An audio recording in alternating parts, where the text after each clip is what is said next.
Here lies the biotechnology that grants immortality, companies that lead humanity into the era of star exploration, and even planet-destroying doomsday weapons. This is a world where planets collide with Earth, where the sun faces annihilation, and where mechanical life, magical realms, and even divine civilizations exist. In this new life, Chen Lang is determined to make everyone kneel and call him daddy. 1. Immortality. Is the end of science theology? Yes, Chen Lang, reborn, understands better than anyone that in the not-so-distant future, under the pressure of global catastrophe, humanity will unleash a powerful intellect and creativity. If theology represents the masses looking up to the divine, then science allows everyone to rise like dragons, with the potential for all to achieve godhood. What is the most obvious difference between gods and mortals in ancient myths? It's not the exaggerated powers or the fantastical abilities imagined by people, but rather the length of life. Mortals live and die in the blink of an eye, like ants, while gods, lofty and everlasting, look down upon the changing tides of the human world. Humanity is not lacking in great scientists, but in the face of mortality, even the greatest scientists remain mere mortals. Lifespan is the greatest limitation on human development. Knowledge is infinite, but life is finite. The lament of him getting old, my mind isn't as sharp, I can't do this anymore, encapsulates so much sorrow. A remarkable life ultimately cannot escape the finality of death. Yet, in the not-so-distant future, humanity breaks through the limitations of lifespan through scientific means. Immortality is no longer a dream. The elderly regain their youth, and the young strive to catch up. Generations of accumulated knowledge finally reach a breaking point. Teacher, no, you can't do this. It's been 57 years. I feel like I can apply for graduation. I want to go to the front lines. They need me, even as an intern. No. With a gasp, Chen Lang jolted awake from his dream, nearly falling from his computer chair. He steadied himself, staring blankly at the now sleeping computer screen, taking several deep breaths before regaining his composure. So it was just a dream. Getting up, he rubbed his legs and back, which felt sore from not having any gene-enhancing injections in this original version of himself. After a bit of movement, he walked to the bathroom behind him. It was a small studio apartment, essentially a one-room living space where the bedroom and kitchen were contained within 30 square meters, with a small bathroom separated off. After a quick wash, Chen Lang retrieved 2 packets of instant noodles from the clutter and began to boil some water. Taking advantage of his free time, Chen Lang opened his computer again. Looking at the dense lines of code on the screen, he let out a slight sigh of relief. Finally, it was done. It's been 3 days since I was reborn. I still dream about going to school. I guess spending too long in school isn't a good thing after all. 57 years of re-education forget about social skills. It can really make a person dull. Chen Lang chuckled to himself. He was a reborn individual, having returned from the future. The current year was 2123, while he had come back to the year 2250, a full 127 years. As a reborn person, he was aware of all the major events that lay ahead. The planet collision in 7 years, the solar extinction crisis over 20 years later, the survival war against mechanical life in 30 years, the human immortality project 50 years from now, the invasion of magical civilization over 70 years later, and even the divine punishment war during Earth's destruction 127 years in the future. A war between mortals and gods. The reason? Humanity dared to trespass into realms meant only for the divine. Immortality. Yet, despite knowing all these significant events, he remained clueless about the trivial matters like lottery tickets and gambling. Having returned to the past, with his intellect dulled and lacking any self-defense capabilities, he could only painstakingly code to earn his first pot of gold. Gurgle, gurgle, gurgle. The water was boiling. Chen Lang prepared 2 packs of instant noodles, waited a moment, and quickly devoured them. He then sat back down at his computer and organized the code he had typed over the past 3 days. If I were using the programming language of the future, I could probably finish this in half an hour. With the help of artificial intelligence, I could just give a command to scan and modify, and it would be done in minutes. Unfortunately, I currently lack the means to protect myself. No gene serums, no combat robots. For self-defense, I can only stick to this outdated programming language. After muttering to himself, Chen Lang scrolled with the mouse wheel, carefully reviewing the program he had typed out over 3 days. This was a game, or more precisely, a browser-based game. It wasn't large, and one could even say it hardly qualified as a complete game. It only had levels 1 to 9 for beginners, with level 9 being the max. It was a fantasy game featuring 5 classes: Mage, Warrior, Knight, assassin, and priest. Of course, this was just what Chen Lang planned to announce in the game for now. Did you think that announcing it meant he could play? Not quite. Levels 1 to 9 were just the beginner stage. Essentially the apprentice phase, not even an internship. Want to use magic? Huh. Dream on everything exists in dreams. How to describe levels 1 to 9? In 2 words, pure chaos. Warriors, knights, and assassins are fine. At least they had great swords, long spears, and daggers. Mages and priests? They were just poking monsters with sticks. Could a game like this become popular? It could. At least, that's what Chen Lang believed. Because the game's background is set in a magical civilization that exists over 70 years in the future, it is based on real events. In short, the NPCs and major events in this game are authentic occurrences recorded by the crystallization of civilization. What is the crystallization of civilization? It is a product born from the fusion of future Earth technology and magical civilization. Ultimately, humanity triumphed over the magical civilization through technology, even driving it back and directly seizing the core left by the god of magic, the divine essence. Using this divine essence as material, humanity created the crystallization of civilization, a data storage device that carries the ultimate hope of human civilization. The divine essence does not require energy or even power. It only needs faith to recharge. Once recharged, one can access the information contained within. This includes all of humanity's technological advancements, from basic technologies to cutting-edge core technologies. During the final battle of divine punishment, Chen Lang happened to be an intern visiting the Tower of Human Civilization. In that instant, the world silently vanished, and human civilization perished in a heartbeat. The crystallization of civilization within the tower merged with Chen Lang, transporting him back to today, 127 years ago. This is Chen Lang's source of confidence. 2. A new beginning, crowdfunding. Creating a web game was a carefully considered plan for Chen Lang. First, he aimed to earn some money through a web game, then transition to a client game, and eventually to a virtual online game and community. The virtual world is humanity's second life. Monopolizing it would be equivalent to controlling humanity's secondary existence. Secondly, from a practical standpoint, as a broke student, he had no money to register a company, let alone buy a server. The only server he had was a second-hand one he dug up from the market, which he had to repair and even rewrite the internal programs just to temporarily launch a web game. This had already drained all his funds. After all, he was just a newly graduated poor student who had recently quit his job due to some minor conflicts. The little money he had was barely enough. As for calling for help, forget it. His family wanted him to return to his hometown, but he was young and ambitious, determined to struggle in the big city after graduation. His father had even warned him that if he didn't come home, he'd starve out there. Maybe he should earn a little money first before heading back home. After all, his parents were quite long-lived in his previous life. His father had lived into his 90s, benefiting from the immortality program that not only restored his youth, but also allowed him to attend classes alongside Chen Lang, receiving re-education. Thinking about his father's harsh personality gave Chen Lang a shiver. If it weren't for his mother's skill with a kitchen knife, that school beauty might have ended up being his stepmother. After carefully checking everything and confirming there were no issues, Chen Lang began his final summary work. 2 hours later, he sighed in relief. The next step was to launch. Suddenly, Chen Lang paused, frowning slightly as he muttered to himself. Without registering a company or having the qualifications for development and operation, if I charge fees recklessly, I could end up in jail for 2 years. If it's free, then it can at most be considered sharing a game I made myself. Even if something goes wrong, it won't be too big of a deal. Moreover, nominally free, I can still collect money in other ways. Chen Lang quickly began making changes. Once he was done, he opened a crowdfunding website.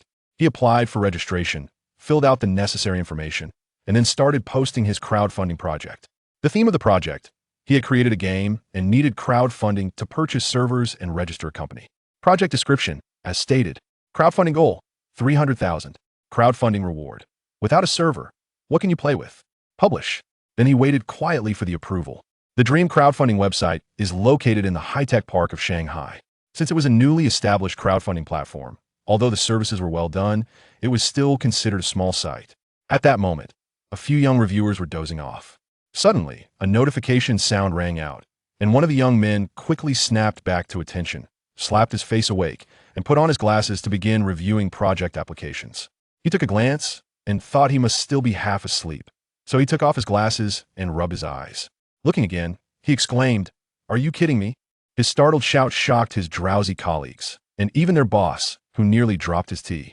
"What's wrong, Xiao Zhang?" The boss asked, slightly annoyed. This. Boss, I'm not sure if we should approve this person's crowdfunding project, Xiao Zhang stammered, pointing at the computer screen. The project was the one Chen Lang had submitted.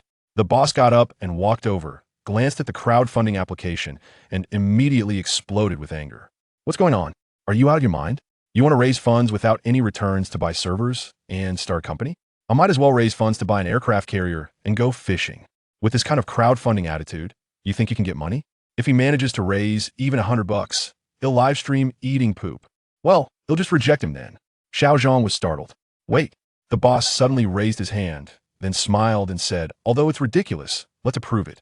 ITLL, give our website more projects and show the outside world our attitude. Plus, if this absurd idea actually takes off, wouldn't we get a significant boost in traffic? Boss, you're brilliant." Now, flattering him was probably a good idea. In his single apartment, Chen Lang unsurprisingly saw that his application had been approved. A small website really had no standards. He then copied the URL and pasted it directly into the code. To the gaming addicts who had worked hard to reach level 9, only to find their path blocked. Surprise? Want to continue playing? Want to experience the real charm of the game? Well, go ahead and fund me with your money. Click confirm, publish, and let's get this running. After everything was settled, Chen Lang lit a cigarette. Taking a few deep puffs, he opened an attack program he had written himself while searching for targets on a certain streaming platform. After so many years, he no longer believed in the saying that good wine needs no bush. Advertising was a must. However, how to advertise was another matter entirely. Having spent most of his life studying, and with various major events happening on Earth, people simply didn't have time for petty scheming. They were constantly seeking ways to survive. So, after living for over 100 years, he didn't have a deep understanding of intrigue and social dynamics. He preferred things to be straightforward and blunt. One might call it naivety or youthful passion, but that was the prevailing sentiment of his era. In times like those, engaging in internal strife was akin to dragging the entire human race down. Everyone was pressed for time, and tasks needed to be done swiftly and decisively. Despite humanity's many flaws, there was no denying that in the face of absolute crisis, people could unite in a terrifyingly powerful way. How many heroes have risked everything? How much passion has been poured into the earth and the stars? Heroes are like sparks, igniting the fervor of all humanity. The era of self-sacrifice and righteousness, where sparks could ignite a prairie fire, is something that those who haven't lived through it cannot truly comprehend. It is a shock that comes from the depths of the soul. When that passion is ignited, you must do what you ought to do, contributing even the slightest bit of strength to the entire human race. Is the blood still cold? Then you will face an interrogation from your own soul. No one cares about your laziness, and no one has the time to lecture you. What truly causes you discomfort comes from the moral and racial concepts deep within your soul. How can you be so ugly? Your mom is so hungry she's eating tree bark. What does simple and brutal mean? Chen Lang directly opened the live streaming platform's leaderboard and selected the 2 most popular streamers. He had already done his homework. One was a male gaming streamer named Long Outyin, who usually streamed games like League of Legends or PUBG, and sometimes played casual, easy games. However, due to his fiery temper, he often got into heated arguments with others, making his streams anything but boring. Many viewers tuned in just for the entertainment. The other was a female streamer named Feng Nuan, who had a more diverse streaming style, covering outdoor activities, gaming, food, and even singing. She was pretty and had a charming voice, which attracted a lot of viewers. Both of them came from humble beginnings, although they had become popular. They had no significant background. With a clear target in mind, Chen Lang pulled out the program he had prepared, and his fingers flew across the keyboard. After a moment, he began to wait for the right opportunity. 5 minutes, 10 minutes passed, and finally, Long Outyin reached the final circle in his PUBG match. His skills were undoubtedly impressive. After 6 or 7 years since the game's launch, in an era where players could instantly snipe from 800 meters without hacks, he could still take down a dozen opponents. It was truly remarkable. At this critical moment, suddenly, the computer froze, and the game crashed. What the hell? Why now? Long Outyin cursed loudly, then quickly tried to log back into the game. But Chen Lang had tampered with his client, and no matter what he did, he couldn't get back in. This really set Long Outyin off. His viewers were also in an uproar. 666,666. There must be some high-tech cheat on the other side, making the opponent disconnect. Ha ha ha. Don't cry, Outyin. Stand up. Shut up. This is a garbage game. Enough of this, brothers. I'm done for today. See you tomorrow. Long Outyin was furious, cursing as he spoke. Done? Not a chance. Chen Lang continued to type on the keyboard, and moments later, he was ready. Long Outyin's mouse clicked frantically. But he couldn't stop the stream. He was really about to explode. Is my computer infected with a virus? Just as he finished speaking, a bunch of pop-up windows appeared, one of which was Chen Lang's web game loading screen. What the? Long Outyin was stunned. He quickly clicked to close the numerous pop-ups. But when he clicked on Chen Lang's web game, it had finished loading. Buzz. A crisp sound startled Long Outyin. And then the beautiful graphics of the web game appeared before him. The background music slowly started playing, and the visuals began to shift. First, an elderly man appeared on screen. The artwork was absolutely 5-star. Although the old man didn't look particularly impressive, the sense of realism and the unique aura of an elderly person was unmistakable. The old man's eyes were fixed on the screen, making Long Outyin feel as if he were in a video chat. Then the old man spoke. Child, your mother is so hungry she's eating tree bark. Are you really going to remain indifferent? His voice was filled with a deep, sorrowful tone, carrying a sense of disappointment. The sound effects were top-notch. As he spoke, the scene shifted to show a loving gaze from a middle-aged woman. She looked ragged and emaciated, her face twisted in pain as she looked at the screen, forcing a smile and saying, Child, I'm fine. Don't listen to the village chief. Go chase your dreams. Forget your dreams. Long Outyin was left speechless. The realism of the scene was overwhelming. He felt as if the two characters in the game were looking directly at him. What the heck? Child, I've heard that a professional from the town has come to teach in the village. If you pass his test, you'll get a weapon. With a weapon, you can go hunting, and then your mother won't have to go hungry anymore. The village chief continued in his weathered voice. What the heck? What the heck? What the heck? At that moment, it wasn't just Long Outyin. His entire streaming room erupted with countless exclamations of disbelief. What kind of game is this? Giving you a mom right at the start? Who's the planner? I could just kill you for this. Are you really not afraid of the consequences? Long Outyin was dumbfounded. Then, he saw countless comments in the chat urging him to keep playing. Outyin, go find food for your mom. You ungrateful child. Look at how hungry your mother is. Has your conscience been eaten by a dog? Spam some planes. Keep playing. This game is interesting. Here is a rocket. Give it a try. The comments ranged from insults to playful jabs, but many were encouraging him to continue streaming. Looking at the game interface, Long Outyin took a deep breath. He knew that with this level of engagement, he couldn't just quit now. If he turned off the game, who knows how many people would call him unfilial. Alright. So, you think you're clever, planner? I can play this game too. You better hope your game is actually good, or just wait. I'll come for you. At this moment, the game screen was still in a waiting state. The dialogue between the game character and the village chief awaited the player's choice. 1. Grandpa Village Chief. I'll go take the test right now. 2. Get lost, old man. Mind your own business. Looking at the options, Long Outyin's mouth twitched. Seriously? Is this even a choice? Selecting option 1, a pop-up screen appeared before him. Please choose your character's gender. Please enter your character's name. Long Outyin felt a bit dazed. I got really immersed in the story, and in the end, I didn't even know if the character was male or female. Not even a name? What a bizarre concept. I chose male and entered the name Long Outyin, and thus began his gaming adventure. Guys, we all know that web games can be money traps, so let us just have some fun, okay? I really have something to do. Let us complete this quest. Grab some stuff for mom, and then we'll log off. Sound good? Long Outyin said. The chat was filled with agreement, after all. It was just a web game. Although the graphics and overall quality were surprisingly good, it was still just a web game. And everyone joked about it without taking it to heart. But soon, Long Outyin learned what it meant to be caught in a trap. The professional, you really are useless. It took you this long to complete a simple test. Alright, choose a weapon and hurry up and get lost. Just looking at a waste like you annoys me. Long Outyin face turned red. The village elder, Long Outyin, you really are hopeless. You took so long to return that your mother is starved to death. How could she have starved to death in just a few minutes? Long Outyin was furious. Upon returning home, the character's undead mother suddenly appeared. Outyin, once there was someone who pursued me. He was an imperial noble, a high-ranking mage. He wanted to marry me, but I couldn't let go of you, so I refused. Promise me, don't let me down. Don't let anyone look down on your mother, okay? Why would anyone look down on you? Long Outyin was both shocked and saddened. Just as his mother vanished, a mysterious figure appeared. Haha, I told you you're a waste. Your mother still cares about you. Now it proves I was right, doesn't it? You think I liked her? No, I looked down on both of you.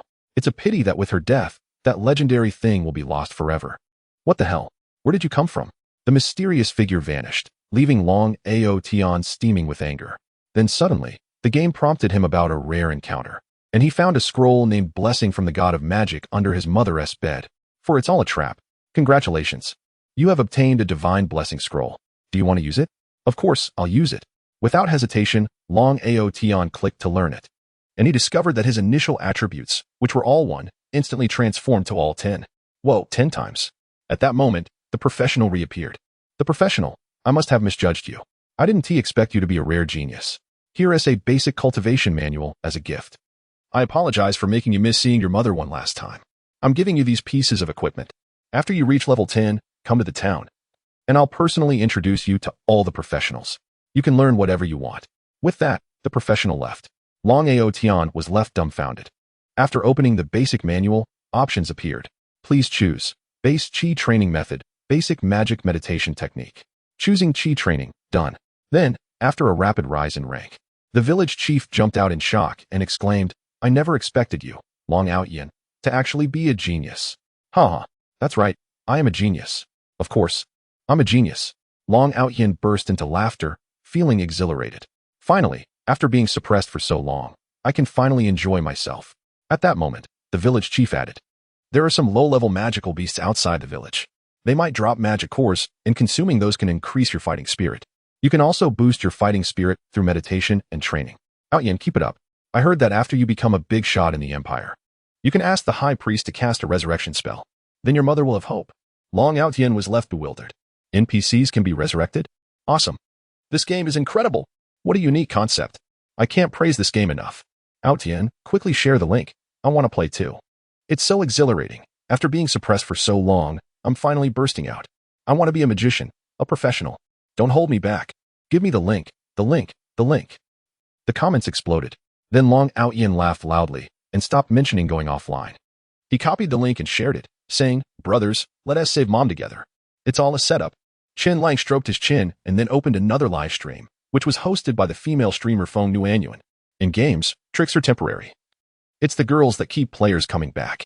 He tried a few tricks with Feng Nuanyuan too, and once that was done, he wrapped things up. However, Feng Nuanyuan was, after all, a girl. Unlike Long Aotion, who frequently swore, the intense plot almost brought her to tears, and the subsequent shocking twists left her blushing. Silently working hard to level up. I want to resurrect my mom. She quietly roared. Ah, so satisfying. In his rented single apartment, Chen Lang checked the number of online players on the server, 273. It's stable. Many people are howling to play this game, but not many are taking action. However, even though there are only a couple of hundred players now, Chen Lang believes the numbers will soon skyrocket. After all, this is just the beginning. What are a few tricks compared to what is coming up?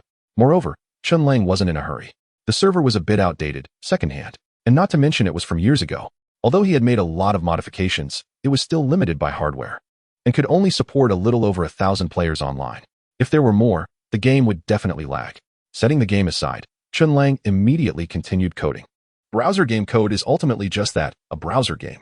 In Chen Lang's plan, once the server is upgraded, it will definitely be transformed into a standalone game. Even if it's a small-scale standalone game, it must be upgraded because browser games can't retain players. However, as they say, the workload for a PC game is not comparable to that of a browser game. There's data processing, character skill balancing, and so much more. It's overwhelming. Fortunately, Chen Lang was already somewhat prepared. Most of the code he had written was aimed at developing a PC game. After 3 days of intense work, he had no idea what had happened to his game during that time. It was lagging to the point of frustration. Every step was a struggle, but he still wanted to play. What to do? Of course, complain about the game company. However, when players started to vent their frustrations, they quickly realized they couldn't even find the name of the game company. This was a black market game.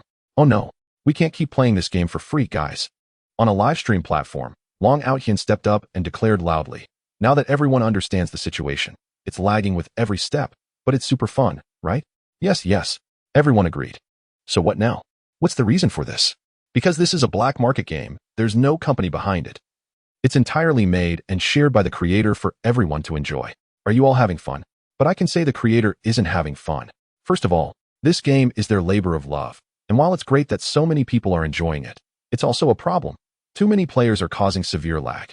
It's been lagging for 3 days now. Why hasn't it been fixed? I guess it's because the creator has limited funds and can't provide enough servers. So, how about we chip in and help the creator get a few servers? Long Out Yin said confidently. That sounds good, but who knows where to recharge? One wealthy viewer with an emperor badge in the chat chimed in. Long Out Yin was momentarily taken aback, then awkwardly sat down, chuckling. Well, I guess we're out of luck. Meanwhile, female streamer Feng Nuanyuan was also grinding hard in the game. To be honest, whether it was the two streamers, the viewers, or the players who had personally tried the game, they all had one thing they couldn't understand. Dude, did you mess up the experience points while adjusting the leveling system? Why is leveling up so hard? We thought it would be easy to level up after learning the secret technique that jumps us 3 levels. But what happened?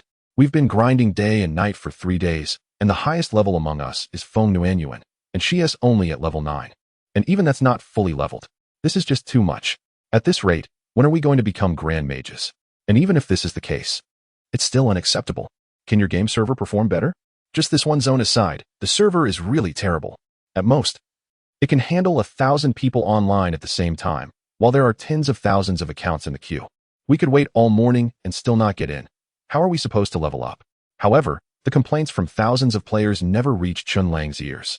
Because he doesn't even have an official website or a forum. He just has this attitude of if you like it, great. If not, whatever. Half an hour later, Feng Nuanyuan, who was extremely exhausted and had even developed dark circles under her eyes, suddenly perked up. Everyone, my experience is about to max out. If I eat this magic core, I'll reach level 10 and finally be able to leave the beginner village and become a professional in the town. At this moment, Feng Nuanyuan was so excited that she nearly cried. The bullet screen exploded in an instant. The first player to leave the beginner village in the magical world is about to be born. Go Nuanyuan. You've worked so hard. It's been 3 days. And even after signing off, you've kept grinding for experience without a break, 72 hours of nonstop leveling up. Undoubtedly the queen of grinding. Undeniably the #1 player in the magical world. To be honest, I'm really curious. A beginner village is this big. Entirely scaled down based on the size of real villages. The town should be even larger, right? Yes. A beginner village is bigger than all the maps in other games combined. With thousands of people crammed into one village, it doesn't even feel crowded. The map is indeed vast. The creators must be really talented. The moment to witness a miracle has arrived. Ding. Congratulations, your experience pool is full, but unfortunately, the expansion pack hasn't been activated, so you can't level up? Huh. Feng Nuanyuan stared blankly at the pop-up message in front of her. At that moment, the bullet screen in the live stream went completely blank, and after a moment, it erupted with chaos. What the heck? What the heck? Is level cap reached? This game caps at level 9? Seriously, isn't the profession waiting for me in the town? What is the point of hitting max level now? This is totally ridiculous. It wasn't just the bullet screen. The person who felt the worst at that moment was undoubtedly Feng Nuanyuan. After 3 days and nights of relentless grinding, to end up with such a result made her feel increasingly wronged. She pouted, and unable to hold back. She burst into tears. Really crying? Oh my gosh. Sigh, she's just a kid. Who can handle something like this? Nuanyuan, we love you, don't cry. This is driving me crazy. I'm going to roast the game developers right now. Where are you going to roast them? They don't even have a website. Huh. Oh, look, another pop-up just appeared with the URL. Nuanyuan, look at the screen. Nuanyuan. The barrage of comments started flooding in, and all the viewers became excited. Many of them had registered accounts for this fun game, but why weren't they playing? Either they couldn't get in, or they couldn't stand the lag. It's been frustrating for them for quite a while. Nuanyuan, you have to be strong. It's just a game after all. A terrible game at that. It's better not to play. Your image is important. Wiping her tears, Feng Nuanyuan secretly comforted herself. Just as she was about to apologize to the audience with a forced smile, she looked up and saw a pop-up on the game interface. Congratulations. You made it to the end. Every player who persevered until the end truly loved this game. As the creator, I can't repay you. But thank you for your support. Please open the webpage and begin your performance. Just a single line in the pop-up, followed by a URL that caught Feng Nuanyuan's eye. Clicking it open, suddenly. No way. There's this kind of operation? A crowdfunding campaign? What is this? Some players must be playing the game to save their mothers, right? Is this a crowdfunding initiative to save mothers? I'm impressed. So the real channel for in-game purchases was here all along. The creator has quite the imagination, not just the audience in the live stream. Even Feng Nuanyuan was stunned. It turned out they had misunderstood him. This game didn't even have a company behind it and was lacking funds. Which is why it lagged, why there was only one server, and why there was no payment channel. While speaking, Feng Nuanyuan didn't hesitate to register on the crowdfunding website, filled out her information, and scanned to pay 10,000 yuan. It's starting. Nuanyuan is still too kind. Guys, don't you find this game interesting? Let us go. Let us support it. I'll contribute 50. I'll put in 100. I'll add 2,000. Big spender, please take me along. I'm broke, just 20. And so you 50. Me 100, and soon the news reached Long Outyen's live stream. Without a word, Long Outyen rallied his team and got to work. The crowdfunding goal of 300,000 was accomplished in just half an hour. The crowdfunding project was a success, but it didn't stop there. Completion rate: 103%, 105, 300, 300%. The crowdfunding amount exceeded 900,000. Over 20,000 people participated in the crowdfunding, with some wealthy individuals throwing in heavy sums. Who could have imagined? Chen Lang didn't expect it. And neither did the employees and the boss of the Dream crowdfunding company. Boss, you're in for it. In the cramped office of Dream Crowdfunding, Xiaozhong rubbed his eyes in disbelief upon seeing the crowdfunding amount, then gasped in astonishment. What did you say? Don't underestimate the boss of a small company. Upon hearing this, the boss became furious and picked up his cup, ready to go head-to-head with Xiaozhong. Xiaozhong quickly realized what was happening, and beads of cold sweat appeared on his forehead. Just then, another female employee suddenly exclaimed, "Boss, today we have over 20,000 new registered users on the website, and they've all made contributions to the crowdfunding." What? The boss's body jolted. That's right, it was him. Xiaozhong turned the computer screen around, excitedly pointing at it. "Boss, look. It's the crowdfunding you said you'd eat your hat over if we could raise just $100 3 days ago. It has raised over 900,000. At this moment, the boss felt a whirlwind of emotions. He wanted to cheer with excitement over his success, but he also wanted to give Xiaozhong a good beating to vent his frustration. 900,000? That's more than enough. Just as Chen Lang finished coding, a spark of inspiration hit him, and he contacted the Dream crowdfunding website. Though it was a small platform, their customer service was top-notch. Not long after their call, the crowdfunding campaign was closed, and after deducting the service fee, all the funds were transferred to Chen Lang. Without hesitation, Chen Lang opened his universal wallet and began purchasing materials and servers in bulk. The servers he bought weren't the most expensive, but they were definitely the latest hardware. Regardless of the cost, they all needed modifications. To be honest, Chen Lang looked down on the servers of this era, since he chose a local online store. They delivered the items to his door in the afternoon after negotiating with the seller. Chen Lang immediately got to work, not just unboxing, but disassembling the machines. Armed with various materials and a small electric welder, he began to modify the internal hardware of the servers. After 5 hours of hard work, he completed the modifications and started rewriting the internal software drivers. By the time everything was done, it was already 11 p.m. With no time to eat, Chen Lang transferred the online game client into the servers and downloaded it for testing. After running the tests, he finally breathed a sigh of relief. Next up was to set up a dedicated data line. Why does the game lag?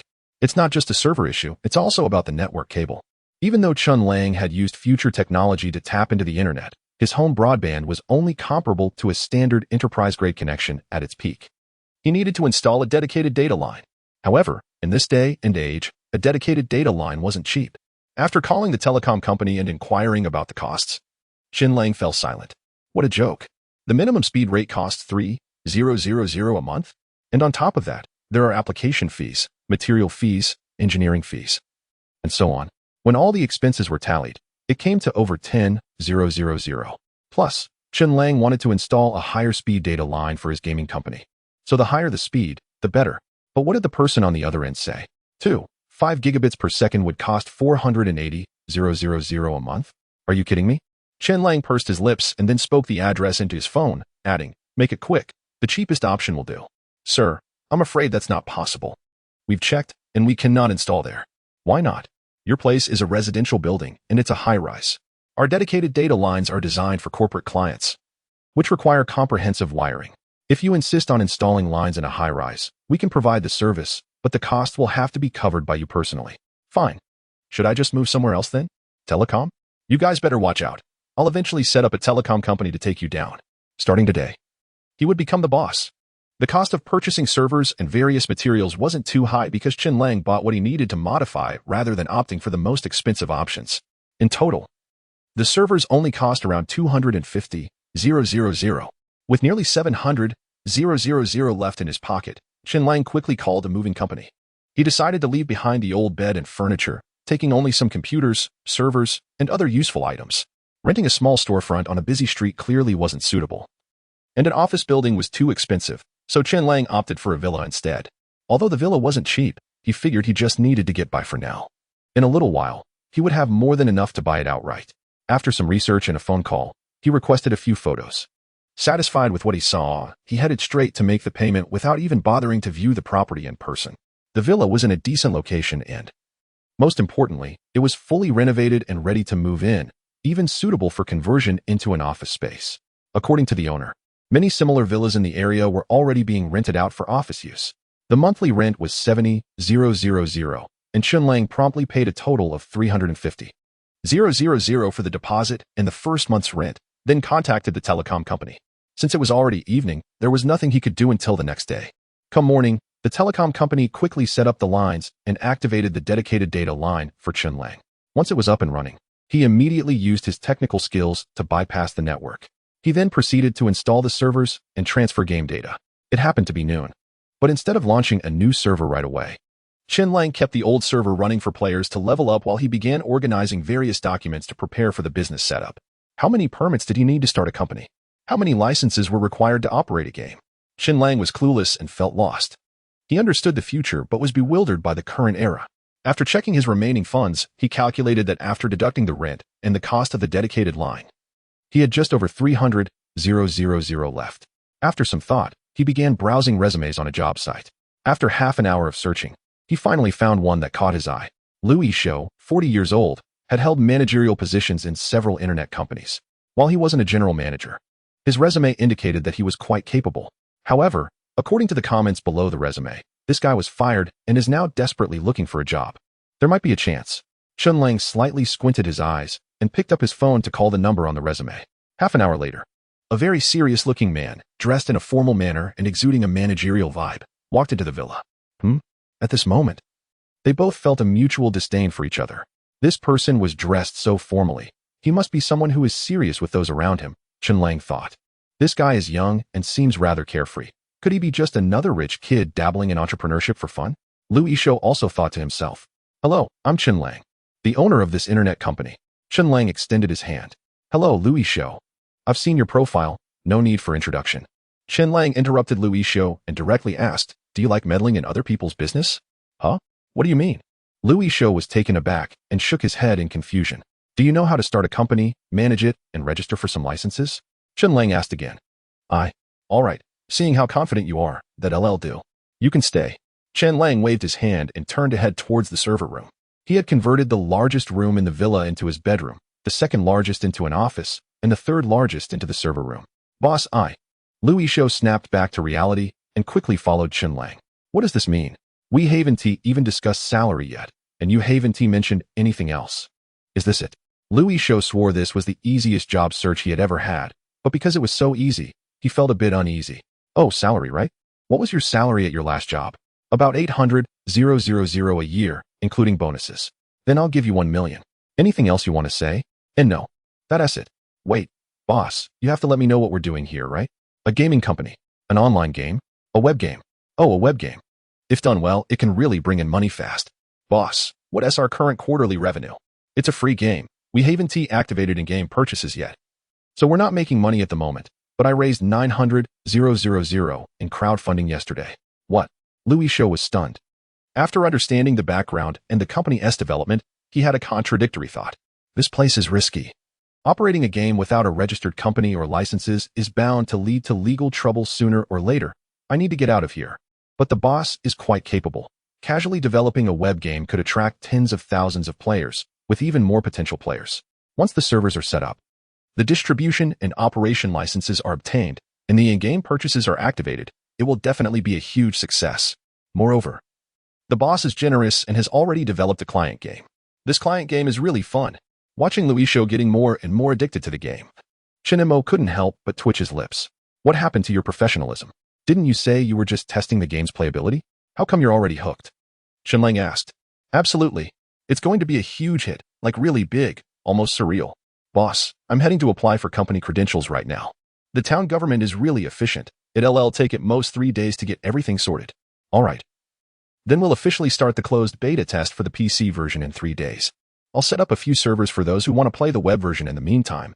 Chen Lang nodded slightly, waving Louis Shou off to hurry up. As Louis Show walked out of the villa with a bag of documents, the cold wind hit him, instantly bringing clarity to his mind. He turned back to glance at the villa and couldn't help but murmur, "This company must be a bit crazy. I haven't even signed my employment contract yet. And I'm already starting to work?" After Louis Show left, Chen Lang also kept busy, with a total of 5 servers. Chen Lang had modified them so that any one of them could support up to 20,000 players online simultaneously. However, since mainstream RPGs typically have around 10,000 players online, Chen Lang decided to temporarily limit some of the servers' performance. This way, he could remain under the radar while ensuring smooth gameplay without lag. Having made that decision, he began to divide the server groups. The Maple Leaf Town region would include Salo Village, Zalka Village, Kuroka Village, Mech-life Village, and Zayajir Village. Salo Village would be the first area for players like Long Outyen, and the village chief, who was utterly astonished, was referred to as Salo. The other 4 villages would be considered new areas. Of course, calling them new areas wasn't entirely accurate. As while the gameplay in those 4 villages was similar to Salo Village, the maps were different. Chen Lang had created this game based on real magical civilizations. In the human empire's affiliated duchies within the magical civilization, there indeed existed Maple Leaf Town and these 5 villages.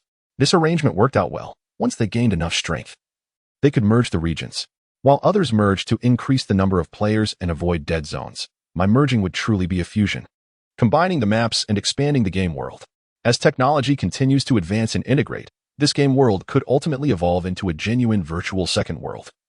Chen Lang thought to himself. He then set up the update release. Once everything was ready, Chen Lang pulled out the pre-prepared official website to launch alongside the game update. At the same time, he edited a text document detailing the update. First round update details 1. First of all, thanks to everyone for their crowdfunding support. We have started the process of registering the company and acquiring servers. 2. This update will open 4 new regions, with the old region renamed to Salo Village. The new regions will be Zalka Village, Kuroka Village, Mech-life Village, and Zayajir Village. 3. This update expands the maximum number of concurrent players. However, due to map limitations and to better serve everyone and avoid overcrowding in villages, the online player limit is set to 10,000 for both Solo Village and the other 4 new areas. 4. As a token of gratitude to our crowdfunding players, after this update, those who contributed can visit the village chief with their crowdfunding code to receive exclusive outfits and titles. Second update preview. 1. In the next update, the first expansion pack of the Magic World will be released, along with the Maple Town map, and the level cap will be raised to 19. 2. The next update will introduce a recharge system. This game promises not to sell attribute items. Players can purchase outfits and mounts according to their preferences. 3. In the next update, the game will transition from a browser game to a client game. Players who have not yet registered can complete their accounts on the newly announced official website, with 1 account per person and real name verification. 4. The next update will introduce a market feature, allowing players to freely trade all dropped items, with a 5 transaction fee. 5. A series of update details and previews rapidly appeared on the player's official website and game login interface as Chen Lang clicked to publish. Previously, there were GM messages from Chen Lang, so players knew that the collective disconnection was due to game updates. But just a few minutes later, when the update details appeared before the players, everyone was shocked. What? Is the game not lagging? 5 regions can accommodate a total of 50,000 online players. 4 new areas are opening. Previous crowdfunding participants can receive exclusive outfits and titles. No way. Is this for real? Players who participated in the crowdfunding were ecstatic, while those who didn't were almost in tears. Why didn't you say there were rewards for participating? Isn't this a scam? Amidst the mix of emotions, players turned their attention to the recent update preview. After reading it, everyone suddenly realized a key point. This game is going to be a hit. If the browser version can achieve this level of success, then transitioning to a client game, provided it's not terrible, will undoubtedly lead to a massive success. How many people enjoy playing games? A lot. How many good games are there? Very few. Either they have amazing graphics but aren't fun, or they are fun but have poor graphics, often being old games. It's been years since a game capable of captivating everyone has been released. In the eyes of many players, Magic World is seen as a truly enjoyable and innovative game. Once it transitions to a client game, opens the trading market, and releases a brand new expansion. Wow. Many players couldn't help but feel a shiver down their spine. They understood that as long as the client game isn't too bad and the first expansion isn't a total letdown, this game is bound to thrive. What does a truly good game represent? It represents an influx of wealthy players, casual gamers, and more. Are there many wealthy gamers who love to play? Absolutely. In fact, Many of them might hesitate to spend money in real life, but they can easily splurge in the gaming world. A good game is not just a game. It's a whole market. Spend money. Without hesitation, some discerning players have already jumped in. They're paying top dollar for spots in crowdfunding. Registering accounts as I instructed, $500 for one account. I just created a group, and any brothers who enjoy the magical world, add me. Are there any brothers ready to team up for the new expansion? The magical world is amazing. I can't praise it enough. If you're a brother, come join me. The new server has been updated. Everyone playing the new server, shout out, rally your friends. Let us get together on the newly launched official website. The forum section is already overwhelmed, with hundreds of posts in just 10 minutes. The first bucket of gold is about to roll in. Chen Lang nodded in satisfaction, then opened his computer to continue coding. A true expert can condense and simplify several gigabytes of code, which not only enhances the client's running speed, but also saves players download time and reduces the strain on their computer's performance. Chen Lang is indeed an expert, but he still needs to constantly self-check and refine the code. Just like the current version of the web game, if it weren't for Chen Lang's continuous code simplification, just loading the vast map would take over 10 minutes. Who would want to wait that long for a web game? Moreover, although the upcoming release is just the first expansion, it involves so much content. Simply converting it into a client game for improvement, just updating the Mapletown map, which is still a 2D game. The graphics might be good, but the details are lacking. Even so, it's several gigabytes, and that 1T deal. Preparations need to be made in advance for the next update to transition to 3D mode. Otherwise, if the game client is too large, many players will be lost. That's all money. Working until evening, Louis Shou took a taxi back to the villa to report to Chen Lang. Everything is in the process of registration. The company documents should be ready tomorrow. The game review is a bit strict, but it should be sorted out within 3 days. Good job. Just doing my part. The sky had darkened. Yeah. So why are you still hanging around? Waiting for me to treat you to dinner? Of course not. It's our first meeting. I'll treat you. Louis Shou awkwardly smiled, but inside he was already cursing. Damn it. Where was your generosity when we were discussing salary? Why are you hesitating over a meal now? If I weren't worried about you screwing me over and wanting to sign the labor contract quickly, I wouldn't have bothered to come back. You're treating? Should have said so earlier. Chen Lang, who had been living on instant noodles for several days since his rebirth, suddenly felt ecstatic. A few days ago, I was really so broke that I couldn't even afford to eat out, let alone order takeout. But after getting some money, I've been busy for 2 days and haven't had time to enjoy a nice meal. Now that Louis Shou wants to treat me. It's just what Chen Lang had in mind. They casually picked a restaurant, ordered a few dishes, and then Louis Shou ordered 2 bottles of wine. And the two of them started toasting each other. Boss, you know you can't drive after drinking, right? Louis Shou said with a smile after clinking glasses. Chen Lang shook his head. I don't have a car. Louis Shou was taken aback. Then how are we supposed to talk? After a brief awkward laugh, Louis Shou pulled out a stack of contracts from his bag and handed them to Chen Lang. Boss, here is the labor contract I prepared myself. Take a look? Chen Lang was slightly surprised, took it, and read it for a while before nodding. Looks good. I didn't expect you to be so meticulous. Saying that, Chen Lang picked up the pen clipped to the contract and signed it. Meticulous? Who brings their own labor contract when looking for a job? It's just because I'm afraid you'll screw me over, Louis Shou thought to himself, feeling a bit exasperated. All right, with you here, I feel assured.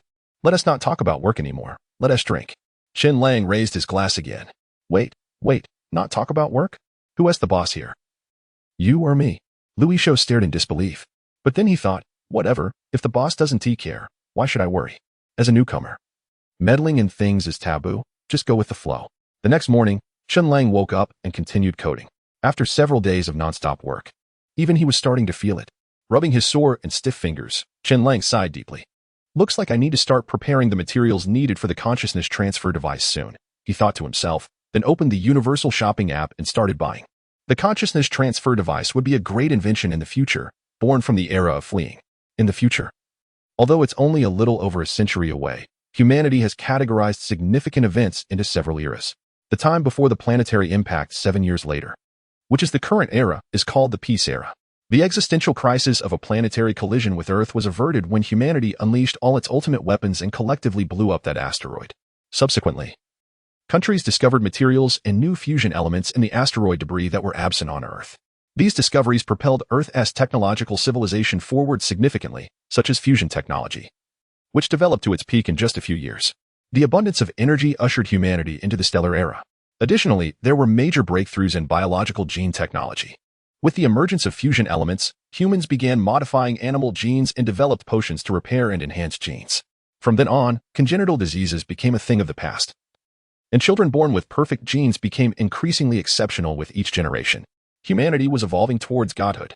Subsequently, biogenetic technology shifted its focus to gene modification, gene fusion, and so on. The galactic era marked the beginning of a technological explosion.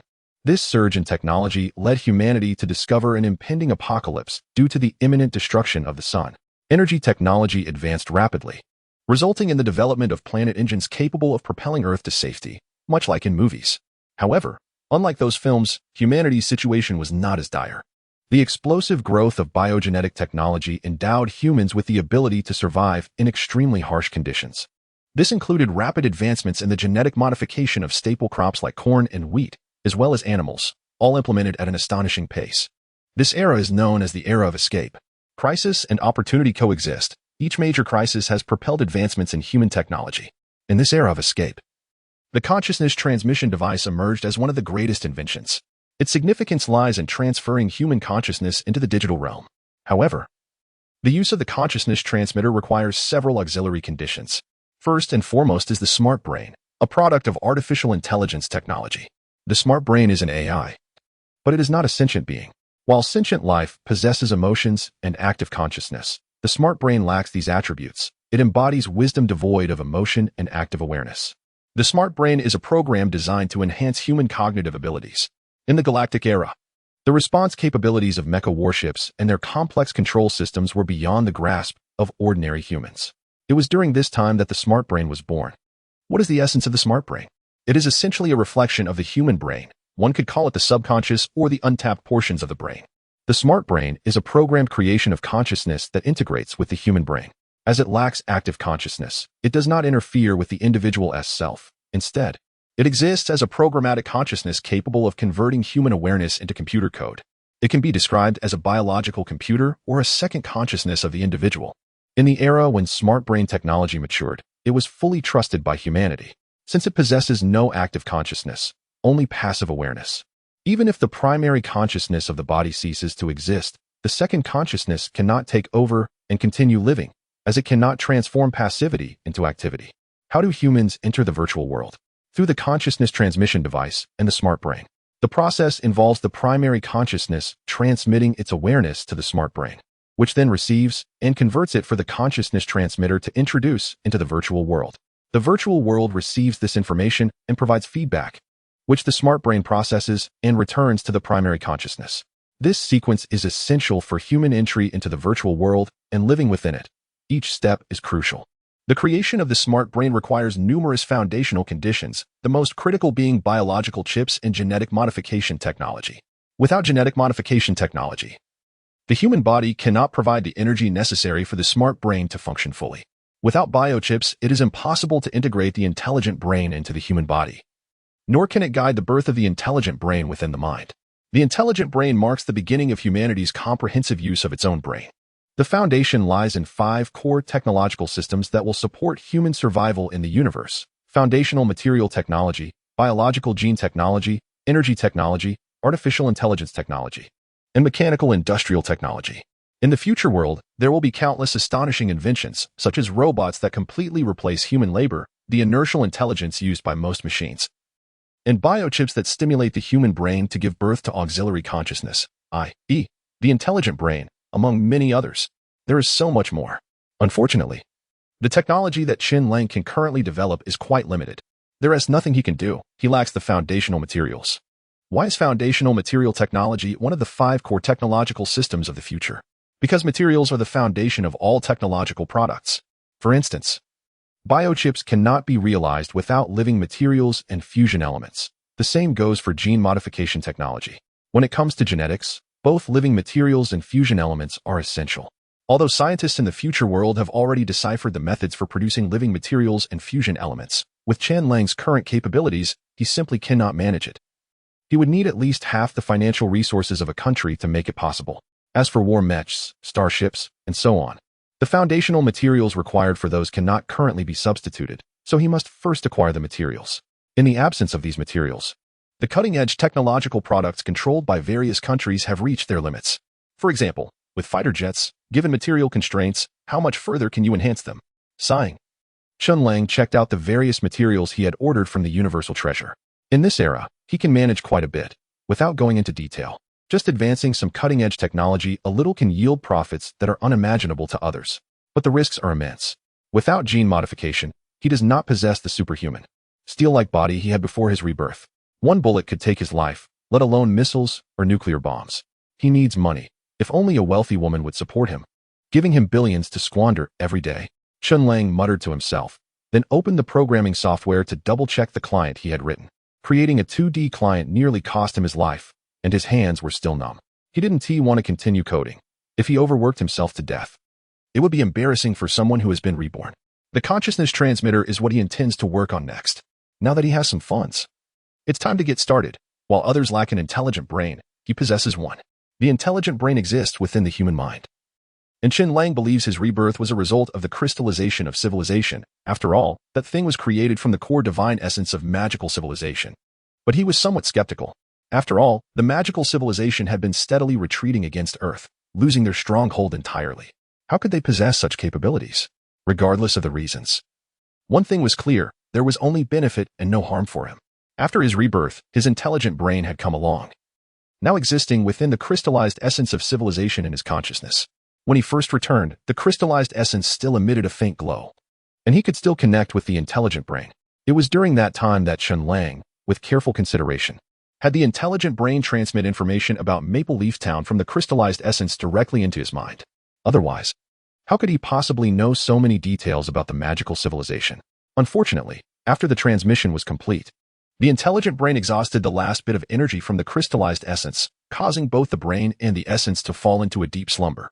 To access the contents of the crystallized essence again, he needed the power of faith, a force that even future science couldn't explain. Chen Lang was just an ordinary person now. His body couldn't handle the energy required by the intelligent brain, which was why he had never allowed it to return to his mind. The power of faith was essential for both the intelligent brain and the core of civilization.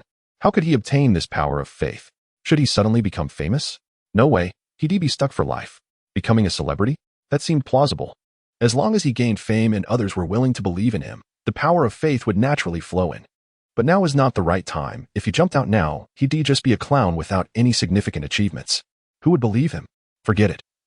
He'd have to think of a way within the game. Chen Lang pondered for a moment, then gritted his teeth and said, "What is the use of having a face like this?" With that, he grabbed his phone and started snapping selfies nonstop. No good. The pixel quality was too low, and his photography skills were quite lacking. He decided to seek out a professional instead. Without hesitation, he stepped outside. First, he found a professional cosplay costume shop and spent $10,000 to have a set of mage robes from the magical civilization made in 3 hours.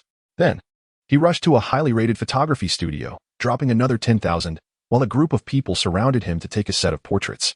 After that, he went home to eat and sleep.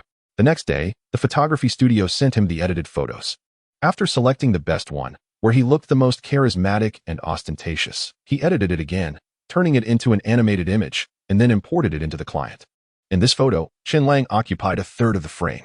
He wore a pointed black wizard hat, slightly tattered at the edges, and a black and red robe splattered with bloodstains. However, the robe and hat were densely embroidered with runes that flickered with a faint red glow. Instead of holding a staff, he cradled a floating golden orb in his hands, which slowly rotated, surrounded by ethereal runes and radiant light, dazzling to behold. Behind Chen Lang, a dense army of orcs was battling armored warriors, while a roaring dragon filled the sky. The entire scene was devoid of text, as it was the login interface. Yes, Chen Lang shamelessly turned his own photo into the login screen of a magical world, all for a bit of faith power. "Boss, I'm back." Lu Yishou's voice rang out as he entered, carrying a large package, his clean suit slightly wrinkled. "I brought your package from the entrance." He placed the large parcel on the floor and grabbed a cup to gulp down some water. Chen Lang dragged the package back to his office and then came out, asking curiously, "Why are you here again? Is that even a question?" "I'm working here." "What do you mean again?" Lu Yishou stood frozen for a moment, taking a deep breath. He continued, "The company registration is all set, and I've even created the business account. I had a friend help me, and the gaming operation permits will be ready today. I can pick them up first thing tomorrow." "Oh." Chen Lang nodded. 10, old ginger, quite spicy. "Oh, that's all you have to say? Aren't you in a hurry?" Lu Yishou looked confused. Noticing Chen Lang wasn't continuing the conversation, he thought for a moment and said, "Boss, since the company is registered, shouldn't we start hiring some people? Even if our company is small, it can't just be the two of us, right?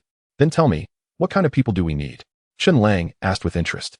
"First of all, since we are a gaming company and the game is moving to PC, you can't expect the boss to be the one coding, right? I can handle that myself, so we don't need to hire anyone in that area for now. Come on, I know my own code inside and out. Its level of simplification and optimization is quite rare. If that gets out, it will definitely attract industry attention. Plus, once the consciousness transmitter is ready, we can just transmit information directly, and the smart brain will handle all the programming, meaning we won't need any programmers at all. In a bug-free environment, the value of a programmer is practically zero." "All right." Louis Shou paused, then added, "What about cleaning staff? I saw there's a kitchen in the villa. We could hire someone to cook and clean, which would save us a lot on costs." Chen Lang pondered for a moment and replied, "That could work. We're a gaming company, so for operations and planning, I think we need to find some professionals." "No need for that. I can handle it." Louis Shou interrupted. "Since we're about to open the recharge channel, we should hire some customer service reps, right? At least 10, I'd say. Customer service is really important in the gaming industry. Some wealthy players require one-on-one service. Why would there be so many issues in a game? Just hire one person. The space is small, and we can discuss it later. A full-service setup for the game. All right, but we should probably hire someone for admin too, right?" Louis Shou's mouth twitched. He thought Chen Lang was trying to save money and didn't dare to suggest hiring more. What do we need an admin for? The administrative tasks can be quite numerous, not to mention business trips, attendance, ticket booking, and various company events. Just between the two of us, one boss and one manager. We can't do everything ourselves, can we? Think about it, boss. Admins are usually women, so having someone to bring you tea and water would be nice, right? Chen Lang initially wanted to refuse, but the last sentence sparked an idea in his mind. This could work. However, since this is my living space as well as the office, I don't want to hire too many people until we have a proper office set up.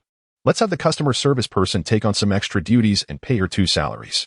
Louis Shou was completely speechless. He lowered his head in thought and suddenly realized that as a manager with $1 million salary, he might really have to do everything himself in the future. And that's not all. He would also have to help the boss with physical tasks. After all, the company would only have 4 people, one boss, himself, a housekeeper responsible for cleaning and cooking, and a delicate customer service girl. In such a situation, physical work would have to be done by him. That evening, Chen Lang spent the night working in the office, sorting through a pile of materials. Once he finished making the consciousness connector, he casually placed it in the office. This device was significant, though its production was simple. While it contained advanced technology, it was ultimately useless without an intelligent brain. So, he wasn't worried about it being stolen. He slept until the afternoon, and after washing up in the independent bathroom in his room, he stepped out to find Louis Shou sitting in the living room with a young girl and an older woman waiting for him. When did they arrive? Chen Lang was a bit surprised. Louis Shou's mouth twitched as he replied, "They just got here a little while ago." "Just got here?" "Definitely not." Louis Shou had gone to interview candidates for the market in the morning and had brought them back, making them wait for a full 2 hours. It was already past 1 o'clock, and they hadn't eaten yet. "This is Wang Xia," Louis Shou said, pointing to the older woman. "She used to work as a housekeeper and can handle all the basic tasks. Plus, she claims to be a great cook." "Hello, boss. I'm Wang Xia. I used to be a housekeeper, but the family I worked for had a young man who was inappropriate. He preferred pretty young girls and said he liked older ginger. Something spicy. I couldn't take it anymore, so I quit. You can trust me with my work. Whether it's cleaning or cooking, I have over 10 years of experience." The older woman had an ordinary appearance and figure, but her words left a strong impression. Chen Lang looked deeply at the aunt and said, "Well, it's mealtime now. There's a supermarket 200 meters to the left outside. Wang Jia, why don't you go buy some ingredients for us to showcase your cooking skills? Don't forget the receipt for reimbursement." "Sure," the aunt said excitedly as she left. "This is Xiao Xiaoi, a recent graduate with little work experience, but her resume is impressive. I thought that a fresh graduate would be eager to learn, plus with the good salary you offered, I could teach her for a while. Whether in administration or customer service, it would be completely fine." Louis Shou pointed at the slightly awkward and nervous girl standing beside him and said to Chen Lang. Chen Lang looked closely, and indeed, Xiao Xiaoi was quite pretty with a good figure. However, her nervous expression and restrained demeanor clearly indicated that she was just stepping into society as a fresh graduate. "This is fine. At least she looks pleasant. And she isn't a seasoned veteran, so I don't have to worry about her being Louis Shou's little fling. All right, let us keep her." "Have you discussed the salary with them?" Chen Lang asked. Yes, for Xiao Shai, since she is an intern, the monthly salary is 4,000, and after she is confirmed, it will start at 6,000. As for Wang Xia, once confirmed, there is no probation period. She'll directly earn 6,000, excluding social insurance and housing fund. You didn't clarify the situation? Chen Lang was slightly taken aback. What situation? Lu Yishou was confused. Part-time. She is not just taking one job. What does one salary mean? Chen Lang shook his head slightly and said, I don't place much importance on money. I believe in a principle, you get what you give. Since it's part-time administration and customer service, she should get double the salary. It might be tough, but it's fair. So, 8,000 during the internship and 12,000 after confirmation? Lu Yishou was a bit bewildered. Is this the treatment fresh graduates are getting now? Won't we get criticized by the industry for this? Well, let us go with that for now. As for Wang Xia, we'll see her cooking skills first before deciding on the price. Alright. An hour later, when Chen Lang, Lu Yishou, and Xiao Shai were all drooling from hunger, Wang Xia finally finished preparing the meal. After tasting it, Chen Lang waved his hand and declared, it's her. Monthly salary of 10,000. Thank you, boss. Wang Xia exclaimed, ecstatic and somewhat incredulous. Is this little boss really this generous? Boss is so generous. Lu Yishou gave a thumbs up, but his eyes were filled with resentment. The boss is amazing. Xiao Shai quickly wiped her mouth and said softly, blinking her eyes. 11. Let's spend some money, kid. In the afternoon, Chen Lang had Lu Yishou make a call to order some office supplies and computers. Chen Lang's bedroom was on the second floor, and the office was also on the second floor. Even the servers were placed there. The first floor rooms were mostly vacant. He decided to allocate a small room for Lu Yishou as his office, another room for meetings, while keeping the main hall unchanged. The largest room on the first floor would be transformed into an office area. The villa has been transformed into an office space, and the workers are quite skilled. After the materials arrived, it only took a few hours of hustle and bustle to get everything done. Soon after, the team responsible for delivering office supplies and setting up computer equipment arrived, which took another half hour. By the time everything was completed, it was dark outside, and Chen Lang's pockets were empty. Alright, you all can head home now. Just come back before 10 a.m. tomorrow. Yes, boss. Goodbye, boss. Once back in his bedroom, Chen Lang ordered takeout and then opened his computer. Although he was 100% sure that his first bucket of gold was secure, he still felt a bit uneasy. He entered a website and created an account for himself. Some things still needed to be experienced firsthand. As expected, all 5 zones were filled with blood red alerts, indicating they were full. Using his GM privileges, he managed to squeeze in and began his testing journey. A few minutes later, he completed the plot lines that felt predictable even to him, and finally finished all the novice tasks. Chen Lang aimed to make the game as realistic as possible. Fighting monsters didn't increase character experience, but it did enhance skill experience.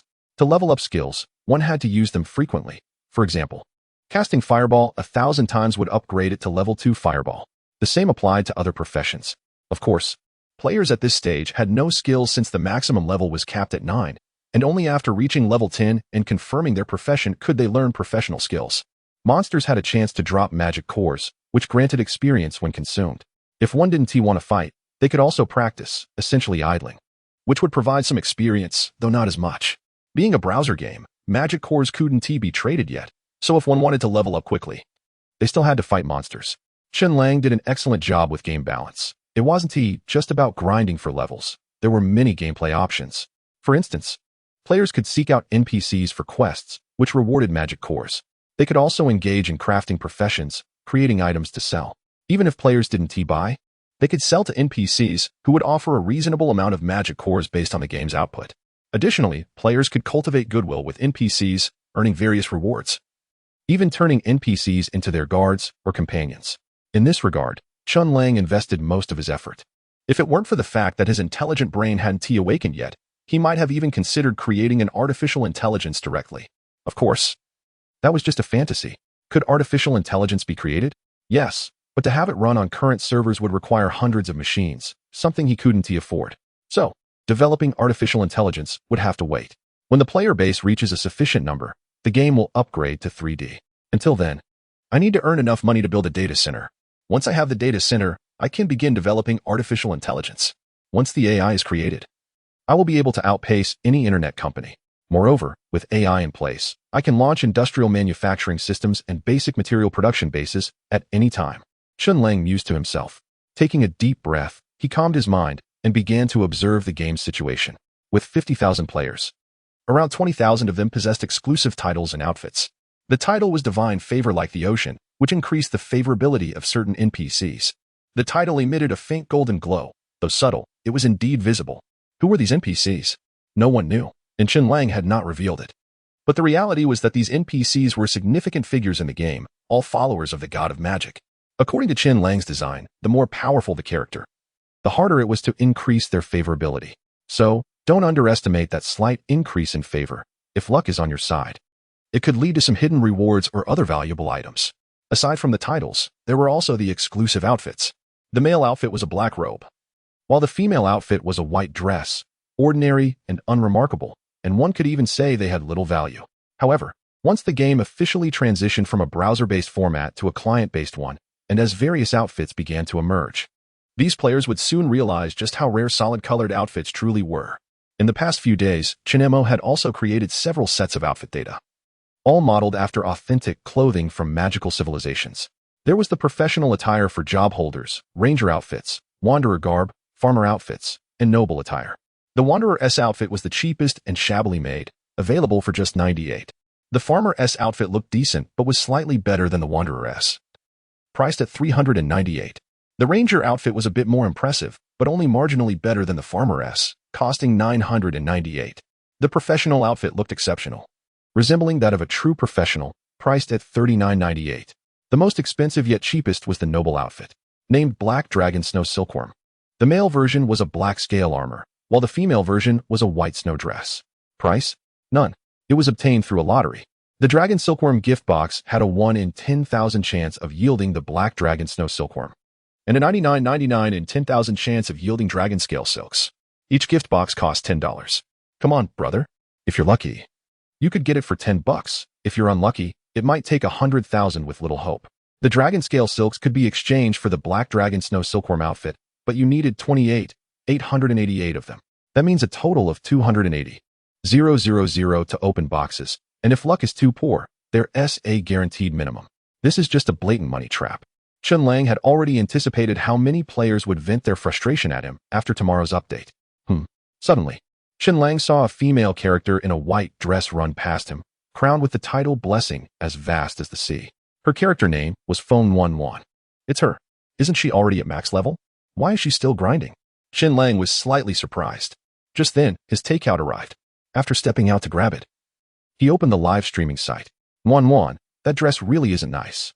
The color is pure, but it's too plain, with no patterns or decorations at all. Just take it off. Yeah, take it off. In the live stream room, a bunch of old perverts were quietly making their advances. Did Chen Lang not know about the game he created? Players start off wearing just a tank top and shorts. Although they receive equipment from their class, gear is gear, and outfits are outfits. Without a costume, they have to run around practically naked. The gear worn doesn't show on the outside. Or rather, the beginner outfit is so shabby that wearing it means you're just in a tank top and shorts. Want to look good with just gear? Unless you get a high-level set later on, good luck with those color combinations. They make you look terrible. That's right. I'm doing this just to cash in. I think it looks pretty good.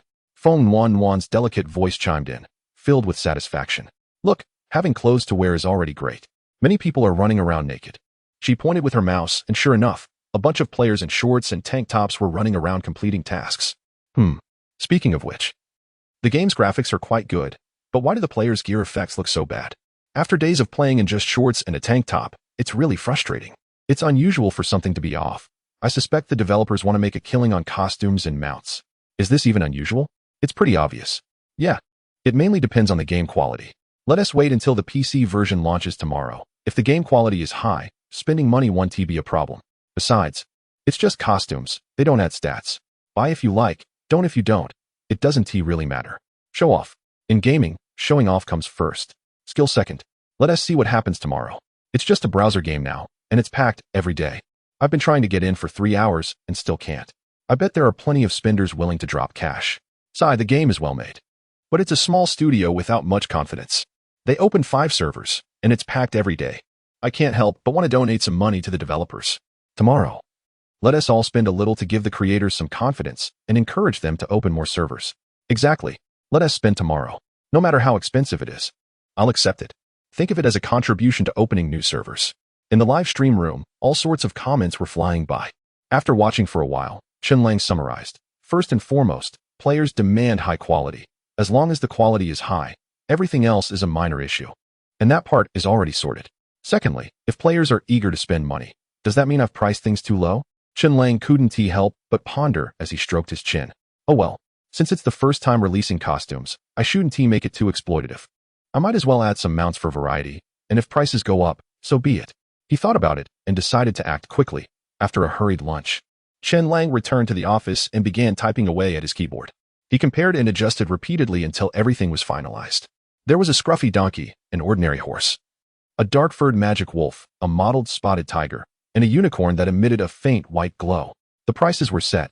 Donkey $598, horse $998, magic wolf $1998, spotted tiger $3,998. The unicorn, like the black dragon snow silkworm, would come in a special unicorn gift box with a 1 in 10,000 chance of getting it. If players didn't get the unicorn, they would receive unicorn feed instead. Perfect. Chen Lang input the data and then shut down the computer to get some sleep. The next morning at 9, Louis Shou rushed in. Xiao AI, where's the boss? Upon entering, Louis Shou noticed Xiao AI sitting in the living room waiting. Looks like she is still half asleep, Xiao AI said weakly. Oh, Lu Zong is here. Hurry, I just made breakfast, Wang Xia called from the kitchen. Half an hour later, Chen Lang leisurely got up, washed up, and then had breakfast while the three stared at him in disbelief. Boss, it's almost 10. Louis Shou couldn't help but remind him. I know, everything is ready. I set up an automatic update release, so it doesn't matter if I sleep until noon. Chen Lang replied. Louis Shou felt a bit of a headache. This is your company. What is the conversion rate for transitioning from web games to client games? How many players are online at the same time? What do players think of the game? Don't you care about any of this? Let us go. Chen Lang finished the last spoonful of porridge and walked into his office, with Louis Shou and Xiao AI following behind, while Wang Xia went to wash the dishes. At exactly 10 o'clock, as the server went live, players who had already downloaded the client began logging into the game. It's starting. Louis Shou watched the login data on the computer, unable to hold his breath. 10,000, 30,000, 50,000. It worked. Louis Shou was overjoyed and was about to speak when the numbers continued to rise. 70,000? What is going on? Louis Shou was stunned. Boss, is there an error? How can there be 100,000? No, 20,000 players entered Maple Leaf Town, freeing up 20,000 spots for those 5 villages. Chen Lang had restructured the server setup because not everyone is as dedicated as Feng Nuanyuan, and since the players in the later opened areas were lagging behind, he simply created an automatic detection system. As more and more players enter Maple Leaf Town, the server will gradually shift its resources to accommodate it. With the majority of players flocking to Maple Leaf Town, the various villages will limit new player logins. There is no choice. The server capacity is limited. And it was only after Chen Lang unlocked the server modifications that this became possible. Otherwise, these 20,000 players wouldn't have been able to join. 70,000 is not the limit. 100,000 is the real limit. However, Chen Lang isn't planning to let another 30,000 players into the game right away because each of the 5 villages currently holds 10,000 players, which is already at capacity. They can only wait for these 50,000 to exit before allowing 30,000 to enter Maple Leaf Town, thus creating vacancies in the 5 villages.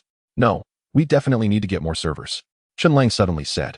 Louis Shou nodded and replied, if we have 70,000 online, as long as you don't price gouge too much, we should be able to make some money.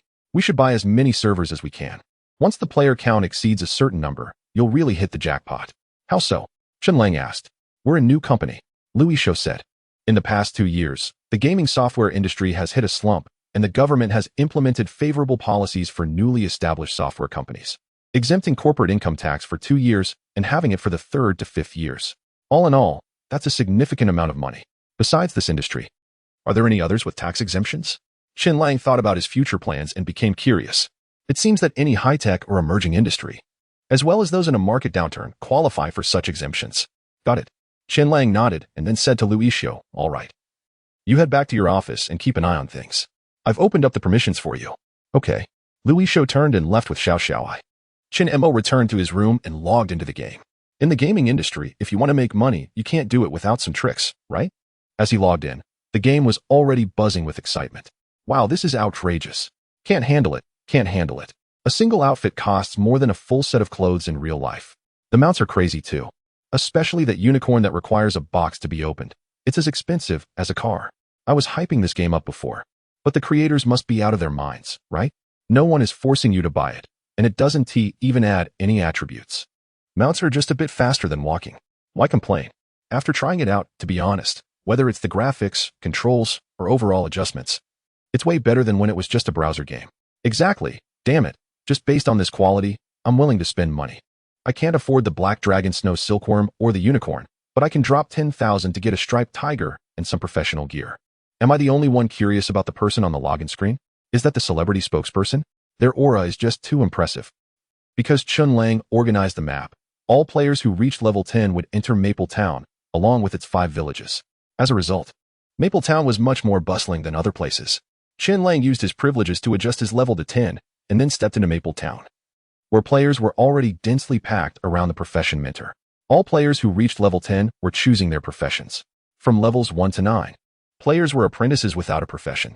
From levels 10 to 19, they became novice professionals, such as apprentice mages. Clicking the mouse, Chen Lang moved his character in front of the mage profession, selecting the mage class. After completing the class change, Chen Lang opened his live stream, first checking out Long Out Yin, who was ranting angrily, clearly directing his ire toward Chen Lang. This is outrageous. No guarantee even at 100,000? To get a guarantee, you need 280,000? What the heck? Next, Chen Lang opened Feng Nuanyuan's live stream. She had also completed her class change and was now a priest, commonly known as a healer. However, instead of fighting monsters to level up, she was biting her lip and staring at the costumes in the shop. This ranger outfit looks pretty good. Should I buy it? But the profession outfits are so expensive. Why buy a ranger outfit or a profession outfit when I could buy a box and try for the Black Dragon Silk? Oh, and the unicorn. It's so beautiful. But sadly, I'm too broke to afford it.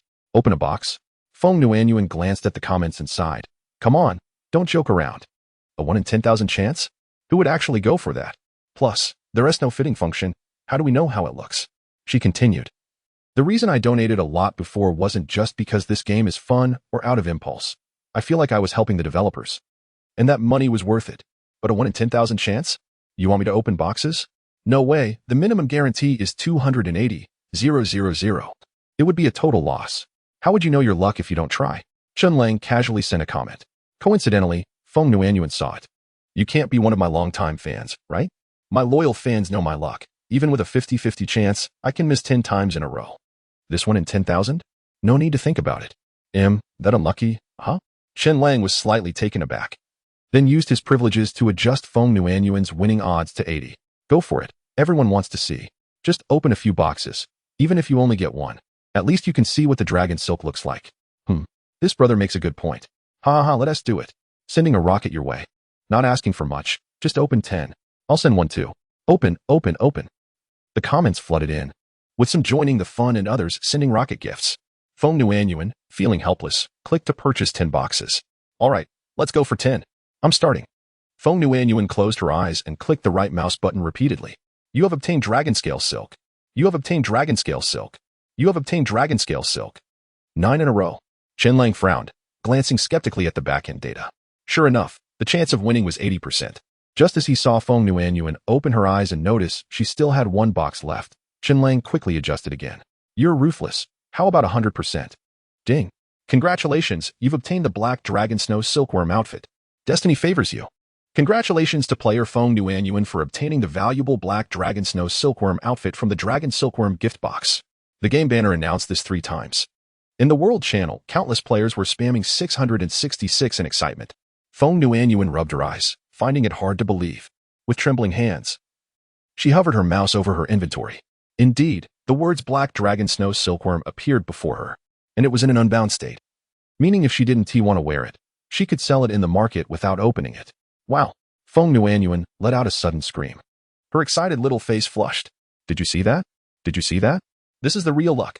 A 1 in a million chance, and I opened it with just 10 boxes. This is true luck. I am the luckiest. Ha, from now on, if anyone calls me unlucky, I'll shut them up. Laughing like a madwoman. Feng Nuanyuan lost all sense of decorum. Chen Lang was speechless. Honestly, he had never seen someone with such bad luck before. After shutting down the live streaming platform, he opened the game's back-end monitoring system. Sure enough, after Feng Nuanyuan obtained the Black Dragon Snow Silkworm, the number of players recharging in the game skyrocketed.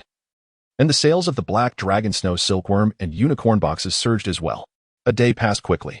Chen Lang typed away in his office while waiting, not just for the game's first-day revenue, but more importantly, for the awakening of the AI brain.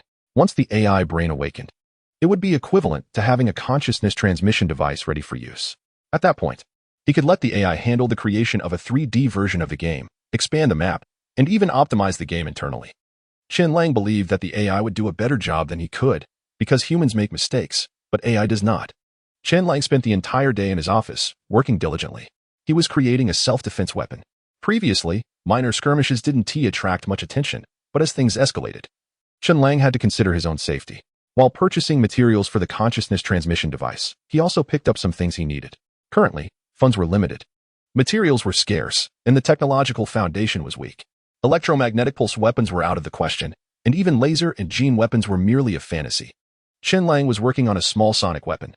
These people are incredibly wealthy. Sonic weapons are a terrifying and relatively easy-to-hide type of weapon, perfectly suited for Chen Lang's use in today's world. There are various kinds of sonic weapons, and even in this era, many mature technologies exist. However, what Chen Lang intends to create is different from what is available today. For instance, modern infrasound travels slower than normal sound, vibrating less than 20 times per second, which makes it inaudible to the human ear. Just because it can't be heard doesn't mean it lacks harmful effects. In fact, it can be quite damaging to the human body.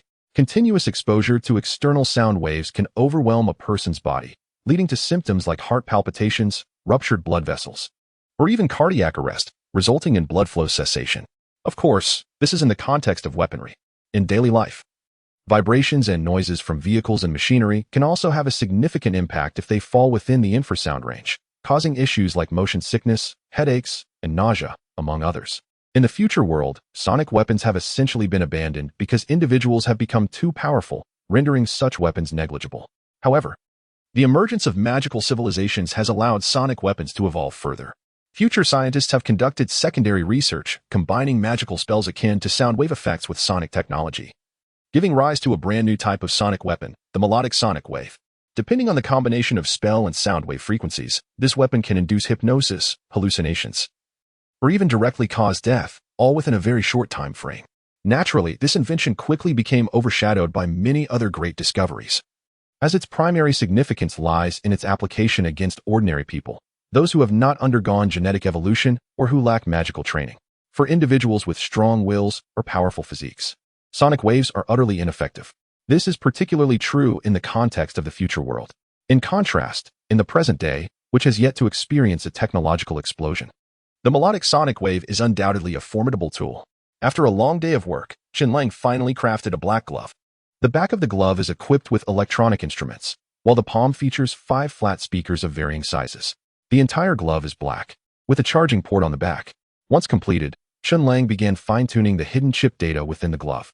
Once everything was set, he placed it on his bookshelf, where a consciousness transmitter was also stored.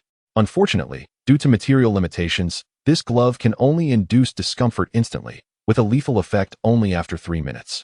If only the materials allowed for a more powerful version, it would be perfect. Chen Lang mumbled to himself, but he didn't dwell on it. In the glove, he had created a data signal receiver. Once the intelligent brain awakened, it would assist in transmitting the magical audio frequency, and at that point, the glove would naturally possess the ability to induce hallucinations and even cause death. The night passed quietly. The next day, a roar jolted Chen Lang awake from his sleep. What is going on? He jumped out of bed and rushed to the staircase, where he ran into Lu Yishou, who was hurrying upstairs. Without hesitation, Lu Yishou grabbed Chen Lang and pulled him down. As they reached the first floor, they bumped into Xiao Xiaoai, who turned red and quickly looked away before leaving. At that moment, Chen Lang was only wearing a pair of oversized shorts. Luckily, he had just graduated and hadn't gained much weight. His muscles might not be very prominent, but at least he didn't have any excess fat. Otherwise, he would have been embarrassed. What is happening? Chen Lang asked. It's exploded. It's exploded. Lu Yishou dragged Chen Lang into his office, turned the computer screen around, and excitedly said, yesterday, another 30,000 players entered the newbie village, combined with the previous players. That makes 100,000. But just 100,000 players. Do you know how much they spent on the first day? Over 8 million. That's an average of $80 per person. A third of them chose to buy the cheapest drifter outfit, and many even recharged 1,000 or even several thousand. Among them, the top spenders each recharged over 200,000. So extravagant? At this moment, Chen Lang was shocked. Wow. You guys casually throw down over 200,000 on a game? Absolutely. Lu Yishou replied excitedly. I looked into it.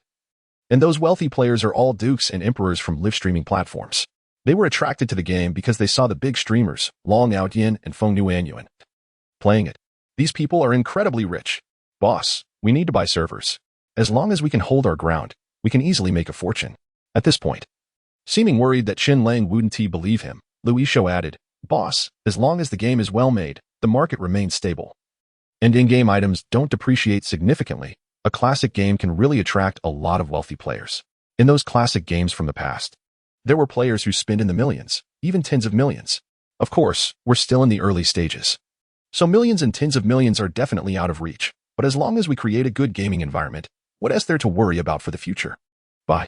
Chen Lang waved his hand grandly and said, You go contact them, the kind that costs 50,000 each, buy 100 of them. Don't worry about the performance. I know about this, and I'll adjust them according to our game. Don't worry, boss, I'll contact them right away. Luisho took out his phone, excitedly turned, and left. Meanwhile, Xiao Xiaoi watched curiously, and after hearing their conversation, she couldn't help but let her imagination run wild. The boss is so generous. If he weren't just in his shorts, he'd definitely look handsome. After the excitement, Chen Lang returned to bed to continue sleeping. However, after turning it over in his mind, Chen Lang couldn't help but feel puzzled. Why buy 100 units? That's 5 million. After the transformation, each unit can accommodate 20,000 people, which means 200,000 people online simultaneously. Is that even possible? Probably not in the near future. Forget it. They've already purchased them. Might as well keep them in reserve. In the bustling Shenzhen, at the headquarters of Goose Factory, one of the two major gaming giants in China, a woman dressed in formal attire hurried into the general manager's office holding a stack of reports. Was there some sort of emergency? Niu Kai, the general manager of the game publishing and operations department, looked at the woman in surprise. He knew this subordinate well. She was undoubtedly a strong woman, a modern-day Hua Mulan if she lived in ancient times. If there was no unexpected situation, she was more than capable of resolving issues on her own, rather than rushing into his office first thing in the morning. Niu. A phenomenon-level online game has emerged in the country, the woman said without wasting any words, placing the report in front of Niu Kai. The game, named Magic World, started as a browser game and exploded in popularity after being promoted by two major streamers. My team had been keeping an eye on it. And after its update yesterday, it transitioned into a client game. On its first day of launch, there were 100,000 players online, with recharge amounts exceeding 8 million. I believe you understand what this represents. What does it represent? As the general manager of Goose Factory's global game publishing and operations, Niu Kai was a big player in the domestic and even global gaming industry. How could he not know what this meant? Hearing this, Niu Kai's expression turned serious as he scrutinized the report in his hands, asking questions as he read. What does the evaluation department say? The content received 5 stars. Sound effects 5 stars, graphics 5 stars, playability 5 stars. The woman replied expressionlessly. All right, what about other aspects? Have they been clarified? Niu Kai inquired further. The woman frowned slightly and said, We've done our investigation, but there seem to be some issues. What issues? Niu Kai asked, intrigued. According to our investigation through bank accounts and company registration data, the game company named Second World is a newly registered company, with only Magic World as its game. That's not unusual. But what's strange is that, according to a private investigator, this company has only 4 people, 1 graduate handling administration and customer service, 1 woman responsible for sanitation and the kitchen, 1 general manager, and 1 owner. Niu Kai fell into deep thought upon hearing this, then asked, Do you know where their game development team is? According to the private investigator's findings, all the game's data comes solely from the owner of Second World, a bachelor's degree graduate named Chen Lang. How could one person possibly create a game, especially a classic one? So, I think there's something off about this person. There's definitely a whole team behind him. Come on, as a girl, you shouldn't always be suspicious of everything. That's conspiracy theory thinking. Niu Kai chuckled lightly, pointed at the woman, and continued, Besides, we're just here to make games. Whether he has issues or not doesn't matter to us. All we want is the game. Get in touch with the folks at the Shanghai branch and have them reach out. Also, you should make a trip to Shanghai yourself to meet with that Second World game company and try to acquire it. What if they're unwilling? The woman replied, Not taking the bait. What's the point of running a company? Isn't it all about making money? Niu Kai stood up and smiled. When it comes to money, who can compete with us at Goose Factory? With 100,000 players, we're looking at 800,000 in revenue. By short-term valuation, this company is worth at least 300 million. You can go in with an offer of 500 million. If that doesn't work, go for 600 million. I'll give you $1 billion as a ceiling, and the rest is up to your skills. Understood, Niu? The woman turned to leave. Just then, Niu called out again. Wait. Since it's likely that Chen Lang is a genius, let us change the terms. $500 million for a 51% stake will work too. Tell him that even after the acquisition, he will still be the helmsman of Second World. Helmsman? There are only 4 people in the company. And they just started. They haven't even been paid yet. Are you joking about being a helmsman? This was Chen Lang's first reaction. At that moment, in the living room of the villa, Chen Lang looked at the striking woman in front of him and couldn't help but feel a bit sarcastic. Miss Zhang, I need to have a word with the boss. At that moment, Lu Yishou, who was sitting nearby, spoke up. Go ahead. The woman nodded and gestured.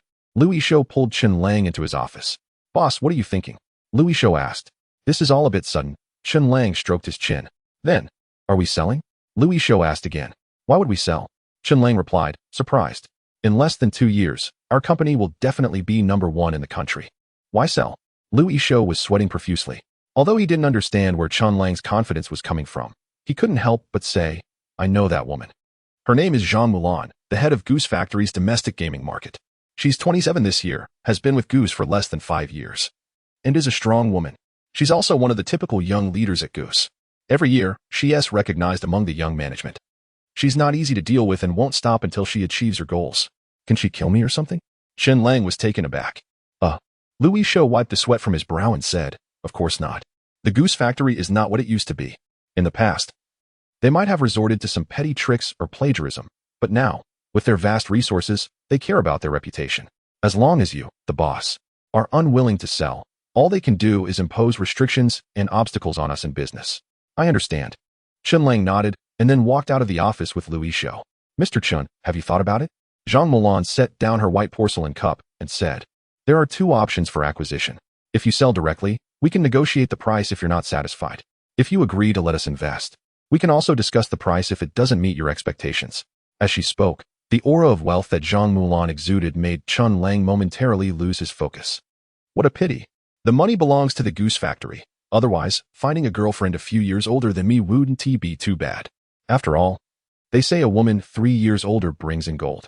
Sorry, I don't care about money. I care about my dreams. So, I reject both options. Chen Lang shook his head.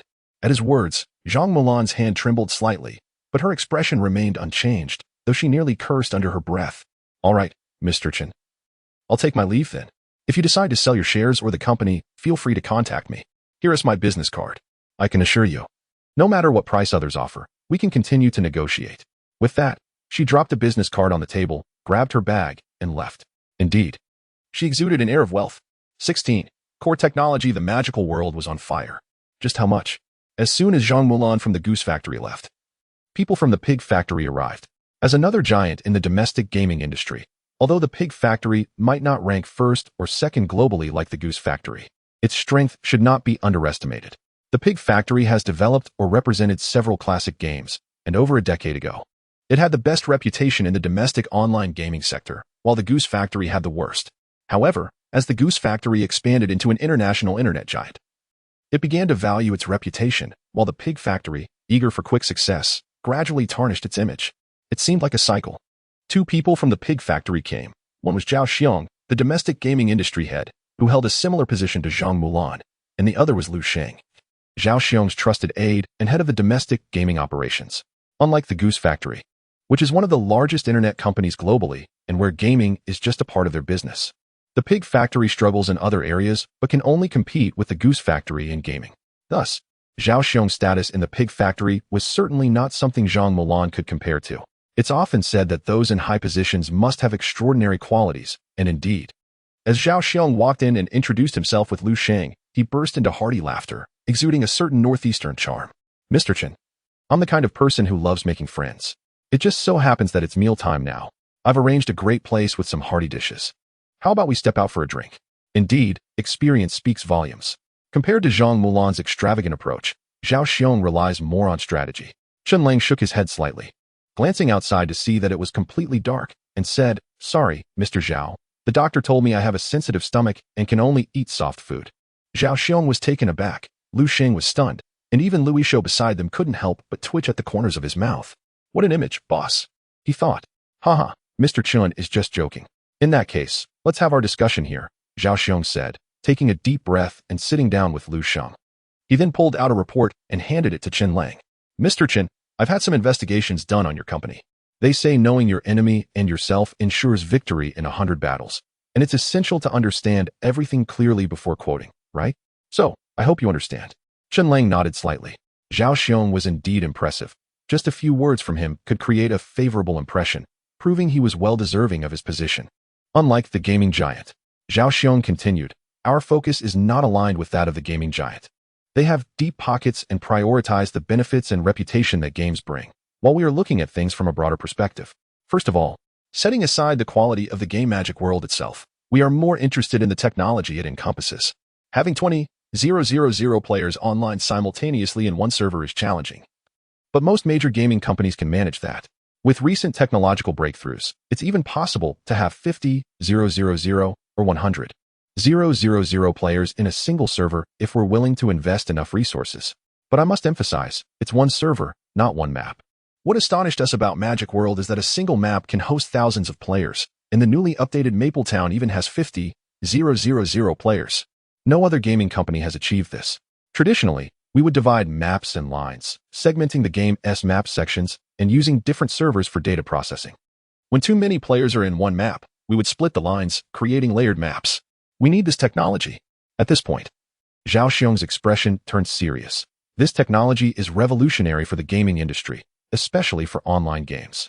Neither we nor the gaming giant can afford to overlook it. The importance of this technology far exceeds that of the game magic world itself. So, make an offer. Whether it's for the company, equity, or technology, as long as Mr. Chen makes a move and the price isn't too outrageous, I can finalize it right now. Technology? Chen Lang remained silent, but Louis Shou was now fully alert. Although he had previously worked in the gaming industry, his experience was primarily in operations, and he didn't know much about the technical side. However, despite that, he had sensed something was off these past few days, and hearing Zhao Xiong now made everything click. Yes, you have been overly focused on the profits and popularity of the game, neglecting the technological breakthroughs it contains. Just think about the various villages, and then consider Mapletown, with its vast map and tens of thousands of players within it. What madness that is. Mr. Chen, Mr. Zhao, may I say something? Suddenly, Lu Sheng, one of Zhao Xiong's subordinates, spoke up. Go ahead. Chen Lang nodded. I already introduced myself earlier, so I assume you know that I'm responsible for operations. I want to say that your technological breakthrough is astonishing, both for you and for us. Of course, it has its pros and cons.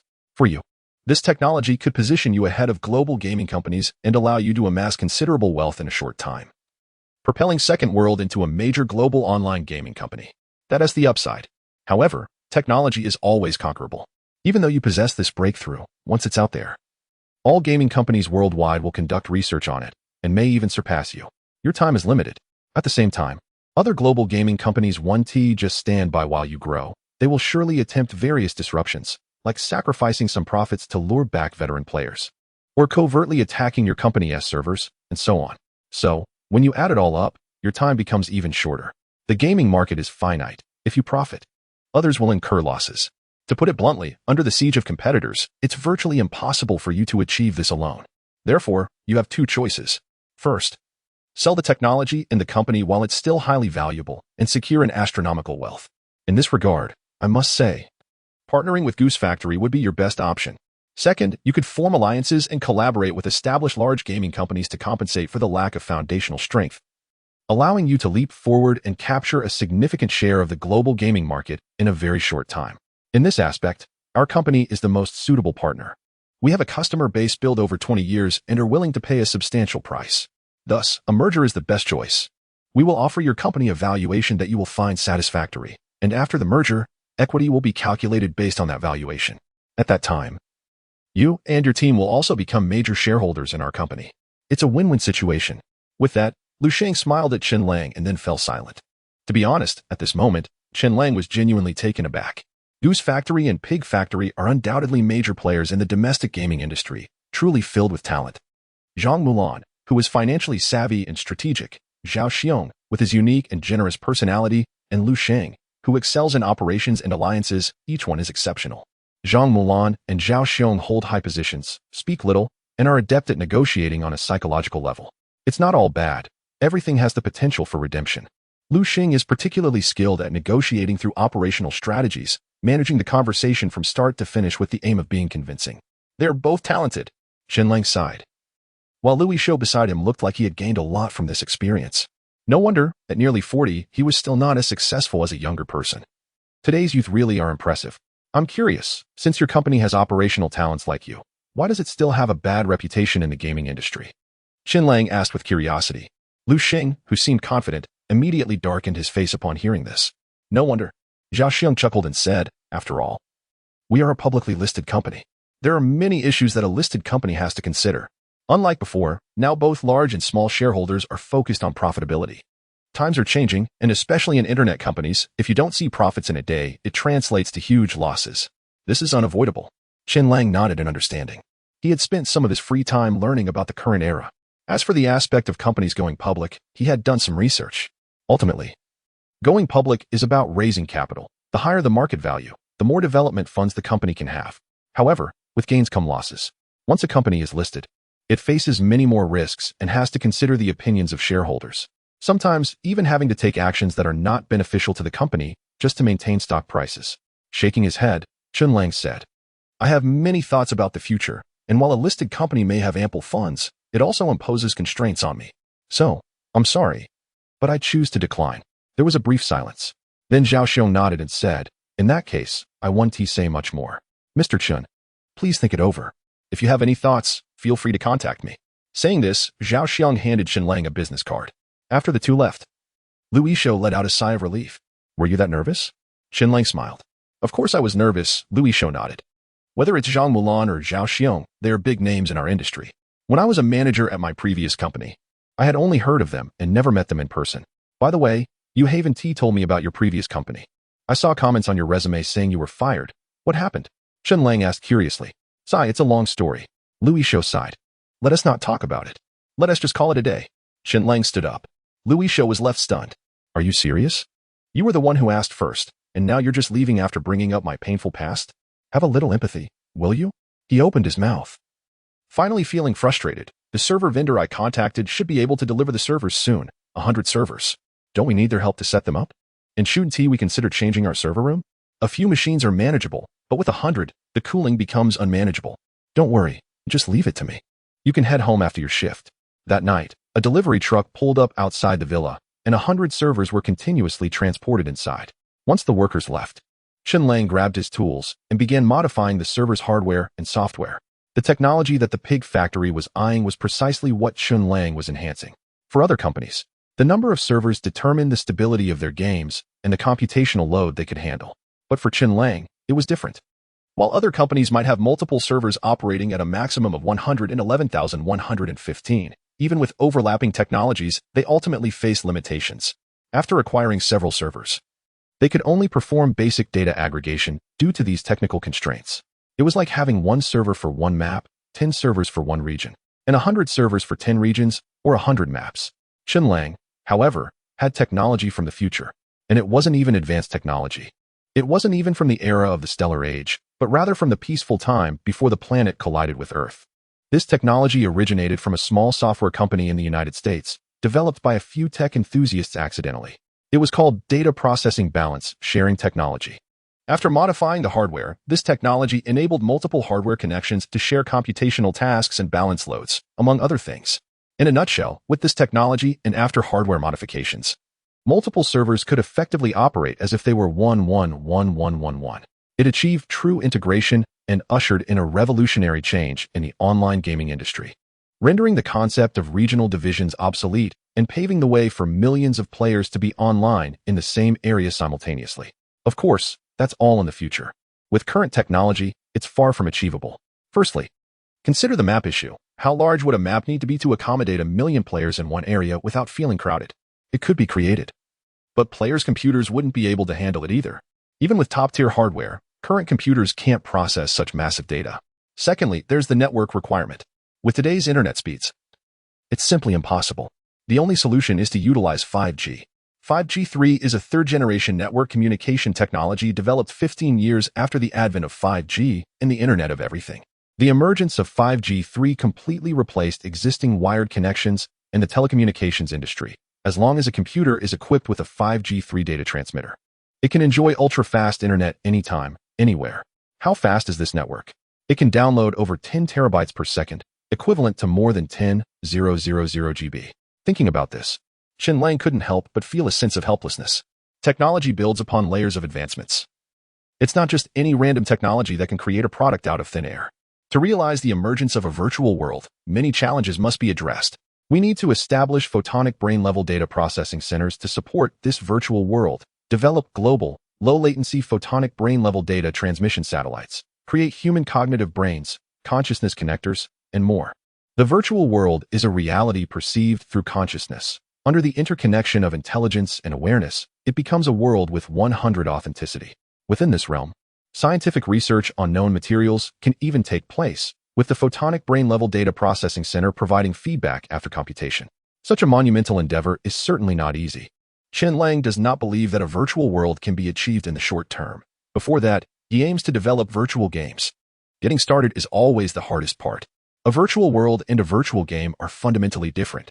A virtual world is a 100 authentic realm created based on known human materials, essentially serving as humanity's second world. In contrast, a virtual game is simply a game that does not require such high levels of authenticity. For virtual environments, every one increase in authenticity demands a 100-fold improvement in existing technology. Moreover, the calculation of authenticity in virtual settings does not solely rely on appearances. It is about the internal structure. A virtual being with 100 authenticity would have a brain that is truly indistinguishable from a real one upon dissection, along with blood containing microcells, bone marrow in its bones, and so forth, making it virtually identical to a real human. Conversely, a virtual being with only one authenticity may look exactly like its 100 authentic counterpart on the outside, appearing extremely realistic, but upon dissection, it reveals nothing inside, just a solid mass, akin to a hot dog. This is where the difference lies. These distinctions create vastly different hardware requirements for virtual worlds compared to virtual games. For an online virtual game, as long as the internet speed is sufficient, there is no need for photonic brains. Having tens of thousands of servers, utilizing data computation and balancing sharing technology can support hundreds of thousands of players online simultaneously. However, for a virtual reality world, without tens of thousands of photonic brains or even quantum-level processors, handling such enormous data is simply unfeasible. Therefore, Chen Lang has a plan. A virtual world is impossible, at least until an asteroid collides with Earth, making it virtually unattainable. However, a virtual online game is indeed possible. As long as there is enough funding to develop foundational industries and artificial intelligence, then to manufacture photonic brains and photonic brain-level data transmission satellites, and subsequently create living materials to produce biological chips and cognitive brains, with a 5G3 network speed, it would be sufficient to support a smooth-running virtual online game. In fact, with a few more photonic brains, global simultaneous online play could be entirely feasible. While modifying the servers, Chen Lang quietly murmured to himself, starting anything is difficult, and the challenges continue throughout the process. To establish a foundational industrial sector, you need to invest at least several billion. Creating basic living materials in this era, before the planet collides with Earth, is even harder. Just synthesizing and fusing elements requires significant financial investment to create the right conditions. The same goes for quantum computers. Given our current technological base, setting up a facility to produce them will also require a hefty investment, especially with the 5G3 network. This isn't something that can be achieved with money alone. Establishing such a thing would essentially mean overturning the global telecommunications industry.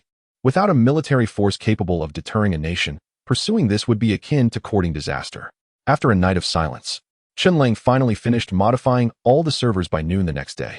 With all 100 servers installed, he powered them on. Lu Yishou stood nearby, looking somewhat worried.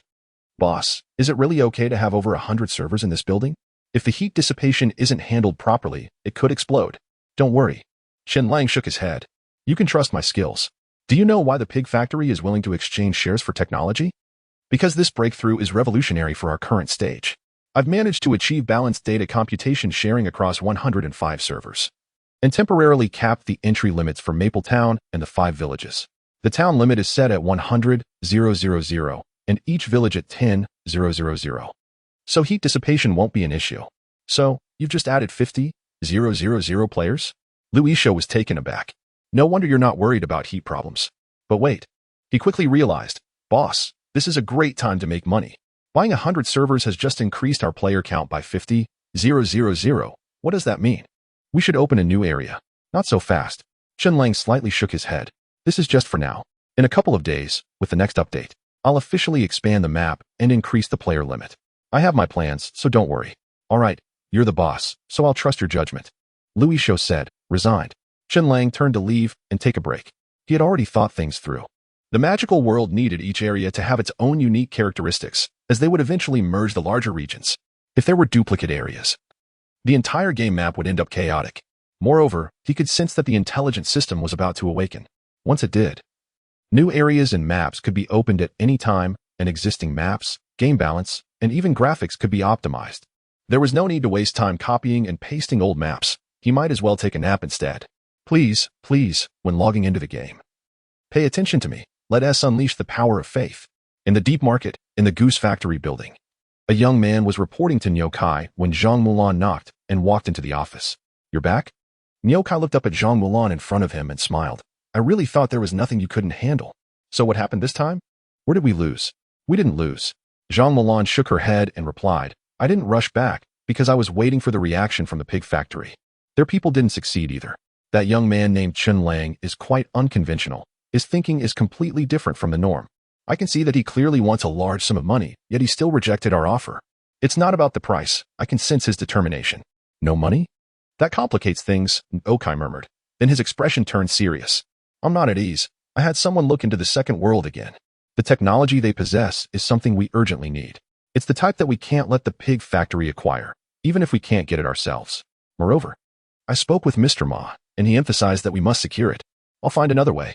Zhang Mulan nodded. Any ideas? Niu Kai asked. We need to impose some restrictions first. Zhang Mulan pondered briefly before saying, although Magic World is a classic game, the strength of the second world is ultimately limited. Many players are waiting for the new server launch in Magic World. According to my investigation, the second world just acquired 100 servers. So opening a new area is inevitable. However, from planning to official launch, it will take at least 2 days, even if they're rushing. What I'm suggesting is to organize an all-network player event, offering recharge discounts across all domestic games and encouraging returning players, even opening new areas for all RPG games.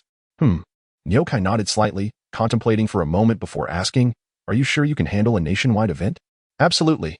Zhang Mulan nodded confidently and said, both we and the pig factory understand the true purpose of this matter. I will contact Zhao Xiong from the pig factory. As long as they agree, we can easily organize an online gaming carnival similar to Double 11 together. As for other companies, they won't have a say in this situation. We're just workers here. Indeed, your growth rate exceeds my expectations. Niu Kai laughed and nodded, adding, I'll add one more thing. The explosive popularity of Magic World comes from a certain streaming platform, of which we are the largest shareholders. Let us contact them, prohibit the streaming of Magic World, and fully promote the online gaming carnival. Got it. Zhang Mulan nodded and turned to leave. At that moment, a young man who had been standing quietly nearby couldn't hold back any longer. Mr. Niu, there's been a lot of buzz about Magic World these past few days, and I've learned a bit about it. Do you want to hear some ideas? Oh. Niu Kai looked at the young man in surprise, chuckling slightly and nodding. Go ahead. Young people often seek shortcuts, but few are brave enough to express themselves. Having gone through his own youthful arrogance, Niu Kai naturally didn't mind giving the young man a chance. Mr. Niu, since the second world has mastered the key technology, it's definitely impossible for them to apply for patents in a short time. And technologies without patents essentially belong to whoever gets their hands on them. At this point, the young man completely failed to notice Niu Kai's increasingly gloomy expression and continued, we just need to use a few small tricks. And we might not even need to show our faces. Get out. Have your direct supervisor come in. Niu Kai slammed his hand on the table and shouted angrily. The young man's face instantly went pale. He nodded tremulously and quickly left the room. A few minutes later, a middle-aged man walked into Niu Kai's office. Mr. Niu, you called for me? Sit. Niu Kai stood up, walked over to the middle-aged man, pulled out a chair, and they sat down facing each other. Old Wang, we've worked together for many years. That's your nephew, right? Niu Kai asked, his expression darkening.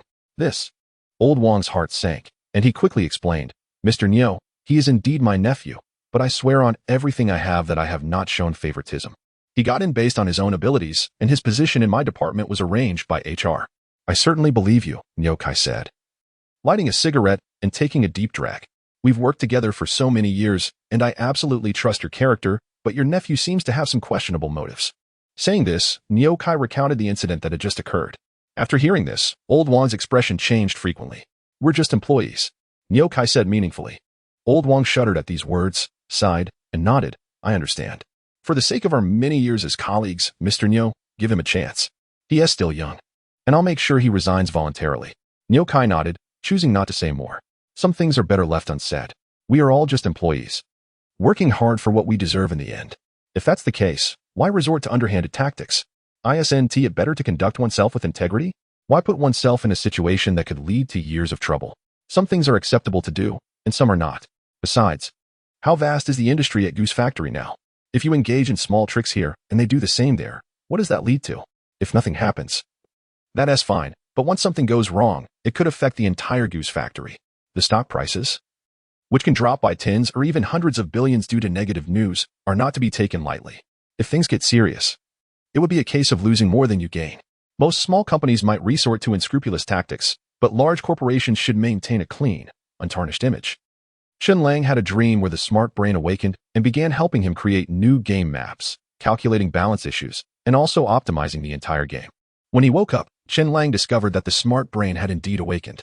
The crystallized essence of civilization within consciousness emits a faint glow, and within this essence, a consciousness attempts to communicate with itself. The main consciousness speaks. The new map is ready, and the optimizations are complete. Connect to the server as soon as possible. A voice resonates in the consciousness.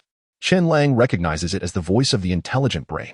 The intelligent brain serves as a supportive consciousness to the primary human consciousness, functioning as a passive entity that usually perceives thoughts without the need for communication. However, since the intelligent brain has entered the crystallized essence of civilization, a barrier has formed between the two consciousnesses. I understand, I'm on it. Chen Lang quickly gets out of bed, not even bothering to get dressed, and rushes out toward the server room. In the hallway, Xiao Xiaoi seems to be going upstairs for something. She suddenly sees Chen Lang running out and is momentarily stunned in place. Is the boss some kind of exhibitionist? She wonders to herself. Chen Lang, however, pays her no mind and dashes into the office to grab the consciousness transmission device before heading into the server room. He connects one end to the server and the other to his temple, slightly closing his eyes as the intelligent brain begins to extract data. This is the most primitive version of the consciousness transmission device. Since Chen Lang has been reborn to his younger self, he no longer has a biological chip implanted at the back of his head.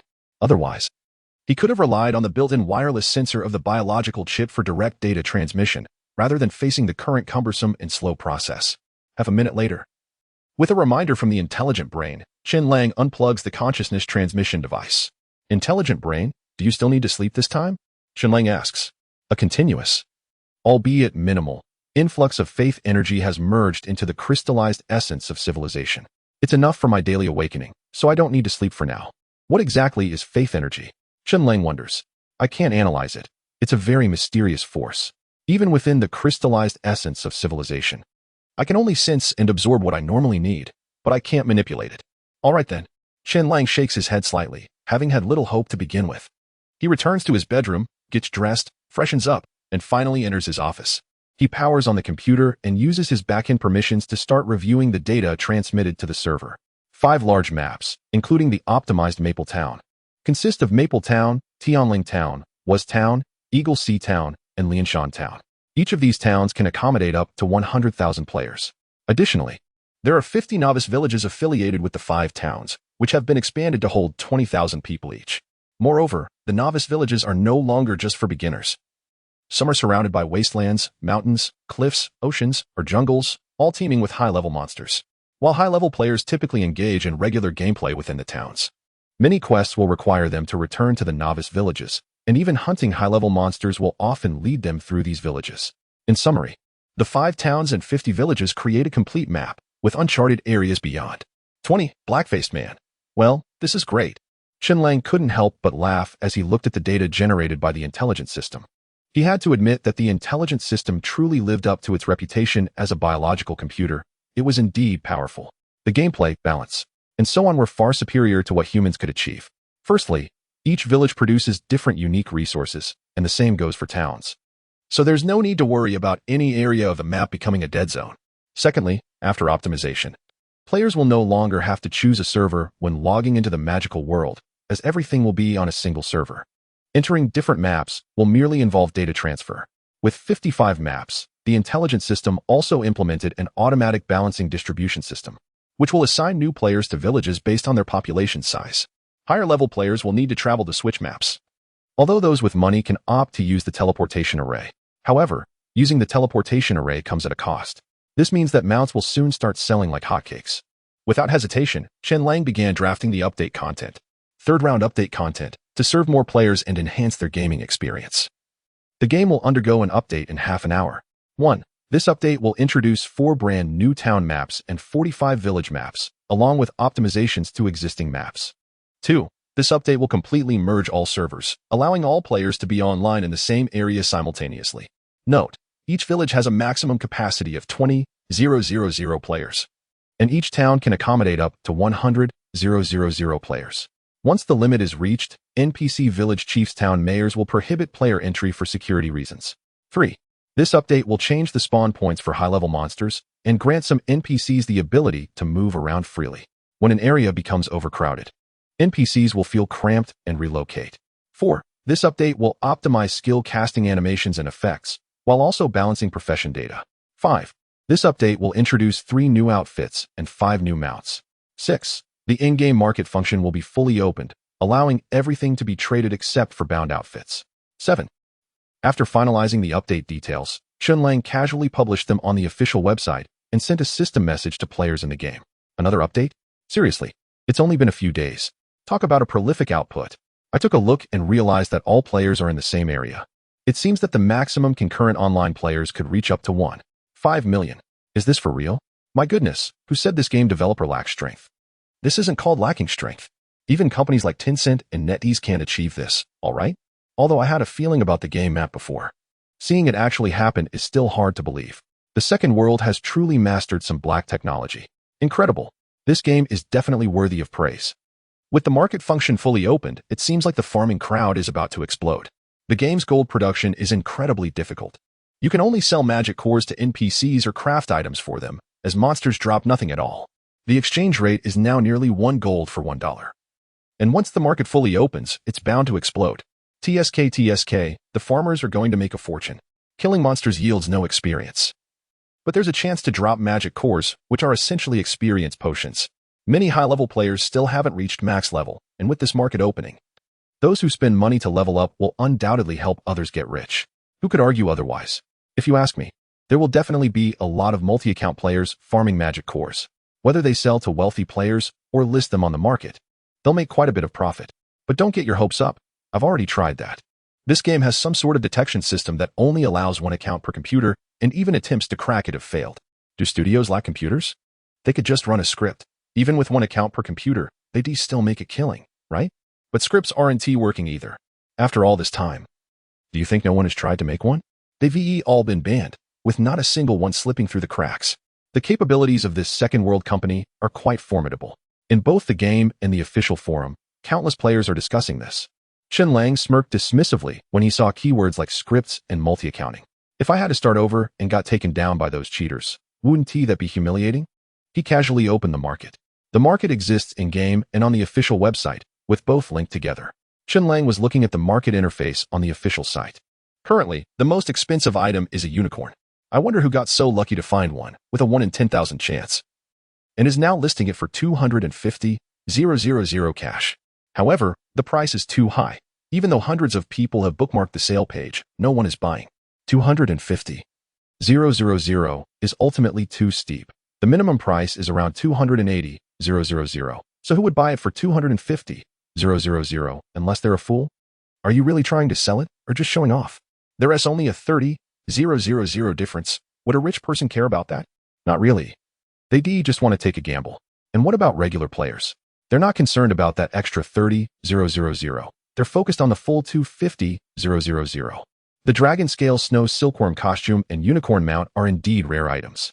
Although many have participated in the lottery and box openings, the actual number of winners is extremely low. Most people give up midway because they simply can't afford it. The only ones who keep going are the wealthy.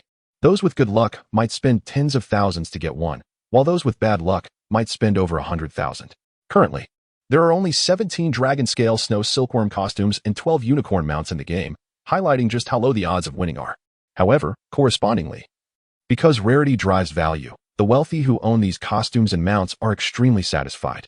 With tens of thousands of players on a bustling server, the chances of running into someone wearing the same outfit are incredibly slim, making every owner an object of envy for the masses. Their vanity is thoroughly satisfied. At the same time, the recognition of the game has reached a new height. For example, Feng Nuanyuan, unlike Long Out Yin, managed to get a piece of clothing and a unicorn by relying entirely on luck after opening just 10 boxes. Of course, she thinks that's how it went. She got the black dragon snow silkworm from those 10 boxes, so doesn't that warrant the game company to release another batch of unicorns? Yes, she did spend money. She poured in a whopping 200,000, but ended up with nothing. If it weren't for her friends pulling her back, she might have impulsively spent even more. Because she spent 200,000 and received nothing, the title of King of Bad Luck once again fell upon her. Chen Lang occasionally observes the promotional buzz around the magical world created by the two, which is how he knows about these events. However, as the magical world gains popularity, many other streamers have also started playing, so now it doesn't even need the two of them to promote it specifically. Thinking of Feng Nuanyuan, Chen Lang casually opened a certain live streaming platform to see if that black-faced guy had managed to get a unicorn. However, upon opening the platform, Chen Lang was immediately taken aback. Frowning deeply, has it begun? At that moment, there wasn't a single channel streaming the magical world, but the entire site was filled with promotional ads. An online gaming carnival? Returning players receiving unprecedented gift packs? New registrations getting super value gift packs? A 30 bonus for every 100 spent across the entire network? This is outrageous. 21, 50 gigabytes. They've just released an update and I haven't even had a chance to announce it yet. And you're already starting? Chen Lang was dumbfounded. If they were just targeting the magical world, that would be one thing, but what else with all these massive giveaways? A 30 bonus on a 100? The magical world has only been open for a few days. Do you really think it's that serious in your eyes? Boss. Louis Shou hurriedly knocked on Chen Lang's office door and said anxiously, the Goose Factory and the Pig Factory have already started targeting us. Not only are all the major online games updating new content, but they're also jointly launching an online gaming carnival. Many players can't sit still anymore. They're trying to cut off our roots. Chen Lang didn't expect the Goose Factory and Pig Factory to be this ruthless. They don't make a move unless it's a decisive strike. But thinking carefully, both the Goose Factory and Pig Factory are industry giants. So this behavior is to be expected. If their response were too small, they would just be ridiculed. Once they strike, it has to be a fatal blow. What is this so-called online gaming carnival really about? Fundamentally, it's targeting Chen Lang, taking advantage of the limited capacity of the magical world to attract potential players at all costs. They're using this opportunity to get players to spend money without holding back. As we all know, wealthy players are ultimately a minority. For gaming companies, the backbone of their player base remains the average small to medium spenders, those who are willing to spend money on in-game purchases. But not to the extent of tens or hundreds of thousands. These players are indeed willing to spend, but they do so rationally. They will only make purchases under the condition that it does not affect their daily lives. After this wave, potential players will be attracted away by various online games. And once they are drawn in, they will likely make some purchases in those games due to enticing discounts. This could lead to a situation where, even if they stop playing one game to switch to another, like Magic World, they won't have extra money to spend in the short term. What does Chen Lang need? He needs to quickly accumulate enough wealth to upgrade in various aspects.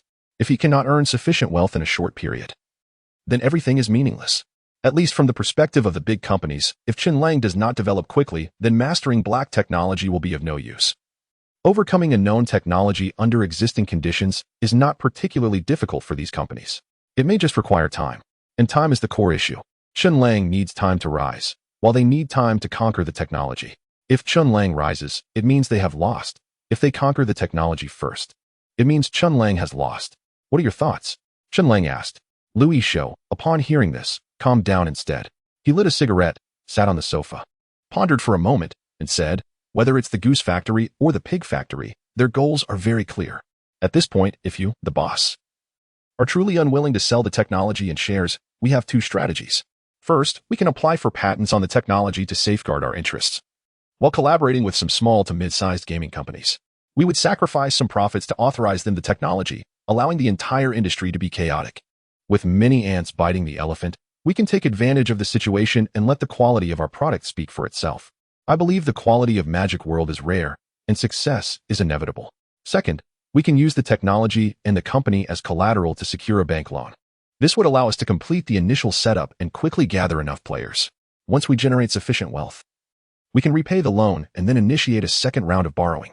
Using this empty-handed but clever strategy, we can transform the entire company and Magic World in a short time. We don't need to shoot for too much. As long as we can stabilize 5 million concurrent players, we will be the #1 gaming company in the country. And on a global scale, we could also claim the top spot. At that point, we would have one, and you, boss, would be a newly minted tycoon in the country. With the technology we have in Second World and the potential of Magic World, I believe the bank will certainly offer you a loan amount that you will be satisfied with. I thought you were just a nobody. I didn't expect you to have quite a few tricks up your sleeve. Chen Lang did not comment on Liu Yishou's strategies, but instead looked at him in surprise. At these words, Liu Yishou suddenly trembled, and the cigarette he had just taken 2 puffs from fell to the ground. With a blank expression, Liu Yishou stared at Chen Lang, seriously doubting whether he had made the right choice in his job. What are you talking about? Aren't we discussing matters of life and death for the company here? You suddenly throw that line at me. What does it mean? Are you praising me or criticizing me? At that moment, Chen Lang reached down, picked up a cigarette from the ground, and stuffed it into Liu Yishou's mouth, saying, "The first strategy won't work. It's a chaotic mess, like ants biting an elephant. It seems simple, but it's hard to wrap things up. If we go down that path, we might just become that bitten elephant in the future. The second strategy won't work either. It's not that I don't trust the bank, but I don't trust people.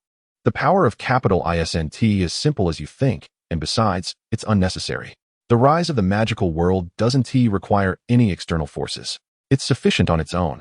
After saying that, Chen Lang stood up, brushed off his pants, and continued, "The magical world is updating today. Also, order 400 servers. I remember there's a basement under the villa. Once they arrive, shove them all in there. I'll find time to renovate it. And then we'll ensure a solid player capacity." "What about the money?" Liu Yishou was taken aback. "400 servers? That's 20 million. Our company's account barely has 7 million in total. Where are we going to get 20 million for servers? Just put down a deposit. We'll settle the bill when the servers arrive." Chen Lang responded confidently, as if assuring Liu Yishou that his money was safe. Seeing Chen Lang so nonchalant, Liu Yishou couldn't help but feel puzzled. Could it be that the boss has not only a suspected team behind him, but also a wealthy benefactor? Otherwise, where would the money come from? But these matters weren't his concern. Since Chen Lang had made up his mind, it was up to him to get things done. After Liu Yishou left, Chen Lang checked the time and began updating the entire magical world. The update was quick because everything was already prepared. It was just a matter of releasing it. However, for the players in the magical world, the update speed was not so quick, 50 gigabytes. Under the optimization of the smart brain, there was still 50 gigabytes of update content. 5 major towns, 50 villages, totaling 55 maps. Moreover, each map was far larger than all the maps of other games combined, which was nothing short of incredible. Whoa, 50 gigabytes. Are you kidding me? How can the Magical World's update be bigger than other games' full downloads? Players wondered, what on earth did they update? Did they switch to a 3D model? That can't be right. The official website said it's still in 2D mode. How could 2D mode be that big? Did the Second World finally show some integrity and add special effects to the game? 22. Second World. Don't be ridiculous. The Magical World is clearly a simulation game. Special effects are impossible. Even if there were effects, they would be high-level stuff. We just opened the apprenticeship level to level 19. We're not even real professionals yet. Where would the special effects come from? It's simple and unadorned, yet the most basic graphics still require 50 gigabytes. Wow, this is like a snake game in a magical world. I've finished updating, and wow. It turns out all players are in the same zone, named Rizal City. Rizal City. This city name appears multiple times in quests and should be the human main city that opens up after reaching level 20. So, does that mean the 50 villages belong to the 5 major towns, and the 5 major towns are under Rizal City? That's right. According to the quest description in the Maple Town Library, Maple Town belongs to Rizal City, which is one of the 43 main cities in the northern region of the human domain controlled by the Kingdom of Blan. The population is around 1.8 million. What is the Second World trying to do? A main city with everyone in the same zone? Does this mean that future cross-server battles will be fights between different cities? Have you noticed how vast the geography of this magical world is? Based on the various quests we've completed so far, we know that the magical world consists of 3 continents: the mysterious continent of the fallen god of magic, the barbaric continent where orc tribes exist, and the divine grace continent, which is occupied by humans, including us players. The first 2 continents are unknown, but how big is the divine grace continent? According to available information, the Divine Grace Empire is the main authority on the Divine Grace continent, controlling 2 major kingdoms and 4 principalities outside the empire, occupying about 70 of the land area. The Kingdom of Blan, where we are situated, has 43 main cities and a capital city, along with 3 major fortresses. Based on these calculations, the Kingdom of Blan alone can accommodate around 130 million players. Terrifying. Moreover, the background information of the magical world is incredibly well developed.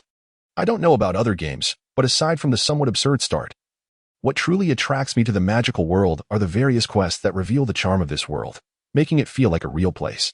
According to the history of the magical world, we are currently in the year 8071 of the fallen god era, following the fall of the god of magic. This year, the entire world seems to be on the brink of turmoil, possibly on the eve of a world war. Based on the statistics provided by the brother above regarding the geography of the magical world, the Divine Grace continent should be able to accommodate up to 3 billion players. 3 billion, everyone. What does that mean? That's half of the global population. If everyone played the magical world. And if the technology breakthrough allowed for simultaneous online play across all time zones, this would be humanity's second world. Since most players' internet speeds aren't as good as expected, many are still in the process of updating. During this downtime, they have started chatting on forums. However, it is precisely these conversations that have attracted quite a few curious potential players who have yet to start playing the magical world. These are the potential players. Chen Lang quietly observed the posts appearing on the forum. Just as the players speculated, the magical world was a true civilization. A game transformed from the history of a magical civilization. This period indeed stood on the brink of global upheaval. With subsequent updates and the continuous release of expansions, players would eventually be able to participate in the 100 Years' War of the magical world. This was no joke. Before Chen Lang was reborn, when Earth and the magical civilization encountered each other, if it weren't for the fact that the 100 Years' War had just concluded, leaving the civilization in ruins and on the verge of collapse, humans from Earth would hardly have been able to triumph over the magical civilization. After all, it was a civilization that had developed for over 10,000 years. This phase laid the foundation for the city of Rezel. After the next expansion, once these people stepped into Rezel, the main city would finally be established. Chen Lang mumbled to himself, then thought, however, the next expansion is still far off. At least a month away. During this period, I should focus on establishing more main cities. Once the 400 servers are up, I can directly create another 4 main cities along with their respective towns, and then divide the regions based on the main cities. The 5 major regions can accommodate 7.5 million players, which should be sufficient in the short term. Yes, that's the plan. I'll put off the discussion about the next expansion and the opening of the main cities until the 5 major regions are filled. As for the merging of the regions, we can delay that until after we've built the industrial base and developed artificial intelligence. Artificial intelligence was no trivial matter. It was different from the cognitive core. The cognitive core existed only within one's own mind as an auxiliary tool, but once artificial intelligence was born and integrated into the game, it would definitely be discovered by the players. Did the magical world need artificial intelligence? Yes, and it was essential. The magical world was vast, and without artificial intelligence, chaos would ensue in the future. Only artificial intelligence could perfectly manage the various balances and financial systems within the game. Moreover, the magical world was crafted from a real civilization, and the expansions within it required guidance, needing thousands or even millions of players to continuously trigger quests, ultimately leading to the birth of the expansions. This also required a guide, and artificial intelligence would serve that role. In addition, with artificial intelligence, this world, which was merely a source of entertainment, would come to life, where everything would resemble the real world. Even NPCs would engage in different dialogues based on the varying favorability and charm levels of different players. Chen Lang believed that once artificial intelligence was born and integrated into the magical world, the notion of players abandoning the game would no longer exist. They would fight for humanity, for their friends and brothers, and even for NPCs. By that time, abandoning the game? They wouldn't be able to drive players away. However, all of this was a matter for after the game became a sensation. The most important plan for now is to break through the siege from the tech giants and start the magic world. First, we need to gather enough funds to purchase 400 servers and prepare for the upcoming industrial base and artificial intelligence. A top domestic gaming company might not be enough to drive people crazy. A game generating over 100 million a day might not be enough either. After all, with 5 million people online simultaneously, both explosive growth and quiet periods coexist. Once stabilized, it might generate 1 or 2 billion a day, averaging 5 to 600 billion a year, but that's still within the realm of normalcy. In the eyes of those big players, hundreds of billions in annual profit aren't that impressive. Their company's market values could easily increase by several hundred billion in a year. A second-world gaming company wouldn't be enough for them to personally step in and engage in cutthroat competition. However, the emergence of artificial intelligence is sure to catch their attention. AI represents the future of the internet, and even of many industries. It's a key element for humanity to enter the next stage. Once they discover that the second world possesses AI, they will undoubtedly come down to challenge Chen Lang directly. In such a scenario, the current defense forces wouldn't be able to protect him at all. Therefore, the prerequisite for AI is to have an industrial base. With an industrial base, whether it's to manufacture intelligent robots at an accelerated pace or to create combat robots and private armed forces, it becomes crucial. At the same time, issues regarding personal security can also be thoroughly addressed. Scratching his head, Chen Lang began to contemplate a specific plan to break the deadlock. After thinking it over, he realized that the two strategies proposed by Lu Yishou were the most useful. Chen Lang fell silent. After a moment, he smirked and started writing code. Want me to face reality? Dream on. I might not be able to outsmart you, but I can definitely out-tech you. After typing away for over 10 minutes, Chen Lang took advantage of this update to incorporate the new code into the game. By this time, many players with good internet speeds had already downloaded and entered the game. They all wore expressions of surprise as they clicked on a newly popped-up icon in the upper right corner. It was an icon of two people holding hands. This alone might not have been enough to astonish players, but what truly shocked them was that the two figures holding hands were both men. Gay? Shocked. They clicked on it and were immediately enlightened. Invitation plan. The beautiful Duchy of Blanc has recently been besieged by beast hordes, and the Duke has ordered each main city to resolve the issue independently and eliminate the threat as soon as possible. The Lord of Rizel City, aware of the lack of manpower, has issued a bounty. All players in Rizel City can invite newcomers into the jurisdiction of Rizel City to prepare for the upcoming beast extermination. For every player invited, one can receive a courageous gift box and a thunderous gift box. What does this mean? What are the courageous gift box and thunderous gift box? Many players initially looked confused, then read it again and suddenly realized, wait, isn't this just an invitation to invite friends to play the game for rewards? It's no different from those promotional plans in other online games. The only difference is the gifts. After glancing at the Brave Warrior gift box and the Thunder Beast gift box, players became excited. The Brave Warrior gift box has a 1 in 10,000 chance of unlocking the Brave Warrior set, which is similar to the Noble set and currently the top-tier outfit. The Thunder Beast gift box, featuring the Thunder Beast, which resembles a horse with thunderous hooves and eyes that flash with lightning, leaves charred hoof prints in its wake that take several minutes to disappear. This is also one of the best mounts in the game, just like the unicorn. Are you kidding me? With a 1 in 10,000 chance, if you're unlucky, you'd have to invite at least 10,000 new players to get it, right? Yes. It's a scam. A 1 in 10,000 chance? What is the point? Wake up. This isn't for you. It's for the rich and the extravagantly wealthy. And if you can't get the outfits and mounts, you still have the exchange materials. Just like the Black Dragon Snow Silkworm and Dragon Scale Thread.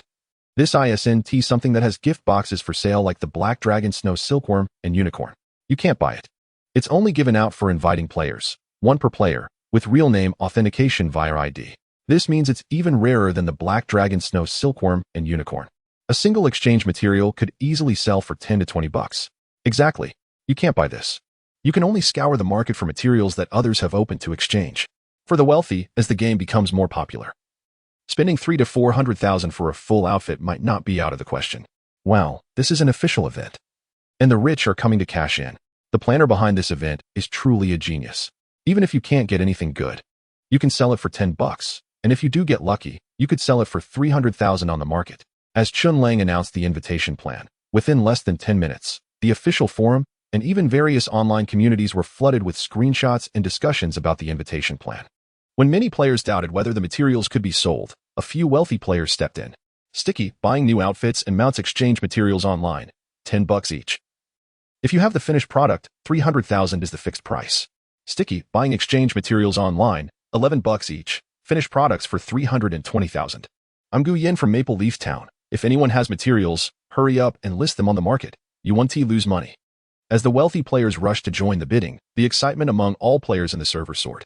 Inviting one person means getting 2 gift boxes, outfits and mounts, worth 20 to 30 bucks in real money. Wow. Where's my mom's ID? Where's my dad's ID? I need to register quickly. However, despair struck when they found out that only one account could be registered per IP address. They'd have to go to an internet CAF just to register? Some players began to reconsider if it was worth it. But for many people, it doesn't really matter. If they can't register themselves, they'll just have friends or classmates do it. Who cares if they play or not? Just let them log in for an hour to claim the gift box first. And so, right after the magical world finished its latest update, a surge of players flooded in, and the online numbers skyrocketed. But that's not all. Although a certain platform banned streamers from broadcasting the magical world, Many are still playing it privately, they just aren't streaming it. Now, as events unfold, major streamers are calling their friends, flooding their fan groups with messages urging fans to register accounts and play the magical world. Are you kidding? How much can you earn from a month of streaming? This is the real opportunity. If 10,000 fans register to try it out, that's 20,000 gift boxes. If even one is opened, that could mean an extra 300,000. Even if they can't open anything valuable, 20,000 materials can still sell for 2 to 300,000. It's insane. In this moment, all the players went wild. The official site for the magical world reported a tenfold increase in traffic. Downloads of the game skyrocketed, and online players surged. In the market, new outfits and mount exchange materials were constantly being listed, with prices all over the place. Some for 10, others for 11, 12, or even 13. And some were listed for 21. Even more astonishing, some lucky players directly opened a Thunderbeast, which was listed at a sky-high price of 400,000. Countless players were watching, and within 5 minutes, it was gone. The buyer? Guyan. Boom. Countless players erupted once again. This is what we call passion. Time flew by, and an entire afternoon had passed. Chen Lang kept a close eye on the back-end data of the game. In just one afternoon, the online player cap of 1.5 million reached 800,000, more than 5 times the number from yesterday. Chen Lang believed that with the quality of the magical world and the event he organized, it wouldn't take 3 days for the player cap to be fully reached. This game is a massive trap. Once you dive in, it's hard to get out, whether you're just trying it out or fully committing. Moreover, within 3 days, many of the new players among the existing 800,000 would definitely spend money. Some would spend more, some less. And once they start buying, the server funds would be secured. GM, can you be a bit more generous? Release some damn artifacts, or at least make the weapons glow. I've got the money. If you dare to release them, I'll buy them all. Just then, a message flashed across the game interface Chen Lang was monitoring in the back end. A banner message that all players on the server could see appeared, announcing that this item was linked to a magical artifact, which had an extremely low refresh rate and only appeared with a mysterious merchant. The mysterious merchant would show up once a day in a random location, but only for 10 minutes, selling random items. Additionally, the items sold by the mysterious merchant were particularly expensive and often lacked any practical use, serving mainly to show off. For example, this magical item from Transsion. Ultimately, the existence of the mysterious merchant is just a means for Chen Lang to recycle gold coins. Currently, a player can drop a magic core after about 10 minutes of normal gameplay. The NPC's purchasing price for magic cores fluctuates based on the total amount in circulation. Right now, the buyback price is 5 gold coins each. In the market, 1 gold coin can typically be sold for about $1, which means a normal player can earn around $4 per hour from monster hunting. If a hardcore player has good luck, they could potentially earn over $100 in a day just from hunting monsters. Of course, the game isn't just about monster hunting. Considering various activities along with hunting, if one puts in a lot of effort, it's possible to earn over $200 in a day. But it's quite exhausting. If a full-time player isn't afraid of the grind, they could make around $5,000 to $6,000 a month. Magic cores can be sold directly in the market, but some players opt to sell them to NPCs for gold coins, as many in-game activities require gold coins, such as teleportation. Both magic cores and gold coins can be traded in the market. The magical item for communication sold by the mysterious merchant is aimed at those wealthy players who have just acquired gold and don't have much to spend it on at the moment. One communication magic item costs 10,000 gold coins, equivalent to $10,000. Chen Lang was taken aback when he saw the banner for the communication item. $10,000? Just like that? Did he underestimate these wealthy players? Or is it true that money allows one to do whatever they want?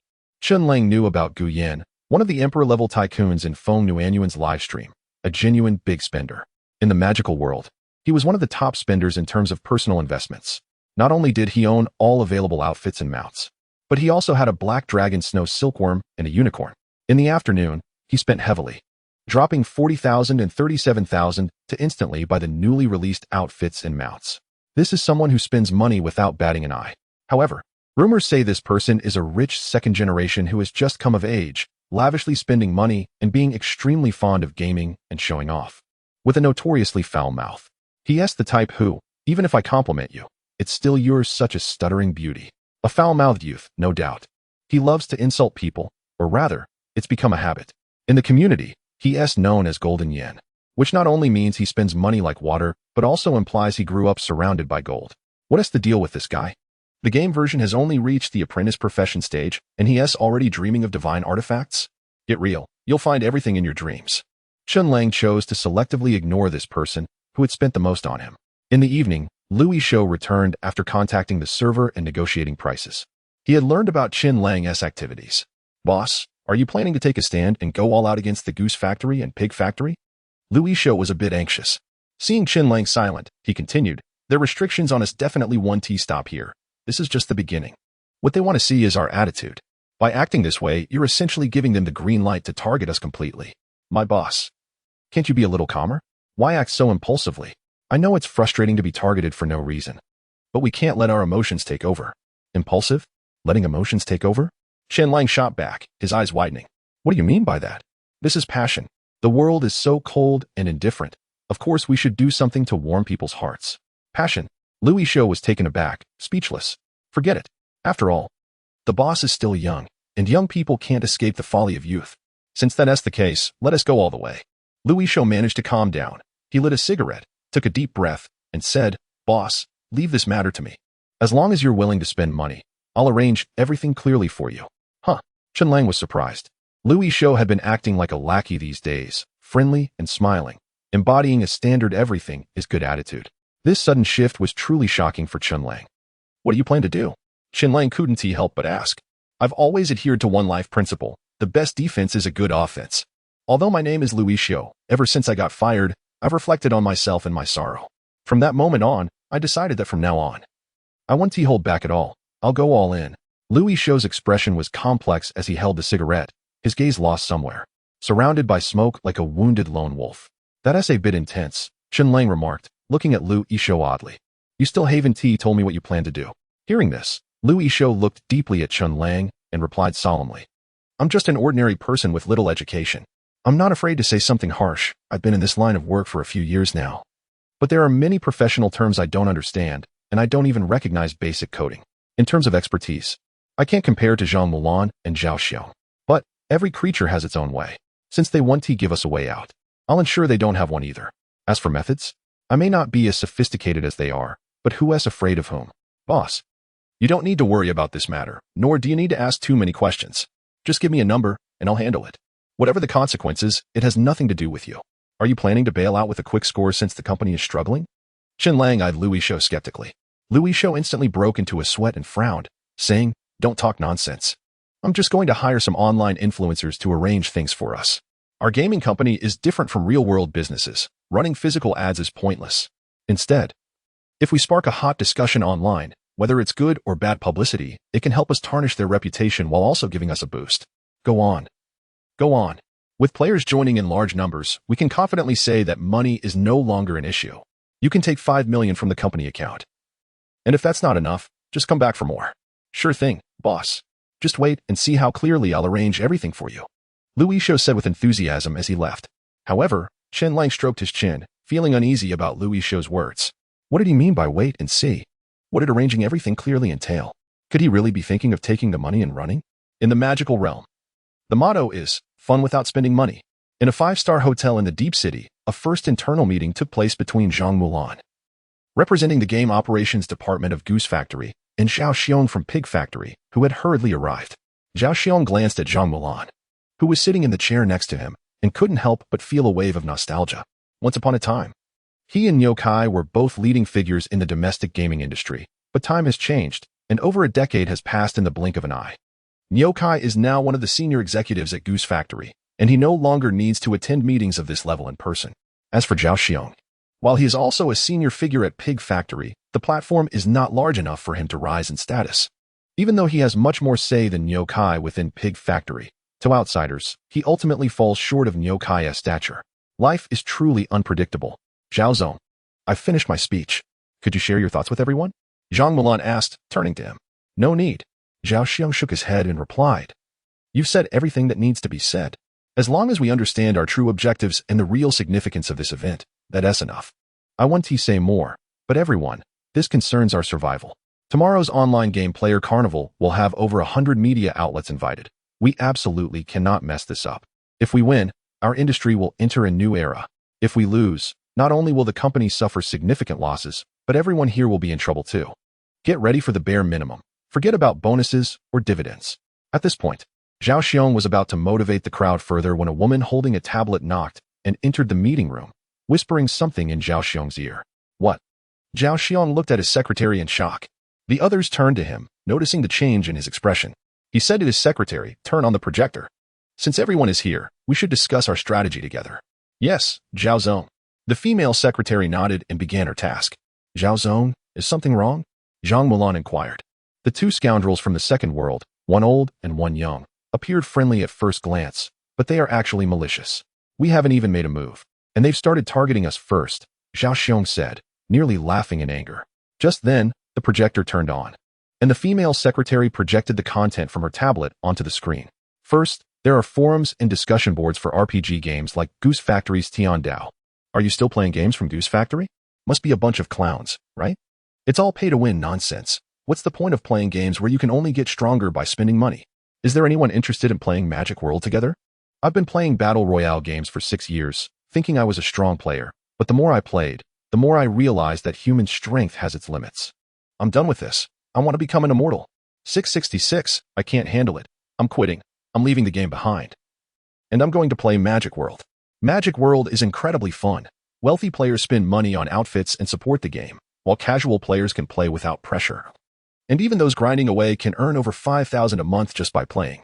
Garbage Goose Factory, garbage games, ruining my youth. There's no fairness here. Brothers, come play Magic World. If you mention my name, I'll give you free guidance and help. Magic World is enjoyable without spending money. If you're a bro, come join me. Messages posted by paid commenters made Zhang Mulan's face darken, and it wasn't just forums and boards, even in-game. The World channel occasionally saw promotions from Magic World. Suddenly, there were players angrily cursing, some curious, and surprisingly, quite a few actually quitting to join Magic World. Of course, this is still Goose Factory's game. Their games have been doing decently over the years, at least their reputation isn't terrible. Everyone knows that spending money can make you stronger. In contrast, Pig Factory has truly collapsed. Whether it's RPG or not, all their games are flooded with paid commenters. Over the years, Pig Factory's reputation has worsened, and just recently, players protested collectively, even causing a big stir on social media with thousands of complaints trending. With this wave of paid commenters, major online games under Pig Factory have completely fallen apart. Still grinding? The wealthy have already moved on to Magic World. If you wait any longer, it'll be a ghost town. Why not jump into Magic World? You can create dozens of accounts and only earn a few thousand a month. Why not play Magic World instead? With just one account, you can earn thousands a month, and while making money. You can also develop your account. It's the best of both worlds. Magic World is truly a conscientious game. Brothers, good games should be seized early. Magic World just launched a week ago, and now is the perfect time to get in. As time passed, Zhao Xiong's face darkened just like Zhang Mulan's. Every major online game across the web has been targeted by paid commenters, all of them blackened while aggressively promoting Magic World, as if to say, nope. This is our second world's doing. Dare to challenge us? It's downright shameless. Zhao Xiong stood up in anger and slammed the table. The conference room fell eerily silent. Everyone present was an industry veteran. They had seen all kinds of tactics in competition. But at that moment, they were all bewildered by the moves made by Magic World. Shameless? That's right, it's a bunch of scoundrels. With such a massive army of online trolls, there must be more than one organization behind it. And with so many people involved, how much money could that be? At least several million a day, right? Several million. Why can't you promote your own stuff instead of trying to slander us? The crowd couldn't help but twitch their lips. But they had to admit that for the magical world, while this tactic might be dirty, shameless, and utterly disgraceful, it was undeniably the most effective. Rivals are often enemies. In the past, whenever a new game launched, they would also hire trolls to promote their games in similar genres. But they kept it under wraps since maintaining the company's reputation was crucial. If things went too far and the game ended up flopping, it would turn into a real joke. They were reluctant to bear that consequence, as it would significantly impact their future and job prospects. The company was equally hesitant to face such repercussions. For a publicly traded company, a misstep could have far-reaching effects. In the industry, smaller companies might engage in such tactics. But they wouldn't. Firstly, they couldn't afford the costs. Secondly, they had a good grasp of their own game's quality. Even if they tried such tactics, if the game's quality didn't measure up, it wouldn't succeed. And even if it did, they wouldn't have the confidence to face retaliation from the big players like Goose Factory and Pig Factory.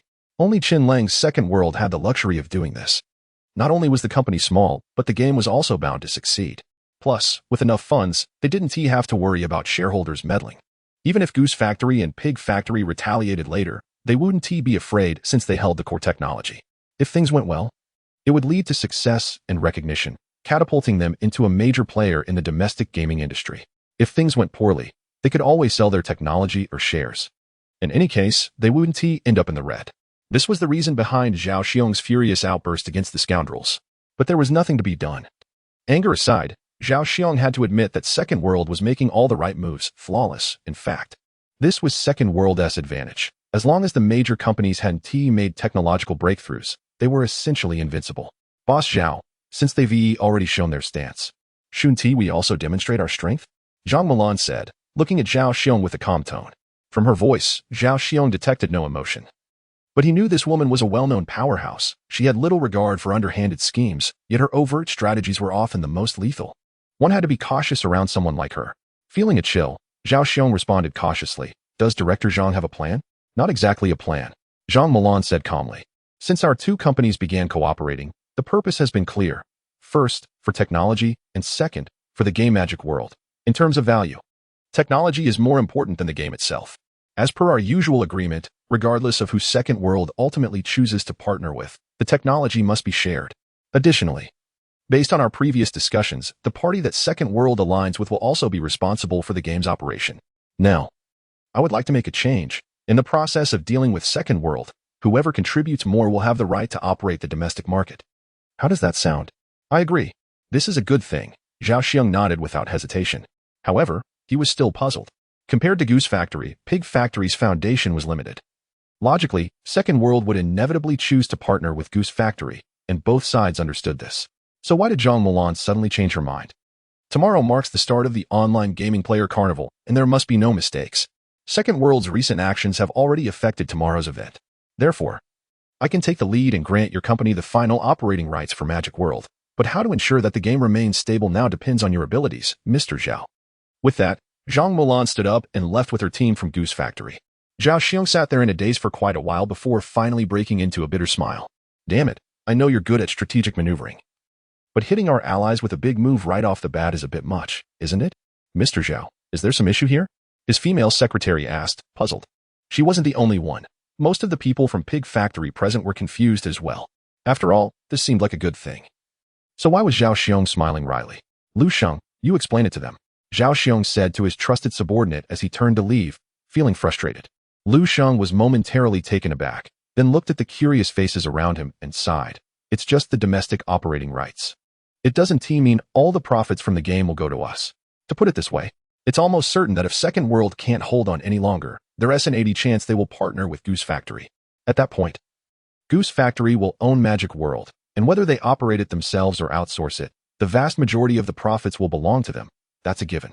Furthermore, Goose Factory is currently the largest company in the global online gaming industry, with several classic games under their belt, like League of Legends and PUBG, among others. In contrast, we have struggled to produce classic games in recent years. Our top position in the industry is entirely supported by a few old games that are over a decade or two old. We may be fine in the short term, but if this continues for a long time. Lu Sheng paused, but everyone present was smart enough to understand what he was hinting at. Suddenly, a group of people showed expressions of helplessness. Goose Factory isn't lacking in games. What they need is reputation, stability, and absolute certainty. The Pig Factory is different. It is in dire need of a classic game to bolster its reputation and instill confidence in its shareholders and investors. Even if it's just a matter of acting as an agent, they have to secure it. Most of the profits might go to Goose Factory, but relatively speaking, the appreciation of the stock price can easily offset those losses. The magical world is optional for Goose Factory. A single game won't significantly impact their stock price, but it is indispensable for Pig Factory. Zhang Milan's strategy is quite simple, to exploit the weaknesses of Pig Factory and make them the villain without harming her own interests, pushing them to take action against the Second World. As for how to take action, that will certainly involve some underhanded tactics. CEO Zhao left with a wry smile. Probably to quickly contact the headquarters to discuss a specific plan, right? No wonder this woman climbed to this position at such a young age. She shouldn't be underestimated. Who could argue with that? I have classmates working at Goose Factory, and they say that woman is a true powerhouse, stronger than many men. In a business suite, Zhao Xiong entered and immediately dialed his boss's number. Mr. Ding, here's the situation. There was a long silence on the other end. After quietly listening to Zhao Xiong's account, Mr. Ding pondered for a few seconds. The company cannot afford any negative news. Neither shareholders nor investors would tolerate such a thing. I will send you a number shortly. You just need to contact them. 30 million. I will have the finance department transfer 30 million to your account under the guise of a technical exchange. You can handle the specifics of the negotiation. Understood, Mr. Ding. Zhao Xiong nodded seriously. After a while, 2 text messages appeared on Zhao Xiong's phone. One was a transfer notification, 30 million received. The other was an online contact number. An untraceable advertisement with the ending being an international number. A chill ran down Zhao Xiong's spine. He understood his boss's intention. Everything is meticulously planned, with no room for error. If anything goes wrong, no matter how big the commotion, it won't be related to Pig Factory. Taking a deep breath, Zhao Xiong dialed the international long-distance number. After a brief exchange, both parties reached a cooperation agreement. Zhao Xiong opened his laptop and transferred 5 million as a deposit. Black Spider, an organization made up of international hackers, ostensibly provides technical security support to major internet companies worldwide while secretly engaging in illegal activities. Zhao Xiong never expected his boss would have their contact information. He muttered to himself. Meanwhile, at a secret base abroad, go, guys. We have work to do. Let us get moving. This time, our target is a newly established gaming company in China. Our mission is simple, within 5 hours. We need to create chaos in their database, perhaps even shut down their game servers, ensuring that their games cannot operate normally for at least 3 days. How much is the reward?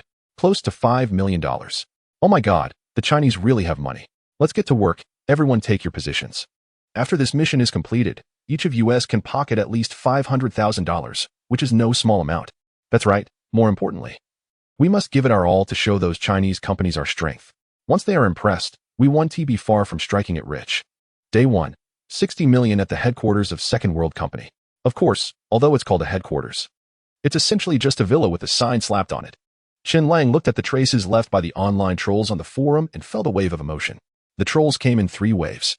The first wave was dedicated to mercilessly bashing Goose Factory and Pig Factory games. The second wave was desperately promoting Magic World. The third wave was the most technical, with a bunch of trolls pretending to be hardcore veteran players and experts, analyzing data. After all their analysis, every advantage subtly pointed towards Magic World. They were practically masters of soft advertising. Calling them trolls was a bit of an understatement. I really underestimated that old fox Louis show. I didn't expect him to play this hand so well. Chen Lang happily browsed the forum. He didn't need to pay attention to the professional haters and promoters, but he felt he had to look at the data analyses and comparisons. I'm a hardcore RPG player, having played games for over a decade. I don't play cards or drink. I just enjoy gaming in my spare time. To be honest, it's clear that these haters and promoters are just trolls, and people should ignore what they say. However, as a veteran player, whenever a new game comes out, I want to give it a try. For instance, I heard a friend mention Magic World a few days ago, so I downloaded the client and started playing. How can I describe it? First of all, even though Magic World is a 2D game, it completely outshines the so-called 3D big production online games in every aspect. Why do I say this? Because this game has 55 maps, none of which are repeated, and it supports millions of players online simultaneously. This is revolutionary and unprecedented. All my friends have started playing Magic World, and I'm no exception. I've been browsing this forum for many years, and I occasionally come to check it out. Seeing everyone arguing back and forth, I want to say a few fair words and provide an accurate personal review. In terms of playability, there isn't a single game on the market that can compare to Magic World, whether it's daily tasks or weekly quests. Everyone knows that major games are endlessly repetitive. Initially, there's a sense of novelty, but over time, it becomes tiresome. The magical world is unique during specific periods. The game experiences major events that dictate all daily and weekly activities, meaning they never repeat. In terms of prospects, it's undeniable that the game Magical World has potential unmatched by any other game. Not to mention the cutting-edge technology that accommodates millions of players online and its vast map.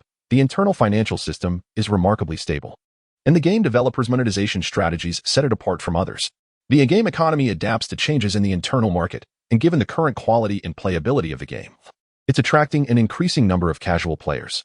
With a growing player base, there are bound to be plenty of wealthy players. And as the number of wealthy players rises, the market will expand. For those looking to make money in the game, now is the perfect time to create an account. As for the game developers, they can be considered a conscientious company. Everyone knows that free games usually sell items and attributes, while subscription games sell costumes and force you to endlessly repeat tasks. Some shameless games go even further, selling subscriptions, costumes, attributes, and items, leaving no opportunity to make money unturned. However, Magical World is different. It's a free game that doesn't sell items or attributes.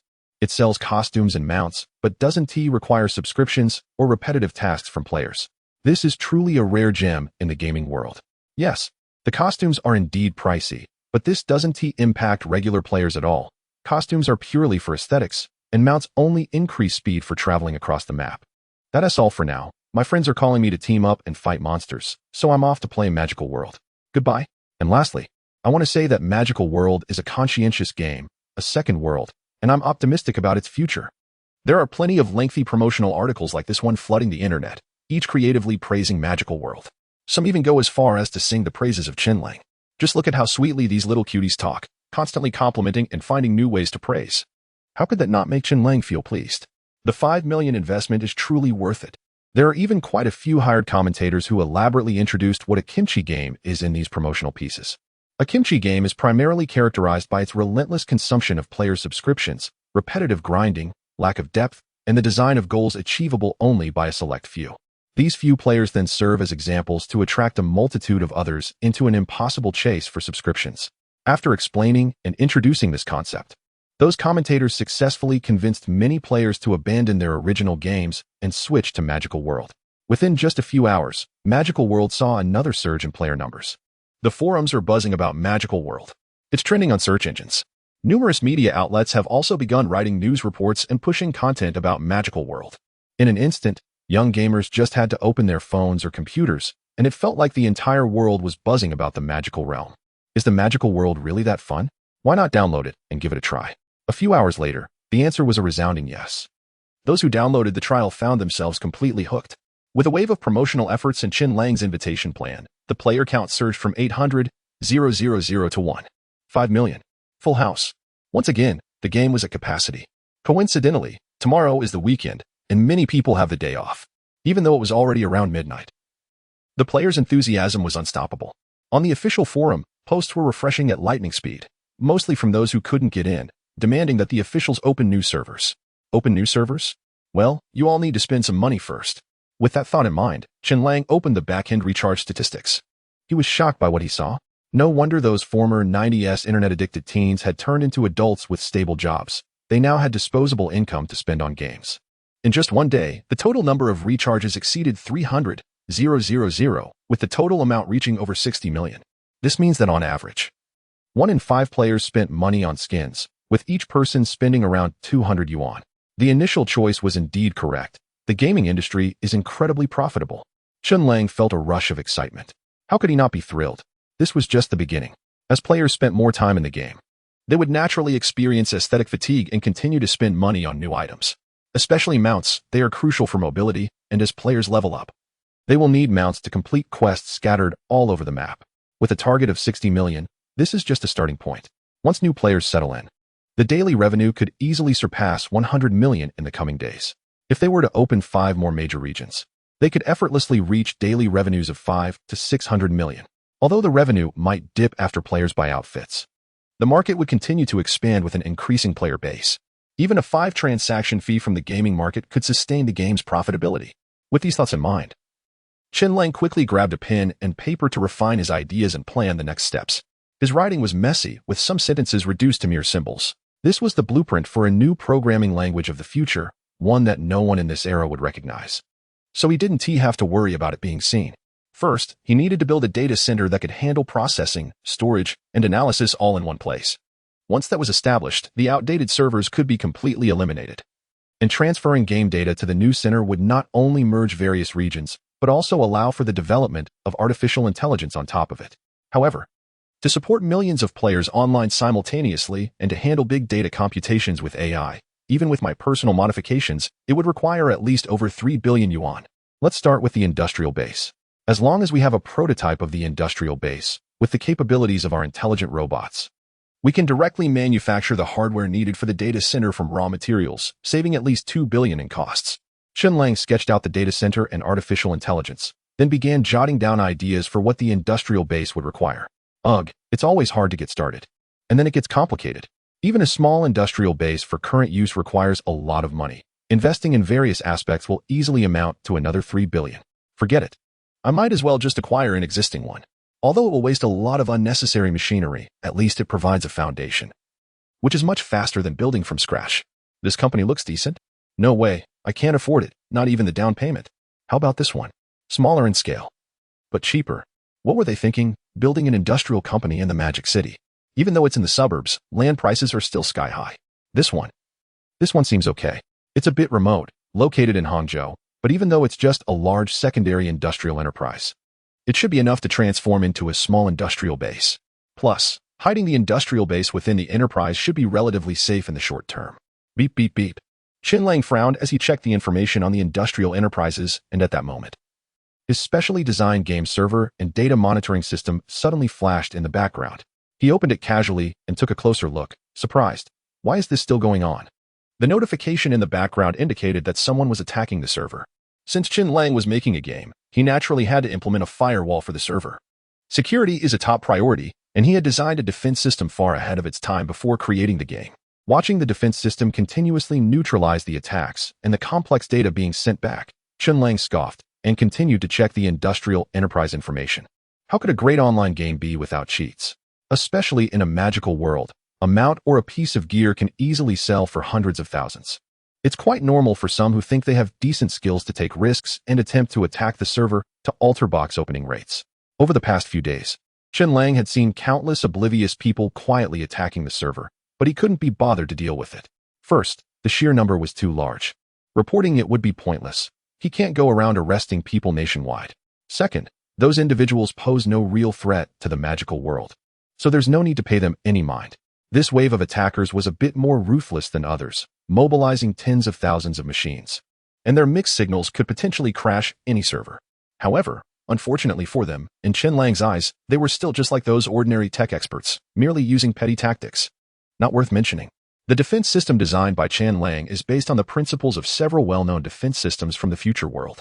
Before the complete emergence of artificial intelligence, major global internet companies had their own dedicated defense systems to prevent data leaks and maintain data security. For instance, Alibaba's Taiji, Tencent's Doujuanxingyi, Microsoft's Zeus Shield, Google's Alien, and Apple's Smart Lock, among others. The principles behind Chen Lang's defense system are derived from Taiji and Doujuanxingyi. After 57 years of re-education, he initially studied these as part of his foundational courses. Taiji, as its name suggests, is a unique algorithm that receives any external information with a soft approach, employing pseudo-intelligence for filtering, followed by human secondary screening. The so-called pseudo-intelligence refers to the AI showcased by major internet companies today. This AI represents the initial data of true artificial intelligence. Developing it into real AI involves several significant hurdles. Without overcoming these, all efforts are in vain. Doujuanxingyi, on the other hand, operates differently. Unless granted special permissions, this defense system refuses to accept any external information. If attacked, the incoming data will be redirected to a backup server. The two systems are not superior or inferior to one another. They simply handle external data differently. Chen Lang, with his technology far surpassing that of his time, combined the two systems into a new adaptation.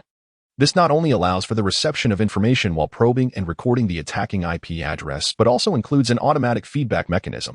The principle is that Taiji receives the information using a soft approach to maximize the server's remaining processing power, while Doujuanxingyi treats the opponent's computer or server as a backup server. In this back and forth, the attacker finds themselves in trouble.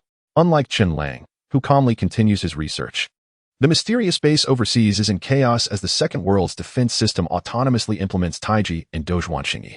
Dozens of servers crash instantly, and over 30 high-end computers suffer hardware failures. More than a dozen renowned hackers in the community stare blankly at their machines, with no time to react whatsoever. Oh my god, boss, are you telling me we just attacked Tencent? We barely sent out our data and didn't even have a moment to react. Servers and computers are all crashing. It's over, boss. All our meat machines are down, hardware is burnt out. We might have to pay a huge sum for this. Thousands of computers' hardware, my god. And it doesn't stop there. We might even get hunted down. What? Why? Have you all forgotten? Last month, Skull secretly used our meat machines to mine Bitcoin. Our users have already refused to cooperate with us, and now we've burned their hardware. They will definitely report us. This is more than just losing money. We need to act fast. While those people are still catching on, let's pack up and get out of here. The middle-aged white man, referred to as the boss, is practically losing his mind. Times have changed. It's not like it used to be. Back in the day, people had little exposure to computers, and it was easy to turn machines into botnets without anyone noticing. Even hackers sold them on the dark web.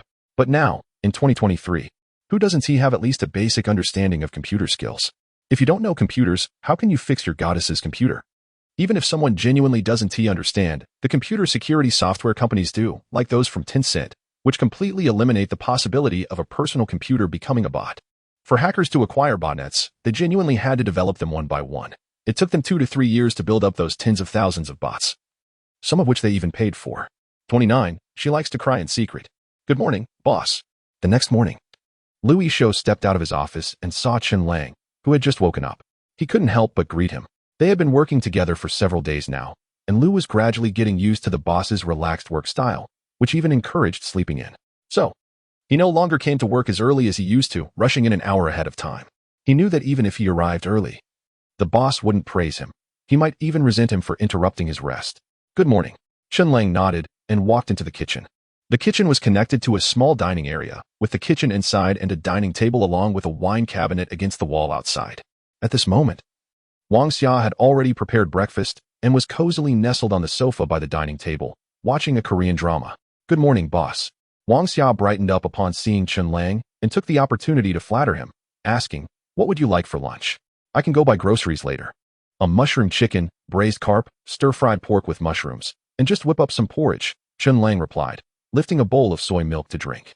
All right, Wang Xia beamed. To her, nothing was more important than being valued by others. Although she didn't have much talent, she felt she could realize her worth through her cooking skills. At the kitchen door, Louis Shou couldn't help but twitch the corner of his mouth as he passed by. He looked down at his slightly protruding belly and sighed helplessly. The good treatment at this company was becoming a trouble. It had only been a few days, and he was already gaining weight. The little boss indulged in rich foods all day. Didn't he fear becoming a greasy guy who couldn't find a girlfriend? Good morning, boss. When Chen Lang entered the shared office, Xiao quickly stood up, appearing a bit awkward.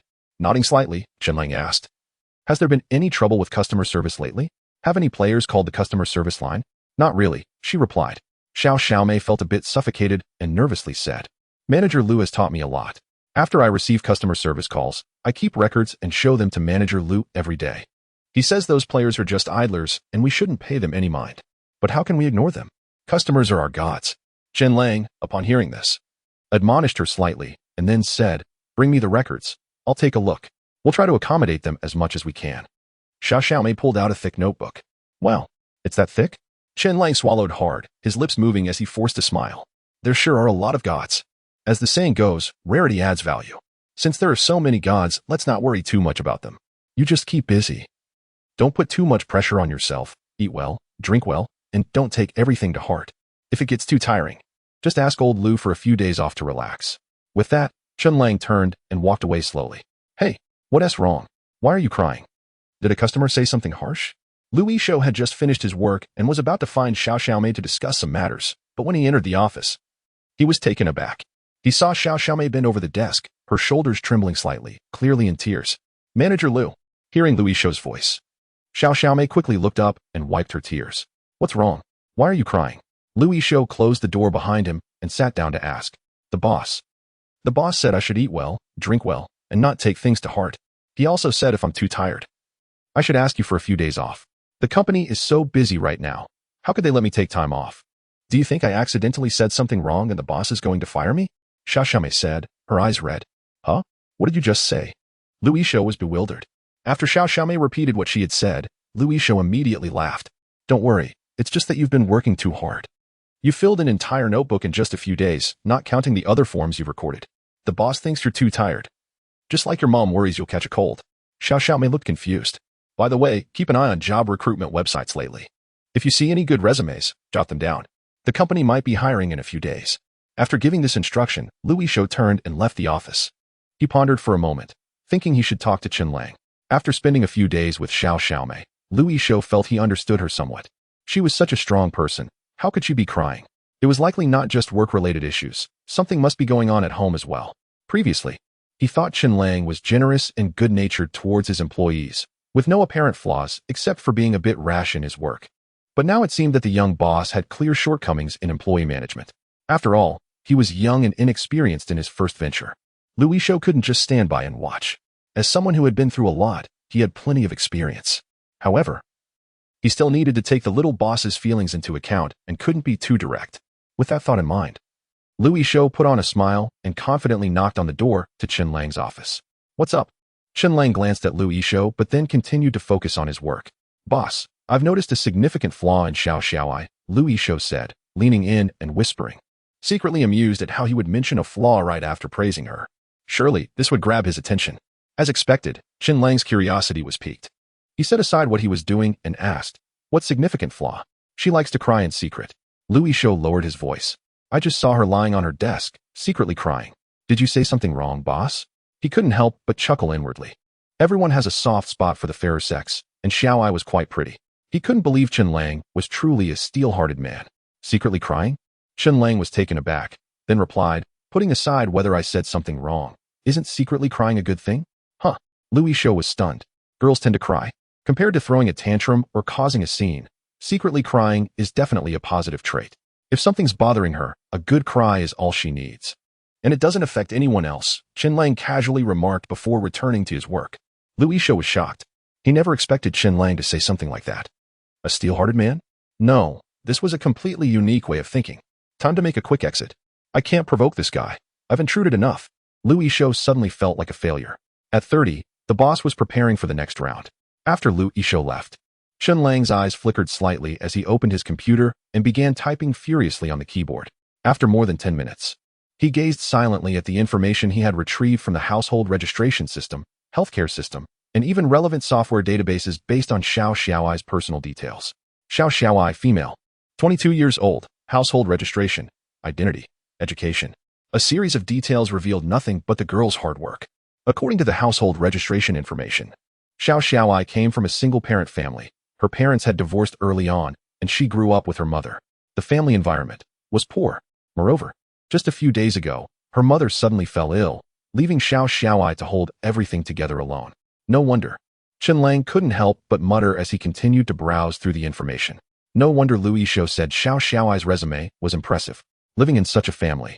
She had been working part-time to earn tuition and living expenses since she turned 18. It would be strange if her resume wasn't impressive. After a moment of contemplation, Chen Lang hesitated. Should he help or not? Regardless of whether he chose to assist her or not. As his plans gradually unfolded, and with the emergence of biological gene medications, countless families shattered by illness would find harmony again. Furthermore, with the advent of various technological advancements, job markets across all industries worldwide would undergo revolutionary changes. By that time, Xiao Xiaoai's family issues would naturally be resolved. If he chose not to help, it would merely mean letting Xiao Xiaoai suffer a bit longer. But if he did choose to help, with his current resources, he could easily turn her situation around. To help or not to help? Chen Lang stroked his chin, pondering for a moment, and then made up his mind. He would definitely help, but it couldn't be overt. Teaching someone to fish was better than simply giving them a fish. With this thought in mind, Chen Lang logged into the magic world. Xiao Xiaoai mentioned she was in customer service and administration, but due to the small size of the company, many tasks fell into her hands, such as conducting tests based on feedback from certain players. This meant that when she was on the job, she had to keep the game Magic World running. She also had a character in the game, but she didn't have much authority and could only interact like an ordinary player. It was somewhat of a blend between work and entertainment. After logging into Magic World, Chen Lang checked the backend information and then clicked on his character to run toward the location where Xiao Xiaoai was. Xiao Xiaoai's character was named Xiaoai, a mage class. Since she had been involved with Magic World for a while and was also idling while working, she had already reached level 15. Just one level shy of the mainstream level 16. Chen Lang, on the other hand, had never leveled up before during the last test. He had been directly adjusted to level 10. His class was a priest, with no equipment, no fashion items, and no job change. He was still just an apprentice. Xiao Xiaoai was not far from the job transfer point, meditating and idling in the game, likely handling some work. Hey, can you take me to the job transfer? This game doesn't have autopathing. Please, Chen Lang sent a message, even adding an emoji. You call me handsome? What kind of name is that? In the shared office.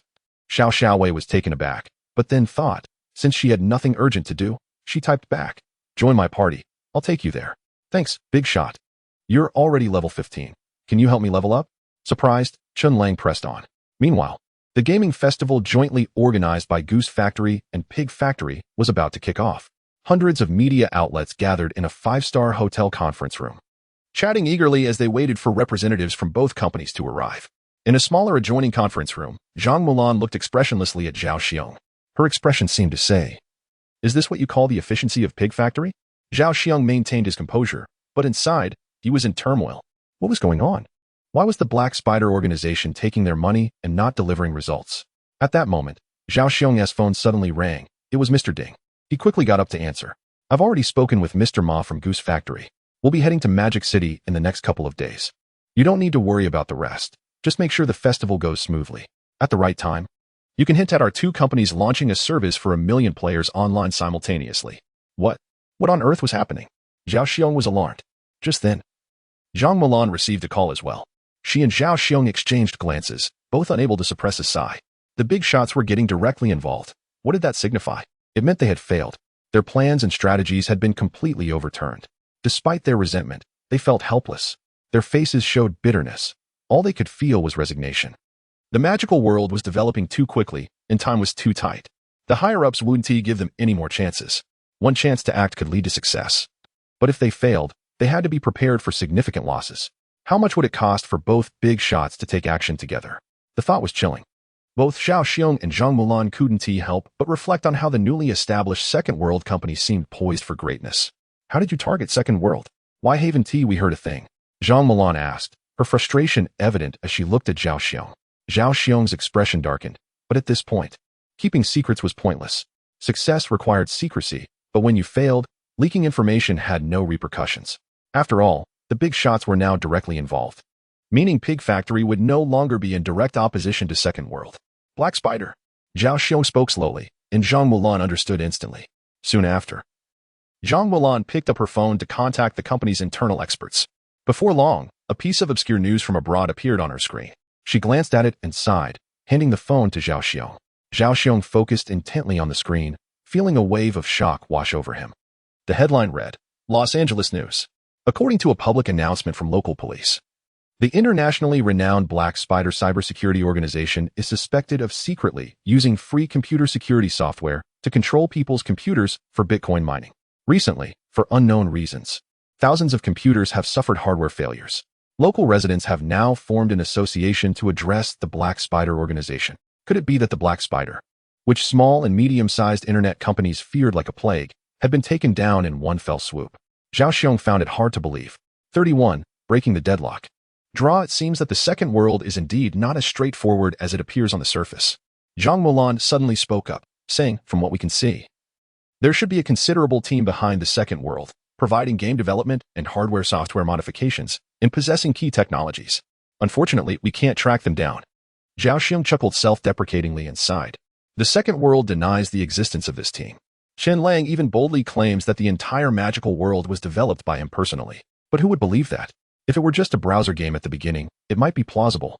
But with the later client games and now the client size exceeding 50 gigabytes, can one person truly develop all that? It would take a lifetime. But there's nothing we can do. Since Chen Lang denies it and we can't find them, we have to treat that team as if it doesn't exist. "Sai, let's go." Zhao Xiong sighed and said, "A loss is a loss. The rise of the magical world is unstoppable. From now on, we just need to focus on our own work and leave the rest to the big shots." Zhang Mulan nodded slightly and then walked with Zhao Xiong towards the event conference room. The Player Carnival not only invited hundreds of relevant industry media, but also many major game streamers, and it was conducted in a live streaming format, with the platforms being a certain fish owned by the Goose Factory and CC from the Pig Factory. Classic games in the domestic market still have dedicated players. These players don't care what top-notch classic games come out. They will stick to the games they love. However, the persistence relies heavily on the game's appeal. Does the magical world have enough appeal? Yes, it does. As a result, many dedicated players began to waver. They all turned on the live streaming platforms to personally watch this online gaming carnival. They were searching for a reason to continue their dedication, and that reason did appear. All right, everyone, that concludes the introduction to the carnival. Here, I can also reveal some news. As far as I know, soon both the Goose Factory and we will launch a brand new game mode, which is the mode where 1 million players can be online in the same area. As for whether the older games will open new areas directly or merge with the old areas after joining this mode, that's a question for the planners. Stay tuned for the news. Zhao Xiong finished his confident speech and then stepped down from the podium. Media members immediately surged forward. "Mr. Zhao, Is the technology for having 1 million players in the same area a breakthrough from your company or purchased from the second world? Mr. Zhao, as far as I know, no other internet company in the country, apart from the second world, possesses this technology. The media clamored, and Zhao Xiong felt somewhat helpless. He could share some information, but specifics were off limits. Finally managing to push through the crowd, Zhao Xiong adjusted his tie and headed towards the backstage. In the villa of the Second World Company headquarters far away in Shanghai, Chen Lang chuckled as he closed the live stream page. What followed were some talent showcases from various streamers, but he felt there was no need to keep watching. Boss, we VE1. Louis Shou, sitting beside him, had a complex expression. He felt he had reached the pinnacle of his life. As a member of this industry, managing to outshine both the Goose Factory and the Pig Factory was something to brag about for a lifetime. This live stream revealed many insights, especially Zhao Xiong's final remark. It was clear that the big shots from the Goose Factory and Pig Factory were preparing to come to Chen Lang for a talk. Their attitude, even allowing Zhao Xiong to leak the news, was a clear message to Chen Lang. We must get a hold of your technology. They had put it out there, and there was no way they could go back on their word to players and the media. Therefore, regardless of the circumstances, they needed Chen Lang to reveal his technology. This was both a threat and a concession. They were giving him the initiative, saying he could set the price while they would pay dearly, which was a concession. Announcing the upcoming service before mastering the technology was a threat that indicated they would go to any lengths to obtain it. It was also a demonstration of confidence from two major internet giants. It's not exactly a win. It's more like a draw. Chen Lang pondered for a moment and replied, the magical world is still in our hands, which is a win. But revealing our technology means we VE lost.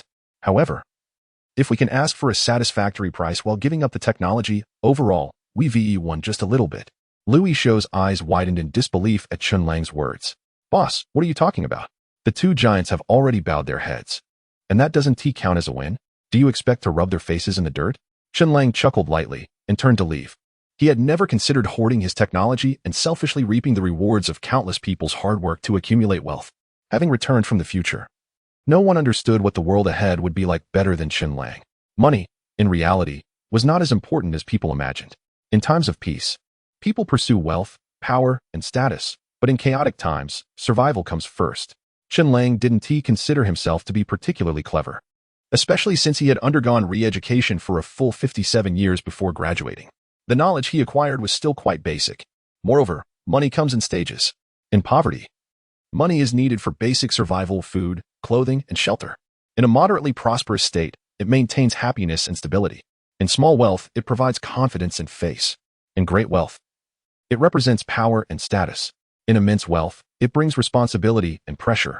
The rich are meant to help the world. Throughout history, no one who has been immensely wealthy has escaped this fate. This is not just a trend or a reflection of public sentiment. It is a spiritual pursuit that transcends material concerns. Wealth is derived from the people, and ultimately, it should be used for the people. The circulation of wealth has both positive and negative impacts, but ultimately, it drives the development of human society and technological progress. People are living better lives, and their material needs are being met. In this regard, the benefits of wealth circulation are enough to offset any drawbacks it may cause. Of course, Chen Lang sees things a bit more clearly than others, but in reality, after his rebirth, he can only be considered a poor man. Even though he has created a magical world and a second realm, he is still at best in the early stages of wealth. He can't even be called rich. Right now, Chen Lang doesn't dwell on unnecessary thoughts. He believes that the purpose of his rebirth should be to advance human society and civilization. Merely having technology is just empty talk. Therefore, he needs wealth that rivals nations, sufficient to steer the entire societal development and lead everyone forward with him. Consequently, as long as others are willing to pay the price and he can ensure his own safety, Chen Lang doesn't mind sharing his technology. Why is it called the second world? Without delving into the multitude of technologies in his mind or the existence of the crystallization of civilization in his consciousness, let's focus solely on reality. The value of technology lies in the value it generates, not in the technology itself. When technology is kept under wraps, it cannot generate sufficient value.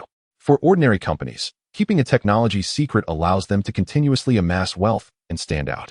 However, for Chen Lang, it is impossible to lock away technology and slowly accumulate wealth. He doesn't have the luxury of time to wait. Nor does he value the long-term generation of wealth from technology. If he wants to reach the pinnacle and be admired rather than envied, he must understand the importance of sharing. Sharing wealth leads to acquiring more wealth. This has been a truth in business since ancient times. Therefore, Chen Lang does not reject the idea of acquiring technology from big players like Goose Factory and Pig Factory. In fact, he is not surprised at all. Why does he refuse Zhang Mulan and Zhao Xiong? Because he desires more, and he is not committed to a self-destructive path that leads to mutual destruction. That would be meaningless. By selling a small piece of technology, the wealth he gains is enough to develop even bigger technologies, which will then generate even more money. This cycle can continue, allowing more people to share in the wealth. When the time comes, what may seem like an insurmountable path to success will see countless people willingly pushing him forward.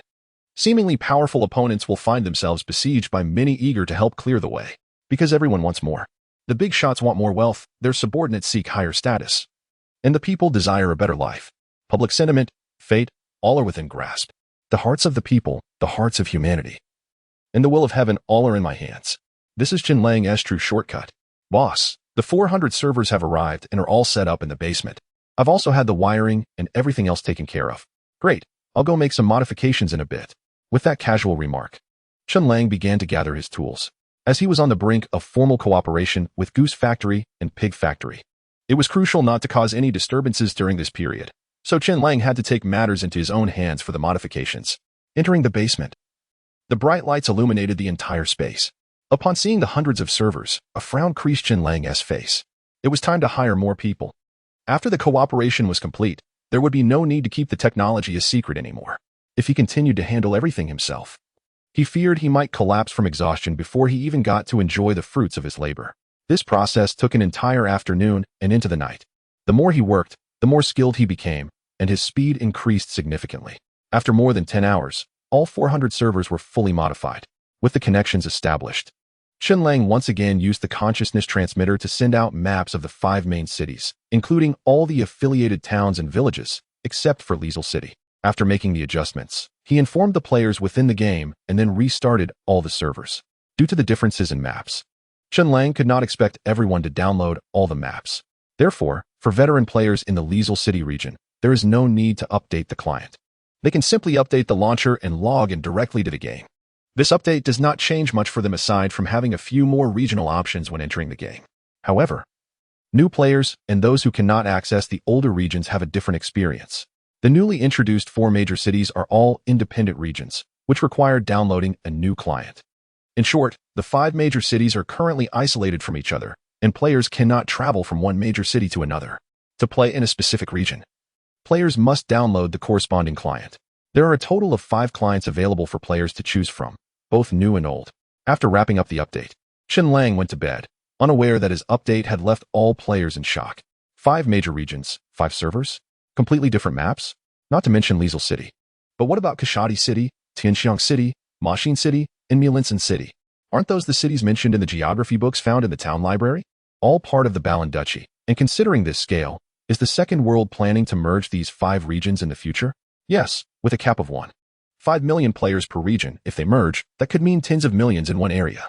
How did I end up in a dream? When did technology reach such an advanced level? Don't forget, according to those books, the Balan Duchy has a total of 43 major cities, along with fortresses and a capital. If all of those were included, it could become a game capable of accommodating over 100 million players. Moreover, there are other duchies and kingdoms, and even empires. Outside of the Divine Grace continent, there are the Savage continent and the Fallen God continent. I initially thought it was just background information, but now it seems that the Second World really intends to create the entire map of the magical world. This is insane. My God, if that day ever comes. The magical world would be humanity's second world. It's chilling to think about, and I finally understand why this company is called Second World. The online discussions exploded, with countless players downloading the new client while eagerly joining the conversation. Especially those who genuinely love the magical world felt an overwhelming sense of pride seeing their game appear so high-end and sophisticated. Consequently, they all began to join in the praise. The magical world once again dominated major forums and trending topics on social media. However, while players could freely rave about it, those actually working in the industry could not. An expert stepped in to clarify the situation. The magical world undoubtedly boasts the most classic and expansive maps in gaming history. But regarding everyone's speculations, I urge everyone to remain calm. The scenario you envision is simply impossible, not to mention creating a comprehensive map for the entire magical world. Even merging the 5 major regions updated today is unfeasible. The technology developed by the Second World is indeed cutting edge, but while they can address their own server issues, They cannot solve the problems faced by the vast majority of players. Currently, a single region's client is already over 50 to nearly 60 gigabytes. If 5 regions were to merge, that would amount to almost 300 gigabytes. The question is, whose computer can handle such a game? Unless the second world invests heavily to convert the entire game into a cloud-based model, allowing players to enjoy it with an average computer or even a smartphone using 5G speeds, it's not going to work. But then, another issue arises. With such a massive game and so many players online simultaneously, how much data would that consume? Even though 5G data costs have decreased, how many people can actually afford to play it? If it's not cloud-based, just running such a large client requires significant processing power and RAM. Not to mention the nearly impossible task of data retrieval. Sure, if everyone had top-of-the-line computers and used gigabit internet at home, it might be feasible, but is that realistic? Absolutely not. And for a portion of players to manage, it would be meaningless. Furthermore, the expert, known as Brother Lang, certainly lived up to his title. His words instantly calmed countless players. Many expressed regret, realizing how limited their understanding of technology was. However, the expert himself was not immune to this realization. He had studied the Magic World client more times than he could count. Yet he had to admit that this was unprecedented, an optimization so perfect it could serve as a textbook. Such a vast amount of data would typically require hundreds of gigabytes from other companies, but the second world managed to do it in under 60 gigabytes. Could it be that the second world could truly create miracles? The expert mused, but then he shook his head with a wry smile. Hardware and software were completely different beasts. While the software technology of the second world was top-notch, how could they possibly meddle in hardware? After all, they were just a new company, and even if they wanted to get into hardware, it would take many years. In the short term, it was simply out of the question. When he finally woke up, it was already afternoon. The other 3 people in the company knew that Chen Lang had been busy all night, so they didn't disturb him. As soon as Chen Lang got up, Wang Xia hurried off to cook, preparing a feast for him. Liu Yishou exchanged a few words with Chen Lang before retreating to his office, where he seemed to be engrossed in something on his computer. As for Xiao Xiaoai, she was feeling puzzled. She had initially played the Magic World for work, but found it so interesting that she got immersed in it. Originally, she had no friends in the game, but out of the blue, a priest with the ID Call Me Handsome added her as a friend, and they ended up chatting for over an hour. She found Call Me Handsome quite amusing. His way of speaking was so slick. Although he was a classic straight guy, he pretended to be a bit of a sycophant, complimenting himself endlessly. She had never encountered someone so self-absorbed before, and she planned to continue chatting with him today. However, it was now an entire day later, and he seemed to have vanished, not even logging in. By the way, boss, there are 2 things. First, your phone rang while you were sleeping, but it was an unknown number, so I didn't answer it. Second, a young man came by today for an interview. Since you were still asleep, I told him to come back tomorrow. Oh, all right. But I remember we weren't hiring, were we? We're not. Which is why I found it strange that he came in for an interview. He must know something about our company. He is either extremely confident or has ulterior motives. So keep an eye out, boss. Got it. I'll pay attention. You all can head out now. As the lights in the company lobby and offices went out, Liu Yishou, who had previously been fired, still had some connections. When he had applied earlier, Chen Lang had thought he was struggling. But it turned out that just a few days into his new job, he was already driving to work. It's still an Audi. Although it's just a car worth 200,000 to 300,000, as he puts it, I have an annual salary of $1 million. So what's wrong with driving an Audi to work? He openly drives to work while the boss doesn't even have a car, showing off quite a bit. Wang Xia, on the other hand, is a local from the Magic City. Her family isn't exactly rich, but they definitely have enough money. According to her, she works just because she's bored at home and wants to realize her life's value. She doesn't drive to work, but she's even bolder than Liu Yishou. For her commute, and when she goes shopping, she rides a Harley worth over 100,000, exuding a sense of power. Can you imagine a middle-aged woman riding a Harley, looking all cool, and then going grocery shopping? The only one who seems somewhat normal is Xiao Xiaoai. She isn't from the area, having stayed in the city after graduation, similar to Chen Lang. However, she shares a rented place on the outer ring, which is quite far from here. After spending several days together, Chen Lang learned that this girl has to get up at 6 in the morning, leave by 7 to catch a bus to the subway station, then take the subway close to the company, and finally switch to a bus to a street near the company before walking over. The entire journey, including transfers and walking, takes her 2 hours to get from her rented place to the office. If it weren't for the company's start time being at 9:30, she'd be late every day. But what does that have to do with me? Even though I live alone in a villa, this is the company. And I'm the one who has it the worst, working late every day. Chen Lang smirked and continued to eat. After filling up, he picked up his phone. It was a new number he got after graduation. Although it's been over 6 months, not many people know this number. Who could it be? Chen Lang checked his missed calls and dialed back casually. Hello? Lang Gil. As soon as the call connected, a familiar yet unfamiliar voice came through. Shin Xiong. Chen Lang smiled, pondering for a moment before saying, At this time, shouldn't you be in grad school? How do you have time to call me? Shin Xiong. True to his name, was quite well endowed, but unfortunately, he was a man. Not exactly fat, but definitely not thin either. Shin Xiong, like Chen Lang, was also from Hangzhou. But their families lived on the outskirts, which only in recent years had been incorporated into the city. The two were classmates in high school and became good friends. So when Chen Lang applied to schools in the Magic City, Shin Xiong followed suit. They didn't attend the same university, but they were close enough to keep in touch during college, making them childhood friends, classmates, and good buddies. However, compared to Chen Lang's unremarkable early life, Shin Xiong's story was somewhat legendary. Shin Xiong's father, when he was young and struggling with poverty, moved to a neighboring city to work under a ship captain, living a life at sea. After gradually saving some money, he came ashore and transitioned into the seafood business, which he has successfully run for over 20 years. As people's living standards continued to improve during those years, his business flourished, and he eventually owned nearly 30 boats, employing thousands of people. Back in high school, Shin Xiong was the quintessential rich kid. He had a driver to take him to and from school, and his family had several luxury cars worth millions that they rotated. He was spoiled and lived a life of leisure, becoming quite plump in the process. However, that was just part of his story. He had a peculiar quirk. He loved to act heroically. Whenever he witnessed a school bully picking on someone, while others hesitated, he would be the first to rush in. As a result, Shin Xiong became quite a celebrity in high school.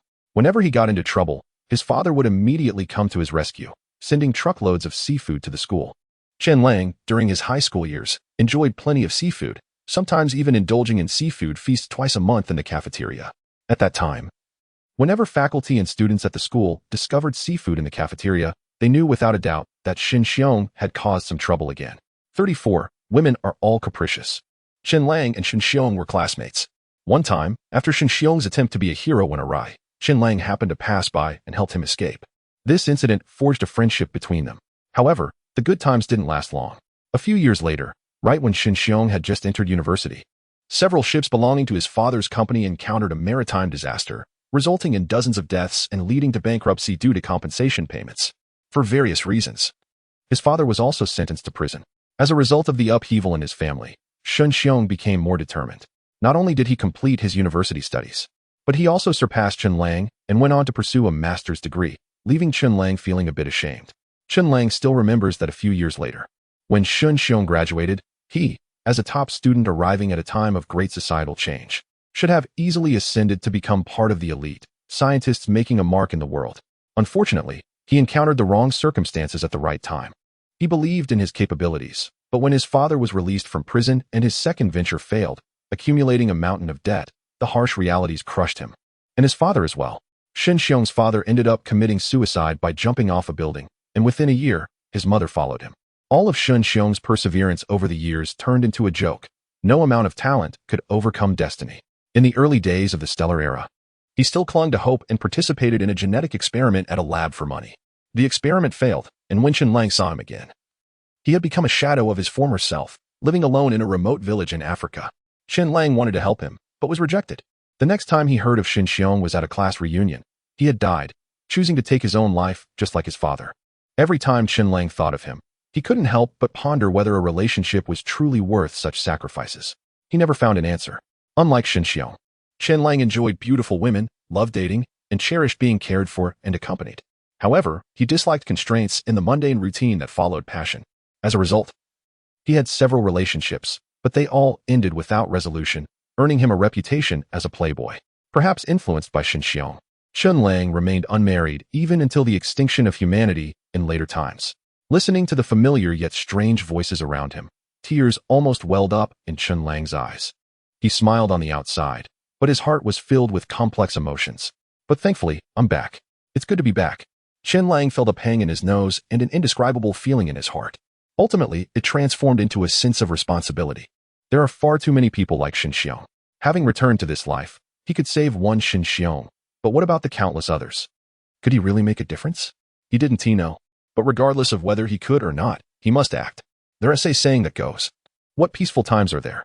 There are only those who bear the weight for you to move forward. Before his rebirth, over 100 years had passed, costing countless lives. As many sacrificed themselves for the sake of others' peace. Before his rebirth, Chen Lang was just one of those others. Since this life can be started anew, he might as well repay this kindness and become someone who carries burdens forward. Chen Lang suddenly reached up to wipe the corner of his eye. Hey, Brother Lang, is something wrong on your end? Your voice doesn't sound quite right, came Chen Xiong's voice again. What could possibly be wrong with me? Chen Lang chuckled. I've just started my own internet company, making a fortune daily. Even the big names like Goose Factory and Pig Factory are begging to invest. But I haven tea accepted. Do you believe I can easily sell a single piece of technology for billions? I believe you're full of it. Chen Xiong replied, speechless. So here's the thing, Brother Lang. I heard you quit your job recently, and I'm not sure if you found another one yet. You know my mentor, Professor Chen Jianfeng, right? He is a tech consultant for several medium to large internet companies.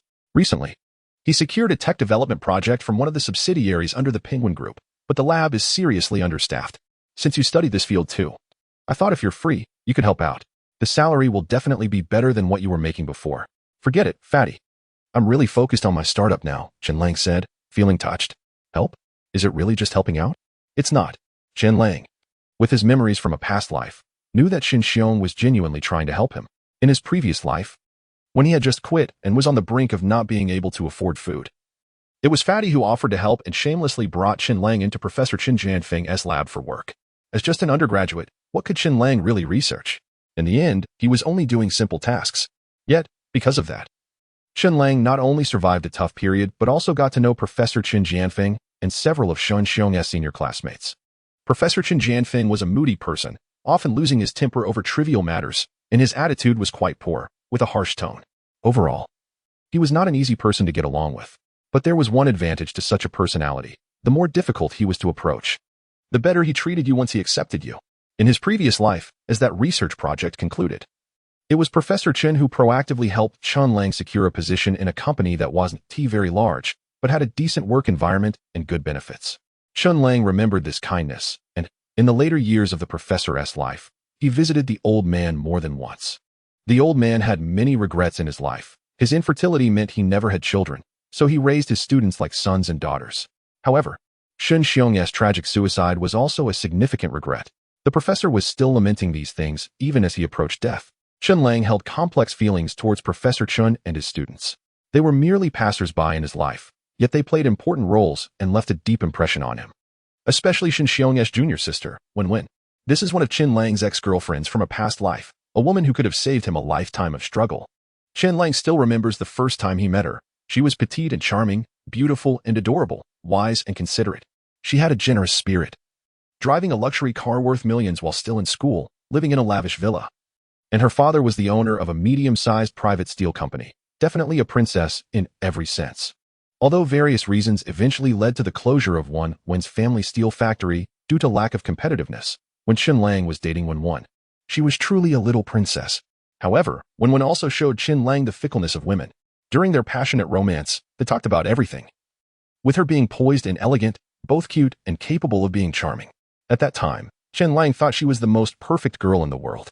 But after the honeymoon phase, he suddenly realized that all that poise and charm were just facades.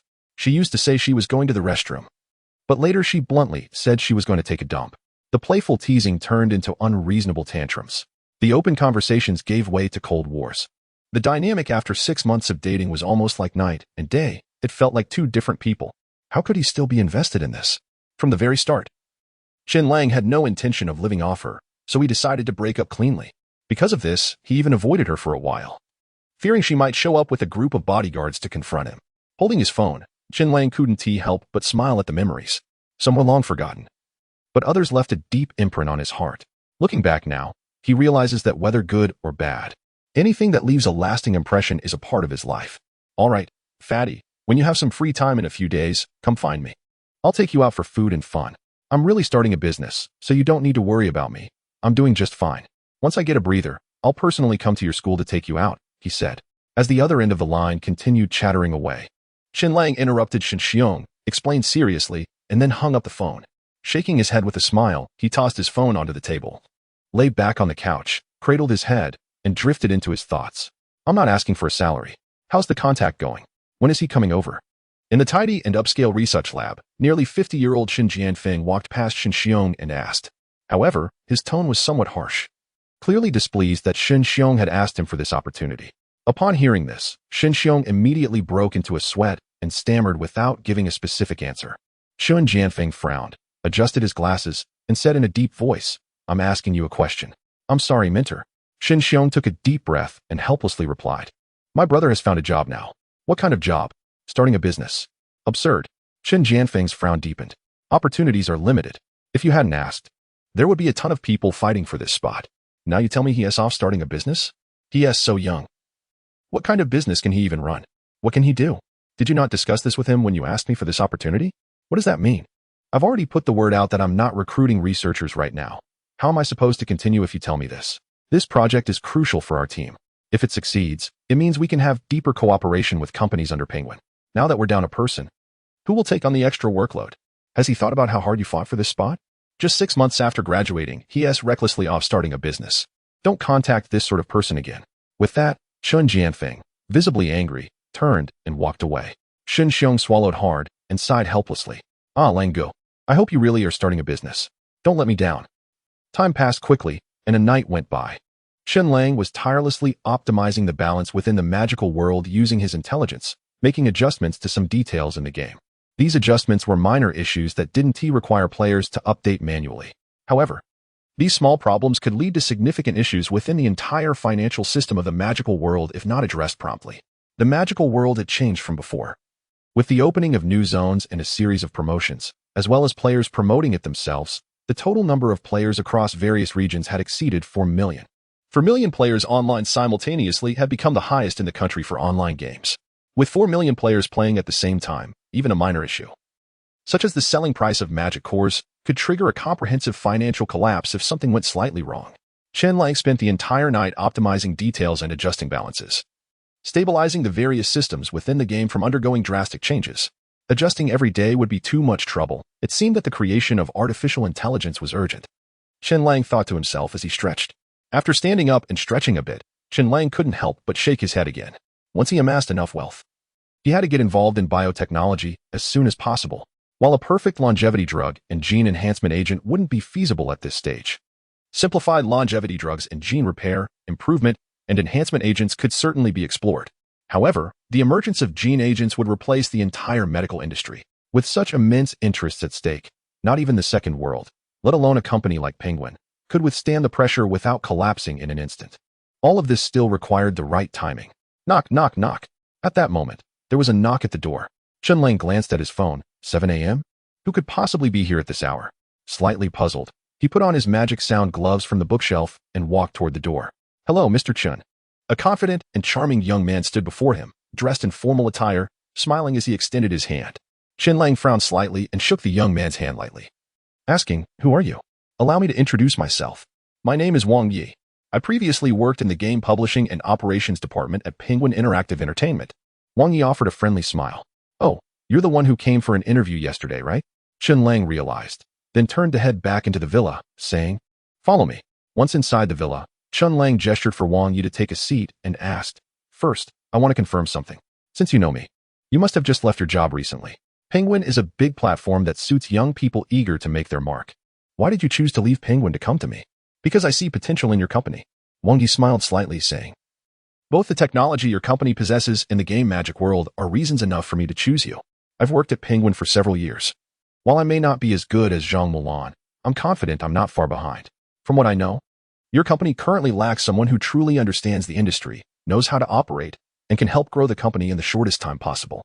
I believe I am that person, the talent your company needs. What are your conditions?" Chen Lang asked with a mysterious smile. "The company is currently in a critical growth phase. I can forego a salary, but I want equity and a position. I don't need much equity, just 10% will suffice. As for the position, I want to be the public CEO of this company.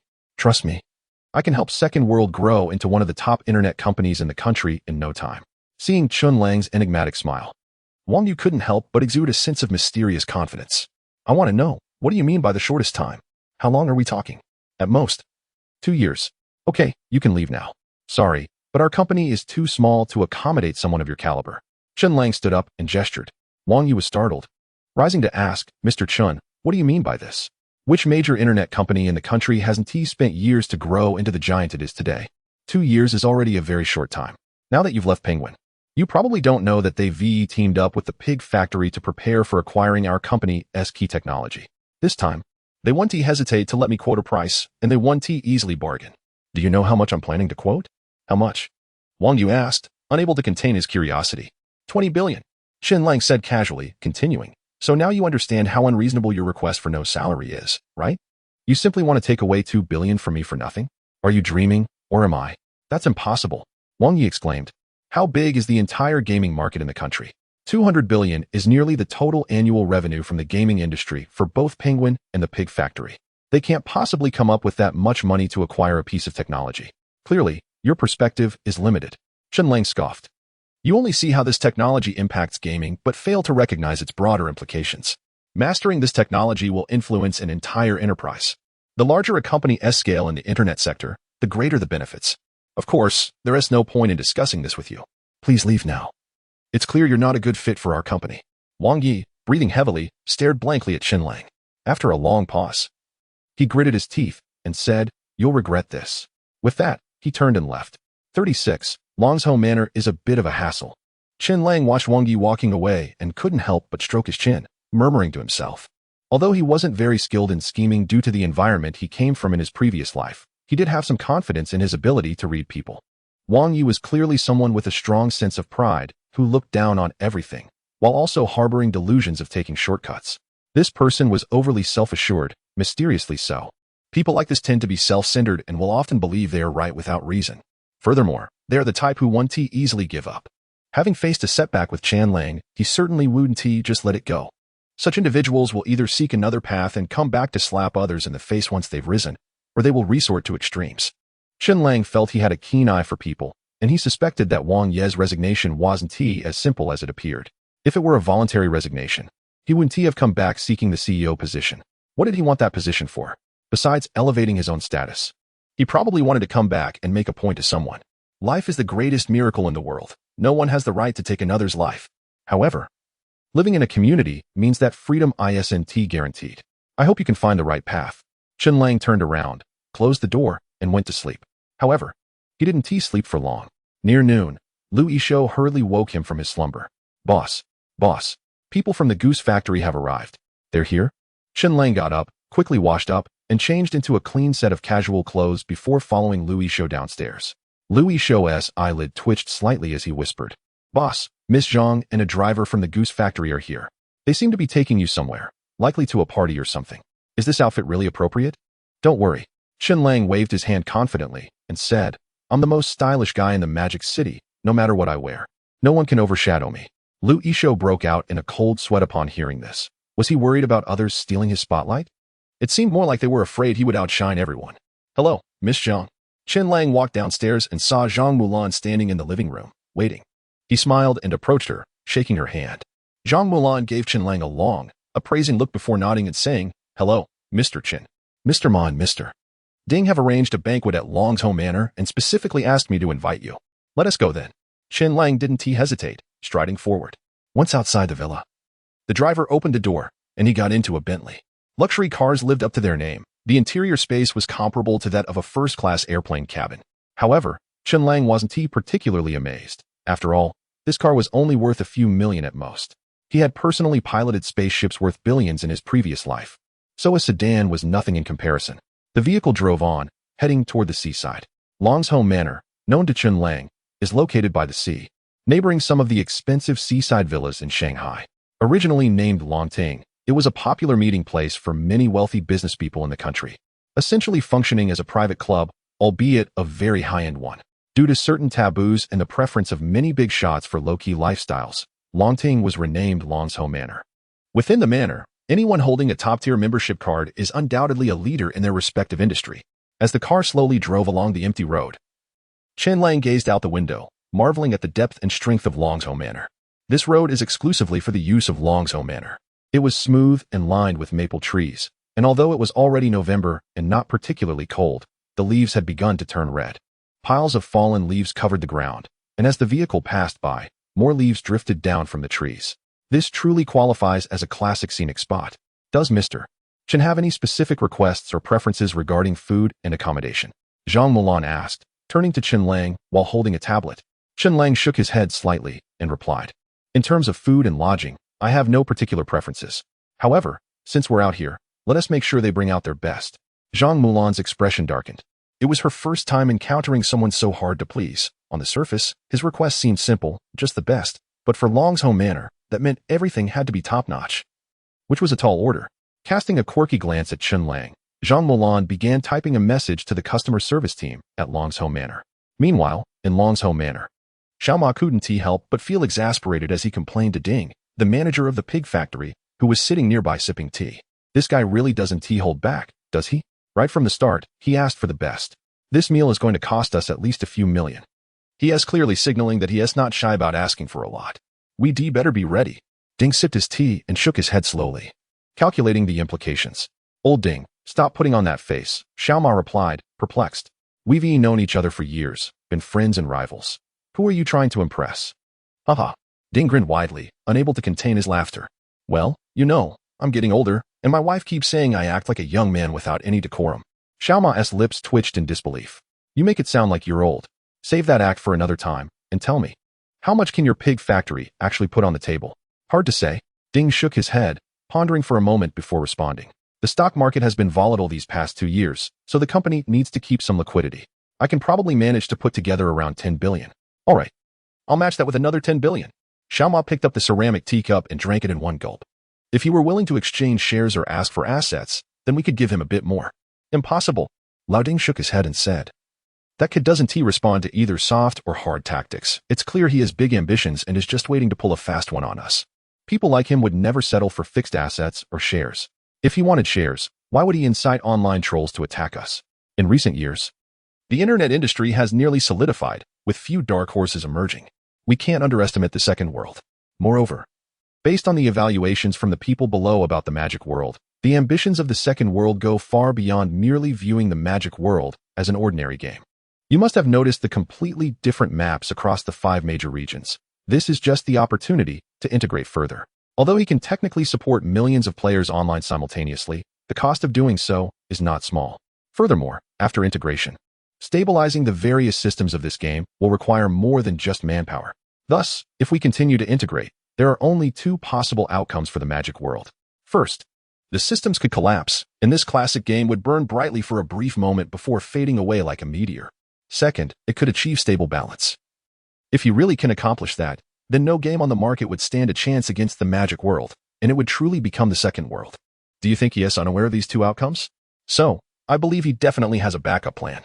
The technology that the second world possesses goes far beyond what we see at the moment. Xiaoma's calm voice made Lao Ding serious as well. After a moment of silence, Lao Ding suddenly looked up and asked, Artificial intelligence?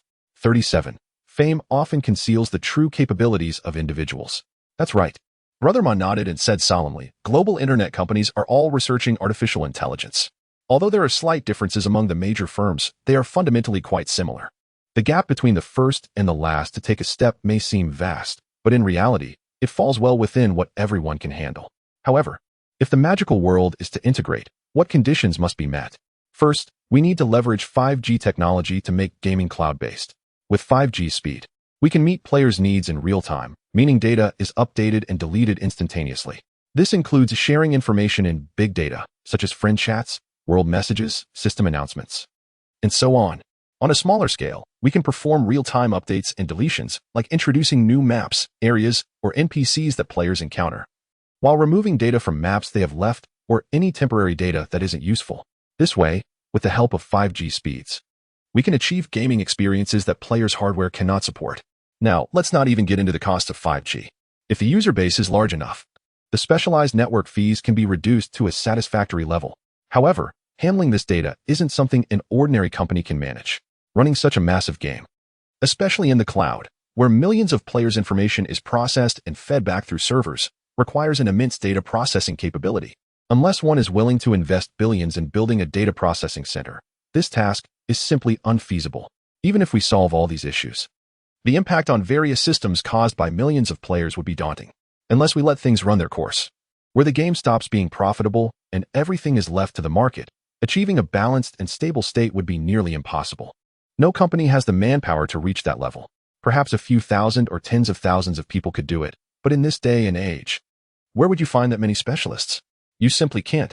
Therefore, to maintain balance and reduce the hardware required for data processing, we need software that can replace tens of thousands of people. The only candidate I can think of for this software is artificial intelligence. At this point, Brother Ma poured himself another cup of tea. Old Ding could no longer smile. His expression grew serious. After a thorough consideration, he couldn't help but feel a bit incredulous.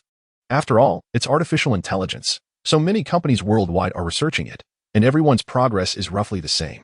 How could he possibly have taken such a significant leap ahead of the rest? Nothing is impossible. In the internet realm, you have to believe that miracles often arise from the most unexpected circumstances. Brother Ma sipped his tea and continued. But I wonder how far the artificial intelligence in his second world has progressed. Whether it's just a small step or a giant leap, either scenario is manageable. What worries me is if he has crossed the most critical threshold. If he has indeed taken that step, then for us, he will either be a formidable foe or a valuable ally. There's simply no third option. Recently, my schedule has been quite packed. I was supposed to attend several meetings abroad today, and there are quite a few business collaborations that require my signature. Do you think I have nothing better to do? Did I really make a special trip for a matter worth just a few $100 billion? Upon hearing this, Lao Ding fell silent, his eyes darting over to Xiao Ma. Suddenly, he recalled a saying from the underworld, never show off in front of the big shots, because after planning for days, or even months, when you finally strut up to them, they might just casually say something that could deflate your ego and make you think twice before showing off again. What a trivial matter worth a few $100 billion. What a show-off, that Xiao Ma. A person of great reputation is never without merit. A show-off is just a show-off. I, Lao Ding, am truly impressed. The journey was quiet. Zhang Mulan's self-awareness made Chen Lang look at her with renewed respect. This woman is undoubtedly filled with curiosity about the second world, about those technologies, and even about Chen Lang himself. Yet, throughout the ride, Zhang Mulan didn't say a single unnecessary word or ask any questions.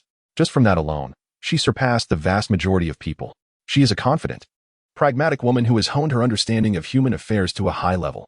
It's no wonder she can occupy such a position at a young age. When the car arrived at Long's home manor, it didn't stop at the entrance, but slowly drove deeper into the estate. Although it's called a manor, Long's home doesn't have walls. It resembles a garden and covers an extensive area. After weaving through meticulously designed landscapes, the car finally came to a stop in front of a wooden loft. As Chen Lang stepped out, he noticed several people standing in front of the loft, mostly middle-aged men with neatly combed hair, dressed in tidy dark suits, and wearing serious expressions.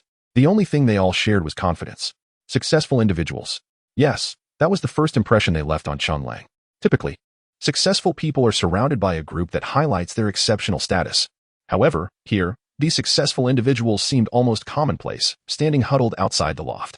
They were mostly vice presidents from our company's legal and finance departments, and the few at the entrance were the secretaries and assistants of Mr. Ma and Mr. Ding, while inside the loft were the bodyguards of Mr. Ma and Mr. Ding. When Zhang Mulan got out of the car and saw the curiosity in Chen Lang's eyes, she offered a brief explanation. Chen Lang nodded slightly and couldn't help but wonder to himself if he should also get some secretaries, assistants, or bodyguards.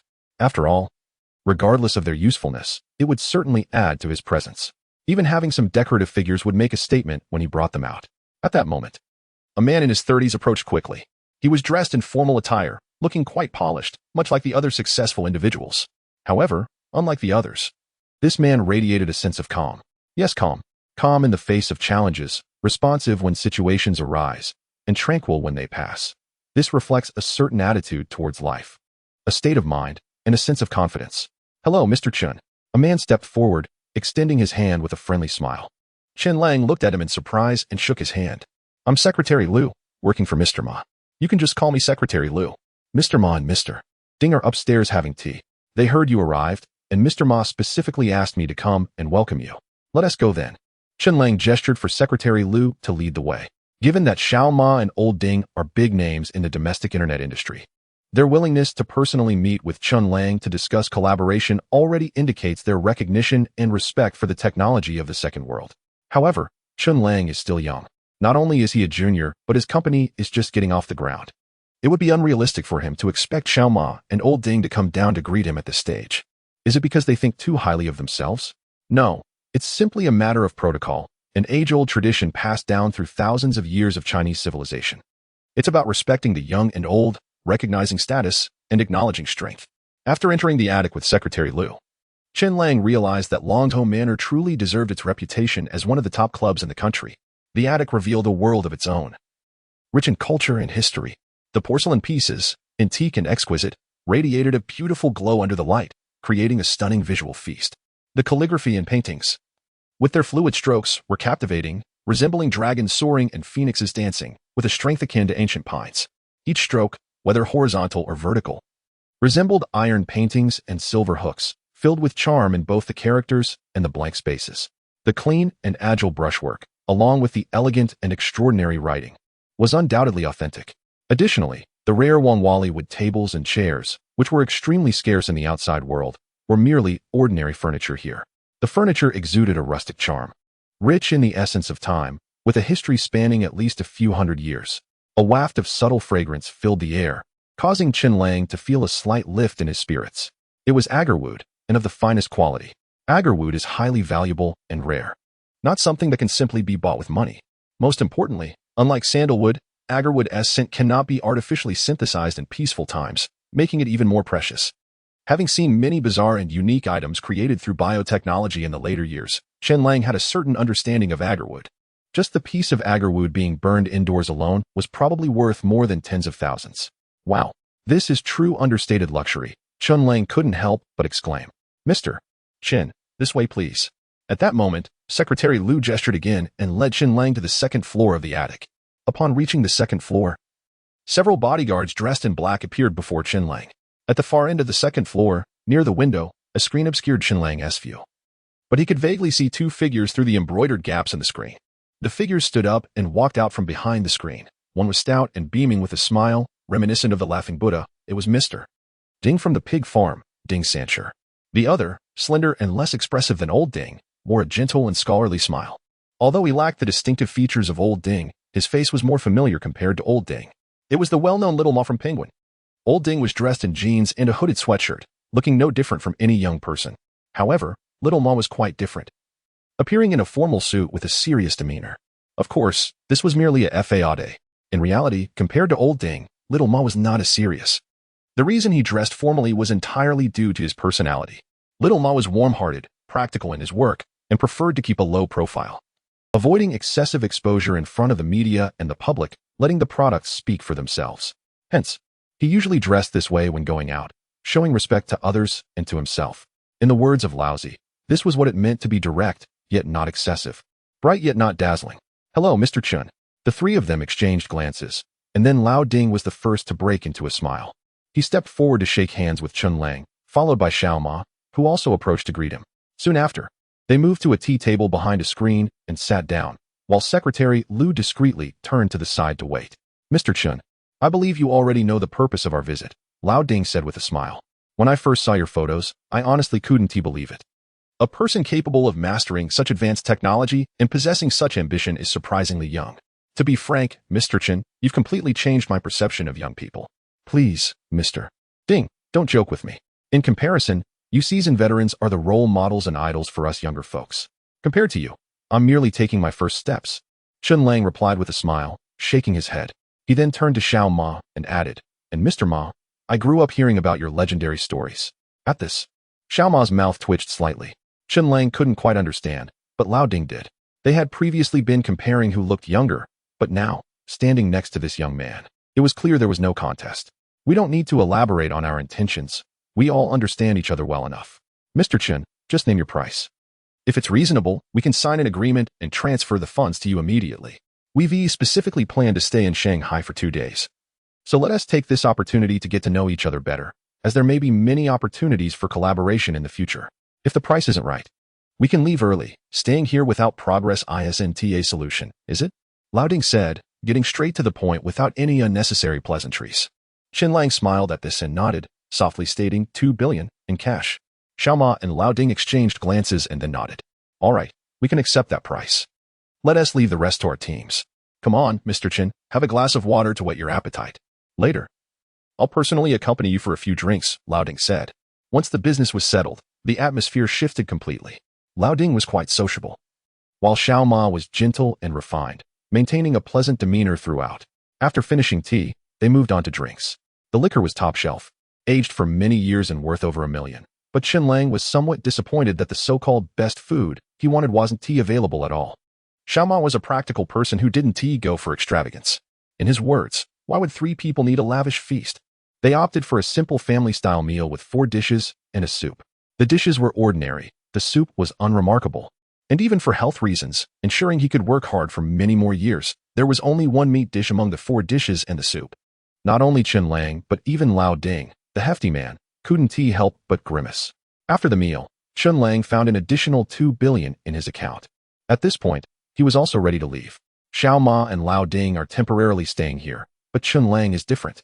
He has to return to the villa to oversee the company, especially the internal affairs of the magical world. Without artificial intelligence, he can't be away for even a day.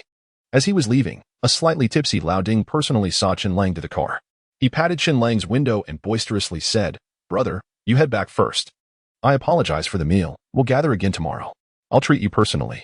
We won't skimp on the delicacies. There will be plenty of meat and fish. Just tell me what you want to eat." "All right, big brother, you should go back and rest. We'll tackle tomorrow together." Chen Lang responded with equal enthusiasm. The two shared a moment of eye contact before the car started, and they watched each other grow further apart. Wow, did we just hold eye contact for that long? Are young people nowadays this sentimental? As Chen Lang drove away, Lao Ding shivered slightly, shook his head, and mumbled to himself before heading upstairs. Meanwhile, inside the Bentley, Chen Lang let out a sigh of relief and lounged back in the seat. "Is Lao Ding gay?" he casually asked. "No, he is just a drama queen." Zhang Mulan, sitting in the passenger seat, replied without turning her head. "Business genius? Drama queen? That's a well-used term." Chen Lang couldn't help but chuckle, then turned to Zhang Mulan, who was sitting in the passenger seat, completely ignoring the driver. He said bluntly, "Are you interested in joining the second world? I currently have 2 billion. And you should know I'm not a stingy person. No interest." Zhang Mulan shot a glance at Chen Lang and replied, "Once you have a certain amount of money, it just becomes a number. Compared to money, I prefer the process of realizing my own value. Besides, do you really think 2 billion is a lot?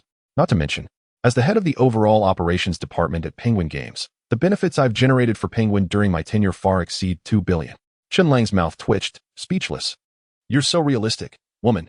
Before the deal with your CEO, you didn't say a word, keeping everything to yourself. Now that the deal's done, you come at me? You're overthinking it, Chen. We're partners. How could I possibly come at you?" "I'm just stating the truth," Zhang Mulan said without looking up. "That's a bit harsh, sister." Chen Lang clutched his chest, shaking his head helplessly. Meanwhile, Zhang Mulan had already started her work, tapping away on her tablet, seemingly engaged in a remote meeting. Feeling bored, Chen Lang pulled out his phone. He opened WeChat to find 2 new friend requests, one from Xiao Ma and one from Lao Ding. He took a screenshot, then opened his banking app to check his balance and took another screenshot. With both images ready, he casually posted on his moments. "Starting a business is tough. After several hours of chatting and drinking, I only made this little bit of money. Facepalm, facepalm, facepalm." He then put down his phone and closed his eyes to rest. 1 minute. 2 minutes, 3 minutes, he couldn't hold back anymore. He chuckled. Opening his moments, sure enough, several comments popped up. "Xiao Ma, starting a business is hard? Why are you acting all high and mighty, big shot? Lao Ding, that little bit of money? Bro, you're really getting ahead of yourself. Compared to you. ISNT that just pocket change? Shin Xiong, Langu, about that thing I mentioned, have you thought it over? We need to fill our bellies first, right? Bro, you don't believe in me? Louis Show, boss, you're awesome. Voice crack. Nice, nice, promotion and raise. Dad, stop posting useless stuff all day angry. Be positive. Get more sleep. You can dream of anything. Also, if you don't come back before the new year, I'll personally go to Shanghai and break your legs, angry. You come at me if you dare. As long as you show up, I will go home with you in a heartbeat. Mom, son, I heard you quit. Life outside is tough. Come back soon. I've had someone look for a few blind date candidates for you. Come back and meet them. Seductive, seductive, seductive. Mom, did you use the wrong emoji for that? This is seduction, not just a beckon. Zhang Meilu, my college ex-girlfriend who was once the vice president of the student council, said, I can control the clouds and the rain, but no matter how I turn things over, I always feel like there's something missing between the clouds and the rain, and that's you. What does that mean? Does she want to get back together? Dream on. I know you too well to dare look back. Lu Laotu from the barbecue place on Guixiang Road said, past events are like a glass of wine. They can warm the throat or bring the chill of wind and frost. Lu Laotu, you said your family has been in the barbecue business for 3 generations, so why are you acting all high and mighty with me? My middle school desk mate, Jia Yuxing, said, you are the joy of my youth, adorable, shy, blushing. Huh? Jia Yuxing? What is going on with her? By timeline, she should have just graduated and be participating in some idol girl group program under Penguin, right? Thinking of Zhao Yuxing, Chen Lang couldn't help but stroke his chin in contemplation. Who would have thought that Zhao Yuxing, who was so cute in middle school but pitifully unloved, would make a comeback and become one of the most dazzling stars of the Peace era? Although later, with the arrival of the Star River era, the entertainment culture of the Peace era, which was obsessed with mindless entertainment, completely faded away for those living in the Star River era or even during the Escape era. Zhao Yuxing and a few others, though they never returned to the stage, still remained a dream in their hearts from their youth. Should I take advantage of the fact that she is not famous yet and try to win her over? After a moment of thought, Chen Lang shook his head. No, it's not good. A rabbit doesn't eat grass near its burrow. Women can be clingy and overwhelming. They can be like crabs, delicious but prickly. Investing a little might be worthwhile, guaranteed profits in the short term, but trying to date her wouldn't be appropriate. She is an old classmate. It wouldn't be easy to break things off if we had a falling out. Forget it. Why overthink it? Love is just a spice in life, not a necessity. I prefer sweet over sour, spicy over bitter. I like girls who are sweet and have a hot body. That little girl has neither the figure nor the looks. She acts like a child. Bringing her home would mean taking care of her. While I prefer mature women who know how to take care of others. Chen Lang put down his phone and muttered softly. Up front, in the passenger seat, Zhang Mulan's ears perked up slightly, and she glanced sideways at Chen Lang, discreetly shifting her position further away from him. Back at the villa, Chen Lang waved to Zhang Mulan and the driver from Long's home manor to leave, then turned to enter the villa. At this moment, Louis Shou was already standing in the yard, and upon seeing Chen Lang, he rushed over excitedly. Grabbing Chen Lang's arm, Louis Shou said, "Boss, 200 billion. You better not tell me that it's just a prank. Let go. Get back to work. 200 billion is just pocket change. Look how excited you are. You need to learn to be more composed like me." Chen Lang shook off Louis Shou's hand, stood up, and walked into the villa. "Boss, 200 billion. I really can't stay calm." Louis Shou quickly caught up, continuing to express his excitement. "This is 200 billion. If we invest this money, our second world will usher in an unprecedented new era. Hardware, software, even our own company building and employees, etc. All of this can start to take shape. In less than a year, our second world will also be a well-known internet giant in the country." "Stop thinking about it," Chen Lang said casually. "I have other plans for this money.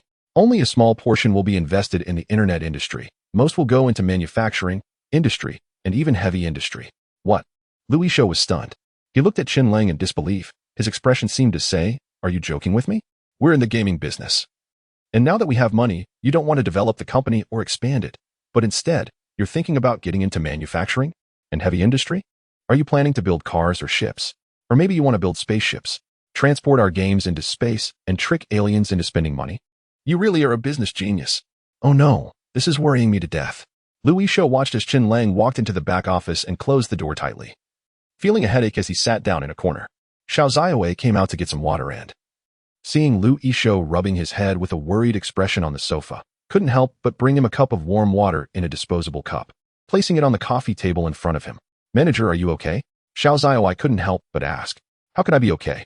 Louis Shou sighed, took a sip of the warm water, and helplessly said, "Our boss has his own ideas. The gaming industry is already so big, but he wants to dive into manufacturing and heavy industry. It's useless to try to persuade him." Xiao Zaiwei, who didn't have Chen Lang's WeChat, was startled to hear this and said, "Is our company going to go bankrupt?" "Huh." Louis Shou was confused and replied, "Why would you think that? You said the boss wants to do other businesses, right? So he must be planning to sell the company." Xiao Zaiwei sighed. Thinking about her difficulties at home and the impending threat of unemployment, her spirits suddenly plummeting. "What are you talking about?" Louis Shou rolled his eyes and said, "Don't worry. Even if the boss is determined to get into manufacturing and heavy industry, our company won't go bankrupt. He has money. He just made 200 billion from Tencent and the pig factory. 200 billion? Xiao Zaiwei's mouth dropped open, and the cup in her hand fell to the ground with a loud crash. Ignoring Louis Shou's attempts to persuade him, Chen Lang had his own plans in mind. After entering the office, he began his daily work.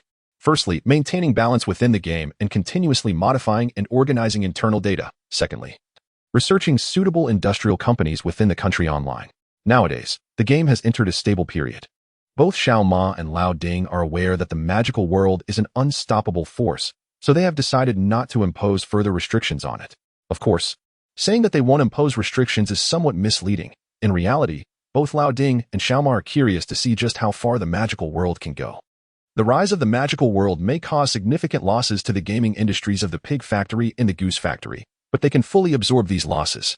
Compared to these losses, they are more interested in seeing if Chen Lang will indeed unveil more advanced technology when the number of players in the magical world reaches nearly 10 million online simultaneously. Other technologies can be discussed, but if Chen Lang truly introduces artificial intelligence, they would be willing to pursue deeper cooperation at any cost based on their current partnership. For them, the potential is far more important than all the benefits they are currently losing. Whether it's the penguin or the pig factory, they have both reached a limit. And the only way to break through that limit is to master groundbreaking technology. Time passed by slowly. Chen Lang had been busy all afternoon, and fortunately, he had a good tolerance for alcohol. Otherwise, after drinking at noon and working for so long in the afternoon, he would have found it impossible to continue working, even if he wasn't suffering from a splitting headache. After finishing the final tidying up, Chen Lang casually closed the back-end management system of the magical world and then opened a document. The document contained introductions and addresses of two companies. However, calling them two companies isn't entirely accurate. It would be better to say it's an industrial company and a research base. Both are located in Hangzhou. The research base was something Chen Lang decided to purchase after coming across it by chance. The base is called the Tianhe Supercomputer Hangzhou Center Base. What is this? A national treasure. Chen Lang never imagined that such a thing could be for sale. It's important to note that this is something the country has built in various important cities and regions for scientific research, and typically, only state-owned universities and significant research institutions have the rights to use it. Supercomputers are the most powerful type of computer, with the fastest processing speeds and the largest storage capacities. They are used in high-tech fields and cutting-edge technology research or by scientists to predict and explain natural phenomena that were previously impossible to experiment with through numerical simulations. The greatest feature of supercomputers is their extraordinary computing and processing capabilities, with speeds reaching over 1 trillion calculations per second. Such technology is practically impossible to purchase, as it embodies a country's most advanced computing technology, both in hardware and software. Chen Lang had previously considered that the birth of artificial intelligence requires hardware with sufficient computing and processing power. He had even thought about building his own data processing and storage center. The Tianhe 2 supercomputer? Chen Lang pondered for a moment before opening his phone. Hey, do you know about the news that the Tianhe Supercomputer Center in Hangzhou is up for sale?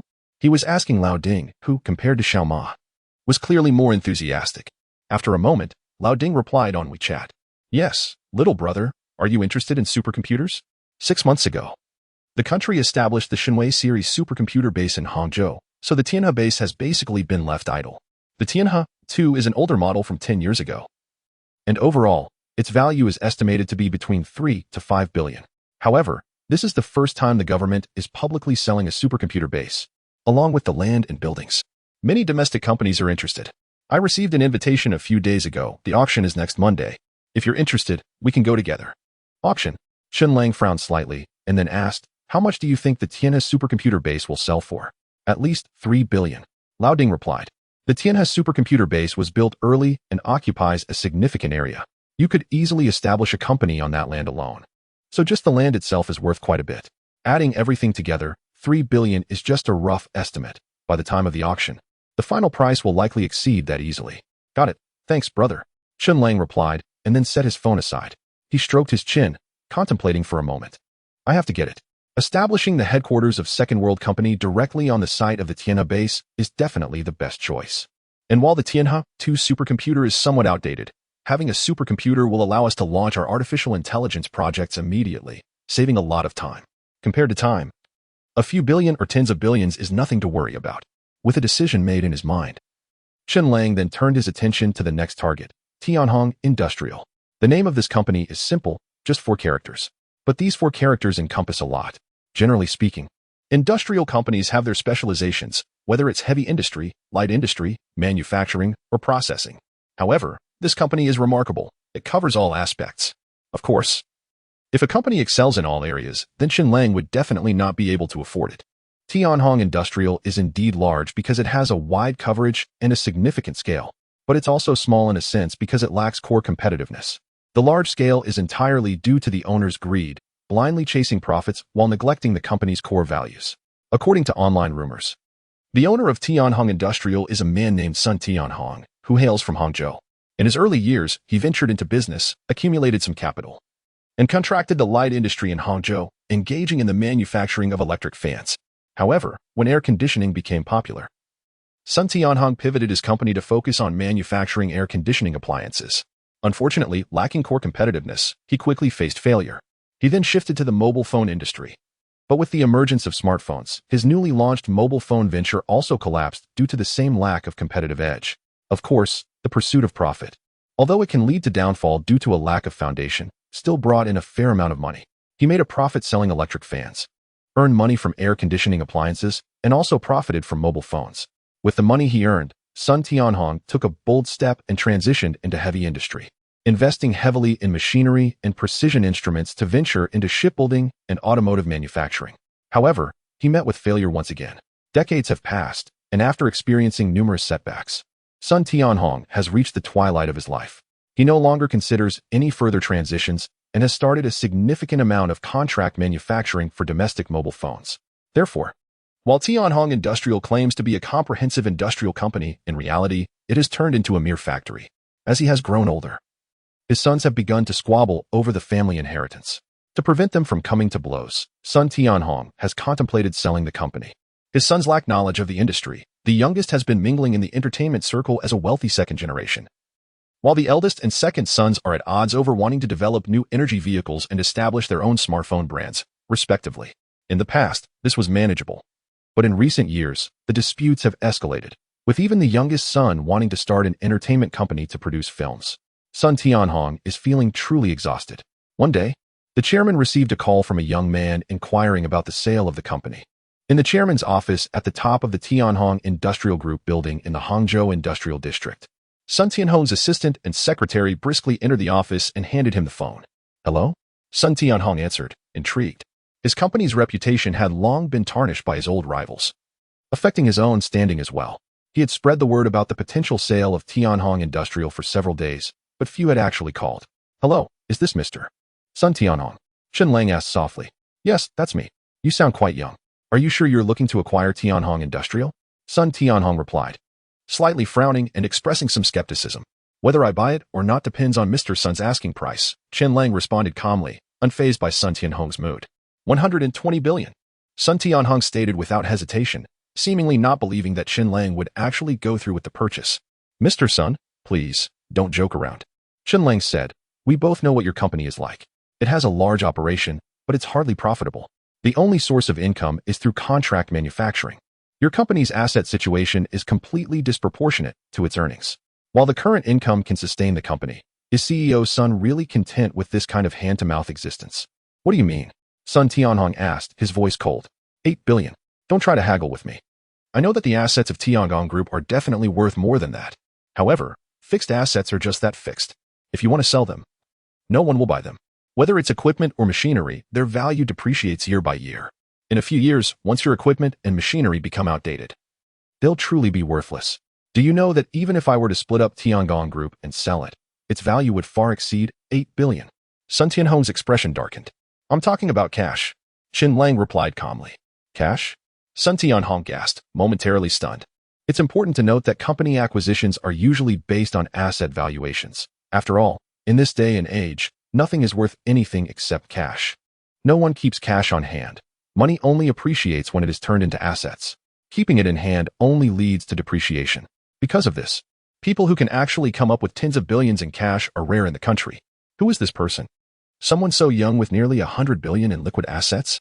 After pondering for a long time, Sun Tianhong still couldn't make sense of it. "I'll think it over," he said. "All right, I'll be heading to Hangzhou next Monday for an auction. I hope to see you there, CEO Sun." Chen Lang hung up the phone.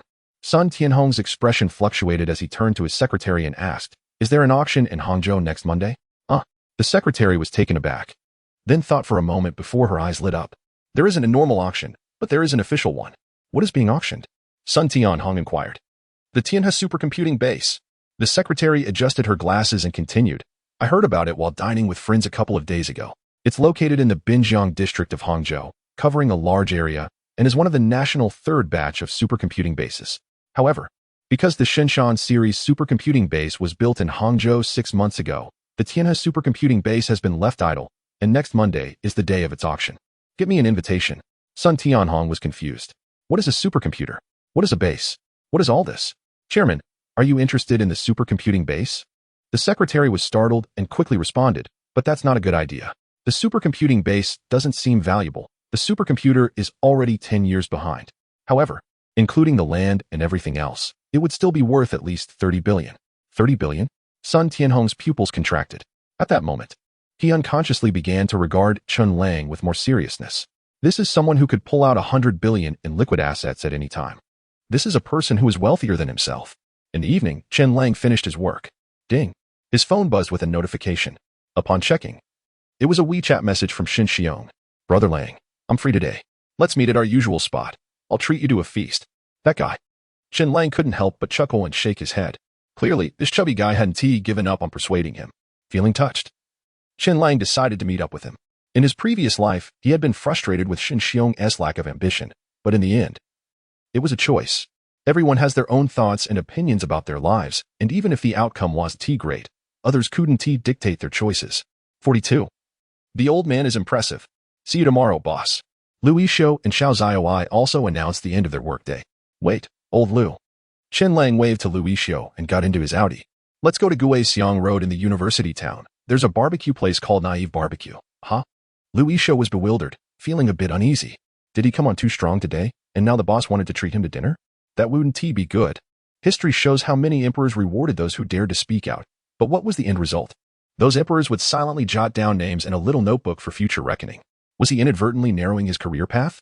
Anxiously, Lu Yishou drove Chen Lang to the destination. All right, you can go now. I have a dinner appointment. Thanks, old Lu. Chen Lang got out of the car and waved goodbye. Lu Yishou let out a sigh of relief, but then couldn't help but grumble. You jerk.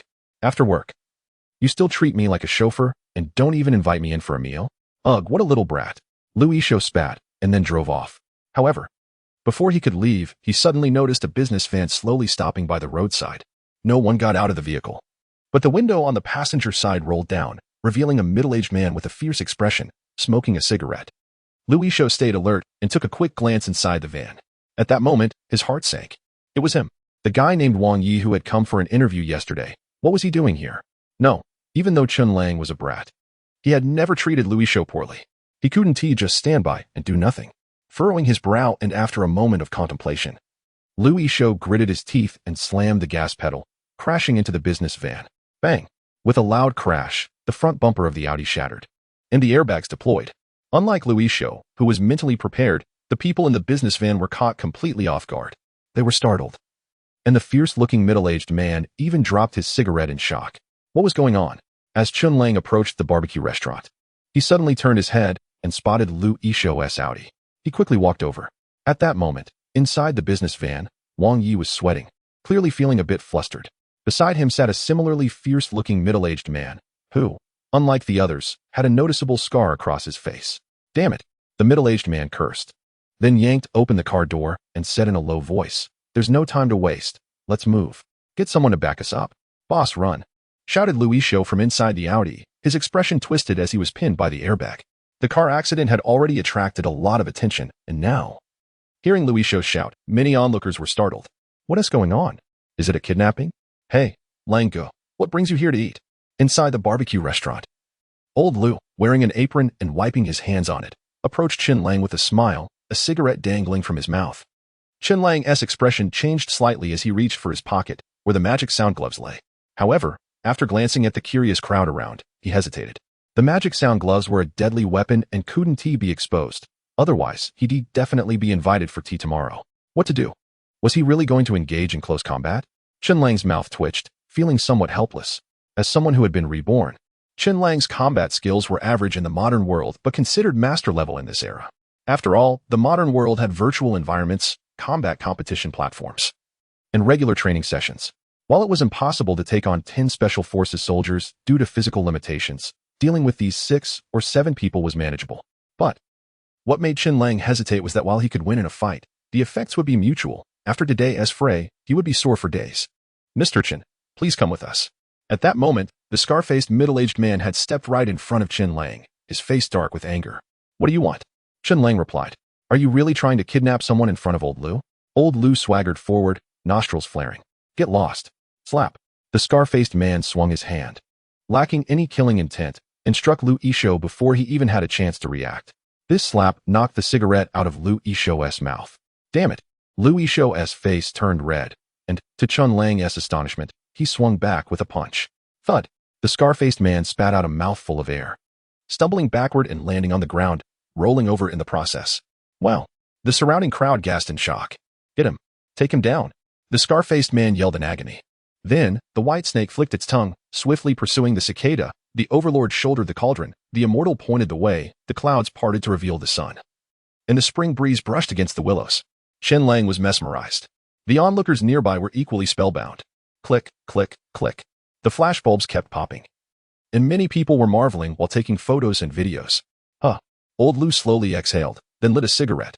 I've been running a barbecue stand on Guixiang Road for over 20 years, from 2001 until now. In all this time, not a single person on this street has dared to ask me for a dime in protection fees. Yet you guys have the audacity to come here and try to kidnap me? Who gave you the nerve? Old man, you're impressive, Chen Lang exclaimed as he stepped forward, unfazed by the grease, and examined old Lu's hands closely. After that brutal beating, there wasn't a single mark or even a red bruise on his hands. This man was clearly a martial artist. He had heard that in peacetime, masters of traditional martial arts trained their hand strength and the toughness of their skin using sandbags and walnuts. But this was the first time Chen Lang had ever seen such a master in person. Hey, I've been retired for several years now, Lang. Are we going to eat, or are we going to interrogate first? Old Lu chuckled. Chen Lang glanced sideways at Wang Yi, who was trembling by the side of the business car, and replied with a smile, let's skip the interrogation. That's the police's job. With that, Chen Lang turned around and called out to Lu Yishou in the Audi, Old Lu, stop pretending and come down to eat. All right, boss. Lu Yishou's twisted expression instantly returned to normal as he chuckled and kicked the car door open, jogging over. This old man really knows how to put on an act.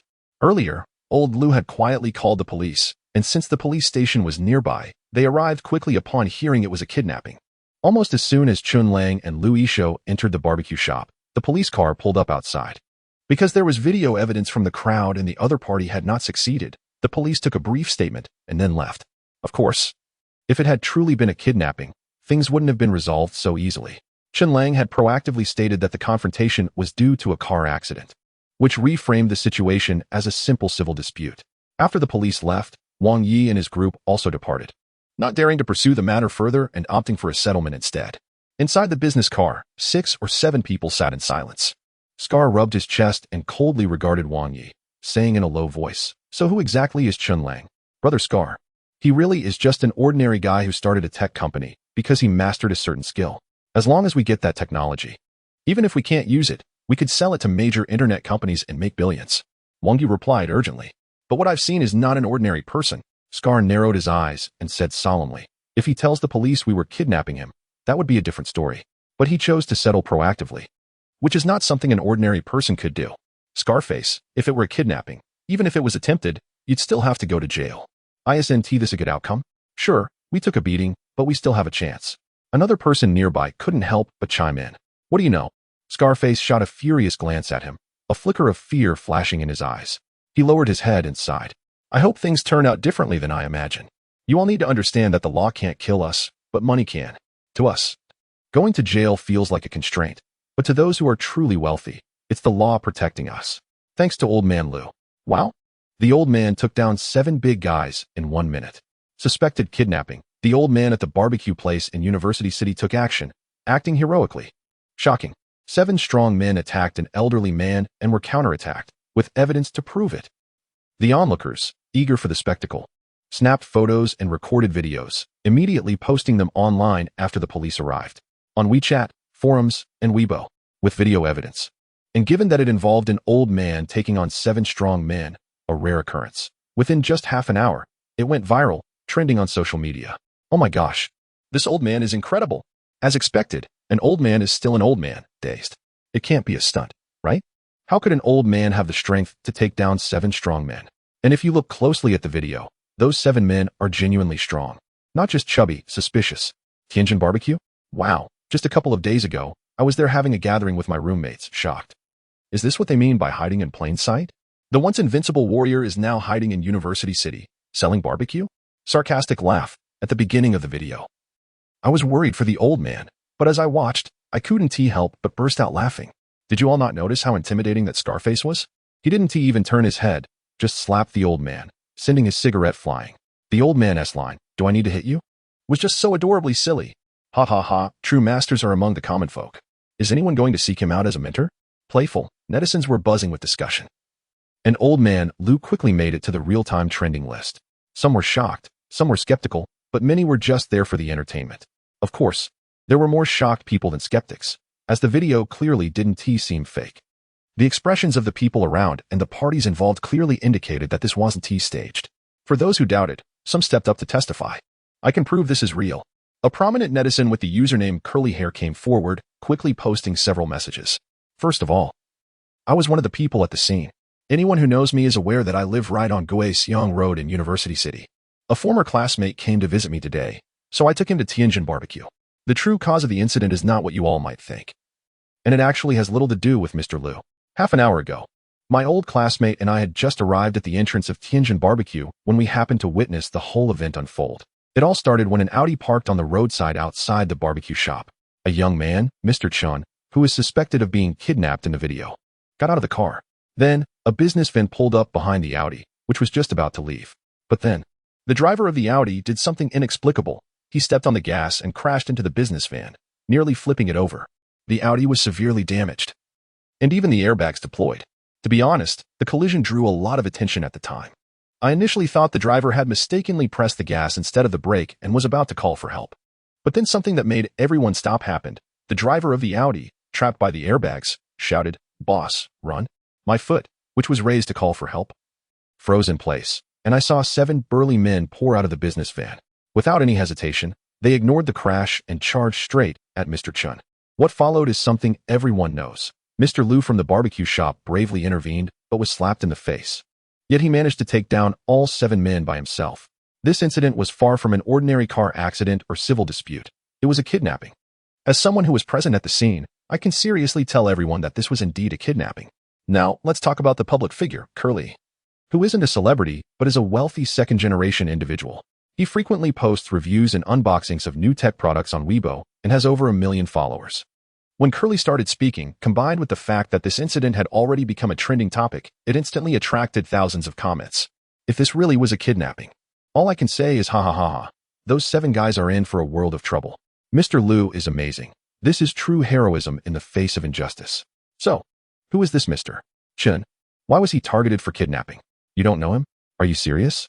Is Mr. Chen some big star or celebrity? For those who are unaware, please log into your Magic World client. Oh my gosh. Isn't that the spokesperson from the Magic World login page? So his last name is Chen. Chen? I get it now. I previously looked up information about Magic World.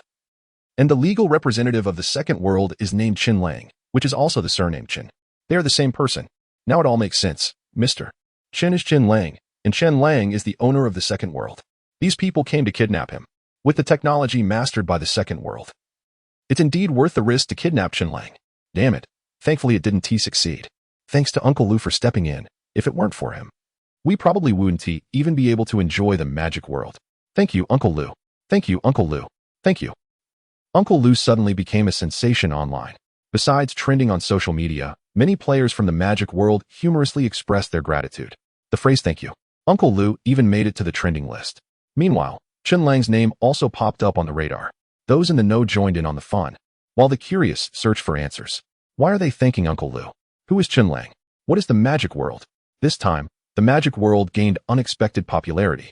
Much to Chen Lang's surprise, at Long's home manor, Xiaoma, enjoying the sea breeze and barbecue, received a call from Zhang Mulan. After hearing her report, he was somewhat taken aback. At that moment, Old Ding approached. Who would have thought? Truly unexpected, Old Ding chuckled.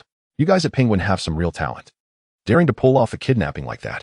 But those who left, how can they still be considered part of Penguin? Xiaoma sighed, then pondered for a moment before dialing Niu Kai's number. I need to know about Wang Yi. Xiaoma got straight to the point. Niu Kai felt a chill. He knew exactly what had happened. Boss Ma, this person, Niu Kai said quietly, while Xiaoma listened intently. After Niu Kai finished explaining, Xiaoma pondered. We can't get involved in this matter. Understood, Boss Ma. Rest assured, I'll handle this with utmost care, Niu Kai replied seriously. Good. I trust you to take care of it. Also, Ding and I have finalized the acquisition of the new technology from the second world for 20 billion. Have the news department announce it. Got it. After hanging up, Xiaoma casually tossed his phone onto the table and slowly and elegantly started enjoying the barbecue on his plate. You just announced it like that? Old Ding asked, slightly taken aback. Aren't you worried that kid might not be happy about it? Him? Xiaoma smirked, helplessly saying, have you ever seen someone use their own photo as a game character's avatar? That kid probably can't wait to be famous. True enough. Old Ding chuckled, then pondered before saying, by the way, that kid asked me about the auction of the supercomputing base in Hang City. What do you think he wants to buy the supercomputing base for? Hearing this, Xiaoma became serious. He put down his knife and fork, fell silent for a moment, and said, anyway, it can't be a game server. That kid probably has something big planned. What do you think could be computed with a supercomputer? Ding also fell silent upon hearing this. It seems that tomorrow, I'll have to get that kid to talk. Penguin News. Breaking news, our company, in partnership with Wang Yi, has jointly invested 20 billion and completed the acquisition of technology that supports 1 million players online in the second world simultaneously. Wang Yi News. The domestic gaming industry is about to enter a brand new era. Players across the country, and even around the world, who love online games will experience a whole new gaming experience brought by cutting-edge technology. People's Finance News. Technology changes lives. In just 10 short minutes, a flurry of news reports erupted, led by the news departments of Penguin and Wang Yi, sparking spontaneous reshares by national media and self-media outlets, especially in financial news. Major TV stations began to interrupt their evening news broadcast with this story. In a flash, Chen Lang was in the spotlight again. One wave followed another, as one settled. Another rose. Chen Lang's name kept appearing in trending topics and news reports, and the game Magic World was promoted alongside it. At the same time, the company named Second World, which was unfamiliar to many, quickly gained popularity. A 20 billion acquisition was not unheard of in the country. In fact, there have been many cases of acquisitions exceeding that amount. However, these deals had little impact on young people, who tended to glance at them and move on. But this time was different. The game Magic World was closely connected to the youth. As news broke, discussions about Chen Lang and Magic World reignited on Weibo. 20 billion? Am I dreaming? What kind of technology is so incredible that it can sell for 20 billion? Has Penguin and Wang Yi gone mad? 20 billion for a game-related technology? Unbelievable. Damn it. No wonder that guy got kidnapped. 20 billion. If this goes through, he'd never have to worry about food for the rest of his life. I can't help but think about kidnapping him myself. It feels like Penguin and Wang Yi have lost their minds. You're the one who has lost it. As a professional, let me tell you, the technology that Magic World utilizes is perceived as a way to enhance the gaming experience, but in reality, it's not just that. For internet companies, this technology is miraculous. It allows all related industries to reduce hardware investments significantly while increasing server capacity and processing speed by tenfold or more. Just this alone saves Penguin and Wang Yi billions each year, not to mention the other technologies that could be developed based on this breakthrough. In summary, this is an unprecedented and highly advantageous deal for both Tencent and NetEase, and this acquisition is enough to elevate them to new heights in a short period of time. As an employee of Alibaba, I can responsibly say that if Alibaba had entered the online gaming industry sooner, or if they had received the news earlier, the acquirer would not have been limited to just Tencent and NetEase.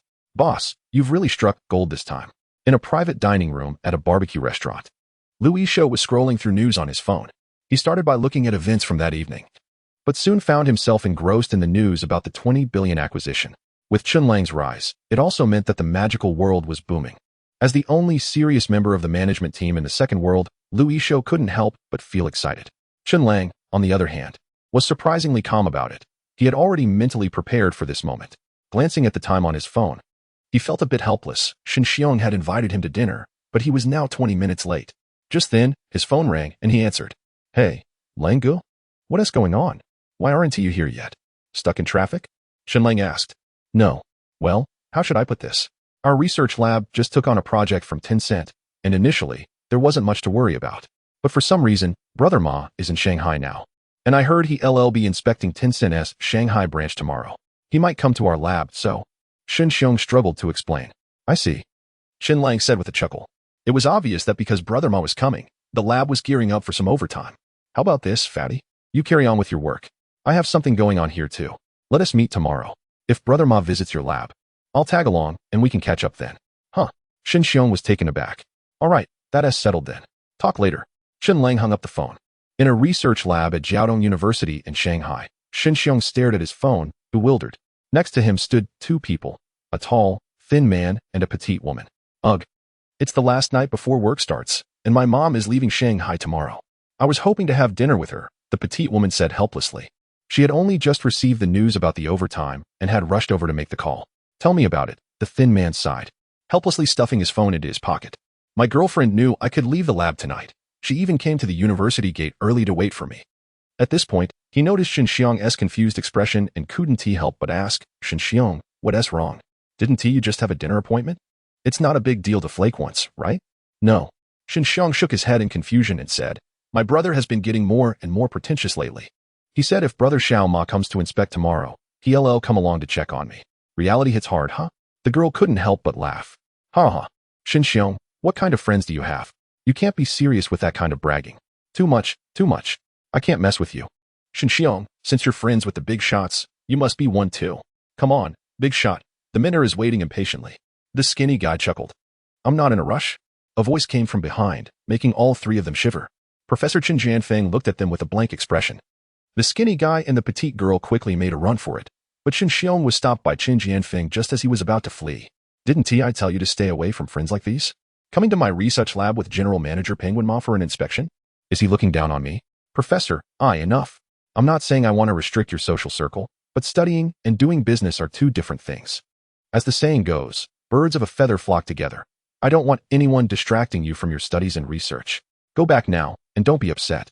The mentor is doing this for your own good. Make some reliable friends in the future. With that, Chen Jianfeng turned and left. Shen Xiong stood there speechless. After a moment, he sighed. Well, I was planning to talk some sense into Lang good tonight, but it seems that S out the window. Not coming anymore. Louis Shou asked, pretending to be surprised. He was already grinning inside. Hey, you're a billionaire too, right? Still got stood up? Not coming. Chen Lang was unaware of Louis Shou's thoughts and nodded in response. So what about us? Not in a hurry, just wait. Wait for what? Waiting for someone. Who? Didn't you say they weren't coming? Don't rush, you'll find out soon. In a car repair shop in the suburbs of Magic City, a scar-faced man and a few others sat on piles of tires, smoking. Wang Yi, the only educated one in the group, felt a bit out of place. Just then, his phone rang. Hello? Uncle, you looking for me? Idiot, what the hell did you do? Who told you to go kidnap someone? Old Wang's furious voice boomed through the phone. Uncle, let me explain. I don't want to hear it. Listen, Wang Yi, it's over for us both. I've already been fired. You've offended someone you can't afford to mess with. I can't help you anymore. You'll have to face the consequences of your own actions. From now on, we're cutting ties. Don't mention your dead father to me. I don't have a nephew like you. Uncle? Uncle? Wang Yi hurriedly shouted several times, but the call had already been disconnected. When he tried to call back, he was met with a message that the other party's phone was off. Panic began to rise in Wang Yi's heart. He opened his phone, and news alerts kept popping up. As he read the content of the news, he suddenly stood up, trembling all over. It's impossible, impossible. This can't be happening. Wang Yi's voice shook with fear. Huh? Nearby, the scar-faced man sensed something was off. He stepped forward and snatched Wang Yi's phone, quickly scanning the content.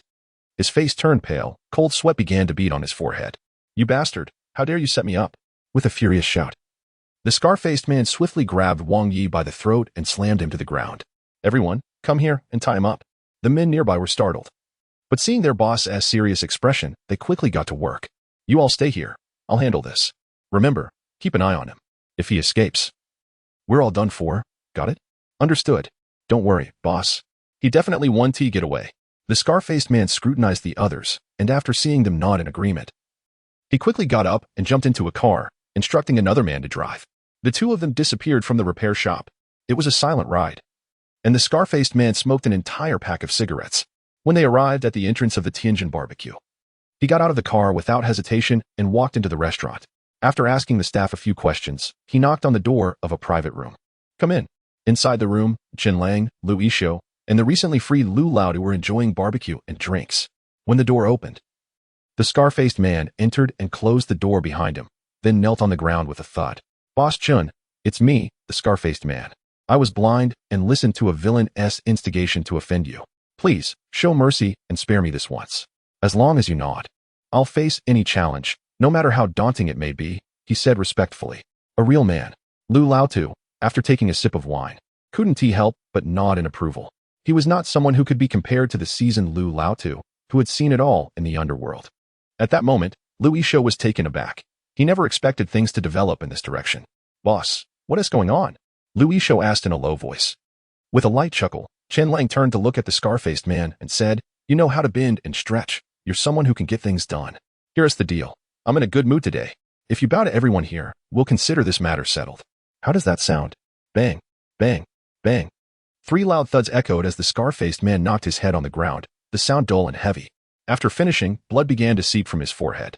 Thank you, Boss Chen, for your generosity. I will remember this kindness, and if you ever need anything, just let me know. The scar-faced man got up and turned to leave. Boss, won't he retaliate against us after being humiliated like this? Lu Yishou asked, a bit anxious. He had dealt with other matters before, but this was the first time he had seen someone bow like that. Don't worry, Lu Lao chuckled. In the world of Jianghu, it's all about the rules of the game. Not to mention others, that scar-faced guy is definitely someone from the Jianghu. Jianghu people are different from you businessmen. When you businessmen feel wronged, you keep it bottled up and think of ways to get back at others later. But Jianghu people value righteousness. Know the difference between right and wrong, and take life lightly. From the very beginning, they were at fault. If they win, it's the victors who write history. But if they lose, no matter how bad the outcome, they will bear the consequences. They won't let misfortunes affect their family. They know it's their own mistake. So they can distinguish between what matters. Don't think that a little humiliation will stop them. If Lang speaks up today. Do you really believe that scar-faced guy wouldn't risk his life to atone for this mistake? Why? Lu Yishou asked, somewhat incredulously. Just to admit a mistake. He would risk his life? Are their lives that cheap? Because of power. Chen Lang replied calmly. Power? Lu Yishou echoed. Yes. Chen Lang nodded. Seeing Lu Yishou still puzzled, he couldn't help but chuckle. Don't let Lu Lao fool you with all that talk about righteousness and weighing life and death. It sounds nice. But it's really just facing reality. When death is inevitable, they choose to die with dignity, leaving behind a good name. So-called Jianghu people are mostly remnants of ancient traditions and lowly rogues, grave robbers, martial artists, master thieves, and so on. As times change, those who do well become prominent figures. Some grave robbers even turn into archaeologists, and some martial artists become reputable sections. But those who struggle in life may resort to desperate measures. There will always be people who do outrageous things, like that scar-faced guy. If they succeed, they become the kings, turning their fortunes around overnight. But what if they fail? What does 200 billion mean? In the hands of someone who disregards life, a mere word could lead to the deaths of that scar-faced guy, his brothers, and even their entire family. So, talking about righteousness, knowing the difference between light and heavy, and taking life lightly ultimately comes down to facing reality. They actively seek out a way to atone for their mistakes, to quell the anger of others, and to protect their families. That's the reality. Chen Lang raised his glass and clinked it with the two of them. Lu Yishou still looked a bit dazed, while Lu Lao looked at Chen Lang with a smile. Impressive, Lang Gu. In just 6 months, not only have you become wealthy, but your perspective and mindset have also elevated several levels. Well, aren't you the same? Chen Lang replied, his eyes widening. I really thought you were an ordinary person back then. You can take on 7 people at once. You even tricked me into giving you my seat, claiming you were old and in poor health. Wasn't he at me with the leg problem? Standing too long is uncomfortable. Hearing this, Lu Lao chuckled and pointed at his calf. Chen Lang was momentarily taken aback, then shook his head with a smile. Lu Lao was a bit lame. But it wasn't obvious, only when he walked quickly could it be noticed. The story of Chen Lang and old Lu is quite legendary. Back then, Chen Lang was studying at a university and often took the bus around the campus because he had a girlfriend from another school. Old Lu also took the same bus. One time, old Lu asked Chen Lang to give up his seat. Initially, Chen Lang didn't want to, but he recognized old Lu. He had seen old Lu once before, when he had asked someone else to give up their seat, and that young man had refused. Standing at 8 meters tall and built like a tank, he ended up getting pinned to the ground and beaten by old Lu. This old man was quite the character. Knowing old Lu's bad temper and surprising fighting skills, Chen Lang felt he had no choice but to comply. Later on, after taking the bus multiple times, he was often asked by old Lu to give up his seat. And gradually, the two became familiar with each other. Eventually, Chen Lang and his girlfriend dined at old Lu's restaurant a few times. Old Lu often treated them to some dishes, and their relationship grew closer. Sometimes, Chen Lang would bring other friends to the restaurant to eat and chat with old Lu. It's no wonder people say today as youth lack manners. Here I am, an old man with a limp. And not a single person offers me a seat on the bus. The announcements remind everyone repeatedly, yet they just stare at each other, refusing to give up their seats. I have quite the temper, you know. Chen Lang, you're the first person to give this old man your seat. How embarrassing. Chen Lang's mouth twitched. If it weren't for old Lu's impressive fighting skills, he wouldn't have given up his seat. All right, I guess I'm one of those poorly mannered people too, he admitted, shaking his head and quickly changing the subject. So, what happened to your leg, old Lu? You seem like someone who knows their way around a fight. Did you break it in a duel when you were younger? No, no. Old Lu shook his head. Lu, have never lost a match in my life. I've traveled all over, facing plenty of skilled opponents, and I always came out on top. But later, my leg had issues, and I settled down here, running a shop and living alone. But in the end, it was tea that I lost to someone else. I lost to fate. How so? Lu Yishou asked, intrigued. This sounded like a legendary story, the tale of an invincible master retreating due to hardship. No amount of skill could overcome destiny. Old Lu sighed, shaking his head. Back in my prime, I was at the top of my game. But one morning, I woke up with unbearable pain in my leg, so I went to the hospital. What did the hospital say? Chen Lang inquired. They found a tumor in my calf bone. Old Lu said helplessly. I was hospitalized for over a month, underwent surgery. And they removed the tumor and did a bone graft. But unfortunately, the recovery didn't go well. Medical technology wasn't great back then. I pushed myself too hard once, and the bone collapsed. Because the connection wasn't aligned properly, they couldn't reattach it, so I ended up with a limp. Sweat dripped from both Lu Yishou and Chen Lang's foreheads. It truly seems that no matter how skilled one is, fate still plays a decisive role. A master of national martial arts ultimately did not fall to the hands of his enemies, but succumbed to illness instead. If it were another ailment, it might be more bearable, but issues with bones are particularly painful for someone who practices martial arts. All right, enough about me. Lang, have you truly made it big now? Lu, the old man, suddenly asked seriously. Chen Lang glanced at Lu with a puzzled expression, thought for a moment, and nodded, saying, well, if we go by the general public's perspective, I suppose so. In that case, you need to be cautious, Lu said solemnly. While situations like today are rare, if someone were to have bad intentions, your personal safety would definitely be a top priority. Do you have any solutions? Chen Lang inquired. Although my lineage hasn't been passed down, I do have a few disciples who are quite knowledgeable in this area. If you're willing, I can call them to be your bodyguards. Sounds good. Chen Lang nodded, then added, however, I'll be heading back to Hangzhou next week, and I might relocate the company there. My hometown is in Hangzhou, and I plan to acquire a supercomputing base and an industrial company, so I might be living there for a long time. What about your disciples? That would be fantastic. Lu chuckled upon hearing this. I have a junior apprentice who is from Hangzhou, and his branch is based there. Once you return, send me a message on WeChat, and I'll have them come to find you. Great. Chen Lang nodded, smiling in agreement. After all, we're still in a peaceful era on Earth. The limitations of human genetics remain, and there are no supernatural abilities like magic. So, at this stage, the strongest individuals are still elite soldiers, top assassins, and masters of combat. Typically, martial artists reach their peak in their 30s or 40s. Lu's disciples may not be the best, but they should be more than capable as bodyguards. I could also recruit some veterans to form a security team and hire skilled drivers for personal protection. That should suffice. They took a long time to finish their meal. Once they were done, Chen Lang and Lu Yishou called 2 taxis to leave, while Lu Yishou's Audi had already been towed away. The next morning, Brother Xiaoma called to say that Old Ding had an urgent matter and would need to leave in the afternoon, so they should gather for lunch. Chen Lang naturally agreed. Later, at 9:30, Lu Yishou and Xiao Zaiwei arrived at the office. Chen Lang announced the meeting. It was a simple meeting. And it had to be simple, as there were only 4 people in the conference room, including Chen Lang, manager Lu Yishou, administrative and customer service Xiao Zaiwei, and cleaner and cook Wang Xia. Let us not be so serious. There is nothing particularly urgent to discuss. I'll mention a few things. Next Monday, I will be heading to Hangzhou for an auction. Once the auction is over, I probably want to return to Shanghai for a while. During my absence, Lu Yishou, you will be in charge of the company here. Understood, boss. Lu Yishou nodded. Today was Saturday, and the following Monday was just 2 days away. He added, our company will be relocating to Hangzhou soon, within a month or 2. I want to confirm your intentions. Are you staying or leaving? Chen Lang inquired. As soon as he said this, the atmosphere in the conference room fell silent. Lu Yishou, having heard Chen Lang's thoughts yesterday, was somewhat prepared. He took a deep breath and said, boss, I will go with you. To be honest, if it were at the beginning, even with $1 million salary, I couldn't just leave. After all, my wife and child are here. However, your charisma has won me over. I see how you treat us, and I believe I can't give up halfway, nor can I betray your trust. Chen Lang felt a wave of satisfaction at the flattery. I'll go too. Xiao Shai hesitated for a moment before speaking up. Even though working part-time in administration and customer service is exhausting, the boss has recognized my efforts and given me ample rewards. I want to continue working at our company. Plus, Hangzhou isn't too far from Shanghai, and I can always come back during holidays. Wang Xia took the longest to decide. However, seeing the 3 of them, she finally gritted her teeth and said, I'll go too. Ever since my divorce, my children have grown up and have their own lives. I hardly see anyone at home.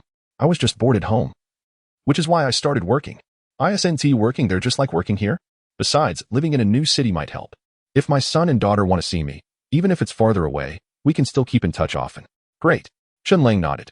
You trust me and are willing to follow me. I will never shortchange you. Let us celebrate. Close the door for the morning. Today I'm in a good mood. And our company will give out benefits. I'm going. Louis Shou was taken aback. Long live the boss. Xiao Shai cheered. Ha ha. Always giving out benefits. Our little boss is so generous. Wang Xia couldn't help but laugh. Watching the scene, Wang Xia couldn't help but feel emotional. Though it was a company. Was it also a family? Boss, what benefits are we giving out? Louis Shou, sitting in the front passenger seat of the taxi. Couldn't help but turn around to ask. Upon hearing the word benefits, the chubby taxi driver perked up his ears. Was your car in an accident yesterday? Since you don't have a car to drive for now, let us give out cars. Cars? Louis Shou and Wang Xia exclaimed. While Xiao Xiai looked at Chen Lang beside her in confusion. Giving out cars as benefits? What kind of company is this? What business are we in that is so extravagant? Although the chubby driver didn't say anything, he couldn't help but murmur to himself. While there were many wealthy people in Shanghai, and even more entrepreneurs, and plenty of overnight millionaires, it was still quite rare to be generous enough to give out cars as benefits. Master, find a place that's relatively close. Preferably where there are a lot of 4S shops, Chen Lang said to the driver. Got it. The chubby driver replied, stepping on the gas. Boss. Louis Shou. Although tempted by Chen Lang's offer of a car as a benefit, felt he had to consider Chen Lang first as his right-hand man. We've only just started working for a week, and we haven't even received our first month's salary yet. Isn't it a bit extravagant to give out a car as a benefit? Wouldn't that be inappropriate? To give out cars as benefits after just a week of work? The chubby driver couldn't help but feel envy and jealousy. He glanced at the rearview mirror and thought, are they really handing out an electric car to everyone? What's wrong with that? Chen Lang laughed. I happen to not have a car either. Xiao Ma and Old Ding invited me to lunch. And I can't just ask them to send a car to pick me up, can I? Then you should just buy one, Louis Shou suggested. All right. Chen Lang waved his hand and said, the company just made some money. We aren't short on this. Although you all have only worked a short time. I've seen your efforts these days. Plus, since you're willing to go to Hangzhou with me, giving out some benefits makes everyone happy. It's a good thing. What a generous boss. I'm feeling a bit sour. The chubby driver felt increasingly uncomfortable hearing this. No, boss, that is not what I meant, Louis Shou explained. We'll be moving to Hangzhou soon, right? What I mean is, buying a car and dealing with license plate issues now will be troublesome. Plus, driving a Shanghai-registered car in Hangzhou to handle accidents would be a hassle. It might be better to buy one when we get there. Yeah, boss. We don't really need a car for now, Wang Xia joined in to persuade him. I don't have a driver's license. Xiao Xiaoyai quietly said to Chen Lang. TSK. The chubby driver suddenly felt less bitter upon hearing this. If a boss wants to give cars as benefits, would employees refuse? No. The chubby driver thought that anyone who wasn't a fool wouldn't turn it down, which meant these few were just putting on an act. What's this all about? He thought they were actually buying cars. You guys are making money online, right? Doing business on the internet? The chubby driver suddenly spoke up. Huh? How do you know? Louis Shou was surprised, and Chen Lang, Wang Xia, and Xiao Xiaoyai looked at the chubby driver curiously. I've seen people like you before. The chubby driver shook his head and said, making money online, buying a car today and posting it on social media. Buying a plane tomorrow and posting again. Why not just buy a tank or a fighter jet? Including Chen Lang. Everyone looked at the chubby driver in confusion. Seeing their reactions, the chubby driver didn't bother to explain further and quickly dropped them off at their destination. As they walked inside, they noticed luxury car brands displayed everywhere. Take it easy. Someone reminded, be careful when taking photos. Don't scratch the car paint. Some of these touch-ups can cost tens of thousands. A chubby driver leaned against the car window, smoking a cigarette, and watched as the group got out of the car. He casually offered a word of advice. Chen Lang and his friends felt a bit puzzled. Although they sensed something was off, they could only nod and leave since the driver meant well. TSK. People these days are always looking for shortcuts. Why not just do something good instead of getting into micro-businesses? The chubby driver sighed as he watched them walk away, adopting an air of a wise sage observing the world. Suddenly, at the entrance of a 4S dealership, Louis Shou had a realization and exclaimed, wait, that fat guy doesn't he think we're micro-business operators, does he? Micro-business? What does that mean? Chen Lang asked, confused. Like this. Louis Shou pulled out his phone and opened his social media. He clicked on a short video. The wind was howling in the background, and it was drizzling lightly. A young man in a suit stood calmly in front of a Boeing aircraft. The person recording was clearly a woman. Her her voice excited as she shouted. Congratulations to our company's founder, Mr. Bobo, on acquiring his private jet. After creating the Huyu Cosmetics brand, Mr. Bobo has been balancing his career and family. He is generous and kind, the wealthiest boss, and the most ambitious young man. The reason for buying a private jet is so our micro-business team can travel abroad together. Wow, that's impressive. Chen Lang was taken aback. I've made 200 billion and haven't even thought about buying a plane. This guy just creates a cosmetics brand and can afford a jet? Am I on the wrong path? Did I make a mistake choosing the internet? Is biotechnology the fastest way to rise? Come on. Louis Shou glanced at Chen Lang with a strange look. Boss, look closely. That plane has the Eastern Airlines logo on it. And do you really think that young man is the founder? He's just a random guy. And the one filming is my sister-in-law. She's totally into micro-businesses, running fake promotions all day long. Whoa. Chen Lang slapped his forehead, finally realizing the situation. By the way, why do I feel like you're completely different from the young people today? Louis Shou asked, puzzled. If I called you an old fossil, it'd fit because you know more specialized knowledge than anyone else. But if I say you keep up with the times, you seem clueless about many common things. Maybe it's because I enjoy research more, so I don't spend much time on my phone, Chen Lang replied casually. Then shifted the topic as he led the group into the dealership. He understood where the problem lay. It was because he had just been reborn and hadn't truly grasped this familiar yet strange era. Although he had experienced many things, over a century had passed. And his memory of those less significant events had become too hazy. It seems like I really need to take some time to connect with this era. Chen Lang thought to himself. Welcome to Thunder God Auto Trade. A young lady dressed in clean, tidy work clothes and with fair skin approached the door, holding a tablet. And bowed as she opened it. I'll take all of them for 48. Thank you. Chen Lang nodded slightly, and then led a few people directly towards the display area without needing the lady to guide them. The exhibition showcased several cars, each varying in price and model, so they were displayed in different locations. However, these were considered representative models of this era. Oh, and Aston Martin. Louis Shou's eyes were drawn to a sports car located in the center of the display, under the brightest lights. It was a car in a shade of gold that Chen Lang didn't recognize, giving off a vibe that was both understated and luxurious. Do you like it? If you do, just buy it, Chen Lang said with a smile. Louis Shou was taken aback for a moment. As a man, how could he not like sports cars? But he was self-aware. Boss, don't joke around, Louis Shou chuckled. If I make enough contributions to the company in the future, I'll be the one asking for a fancy car. But right now, it's just not feasible. Even if you insist on giving it to me, I wouldn't accept it. All right then. Chen Lang understood and didn't push further. He turned to the reception lady and asked, what is the most expensive car you have here? Hello, sir. The most expensive car is this one, the lady replied politely with a smile. Regardless of whether Chen Lang and his group could afford it or if they were genuinely interested or just casually asking, she pointed to the sports car under the lights and continued, although our company is an import auto trade business, there are still some limited edition models that are out of reach. Currently, the 2023 Aston Martin Vanquish is our most expensive model for sale. This car. Before she could finish, Chen Lang interrupted her with a wave of his hand, pointing to a few other cars nearby. I just needed to know it's the most expensive one. No need to elaborate. What are the prices for those other models? The lady opened her mouth, her smile unchanged. But her eyes reflected a sense of disbelief. She felt that these people were just here for fun. After all, who would come to inquire about a car in such a casual manner if they were serious about buying? It seemed like they were just setting themselves up for disappointment. With a sigh in her heart, and adhering to her professional ethics, she continued to introduce the other models. These models are the 2023 Mercedes-Benz Maybach S-Class S680, priced at $3.23 million. The 2022 Mercedes-AMG G77, priced at $2.15 million. And the 2022 Porsche 911 GT Coupe, priced at $2.18 million. Boss. Louis Shou noticed Chen Lang asking about the prices and seemed to have thought of something. Unable to hold back any longer, he whispered, are you serious? This is too expensive, we can't afford it. If you can't afford it, just put it under the company's name. And then you all will have the freedom to use it. Chen Lang chuckled lightly. Well, but the temporary license is only valid for half a month. We'll need to get a permanent one by then, and licenses in the Magic City aren't worth it. Why don't we buy in Hangzhou instead? Are you crazy? Chen Lang shot Louis Shou a glance and said, by then, we'll have to set up the whole operation. You think it'll be as simple as a few of us pooling together to form a company? At that point, even if I want to give you benefits, I'll have to consider everyone else's feelings. So that's how it is. Louis Shou suddenly felt a bit moved. Here. Chen Lang pulled out a bank card and handed it to the receptionist. The receptionist stood there in shock, looking at the card in Chen Lang's hand, unsure of what it meant. What are you standing there for? Chen Lang shoved the card into the receptionist's hand and said, let us go. Take me to swipe the card. Okay, sir. Which model would you like to buy?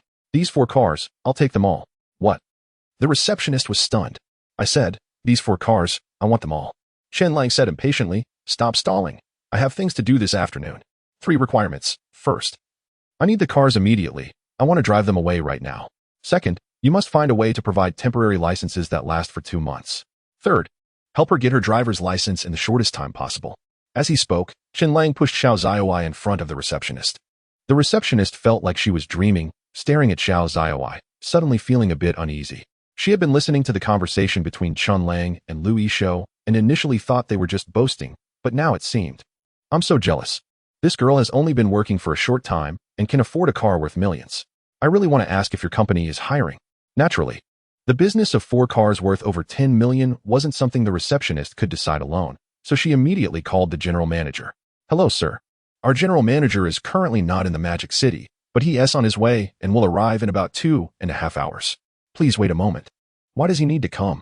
If he doesn't come, you won't sell it to me? Chen Lang frowned. The company starts work at 9:30. And by the time he left, it was already 10. Now it was 10:30. If it takes another 2.5 hours, I won't make it in time for lunch. No, sir, the receptionist said, feeling nervous as she explained, our general manager has the highest authority for discounts. If he comes, you can negotiate with him and save a lot of money. Chen Lang frowned. It's only a little over 10 million in total. How much can I really save? It's meaningless. Don't waste time anymore. I'll give you 1 hour. Get the contract ready for signature, take pictures of the insurance, and move the car out. I'll be leaving in an hour. All right, sir.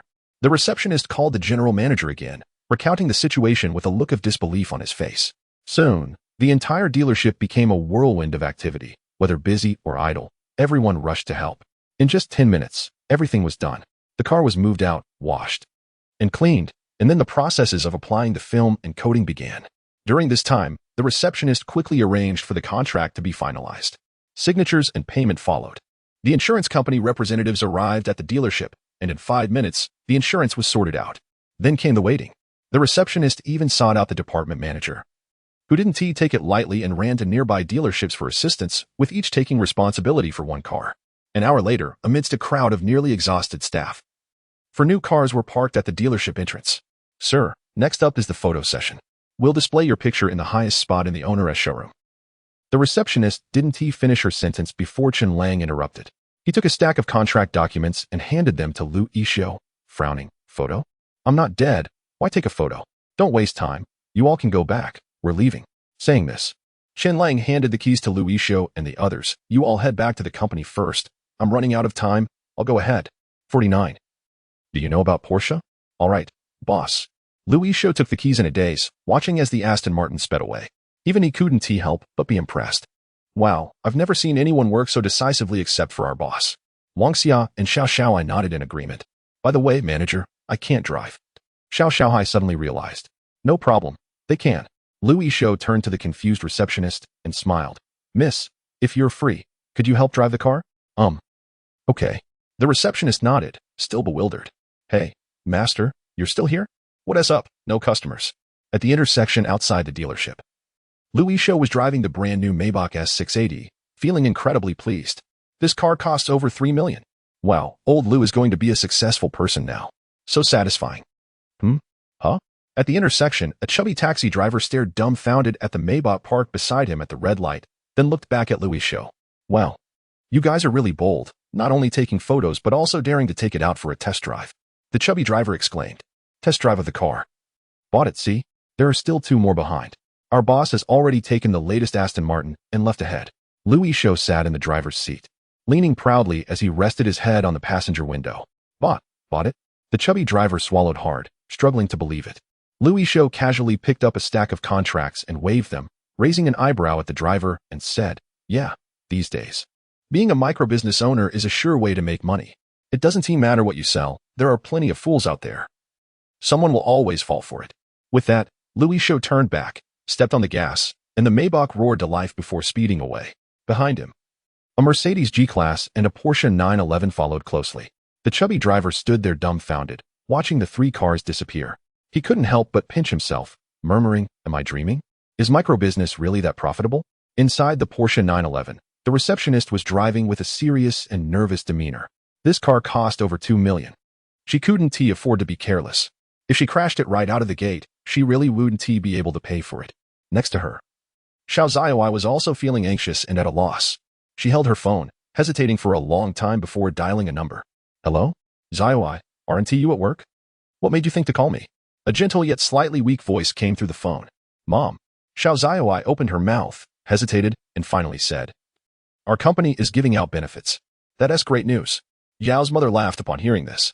It's only been a few days since you started working. And they're already giving out benefits. Your boss must be a good person. You need to remember to work hard, okay? Make sure to repay your boss. You have to create value to be valuable. I know, Mom. Xiao Ziyoi nodded, then hesitated again before asking, Do you know about Porsche? What's wrong? The gentle voice suddenly became breathless. It seemed that Zhao's mother thought of something and hurriedly said, You silly girl, did you accidentally hit someone else's car? I told you to be careful when riding. At this point, Zhao's mother suddenly gritted her teeth and said, Don't panic. I'll contact your dad. He abandoned us, but you are still his daughter. If you're in trouble, he has to help. No. Xiao Ziyoi was startled. She knew that ever since her parents divorced when she was in elementary school, her mother had never actively contacted her dad. Not even when she was sick or in the hospital. They had managed to get by with nothing, so how could she ask him for help because of her? Mom. I'm fine. I didn't scrape anyone's car. Hearing this, Zhao's mother let out a sigh of relief, then couldn't help but ask, So why were you asking me about Porsche? Our boss is giving out benefits, and he gave me a Porsche 911, a car worth over 2 million. Xiao Ziyoi mumbled quietly. Xiaoma was taken aback upon hearing this.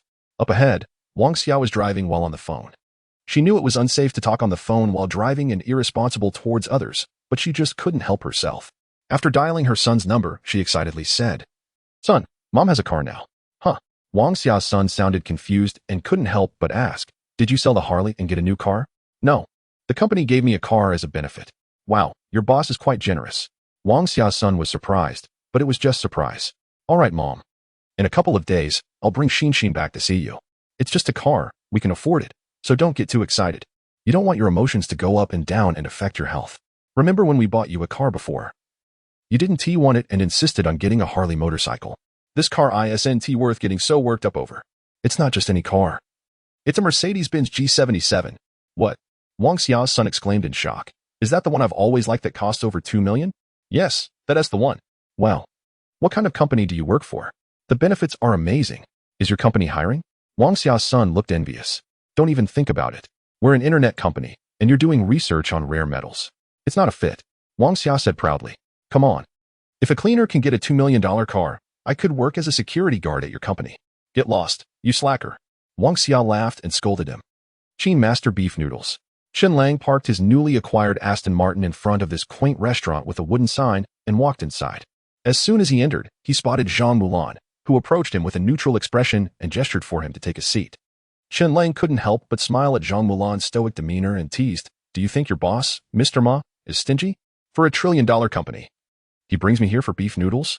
It's one thing to eat noodles, but is Chen Master really better than Kong Shifu? Zhang Mulan's mouth twitched at his words. Too uninterested to respond, and walked ahead silently. Who is this bumpkin? A young man passing by overheard and nearly burst out laughing. He was about to give Chen Lang some advice, but just then, the door to the private room opened, and Lao Ding peeked out. Is it him? How could it be? He is here? The young man felt a chill run down his spine, and his face turned pale as he froze in place.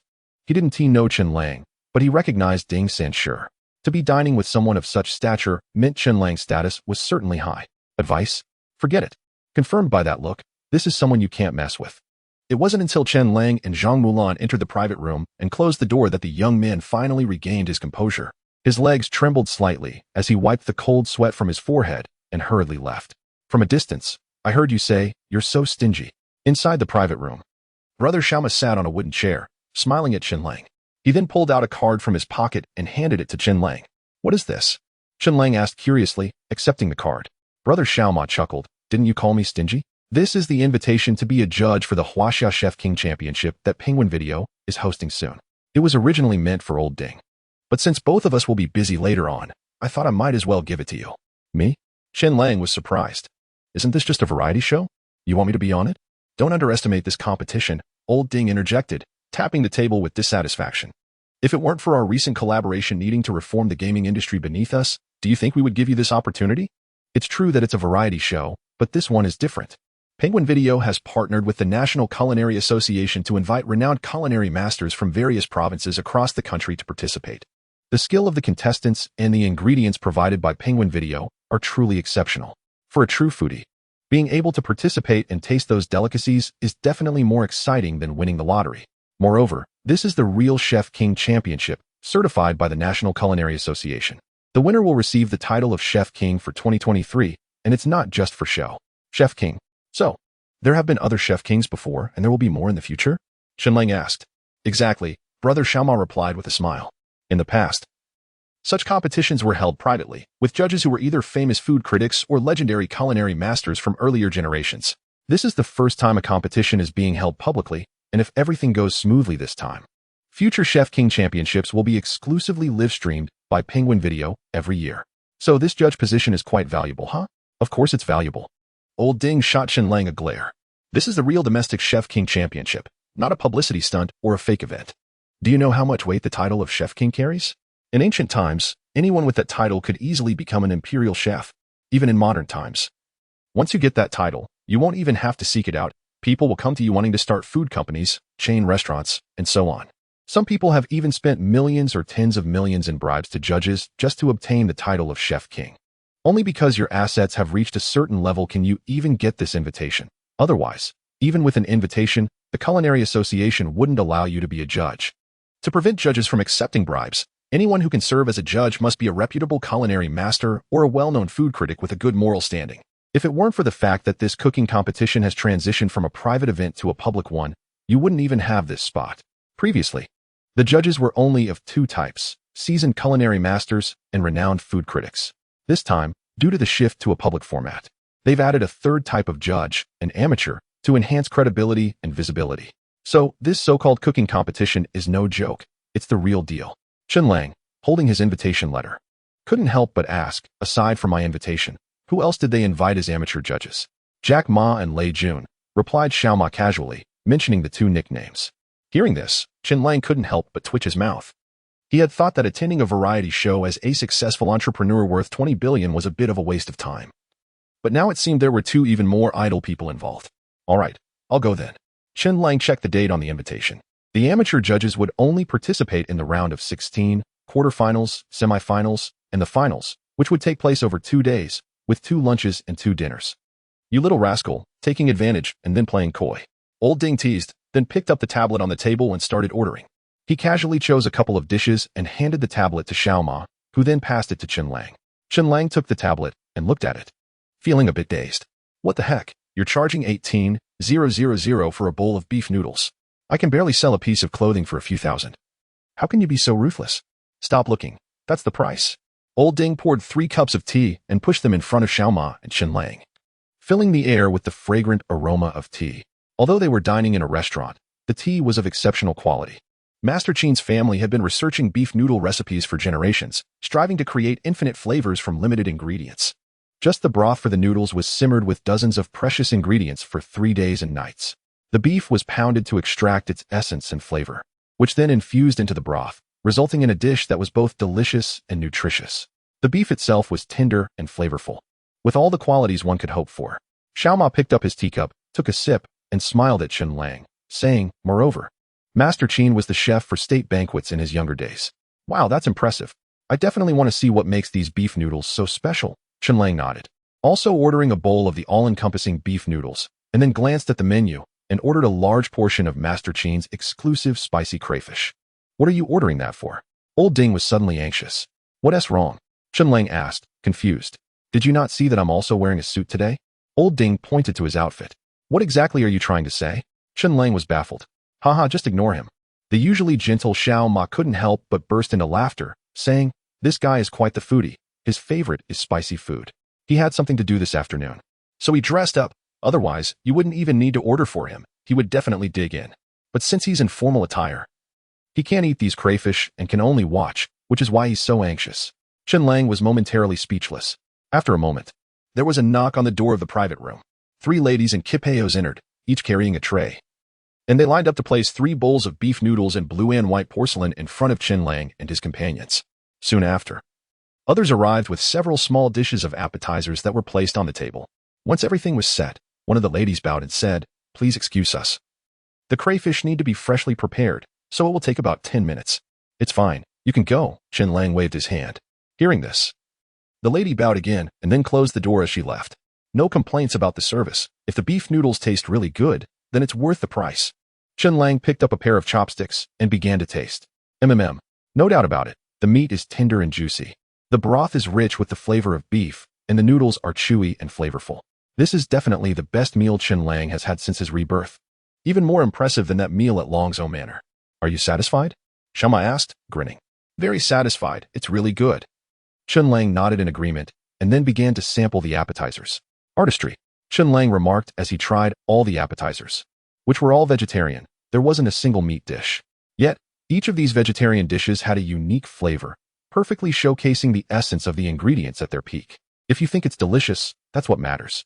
Anything, any craft, refined over 10 or 100 years will yield miracles, reaching the pinnacle of excellence. That's true artistry. Chen Lang said with conviction. "That's true. I'm actually looking forward to that Chef King competition now," Chen Lang added, burying himself in his food. Shama chuckled, not wanting to dwell on the food any longer, and shifted the conversation to other topics. He initially planned to take a few days off in Shanghai. But old Ding had some urgent matters to attend to and would be leaving, and it was uncertain when he would be free again. This meal was essentially a farewell for him. "One more thing, Chen Lang, since you're into research and even managed to develop data computation and balanced sharing technology. Your own skills must be impressive too. Recently, Penguin has a software-related challenge that needs tackling. Although it's not extremely critical, it will remain an issue if left unresolved. How about you accompany me this afternoon to check out that research lab?" Sure enough, as Chen Lang slurped his noodles, he understood the implication. Chen Lang still remembers that in his previous life, he was a senior executive at a company called Penguin, which had sent someone to inspect a research lab. The reason things are different in this life might be due to his own influence, leading to Xiao Ma Ji's presence in the Magic City. Chen Jianfeng took over a software optimization project from Penguin, which involved an app called Quick Device Swap. As the name suggests, this software is designed to transfer data when switching phones. During its initial promotion, the slogan boasted zero data usage and one-click secure wireless transfer, but after market testing, it became clear that only certain brands and models of phones could achieve what was promised. This revelation caused quite a stir. Many downloaded the app solely because of Penguin's reputation, only to find it unusable, which significantly impacted Penguin's standing. Subsequently, the internal app team at Penguin conducted a self-inspection. Not just the involved department, but even others pitched in to help. Unfortunately, the issue was complicated by hardware and software compatibility problems, which could not be resolved in the short term, and they couldn't even pinpoint the exact issues. Thus, they had to outsource the project to Chen Jianfeng. In his previous life, Chen Lang had participated in this optimization work, so he was well aware of where the problems lay, but he couldn't speak up. If he did, it would raise Xiao Ma Ji's suspicions and affect Chen Jianfeng's research project. This would be more harmful than helpful. How about this? I have some insights on software and hardware optimization. I can accompany you to take a look, and if I have any inspiration, I will share it with the research team without reservation. This way, they can approach their experiments from a different angle. Chen Lang hesitated before suggesting. "I'm already thrilled that you're willing to come along," Xiaomagu smiled. Nearby, Lao Ding, who had been focused on eating, chimed in. "I know about this. It's a device swapping app, right? On the surface, a swapping app seems simple. It's all about data recognition and transfer, but it can also be quite challenging. There are plenty of such apps on the market, and even major phone companies have their own swapping software. However, even those company-specific apps can only perform flawlessly with their own devices. Recognizing others can be problematic. Overall, developing this software seems like a thankless task. I wonder what you executives at Penguin were thinking when you decided to create this swapping app." "You can't say that," Xiaomagu replied seriously. "We can do without what others lack, but we must have what others possess. Penguin's success today owes much to its robust ecosystem. Remember, a 1,000-mile dike can collapse from an ant-hole." Lao Ding shrugged at that. While he said so, he still envied Penguin's comprehensive ecosystem. After all, there was no other company that could rival Penguin in terms of ecosystem, not just in the country, but globally. Alibaba's ecosystem is strong, but it still falls short compared to Penguin's. "All right, enough of that." Chen Lang suddenly spoke up and asked Lao Ding, "Brother, why are you suddenly heading back? Is something wrong?" As soon as Chen Lang said this, before Lao Ding could respond, Xiao Ma couldn't help but burst into laughter. Chen Lang's curiosity was piqued. Lao Ding, with a dark expression, set down his chopsticks and said helplessly, "You know our company is different from Penguin. A significant portion of our revenue comes from the gaming industry. Years ago, We announced that we would no longer develop PC games. Even if PC games are booming now, they are essentially just remakes of older titles. In our company, different studios manage the major games and decide from the oversight from the Central Operations Department. They have complete freedom to operate. However, 2 months ago, the son of one of our shareholders became the operations director at one of those studios. I thought it would be fine since there would be some oversight, and the shareholder has significant shares and influence in the board, giving him some face wound he hurt. But who would have thought that he would leverage his shareholder status to form cliques, pulling in their direct leaders, other members of the operations department, and even people from the planning department under his wing, all in a bid to make a name for himself by raking in profits from the major PC games he was responsible for. He did manage to boost the company's revenue, but now our company is facing a backlash, and just last night, there was a mass protest with thousands of people. Just a few days ago, I was wondering why the player count for your Magic World was growing so fast, and it turns out it's because of that jerk. Just wait until I get back. I'm going to break his legs. Chen Lang broke into a sweat. Next to him, Xiaoma was laughing uncontrollably. So you're saying my Magic World is developing so quickly, and he has a part in it? Chen Lang feigned surprise and said to Lao Ding, "Why don't you go back, break his legs, and then send him over here? What I need for Magic World is someone like that who can squeeze money out of people." Damn it. Lao Ding's mouth twitched, feeling a bit stifled. Xiaoma laughed even harder, and at that moment, a plate of crayfish was served. Without hesitation, Chen Lang rolled up his sleeves and started eating the shrimp. One bite in, and he was satisfied. At this time of year, it was already considered winter, and only upscale places could serve such plump shrimp. If you went outside, you definitely wouldn't find any. Even if you could, they would be the kind that were big, had hard shells, and little meat. So frustrating. Watching Chen Lang eat shrimp without restraint, with juices dripping down his arms, Lao Ding couldn't help but swallow hard. He wanted to eat too, but looking at his suit, he hesitated for a moment before finally giving in. Eat. With his mind made up, Lao Ding threw caution to the wind and dug in. Hey, aren't you worried about the juices splattering on you? Chen Lang exclaimed, surprised as he held up a crayfish. I have a private jet. If my clothes get dirty, I'll just change later. Old Ding dove right into his meal. 52, Chen Lang, Mr. Chen. That's so impressive. Chen Lang was taken aback. He recalled his past life, where he had driven everything from bicycles to motorcycles, and even aircraft like rockets and fighter jets. But now, hearing Old Ding casually mention that he owned a private jet, Chen Lang genuinely felt a sense of awe. In this day and age, isn't having a private jet just incredibly cool? The excitement he felt from just buying a new car faded instantly. Chen Lang wiped his hands, picked up his phone, and quietly sent a WeChat message to Louis Shou. Hey Lou, can you find out how much it costs to buy a private jet, like the one Old Ding has? Ding. A reply came in almost immediately. Boss, are you crazy? That kind of jet costs billions, and with all the various annual expenses, it adds up to over 10 million easily. Before Chen Lang could respond, another message from Louis Shou popped up. Please don't scare me. You just bought a new car, and now you want to buy a jet? Have you been triggered by something? After we move our company to Hangzhou, according to your plan, all our operations will be there. Why do you need a jet? Oh, right. Rational consumption. Chen Lang realized this and tucked his phone away under the gaze of Little Ma, who had a peculiar smile on his face. What's up? Got any ideas? Little Ma asked with a grin. No. Chen Lang awkwardly picked up a tablet, tapping away as if to distract himself. Within 10 seconds, a young lady knocked and walked in. Hello, everyone. I just wanted to confirm. Did you order 3 servings of 10 full beef noodles? Huh? Both Little Ma and Old Ding turned to Chen Lang simultaneously. Little bro, are you a pig? Can you eat more than me? Old Ding couldn't help but exclaim in surprise. Not really. Chen Lang smiled calmly and said to the young lady, please pack those 3 servings. I'll give you an address. Could you have a delivery guy bring it over? The young lady was taken aback but nodded. Sure, customer. After getting the address, she turned and left. Before they could finish their meal, Old Ding hurriedly left. With nothing much to do, Chen Lang and Little Ma stepped out of the private room. Zhang Mulan and Little Ma's secretary, Secretary Liu, noticed and quickly got up from their table in the hall to follow them. What brings you here? Little Ma asked. I just bought a new car. Chen Lang smiled. Let my secretary drive. Why don't you hop in my car, and we can chat? Little Ma suggested. Sounds good. Little Ma handed the car keys to Secretary Liu, and Chen Lang followed Little Ma into his car. It was low-key, looking like it was worth only a few $100,000. But Chen Lang didn't think it was as understated as it appeared. Noticing Chen Lang's confusion, Brother Ma chuckled and said, I don't like to be in the public eye all the time, so I opted for a low-key model. But don't worry. In terms of safety, this car is far sturdier than your sports car. Bulletproof? Chen Lang exclaimed, giving the car's paint a light tap. Custom-made. Brother Ma nodded. Then pulled Chen Lang into the back seat. The driver was Zhang Mulan. As the car drove on, Brother Ma engaged Chen Lang in casual conversation, one eager to gather information, the other willing to share. Over the course of the ride, Chen Lang revealed quite a bit, and Brother Ma was pleased with the insights he gathered, particularly regarding the upcoming actions of the Second World.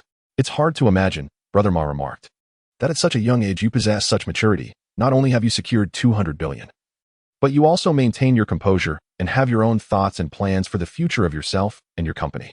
If I had received this much money when I was starting out, I doubt there would be a commercial empire like Penguin today. Chen Lang smiled faintly but didn't respond. Sudden wealth can cloud one's judgment, and such occurrences are not uncommon. If Chen Lang had been reborn and had suddenly been gifted 200 billion, he would likely share Brother Ma's sentiments. After all, starting a business is hard work. It can be exhausting and may not always yield profit. There are the company's performance, product quality, completion of plans, and so forth to consider. With 200 billion, who would still want to start a business? Wouldn't it be better to just enjoy life? With power, beauty, and everything one desires, having 200 billion makes it all easily attainable. 200 billion could allow one to do anything. Unless you gamble, you could spend it all your life without running out. In such a situation, starting a business? Are you a masochist?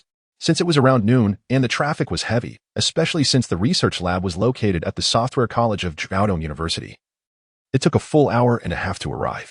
Entering through the back door of the university, they made their way directly to the research building.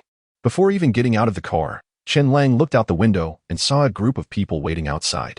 Some were strangers, but many were familiar faces: Qin Jianfeng, Old Man Chen, Shen Xiong, and several of Shen Xiong's senior classmates, particularly his junior sister, Wen, who in his past life had shared a romantic connection with Chen Lang. Everyone was there. Welcome, President Ma, to guide and inspect the work of the research lab. Since it was a school setting and Brother Ma was typically low-key, there were no banners or anything of the sort. However, the crowd was fully present. One of the university leaders from the software college stepped forward, extending his hands to shake Brother Ma's as he got out of the car. Following that, others quickly followed suit. Several university leaders took turns greeting Brother Ma with handshakes, including Professor Chen Jianfeng. Of course, besides these people, no one else is qualified. People like Shen Xiong and his senior brothers and sisters are just standing aside, watching with curiosity and excitement as they size up Xiao Ma. He is a legendary figure, especially for those of us studying the internet. It's truly an honor to have Mr. Ma here. Yes, Mr. Ma. I saw you speak at the new Internet Software Engineering Conference. At the time, many of your ideas puzzled me, but as time went on, those ideas have all become a reality. Looking back now, it's truly remarkable. Professor Chen, it's up to you to take good care of Mr. Ma. Make sure he sees the strength of our research lab. We absolutely cannot let Mr. Ma leave disappointed. Before Chen Lang even got out of the car, he was already stunned. Seeing this scene, he couldn't help but shake his head.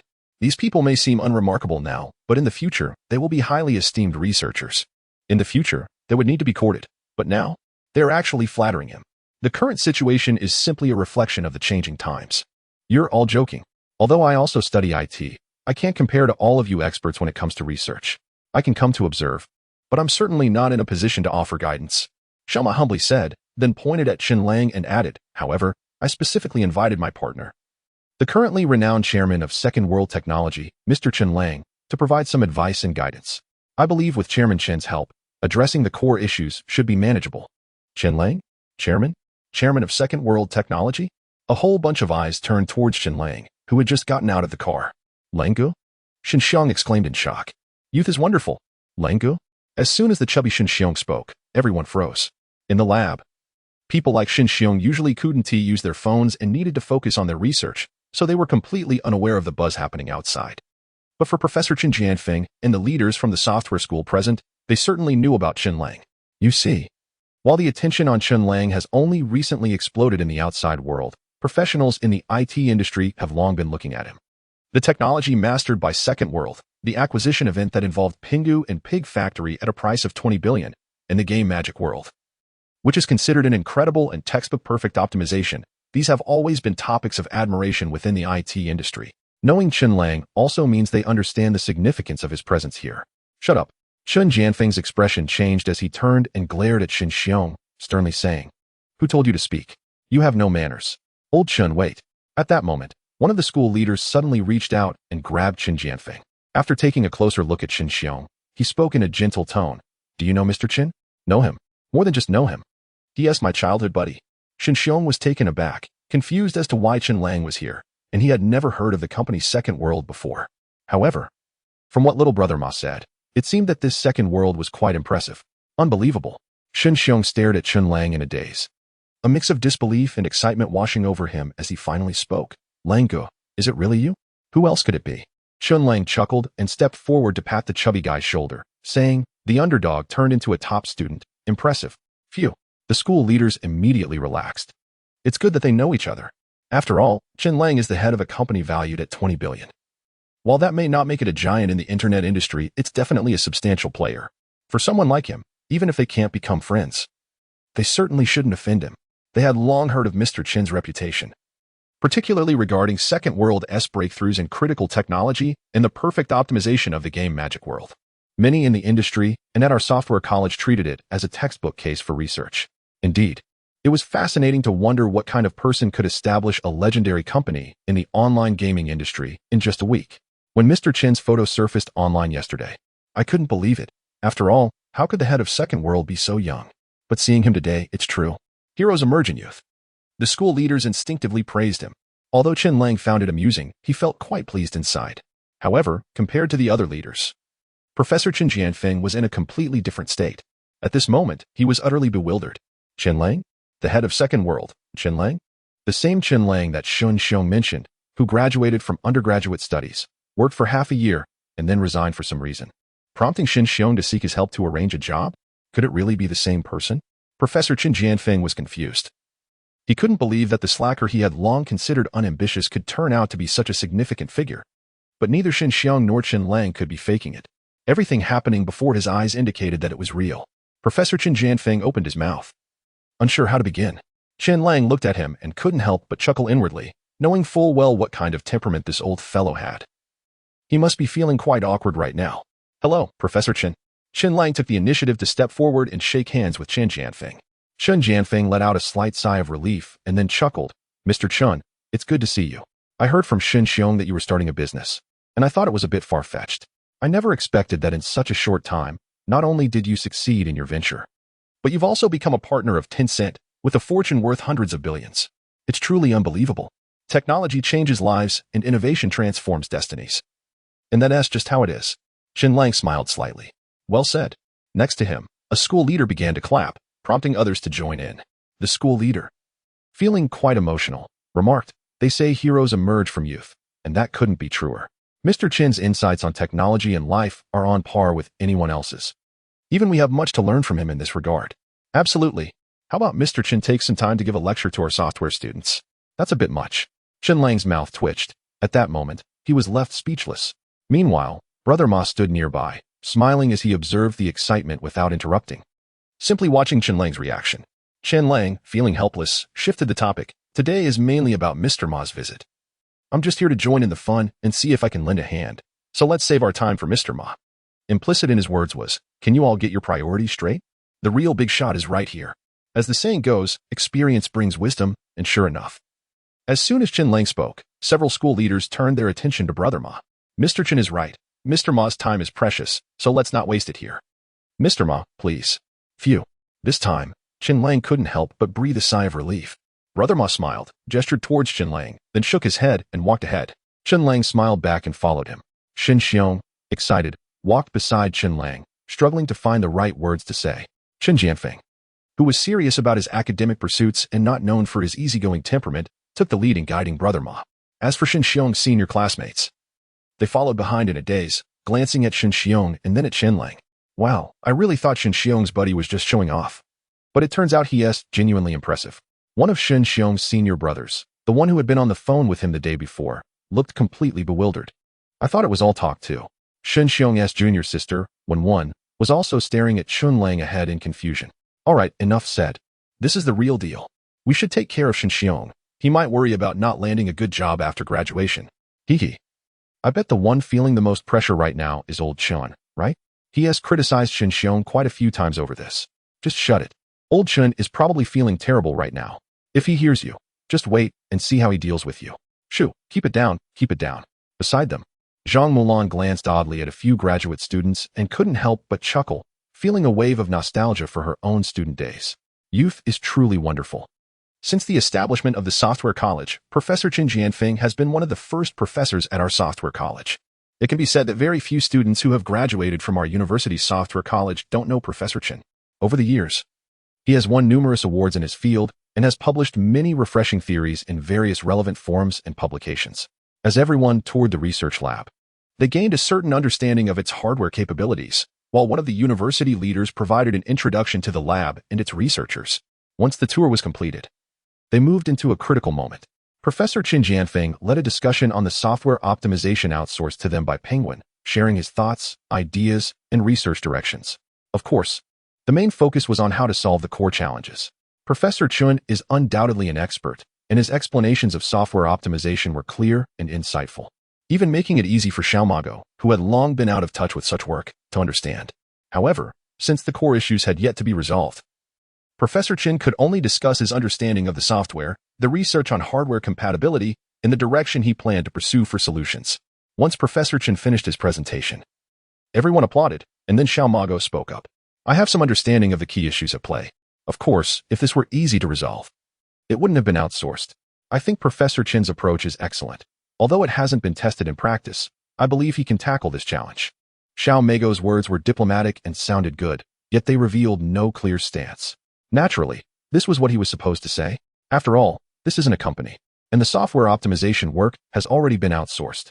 Getting too involved would not be beneficial. The funds are ready. Whether it succeeds or not is your problem now. Your ideas are solid, but to what extent? I'm not sure. However, I believe you can solve the problems. If not, there's no money to be made. That was essentially the gist of it. Then, as expected, Chen Lang turned to him and smiled. Mr. Xiao, you're the expert. Why don't you share your thoughts and insights? What a nuisance. Chen Lang rolled his eyes at him. I need to verify this personally. Can you get me a few smartphones? Chen Lang asked. Of course. Professor Chen Jianfeng nodded and spoke a few words to a student nearby, who then brought over several smartphones of different models, brands, and even different generations. Chen Lang began to operate the devices, having already installed the Penguin device switch assistant on several phones. After performing a one-click transfer between the devices, he set the phones down. From a software perspective, the application had no issues. What about the hardware? Chen Jianfeng curiously asked. The hardware is fine too. Chen Lang replied with a slight smile. Domestic phones now match, and even surpass, foreign brands in terms of hardware. Both the software and hardware are solid, so the problem doesn't lie there. It's about compatibility. Compatibility? Chen Jianfeng pondered for a moment and said, we're aware of this issue as well. Different manufacturers have varying built-in systems, system optimizations, and even information security measures, which can affect the device switch assistant's ability to capture and detect information, not to mention the transfer speed. Of course, the primary concern is the speed of transfer. That's where the problem lies. Chen Lang nodded, opening the device switch assistant on one of the phones and pointing at the interface. Why is data transfer so quick and convenient when manufacturers update their phones? First, they understand their own systems. Second, the system differences between old and new models are minimal, allowing for smooth transitions. When transferring information between phones of the same brand, no software can compare to the proprietary applications developed by the manufacturers. In fact, it's quite normal for there to be interruptions or mismatches in transfer channels when they don't align. I see what you mean, Brother Xiaoma said thoughtfully. The main issues with this software are interruptions and mismatches, as well as slow transfer speeds. If what you're saying is true, then this isn't a software problem, and we can't rely on optimization to fix it? Exactly. What? Everyone except Brother Xiaoma felt a chill run down their spine. Chen Jianfeng's face turned ashen. Shin Xiong and his fellow seniors struggled to accept this, especially Shin Xiong, who was completely bewildered. We're in trouble now. Langgu has just turned Shin Lao's world upside down. What are we going to do? Of course, we can't solve it through optimization, but we can tackle it from other angles, Chen Lang continued. Wow, you scared me there. Shin Xiong exhaled in relief. The others felt similarly, and Chen Jianfeng seemed rejuvenated as he urgently asked, Brother Chen, do you have a good idea? Let's start from scratch. Chen Lang turned to Brother Xiaoma, a hint of a smile on his lips. We fundamentally resolve the issue by creating an entirely new device switch software using a virus-like decryption simulation approach. This new software will have the capability to decrypt phone security systems, simulate the operation of phone systems, and analyze information channels. This way, regardless of the model, they can simulate each other and complete information transfer in the cloud, seamlessly integrating into the new phone. This. Chen Jianfeng trembled all over and fell into deep thought. Xiaomago, on the other hand, looked at Chen Lang in shock and couldn't help but say, that's not software. That's clearly a virus. It's a virus. Chen Lang nodded and smiled. Moreover, this virus is very powerful. It can even copy and transfer locked and encrypted information. Compared to its predecessor, this software is stronger in every aspect, even surpassing all existing phone transfer software on the market. It perfectly achieves data transfer optimization, and once connected to the cloud, it can even clear junk information, simplify and optimize important data, and back it up. Of course, there are pros and cons. The downside is that this software will require an internet connection for future use to upload, convert, optimize, and download cloud data. And major phone built-in systems will flag it as dangerous software. Not bad, not bad. Suddenly speaking up, Chen Jianfeng exclaimed excitedly. That's it. This is the only way to solve the problem. If we do this, data transfer will be a breeze for any model, and not just for phones. Even computers can use this software. Xiao Magu was speechless. Ma Zong, nowadays 5G data isn't that expensive, and who doesn't have Wi-Fi at home? The internet issue isn't a problem at all. As for the software's inherent risks, Chen Lang chuckled and said, you guys at Tencent are so big and powerful. Who would believe you would harm or steal users' private data? So, while other companies can't pull off this trust-building move, you guys at Tencent definitely can. Xiao Magu sighed helplessly. Alright, let's go with what you said. If this method really works, I'll personally contact Lei Jun and Rin Jingfei. As long as those major phone manufacturers agree to adopt this software as a safe option, then even if smaller brands flag it as dangerous software, they'll have to change it to a safe designation for me. Wow, that has some strong confidence, Ma Zong. Chen Lang gave Xiao Magu a thumbs up. Xiao Magu turned away in disdain. At that moment, he really didn't want to deal with Chen Lang, especially since this guy was coming up with some questionable ideas. If it were just a bad idea, that would be one thing. The problem was, this bad idea was actually tempting him. Thinking about the worst-case scenario if this software hits the market, even Xiao Magu couldn't help but feel a bit uneasy. After all, fundamentally, this software is a virus. Who would dare to create software from a virus in normal circumstances? If there was a collective backlash from customers, Tencent would suffer a massive loss in the stock market. Not just a small sum. This was a gamble. How long had it been since he reached the pinnacle? Too long. So long that he was actually feeling a bit excited about it now? Is it true that every person has a gambler inside them? Although the key issues have been resolved. Since the software has already been outsourced to you, I can't just say I want it back. I need you to give me a timeline for the brand new software. How long will it take to complete? Xiao Ma looked at Chen Jianfeng. Chen Jianfeng pondered for a moment and then replied earnestly, on this point, you can rest assured. Mr. Ma, starting from scratch may seem like a significant workload, but it's actually more time efficient than muddling through a vague research process. 1 month, at most 1 month. And the new software will be ready for final testing, awaiting acceptance from the relevant personnel at Penguin. All right, I won't say more. Professor Chen, this matter is now in your hands. With that, Xiao Ma and the others began to bid farewell. Chen Lang glanced at the eager Shen Xiong and couldn't help but smile. He said to Chen Jianfeng, Professor Chen, let Shen Xiong take a break. We haven't seen each other in a while. Let him join me for a stroll this afternoon. Sure, go ahead. Chen Jianfeng nodded with a smile, knowing his own abilities. Without Chen Lang's guidance, he wouldn't even know where to start, let alone find problems that easily. Judging by this matter alone, Chen Lang's skills were certainly impressive. He was no mere acquaintance. Thank you, Mentor. Shen Xiong exclaimed joyfully, then cast a proud glance back at Wen and his senior brother before following Chen Lang out. Hey, fatty, you drive my car. I'll send you the location via WeChat, and you can wait for me at my company, Chen Lang said, pulling out his phone. Okay. Shen Xiong nodded, taking the keys from Secretary Liu. Wow, an Aston Martin? Shen Xiong was taken aback, feeling a wave of admiration wash over him. Langu has really made it big. Even when his family was at the peak of their fortunes, his father never splurged on such a car for him. Sitting comfortably in the new car, Shen Xiong knew that Chen Lang and Xiao Ma probably had more to discuss, so he quickly said his goodbyes and left. Chen Lang got into Xiao Ma's car and glanced at Zhang Mulan, who was in the passenger seat. He couldn't resist teasing, Mr. Ma, your charisma is quite impressive. How so? Secretary Liu slowly started the car, while Xiao Ma looked on curiously. Yesterday, I mentioned I had secured 2 billion and wanted to poach Miss Zhang. But she completely ignored me. I mean, if an employee has money and still doesn't want to leave, isn't that a testament to your charisma? Xiao Ma chuckled in response. There's no one who can't be poached. It's just that your bargaining chips aren't enough. Oh, Chen Lang was surprised. So, Mr. Ma, how much do you think would be an appropriate amount for Miss Zhang? Xiao Ma broke into a sweat. You're seriously asking me how much would be suitable to poach my subordinate right in front of me? He shot a peculiar glance at Chen Lang, then thought it over and began to understand. If Chen Lang really wanted to poach someone, he wouldn't have brought it up in front of him. It varies from person to person, but you can calculate how much leverage it would take to make a promising female leader abandon all her carefully laid plans.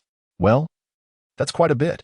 After pondering for a moment, Chen Lang tentatively said, "A man?" Pfft. Brother Xiao just picked up his teacup, and a mouthful of tea sprayed out. Zhang Milan's expression changed dramatically as she shot Chen Lang a glare. Secretary Liu in the front seat stifled a laugh, his shoulders shaking as he drove. "All right. No more jokes." Chen Lang wiped the tea that had splashed on his leg with disdain and asked, "Isn't Miss Zhang in charge of the overall operations for the games under Penguin? Why has she been following you around these past few days? Does she live in Magic City?" Brother Xiao shook his head at this, handing Chen Lang a pack of tissues. Milan has been performing exceptionally well these past few years. Staying in the gaming department isn't very meaningful anymore, so I'm planning to give her a promotion. But you know, she's not a shareholder, and at her age, reaching this position is already the limit. So before making any moves, I thought it best to have her assist me for a while. Congratulations, Miss Zhang. Chen Lang smiled at Zhang Milan. No wonder you didn't want to come here. Even if I offered you a general manager position, it wouldn't compare to your potential for advancement. What do you mean by advancement? Zhang Milan shot Chen Lang another glare, remaining silent. This is pointless. Chen Lang turned his gaze to the outside of the car. Meanwhile, Brother Xiao had cleaned up the water stains on the back of the seat. Chen Lang, when you mentioned that your next step was to acquire a supercomputing base and an industrial enterprise, I didn't quite understand why you wanted to cross industries. But we seem to have a connection. Young people like you are rare. There are some things that are difficult to say as business partners. But as a friend and elder, I'd like to share some thoughts with you. Go ahead. Chen Lang became serious. Do you know how I climbed to this height? Brother Xiao started, then fell into reflection, expressing some sentiment. The strength of one person is limited. No matter how hard you climb, there are limits. But the strength of a collective is infinite. The larger the collective, the greater the power.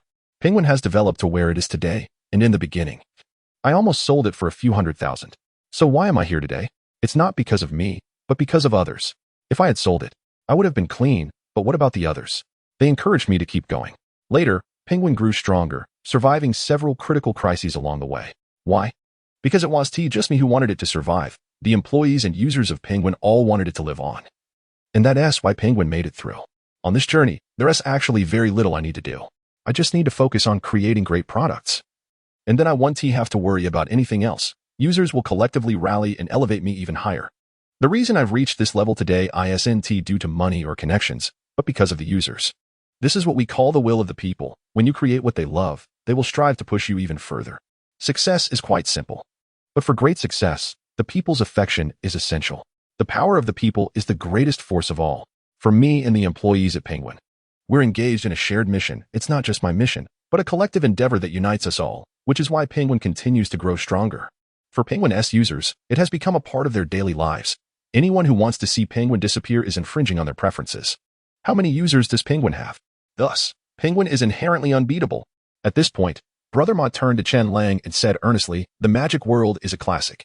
It's different from technology. Technology can bring you short-term gains, but a game that resonates with the masses, if done well, can provide you with lifelong profits. You now control assets worth hundreds of billions. You're no longer an ordinary businessman. Therefore, in business, you must keep the people's interests at heart. Only by aligning with the people's will can you achieve true success." You might think I'm exaggerating. Brother Ma chuckled lightly and continued, "Indeed. For companies like Penguin and Wang Yi, the profits from high-tech ventures definitely far exceed those from games, whether through self-operation or external licensing. It can be said that the wealth is virtually endless. But the situation is different for Second World. Second World is still in its developmental phase. Although you've secured 200 billion now, in the long run, developing a well-rounded company with its own ecosystem requires much more than that. While high-tech innovations are valuable for Second World, they don't compare to the magic world, which is a powerful tool that can continuously generate cash flow. If you utilize this tool effectively, Second World can rise rapidly.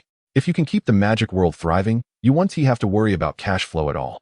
In fact, 10 or 20 years from now, people will remember you because of the magic world. That's the will of the people. Chen Lang nodded, smiled slightly at Brother Ma, and said, "As the saying goes, do not speak deeply with shallow acquaintances. I'm truly touched that you would share this with me. But rest assured, I have a clear understanding and plan for the future direction of Second World. However, there are some matters that I cannot discuss at the moment. I hope you understand." "I understand." Brother Ma nodded with a smile. Time passed slowly, and an hour later, Chen Lang got out of the car at the company entrance while Brother Ma hurried off to the airport. Although it's supposed to be a break at this level, can one truly rest? With Lao Ding gone, Xiao Maga found himself with little to do. so he figured it would be better to head back to work. After getting out of the car, Chen Lang walked toward the company.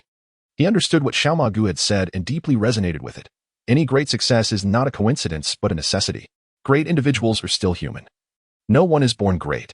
At most, they are just a bit smarter than the average person. If one wants to become a remarkable figure and achieve greatness, they should look for common traits among the great individuals throughout history. They exhibit perseverance, a resilient character, and an unyielding spirit. They possess vision, a deep understanding of problems, and an ability to see the subtle and significant, along with a knack for insightful thinking and reading people's hearts. They are trustworthy, treating others with sincerity, which inspires unwavering belief. There is no such thing as a natural aura of dominance or innate leadership qualities. What we call leadership charisma ultimately boils down to being convincing. They care for the people. Every great endeavor in this world is centered around humanity, and every great person seeks to benefit the populace. Only by embodying these qualities can one gain the support of the masses and earn their trust, creating unity among the people. Deception and propaganda might be a tactic, but they are not sustainable. Throughout history, many have climbed to great heights through manipulation, yet few reach the pinnacle in the end. Furthermore, even those who do find themselves at the top may enjoy fleeting benefits, but will not leave a lasting legacy. Do individuals like Xiao Magu and Lao Ding really need to engage with Chen Lang at this level? Do they need to risk superficial relationships by offering him guidance? No, they don't. So why do they choose to build a rapport with him? Because they see potential benefits in Chen Lang and suspect he might hold some key insights. They could have chosen to coerce him, or use intimidation, or even direct bribery. But they didn't. Instead, they opted for genuine sincerity, exchanging honesty for honesty. They're already in a position of strength. There is no need for them to resort to underhanded tactics. This is a matter of integrity. Whether they succeed or fail, they won't face any hidden dangers. Although their interactions were brief, just 2 days, Chen Lang, even as someone reborn, learned a great deal from them. This reflects the caliber, the realm, and the ultimate wisdom of navigating life. Those who reach the pinnacle are indeed exceptional. Chen Lang couldn't help but feel a sense of admiration. Both Xiao Magu and Lao Ding are figures of prominence in both peaceful and tumultuous times, standing at the peak of their fields. Although they didn't benefit from the eternal life plan and didn't enjoy the longevity that future generations do, their legacies will still resonate even in times of human extinction. For instance, atop the core civilization tower of future human technology, among dozens of logos, the image of that silly yet endearing penguin hangs prominently. Langgu. In the company, Shen Xiong's voice interrupted Chen Lang's thoughts. Turning around, he saw Shen Xiong sitting in the living room, bored and playing on his phone. Long time no see. Where do you want to go? Chen Lang turned and sat down on the sofa. Even though this bustling city has always been something we could only look up to in the past, now your brother and I can afford it. Just point a place. Shen Xiong hesitated. What's wrong? Chen Lang frowned. I've had my eye on a girl for a while, but my advisor has kept me locked up in the lab. Now that I finally have some free time, I want to ask her out for dinner. What do you think, Langgu? Shen Xiong asked softly. Chen Lang's brow furrowed, calculating the timeline. It seemed that the girl Shen Xiong mentioned was likely the one tied to his past misfortunes. What's her name? Chen Lang asked nonchalantly. Wang Erxi. Sure enough. Chen Lang felt a mix of helplessness. There was disgust, but even more sympathy. The disgust stemmed from the fact that she was the reason why his past self, Fatty, had suffered so much. She was also the reason why Fatty ended up looking like a monster and chose to end his life in a remote village in Africa. As for sympathy, it was a complex emotion. Chen Lang knew everything, the cause and effect. So even though he despised Wang Erxi, he couldn't say he hated her. Wang Erxi wasn't at fault. It was fate that was to blame. This woman seemed to have her destiny controlled by some divine force. While others experienced normal ups and downs in their fortunes, unpredictable and fluctuating, this woman was different. She had an incredibly lucky first half of her life. As though she was born under a lucky star, she had never lost a bet. Chen Lang still remembered in his past life, in the lab, when a group of seniors wanted to help bring the two together after their relationship reached a certain point. Everyone encouraged Wang Erxi to drink a little. They even started playing cards. However, while everyone else ended up passed out, Wang Erxi never lost a single round. In the end, Fatty and Wang Erxi didn't get together. Rather, it was Chen Lang and Wenwen who ended up together after drinking too much. That was the first half of life. The first half wasn't the key, it was the second half that mattered. More than a year after their relationship was confirmed, as their feelings deepened, something terrifying happened. 57. Let it be. It's fate. Wang Erxi's luck turned, and she became the unluckiest person. While her family was extremely wealthy, they were comfortably off. Yet that year, Wang Erxi's father was swindled in business. losing their entire fortune and ending up with a mountain of debt. As Wang Erxi's boyfriend, Chen Xiang certainly couldn't just stand by. He sought connections, borrowed money, and helped out.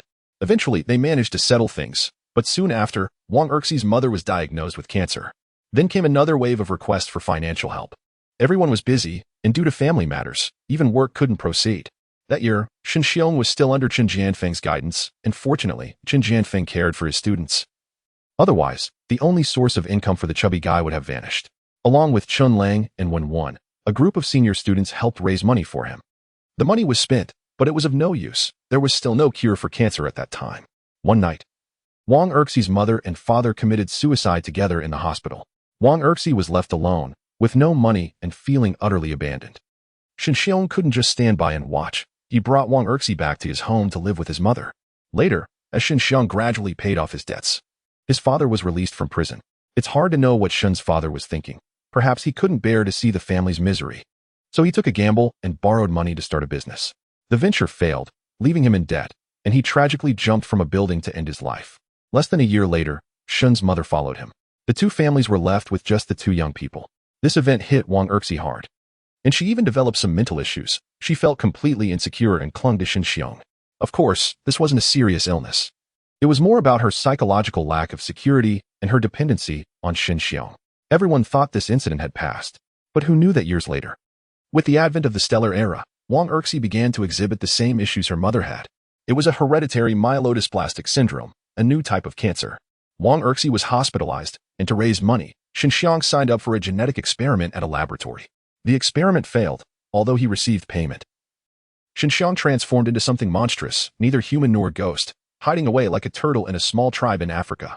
Eventually, Chen Xiang ran out of money, and the hospital once again sent him a critical illness notice along with a payment request. He couldn't hold on any longer and finally broke down, ending his life. Chen Lang still remembers the pain he felt when he heard the news during a class reunion that year. It was a sorrow he found hard to accept. Later, Chen Lang sought out Wang Erxi, but she had also gone missing. It was only through Chen Jianfeng, the old man, using his connections, that Wang Erxi was placed into the newly established National Genetic Research Department under the guise of voluntarily participating in an experiment. The experiment was successful, and Wang Erxi recovered. However, the person she relied on was no longer in this world. Despite her relentless pursuit with her backpack across miles, neither Chen Jianfeng nor Chen Lang, nor anyone else who knew the truth dared to tell her what had happened. She simply couldn't handle it mentally. As the years passed, in the age of exile, everyone lived more in a virtual world. When the era of exile came to an end, there was still no news of Wang Erxi.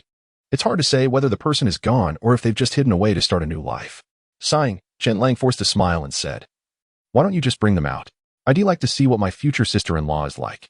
Ultimately, it's all fate. Chen Lang understood Chen Xiong's personality. On the surface, he seemed lively and carefree, but in reality, he was more stubborn than anyone else, like a bull that couldn't be pulled back.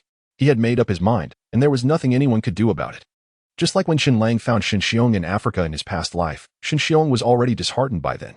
When Chen Lang asked him if he regretted it, what did he say? Life is like an exam. For multiple choice questions, those who understand will choose correctly, while those who don't will rely on their instincts. Until the exam is over, who really knows what's right or wrong? Love is different. Some people retreat when faced with difficulties, while others find joy in it. And as for me, who can say I was wrong? Love is an exam paper with only the examinee, no grading, no right or wrong. I made the choices I wanted to make, and now, whether I regret it or not is meaningless. It's all up to fate. Was Chen Xiong right in saying this? Chen Lang didn't know, but he did know one thing. No matter what happened, for Chen Xiong and Wang Erxi, they were the right people for each other. In today's world, how hard is it to find the right person? Chen Lang had been in more than one relationship, and at the beginning of each, he felt that the other person was suitable for him, destined to be. But reality always taught him otherwise. No, she wasn't he. Well, maybe Chen Lang was a bit of a jerk, but in relative terms, this is a common phenomenon. In this era, falling in love is quite common, but breaking up and divorcing is even more so. Ultimately, the reason for most breakups and divorces is discovering that the other person isn't suitable for you. They're the wrong person. From this perspective, Chen Xiong and Wang Erxi were lucky. After they got together, they never fought over any issues. They loved each other deeply. It was as if they were truly a perfect match. How fortunate they were. They were the right people in each other's lives. But they met at the wrong time, leading fate to point a finger at them and say, "You want to have a good end." Chen Xiong excitedly took his phone outside to make a call. Chen Lang felt a bit down and walked to the window to light a cigarette. Lu Yishou came over. Boss, here are the data from the magical world for the past couple of days. I think you should take a look. Remove you from it. Chen Lang shot Lu Yishou a glance, and then took the tablet to look at the data. Yesterday, the profit was 120 million, and today, so far, it was over 98 million. It was only the afternoon, and with the peak hours for players still ahead, today's figures would definitely surpass 120 million, perhaps even more. Comparing the data after the official launch of the magical world, the profit figures showed explosive growth. Although Chen Lang knew that this situation wouldn't last long, he still felt a bit shaken inside.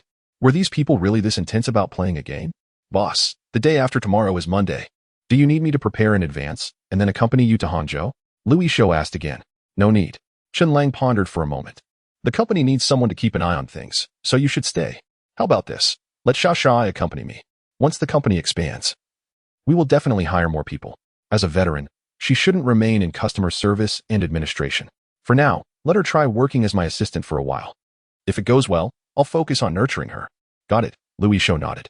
At that moment, Shen Xiong returned, unable to hide the joy on his face. With a slight smirk, Chen Lang said, All right, you guys can clock out now. I need to step out for a bit. Okay, I understand. Lu Yishou nodded again and turned to leave. Lang Gu, Shen Xiong said excitedly. Ere she agreed, but she said she wants to bring a friend along. That's normal. Chen Lang rolled his eyes. She doesn't have any ties to you right now, so of course, she wants to avoid any misunderstandings. As Chen Lang hummed a little tune while driving, he thought about rolling down the window to enjoy the somewhat chilly November breeze. However, the air quality in Shanghai was quite poor, and opening the window would not only ruin the moment, but might also make him look foolish. To be honest, you get what you pay for. Luxury cars are indeed luxury cars. In the passenger seat, the chubby guy was exploring the car's interior, filled with admiration. Chen Lang felt a bit speechless. You drove it today. What's so special about this old car? Old car? The chubby guy looked at Chen Lang in surprise. Lang Gu, I never realized you were so full of yourself and so good at showing off. If this car is considered old, then what is a good car? What are you thinking? We're brothers. Even if you want to show off, you shouldn't do it in front of your own people. Chen Lang's lips twitched. Since his rebirth from the future and experiencing the joy of driving there, to be honest, all cars seemed like antiques to him at this stage. It was like how modern people viewed ancient horse-drawn carriages. Even if your carriage was made of gold, it would still be uncomfortable to ride, right? Peach Garden people. A self-service barbecue restaurant located by the lake. There were 2 acres of peach trees, with barbecue grills and charcoal set up among them. Inside the store's freezer, various meat skewers and seafood were available for selection, which could be cooked on any grill after payment. This barbecue restaurant had a rather unique business model, advocating for a hands-on approach to self-sufficiency. Whether the food was delicious or not was irrelevant to the establishment. It all depended on your own skills. Because of this, the place did great business on a regular basis. However, as the weather turned colder, the barbecue restaurant's business had declined significantly. When Chen Lang and Fatty drove into the courtyard of Taiyuan, only a handful of the hundreds of barbecue spots were occupied. Although the Aston Martin was a luxury sports car, it wasn't particularly rare in a city like Shanghai, where wealthy individuals were everywhere. They parked at one of the outermost barbecue spots and got out of the car. The spot had only one grill, a square table, 6 or 7 stools, and a wooden rack for holding the ingredients. Chen Lang pulled up a stool and sat down, looking around with a smile as he said, Fatty, it seems like the girl over there has her eyes on you. Huh? How can you tell? Fatty asked, surprised. Who comes to a self-service barbecue for a date? Those who dare to show up here must have some confidence and skills. I bet that girl is looking to show off her cooking abilities, Chen Lang replied. Really? Fatty's mood instantly brightened at the suggestion. The person I, Shen Xiong, am interested in is certainly not someone ordinary. Erxie's cooking skills must be excellent. Lang Gu, I know you're on good terms with old Lu, and he taught you his exclusive barbecue techniques.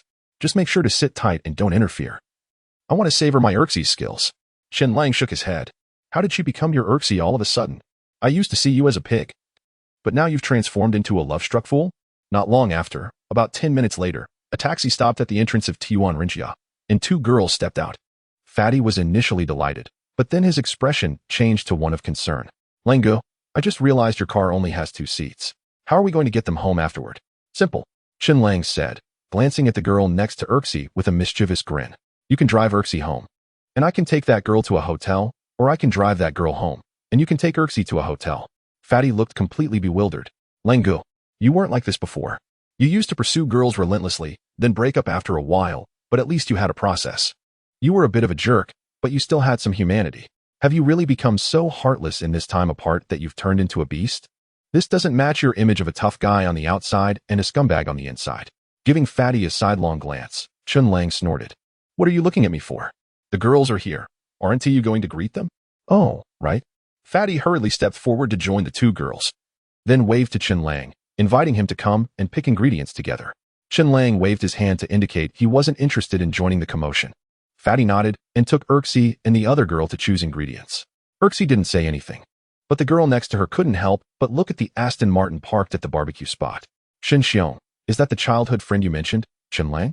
Are you sure someone who drives a luxury car like that is your childhood friend? The girl's eyes were filled with disbelief. Her name was Yu Jing, and she was a nice person who also happened to be beautiful, known as the campus belle.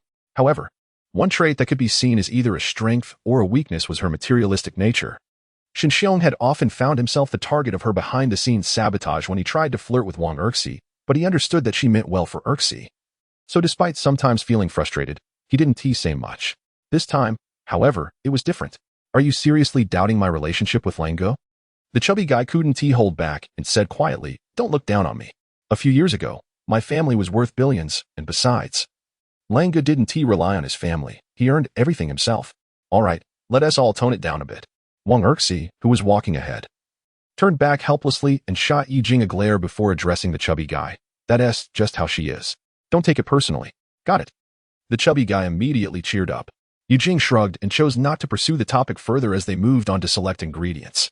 After they finished, they walked over to the barbecue station where Chen Lang was, introduced themselves briefly, and the grilling began. Unlike Wang Erxie, who was a bit shy and mostly whispered to the chubby guy, Yi Jing was clearly different. Lang Ge, I'm calling you that just like Shen Xiong does. Hope you don't mind? She handed a skewer of grilled food to Chen Lang. He took it, nodded, and started eating without showing any sign of gratitude. Rude. Probably comes from a good family, and is used to having everything handed to him, Yi Jing thought to herself, mentally labeling Chen Lang. Lang Ge, since we have nothing else to do and you see those two being all lovey-dovey, why don't we play some drinking games? I just grabbed a few cans of beer. Yi Jing stood up and sat next to Chen Lang, placing several cans of beer in front of him. Let us get started. Chen Lang thought to himself, chuckling internally, then asked, what game are we playing? Yi Jing frowned in thought, struggling to come up with a drinking game. Finally, she said, let us play a game of idioms. If you get it wrong, you drink. Okay, let us start. You go first, Chen Lang nodded. Yi Jing's eyes sparkled mischievously as she thought to herself, this will be fun. She said, Gongzi, or Ching Wawa. I like you. Is that so Klitsch? Chen Lang was taken aback, looking at the secretly amused Yi Jing, then raised an eyebrow and cautiously replied, your mom is dead? This time, it was Yi Jing who was stunned. 59, mind your image. What kind of person is this? Yi Jing felt like she was about to break down. What the heck? How can he boldly respond with your mom is dead after I set it up so obviously? Nearby, the chubby guy and Erxie, who had been drawn in by the commotion, couldn't hold back and burst out laughing. Erxie looked at her roommate and close friend Yi Jing, her eyes sparkling with the words, epic fail, huh? The chubby guy was different. He secretly gave Chen Lang a thumbs up. Lang Ge, you're amazing. Your tough guy persona not only hasn't collapsed, but it's even more solid. Being Chen Lang's childhood friend, the chubby guy knew just how cunning Chen Lang could be. As the saying goes, the best strategy is to attack the enemy's plans and win their hearts. When Lang Ge was with other men, he was always the most humorous, likable, honest, and trustworthy member of the group. But when he was with women, it was a different story. A tough guy who never acted like a simp. Yet, the girls he flirted with were all goddess level. They were so used to simps that they felt completely at ease around someone like Lang Ge. Gradually, as he played his game, it became rare for any girl to escape his charms. What does a tough guy represent? In the eyes of many women, a tough guy signifies not only dullness but also cleanliness of character. He want to be flirting with other women and want to attract other girls. Moreover, this type of man is straightforward in his feelings and doesn't play games, which makes it unnecessary to be on guard around him. It's the psychological dynamic that allowed Lang Ge to frequently change girlfriends, even if he acted like a jerk. Other women would only feel pity for him rather than think of him as a scoundrel. Truly, he was a peak figure in the realm of scoundrels. The chubby guy admired him in his heart, casting a strange look at Yi Jing. Girl, don't blame me for not warning you. It's just that you're too annoying. After finishing their meal, the chubby guy took Erxie for a stroll, leaving only Chen Lang and Yi Jing at the barbecue spot. Chen Lang sat on the hood of an Aston Martin with a can of beer, drinking as he lay back. Nearby, Yi Jing looked up at the sky and sighed. The stars are beautiful tonight. Chen Lang twitched his mouth. In this city, what stars could you see? He looked up and saw only the moon, no stars in sight. Come on, you should lie down here too, he said, patting the car's roof. Yijing was taken aback but cautiously mimicked Chen Lang, lying on the car and gazing at the sky. With a twinkle in her eye, she remarked, lying on the hood of an Aston Martin while looking at the stars is truly enchanting. You've had too much to drink, Chen Lang replied. I haven't. Yijing turned her head. Her cheeks flushed as she said, I can still hold my liquor. Chen Lang raised an eyebrow. Are girls nowadays this proactive? He shook his head. No more drinking. We have things to do. What things? Yijing asked, curious. Of course, the things I love to do. Chen Lang looked into Yijing's eyes with a mysterious smile. Yijing bit her lip. She understood what Chen Lang meant, but it was too direct, leaving her momentarily flustered. Seeing her reaction, Chen Lang didn't hesitate any longer and quietly reached out his hand. A few minutes later, Lango, we're back. Yijing shivered all over, sliding down from the roof of the car and landing on the ground. Jingjing.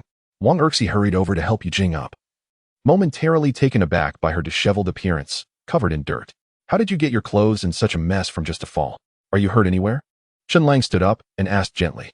I got scratched by a branch, Yijing said, rubbing her palm and raising a finger to show a thin line of blood. Your clothes are so dirty and your hand is hurt. Come on, let me take you to clean up, Chen Lang said. He then turned to the chubby guy and said, I've been drinking, so you take the car and bring Erxi back. Sure thing. Erxi hesitated for a moment, but seeing Yijing's pitiful expression, he finally sighed.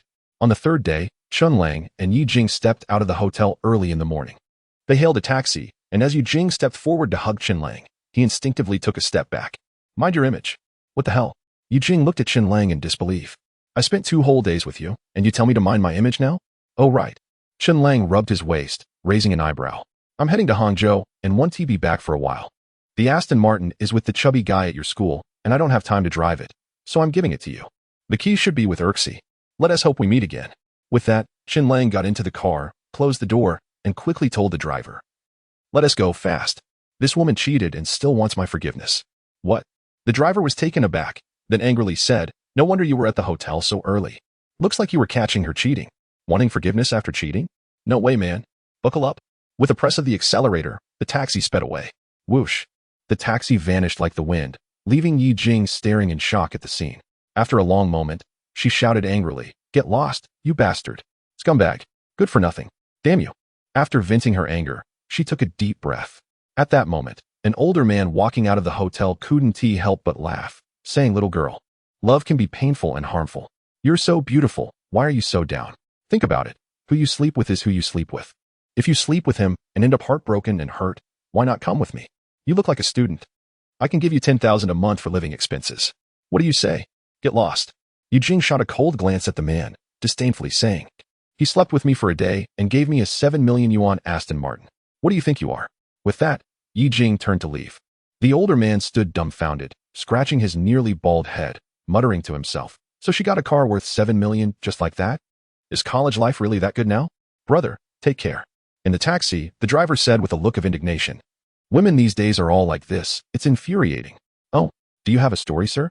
Chen Lang paused for a moment, then continued to rub his waist. The driver glanced at the rearview mirror and exclaimed, Wait a minute.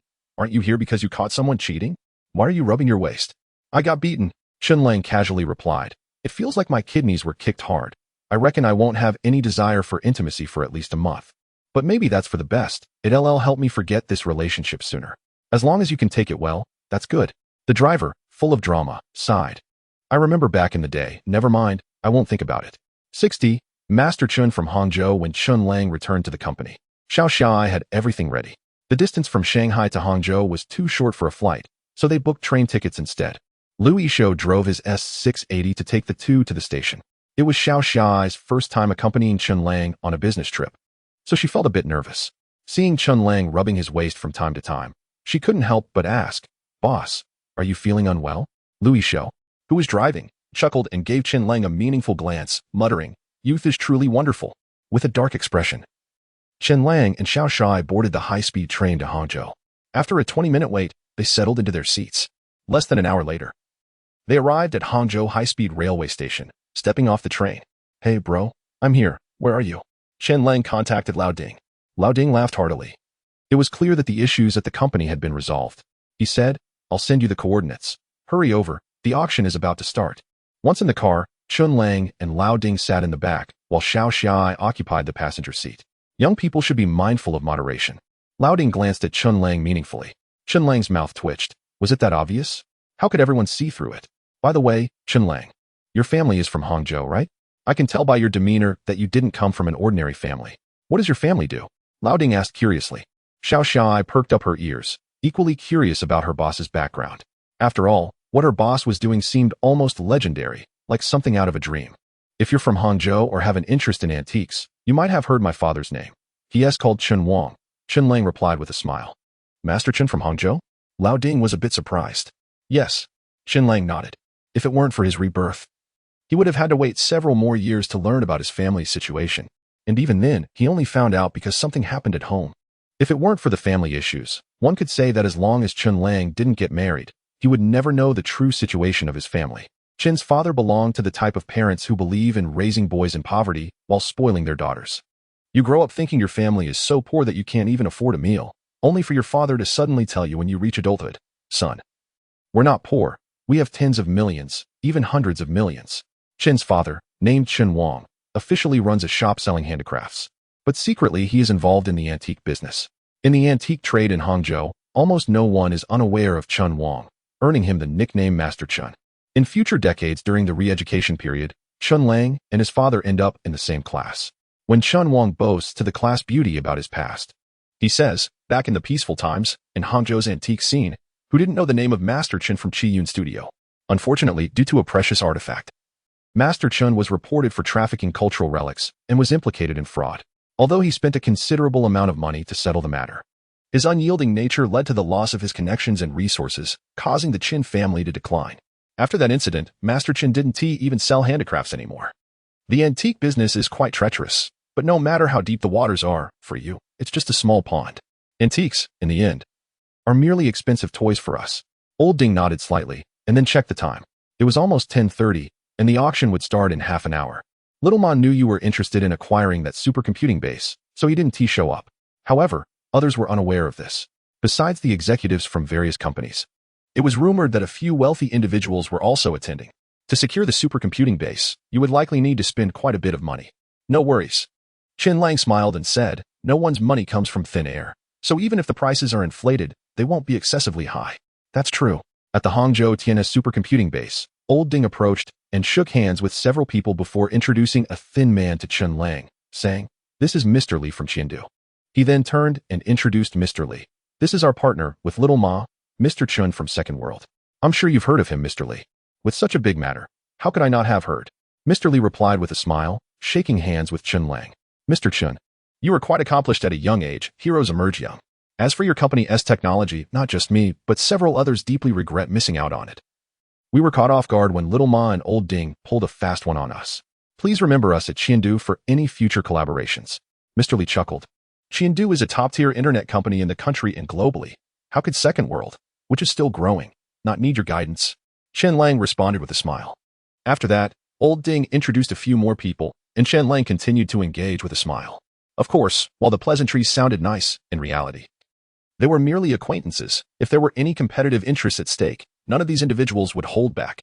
The auction was held in a conference room at the Supercomputing Center, with official recordings and a designated national notary present to witness and certify the event. As the auction began, an elderly professor who had previously managed the Tianhe Supercomputing Center took the stage. The attendees were all legends in the business world, primarily connected to the internet. While supercomputing might not be at the core of their enterprises, it certainly plays a pivotal role in advanced technology research, and its significance extends far beyond that. However, I don't need to elaborate. Everyone understands that I have witnessed the establishment and operation of this supercomputing center, and now it's up for sale, which makes me feel a bit reluctant. However, as the old saying goes, out with the old, in with the new. Even if I feel a sense of nostalgia, technology is progressing, and I can't cling to sentimentality to get by. Here, I announce that the auction for the Hangzhou Tianhe Supercomputing Center is officially underway. At this point, the elder scanned the room and said solemnly, the starting bid is 2 billion, 2 billion and 10 million, 2 billion and 20 million, 2 billion and 30 million. Below, the executives of various companies began to raise their paddles to bid. However, neither Chen Lang nor Old Ding, nor the few big shots who had exchanged pleasantries earlier, spoke up. Everyone was silently observing. Eventually, the pace of the bidding slowed down. The executives from major companies could no longer make decisions on their own and had to call their bosses for guidance. At this point, the price had reached $55 billion. Several big shots rolled up their sleeves, smiling, ready to make their move. $4 billion. Chen Lang raised his paddle. Not only were the auctioneer and the executives below taken aback, but even a few of the big shots were stunned. They slowly turned their heads, looking at Chen Lang in confusion. Even old Ding looked at Chen Lang with a bewildered expression. Brother, isn't that a bit excessive? Even if you're determined to win. We were already halfway through raising our paddles when you suddenly threw out that price. Should we put our paddles down or continue? If we continue, how can we compete with that price? If we don't, are we just going to lose face? Brother, let us be honest. Are you a plant sent by the officials? 61. Accepting interviews. This gentleman has bid $4 billion. Is there anyone willing to bid higher than $4 billion? On stage. The old professor, being an experienced figure, quickly regained his composure despite being astonished by Chen Lang's bold bid. He struck the gavel. $4 billion once. $4 billion twice. The old professor's voice rose higher and higher, but the big shots sitting below began to feel restless. $4 billion. Should we raise the bid? Is it worth it? Damn it, Chen Lang, you came in with such a high price, not even giving us time to think. The expressions of several big shots changed rapidly. Finally, Mr. Li from Chengdu gritted his teeth and decided to continue bidding. But unfortunately, it was too late. They had spent too much time deliberating. Bang! The wooden hammer fell. And the old professor released his hand, casting an appreciative glance at Chen Lang before announcing loudly, $4 billion for the third time. Congratulations to this gentleman for purchasing the Hangzhou Tianhe supercomputing base at the high price of $4 billion. At the same time, the notary, who had been standing to the side, stepped forward and declared, I announce that this auction is fair and just, in accordance with relevant regulations and laws. From this day forward, the Hangzhou Tianhe supercomputing base. It's over. Too late. The expressions of the big shots present were filled with regret, and Mr. Li from Chengdu let out a helpless sigh. He then turned to Chen Lang and extended his hand for a shake. Mr. Chen, you really made a bold move, catching us off guard with your opening bid. This time, you've truly made a name for yourself in our circle. Just being polite. Chen Lang smiled as he shook hands with the crowd that had gathered around him. He then followed the staff to complete the $4 billion transfer in front of everyone. Mr. Chen, your generosity is commendable. What I admire most about people like you is your willingness to invest heavily in research. If you ever need assistance, don't hesitate to ask. In the field of research, I still have some connections. The old professor said with a look of satisfaction as he approached Chen Lang for a handshake. Nearby, old Ding introduced Chen Lang. This is Professor Yang Hui, the former head of the Tianhe supercomputing base. He is also an expert in bioinformatics, a professor at several universities, and one of the leading figures in biology in the country, as well as an academician of the National Academy of Sciences. Academician? Chen Lang was taken aback. He might be able to act arrogantly towards others, but he felt no arrogance in the presence of those true human elites who dedicated their lives to scientific research. Hello. Academician Yang. Chen Lang took Professor Yang's hand with both of his, sincerely stating, in my life, I have the utmost admiration for great individuals like you who dedicate themselves to research. I am also someone who loves science and is willing to pay any price for it. In the future, I may establish a biological sciences research base, and I might really need your assistance. Professor Yang was somewhat taken aback, not by Chen Lang's offer for help, but by his attitude. Those involved in research and academia typically enjoy high social status. Even someone like Old Ding or Xiaoma would greet him warmly. Yet, there are very few, like Chen Lang, who possess such sincerity. Professor Yang looked at Chen Lang and could see the genuine sincerity in his eyes, feeling a sense of resonance. Professor Yang couldn't help but sigh and express his thoughts. In today's society, where entertainment reigns supreme and everything revolves around money, there are too few people like Mr. Chen who are willing to invest whatever it takes to pursue scientific research. Rest assured, Mr. Chen, our country has long lacked truly world-class biological research facilities. If you manage to establish one, it will be a great benefit not only for the nation but also for the future of the entire Chinese nation. Whenever you need anything, just let me know. Thank you, Professor Yang. You can just call me Chen Lang, he replied with a chuckle. Haha. Then I one tea stand on ceremony. And you don't have to call me anything like Academician Yang or Old Yang. I prefer being called Professor Yang. At my age, it's quite difficult to make any more breakthroughs in research. My mind isn't as sharp as it used to be.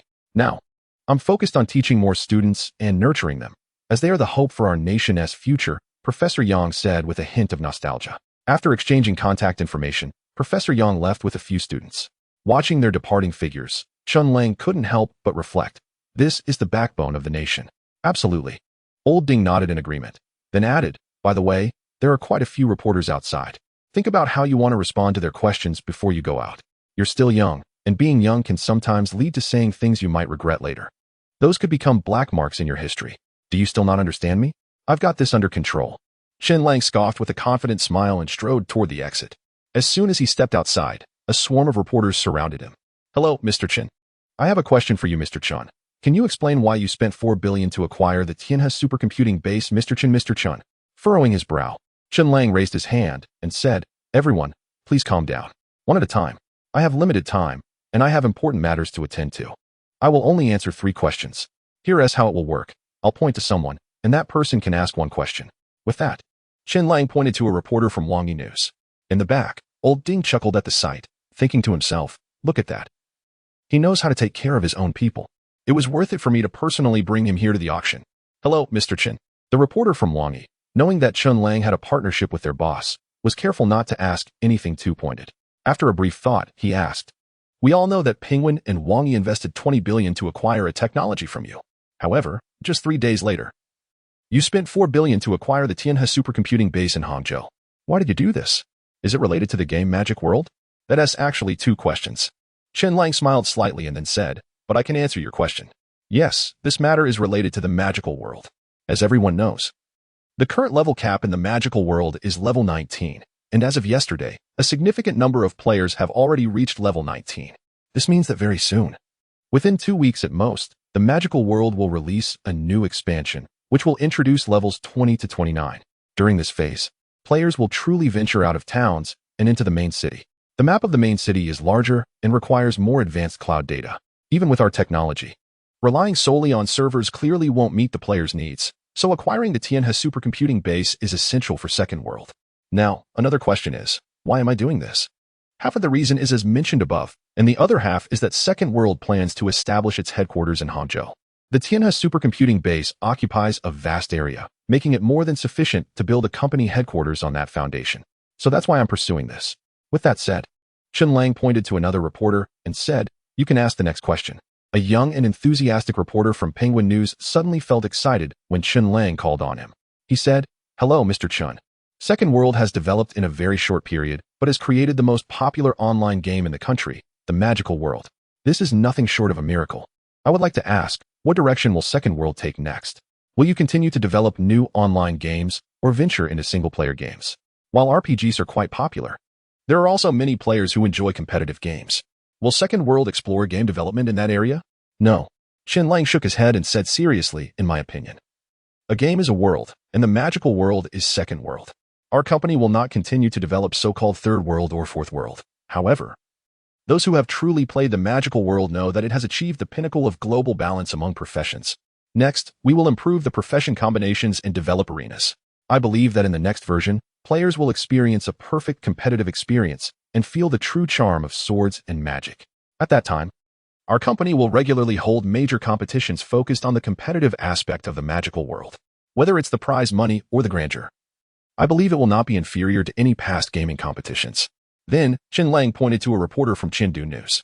The Chengdu News reporter asked, Mr. Chen, I would like to inquire about the next development direction of Second World. As we all know, you have secured $20 billion for acquisitions, and the supercomputing base has already cost $4 billion. What is next? Will your company continue to develop steadily, or will it diversify into other industries? Chen Lang's eyes lit up. This reporter asked a more insightful question, which pleased Chen Lang more than the previous 2. Therefore, he didn't mind revealing a bit more of his plans to him. Everyone knows that the immense popularity of the magical world is not only due to its inherent quality, but also because of the significant technological breakthroughs it encompasses. Whether it's the ability to support millions of players online simultaneously, the balance within the game, or the terrifyingly rich storylines and content. These elements are the fundamental reasons for the game's success. Many experts online have commented on this, suggesting that while the magical world shines like a shooting star, it may not have the longevity to sustain its brilliance. Why? Because the game's map is vast, and the content is extensive, with even more expected in future updates. In this regard, while we at Second World may have solutions for server and data processing issues, we cannot resolve the hardware limitations faced by players. Now, I want to say, we can solve this. Click, click, click. In an instant, camera flashes went off, and the reporters present became excited. Here comes the key point. This is definitely going to be the headline news for today and tomorrow. Ladies and gentlemen, Chen Lang stated seriously, in the next phase, levels 20 to 29, our company will use supercomputing paired with server farms, optimizing software and network to reduce hardware demands. Then, in the 30 to 39 level phase, with the new version, we will completely transition the magical world to a cloud-based model, utilizing proprietary technology to reform hardware requirements, ensuring that even ordinary hardware can run the magical world smoothly. In the future, everyone will be able to control the magical world perfectly just with a smartphone. Does this mean Second World is venturing into the hardware industry? Suddenly, someone shouted in disbelief, "Mr. Chen, are you planning to collaborate with existing hardware companies, or are you going to develop it independently?" Chen Lang retorted, "We already possess the relevant technology. Why would we need to collaborate with others?" The crowd erupted in excitement. Chen Lang then quickly followed Old Ding, protected by his bodyguards. As they left the supercomputing facility, once in the car, Old Ding took a sip of water, glanced at Chen Lang, and said, "I thought you were more composed. Aren't you still a bit impulsive?" "Impulsive?" Chen Lang was taken aback. "How is this impulsive?" Old Ding rolled his eyes and said, "The earlier part was fine. But venturing into hardware? Shouldn't you have a finished product before making such announcements? Now that you've declared it, not only will you face backlash if you can't deliver later, but even right now, do you believe you'll be trending online in an hour? And it will likely be filled with criticism? Why?" Chen Lang frowned. "Because people want to believe it." Old Ding chuckled and said, "Until you present a product, no one will believe what you say. Even if the majority does, there will always be a few skeptics, and those few will be enough to tear you apart." At this point, Old Ding couldn't help but express his feelings. Appreciating you, liking you, or even trusting you, most people will simply remain silent about their feelings. Rarely will someone step up for you or speak on your behalf, unless they are a diehard fan. On the contrary, those who dislike or distrust you will be quick to jump at the chance to criticize you, harshly attacking you regardless of whether you've wronged them. This has been the case throughout history. It is simply human nature. During lunch, aside from Old Ding, there were also General Li from Chengdu and a few others. Everyone chatted and laughed, and time flew by. After the meal, Old Ding left to negotiate a business deal with Alibaba. The others also said their goodbyes, while Chen Lang took Xiao Xiaoai and hailed a taxi to head home. At that moment, he had no idea that he had already gone viral online. Penguin News, 40 billion for a sky-high auction, relocating headquarters, the Second World lands in Hangzhou. The Tianhe supercomputing base in Hangzhou is now a thing of the past. Wangi News, the next move for the Second World, unprecedentedly using supercomputing as servers. Chengdu News, is it madness or confidence? The Second World aims to enter the hardware industry. Boom. A series of shocking news articles were released, sparking countless discussions among the public. Players in the magical world. Unbelievable. The 20 to 29 phase will use supercomputing as servers, which is unprecedented. The Second World is amazing, and so is Chen Lang. It's terrifying. Billions spent on servers? I'm impressed. An arena is about to emerge in the magical world. Is anyone interested in forming a team? Let us compete together. If we perform well, we might even participate in future major tournaments in the magical world. It seems that from now on, major esports clubs will have a new division, the Magical World Competition Department. But not everyone is optimistic. The idea of the magical world venturing into the hardware industry seems unreliable. Isn't it possible they're just trying to scam some money? Chen Lang claims that the Second World has mastered key technologies, but who knows if that is true? We'll just have to wait and see. Bystanders, how ridiculous. A gaming company thinks it can step into the hardware industry? Having just secured 200 billion, they've lost their sense of reality. It's probably just another scam. My child's poor performance in school is due to these gaming people. They should be condemned. Clearly, getting rich has driven them mad. Another internet company settling in Hangzhou, TCH. Jack Ma has gained another little brother. Just 200 billion? Do they even deserve it? I still believe the experts. The magical world is just a fleeting moment. After some time, when the game falters, the Second World will collapse too. I suspect Chen Lang is just using this as a chance to switch industries, setting himself up with a backup plan. The mystery of longevity, boss. People online are really criticizing you. Xiao Xiai, sitting next to Chen Lang, said with a somewhat unhappy expression. Upon hearing this, Chen Lang glanced over. Don't pay attention to them. They're just keyboard warriors and internet trolls. What they say is worthless. They think I'm young and reckless? They have no idea how high the sky is, how thick the earth is, how deep the sea is, or how impressive I am. Chen Lang scoffed. Xiao Xiai looked confused and speechless at Chen Lang. Dad, are you at home? I'm back, Chen Lang said, making a phone call. Oh, Dad. Chen was surprised. You little rascal actually remembered to come back? Don't bother going home. Come to the shop instead. Your mom and I are at the store. All right. After that, He gave a quick instruction to the taxi driver, and over 10 minutes later, the car stopped in an old residential area. The area was filled with old houses, resembling the older districts of some county towns. Dad Chen's craft shop had been on the street in this old residential area for many years. The car came to a stop, and as Chen Lang and Xiao Xiai got out, sharp-eyed Dad and Mom Chen quickly approached. "Oh, you brought your girlfriend back? Good job, kid." Dad Chen smiled and nodded upon seeing Xiao Xiai. Mom Chen also beamed and quickly stepped forward to adjust Chen Lang's collar, saying, "What about the formalities? Did you bring anything back? Why didn't you call your dad to pick you up at the station?" "No formalities needed," Chen Lang chuckled. Then pointed at the somewhat nervous and shy Xiao Xiai and said to Dad Chen, "This is my temporary assistant and secretary, not my girlfriend. Her name is Xiao Xiai." "Secretary?" Dad and Mom Chen were taken aback. "Hello, Uncle and Auntie. I'm the boss's temporary assistant and secretary. My name is Xiao Xiai." She quickly introduced herself. The four then entered the elegantly decorated Qian studio, filled with various crafts, and Chen Lang couldn't help but shake his head. "Dad, why don't you just display your good stuff? Why hide it? Afraid I'd see it? You found out." Dad Chen was taken aback, then pulled Chen Lang aside and whispered, "How did you know? And what's the deal with your secretary and assistant? You didn't discover that the family has money and bring her here on purpose, did you? Let me tell you, you better tell me the truth, or I want to give you a dime. What do I need your money for?" Chen Lang rolled his eyes. "I really am the boss. I started a business in Shanghai, and who would have thought it actually succeeded? This is like returning home in glory.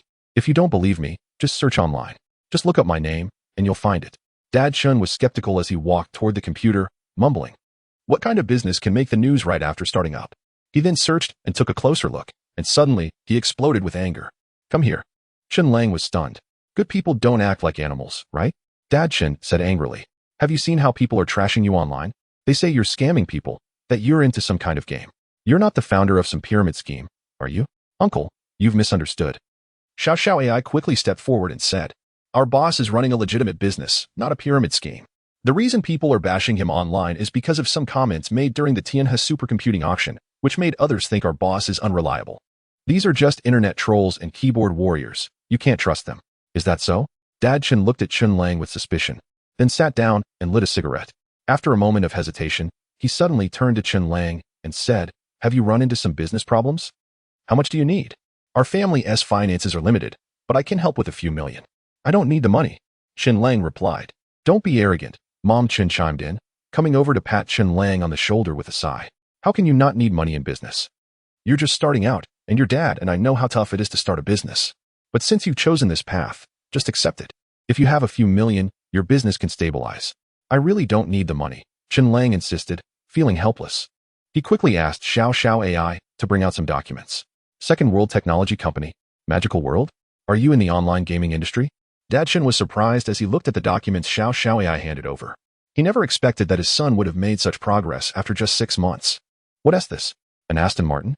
Dad Chen exclaimed in shock. Chen Lang thought to himself that this was bad. Just then, Xiao Xiao AI nodded and said, "Yes, uncle. The Aston Martin is a car the boss bought just a few days ago. Besides that, there are a few others for company employees." Dad Chen grabbed Chen Lang and said, "I've always dreamed of having a supercar too. Where is it? Why didn't you bring it back?" "Oh, I get it. It's because the roads in the old town are too bad for a sports car, right? Let us go check it out tomorrow." "Ah." Chen Lang hesitated for a moment and said softly, "I gave it away." "What?" Dad Chen furrowed his brows and stared at Chen Lang for a long time before suddenly saying, "I raised you to be tough and frugal for so many years. And now that you've finally made it, you've become a spendthrift? Who did you give it to? This. How do I explain this?" Chen Lang broke into a sweat, hesitating for a moment. "All right, it looks like you really have made it. A car worth millions. And even I wouldn't just give it away so easily. Come on, tell me, how much have you actually made? I want to see what kind of guts our little Chen has." Dad Chen said sarcastically. "All right, enough." Chen Ma shot a reproachful glance at Chen Ba and said, "Our son has just returned and he's grown up now, with his own ideas. You don't need to worry so much. I'm only looking out for his best interests." Chen Ba sighed and replied, "You have no idea how difficult it is to start a business these days. Money is crucial. Every penny needs to be spent wisely. Otherwise, a supercar costs millions. How long has he even been in business? Even if the company turns a profit, how much could it possibly make? Buying a supercar is simply not practical, let alone giving it away." At that moment, Xiao Xiaowai timidly interjected, "Our boss has been in business for just over a week and has made about 20 billion. What? Huh?" Chen Ba and Chen Ma turned around in shock, their faces filled with disbelief. This is the place where I lived when I was a child. Chen Lang brought Xiao Xiaowei back home and gazed at his old room, a hint of nostalgia flashing in his eyes. How many years has it been? I'm back here again. He casually tossed his clothes onto the bed and sat down at his desk, looking at the small crafts displayed on the bookshelf. Unable to suppress a smile. He no longer considered these mere crafts. They were real antiques, even if they weren't particularly valuable. However, seeing the antiques, Chen Lang's expression turned serious. The secret to immortality isn't something that can just be had. Throughout history, whether emperors or noble lords, or even Taoists with unique abilities, have sought the secret of eternal life. Did anyone in ancient times truly achieve immortality? Yes. The Qing Qianlong edition of the Yangfu County Chronicles, Volume 8. Records. The Venerable Qin Jun, courtesy named Qiming, from Tangquan, was born in the year of the Tang Emperor Shizong's reign, and lived through the 5 dynasties and into the Song and Yuan dynasties, passing away at the age of 444. This man lived for 444 years, and besides him, many others have also achieved longevity. The most famous among them is Ping Zhu, who lived for 800 years. The texts even state that by the end of the Shang dynasty, Peng Zhu had already lived over 700 years without aging, prompting the Shang king to invite him to share the secrets of longevity. Although the Shang king did not achieve the same level of immortality as Peng Zhu, he still lived over 300 years. Later, there was a person named Huang Shanjun, who obtained relics from Peng Zhu after his death and continued to look youthful even after living for several hundred years. These accounts are mentioned in both official and unofficial histories. Since ancient times, there have been those who sought the secret to immortality, digging through ancient tombs and exploring mountains in search of answers. However, throughout history, anyone who achieved true immortality never left behind the actual secret of longevity. This has led generation after generation of people to continue the search. In a past life, Chen Ba obtained a relic related to a tomb excavation, which ultimately led to his downfall. Years later, due to a planetary impact on Earth, humanity acquired special materials and substances combined with the ancient mystery of longevity to finally unlock the secret with futuristic technology. It was from that time onward that longevity became a common benefit for all. Later, humanity embarked on an immortality project based on the foundation of longevity. It seems that some matters need to be planned early.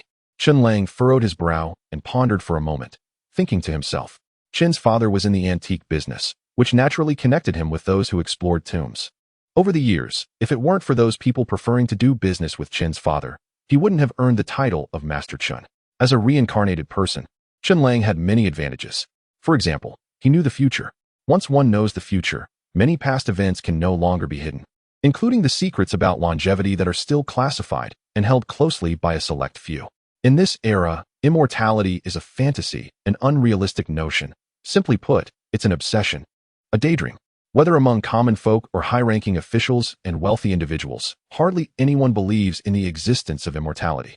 The true mystery of longevity lies in ancient traditions in the hands of a few truly extraordinary individuals.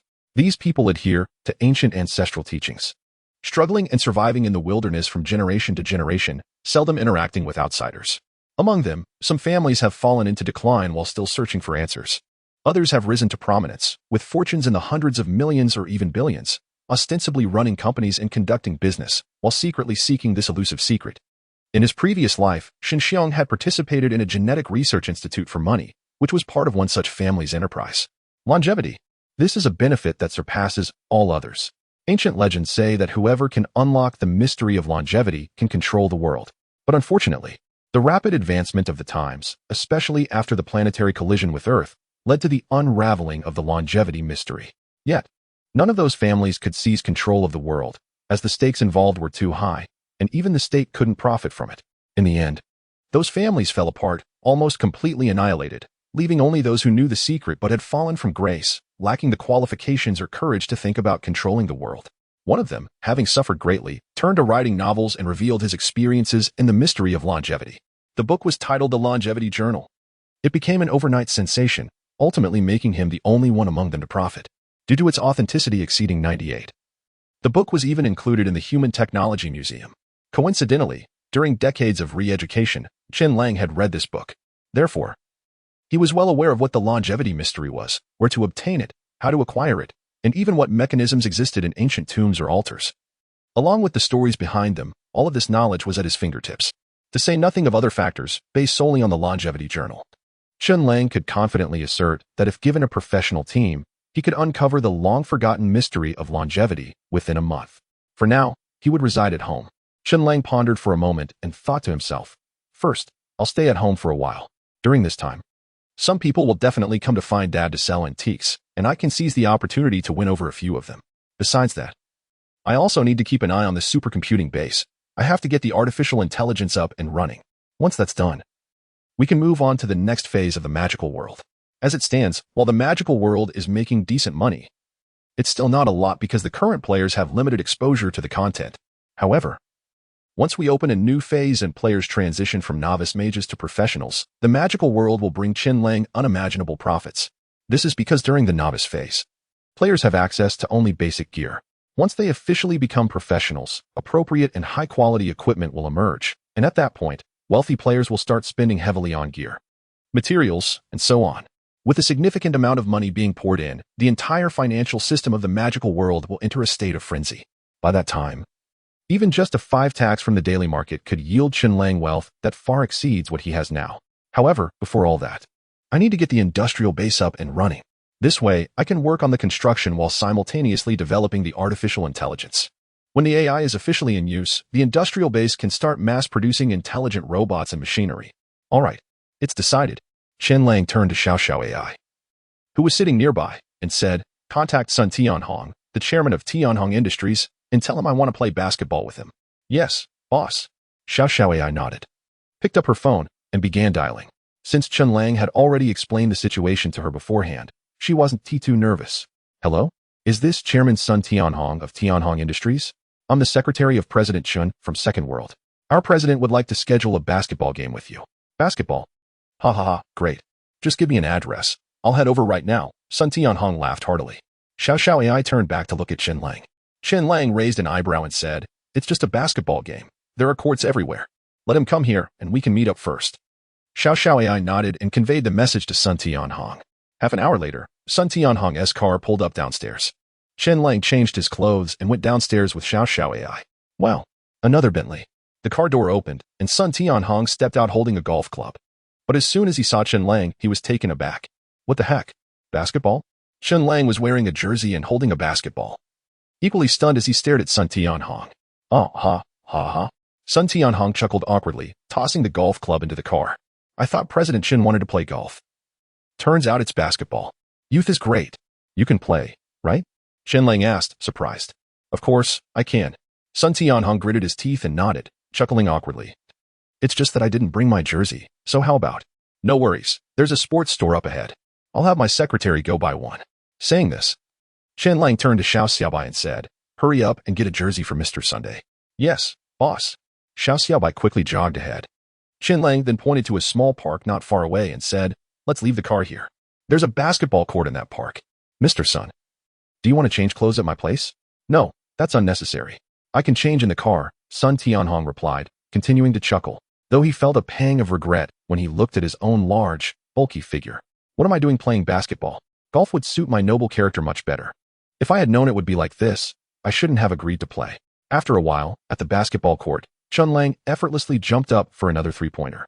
However, there was no cheer, only silence. Sun Tianhong stood rigidly under the hoop, numbly tossing the ball back to Chen Lang. Chen Lang caught it and made another three-pointer.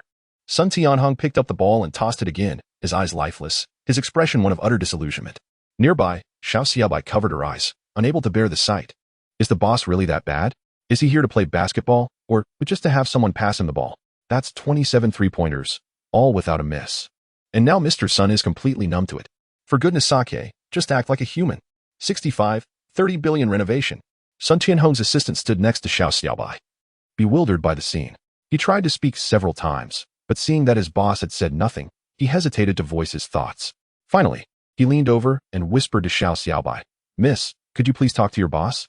If this continues, Mr. Sun is going to shut himself off from the world." Xiaobai glanced at the assistant, as if to say, "Do you think your boss isn't already shutting down?" But she still nodded.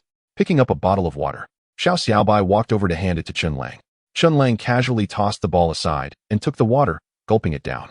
After quenching his thirst, he said, "Go get Mr. Sun a bottle of water too." "Thanks for your hard work, Mr. Sunday. Thanks for your hard work, my foot." Sun Tianhong approached with a dark expression.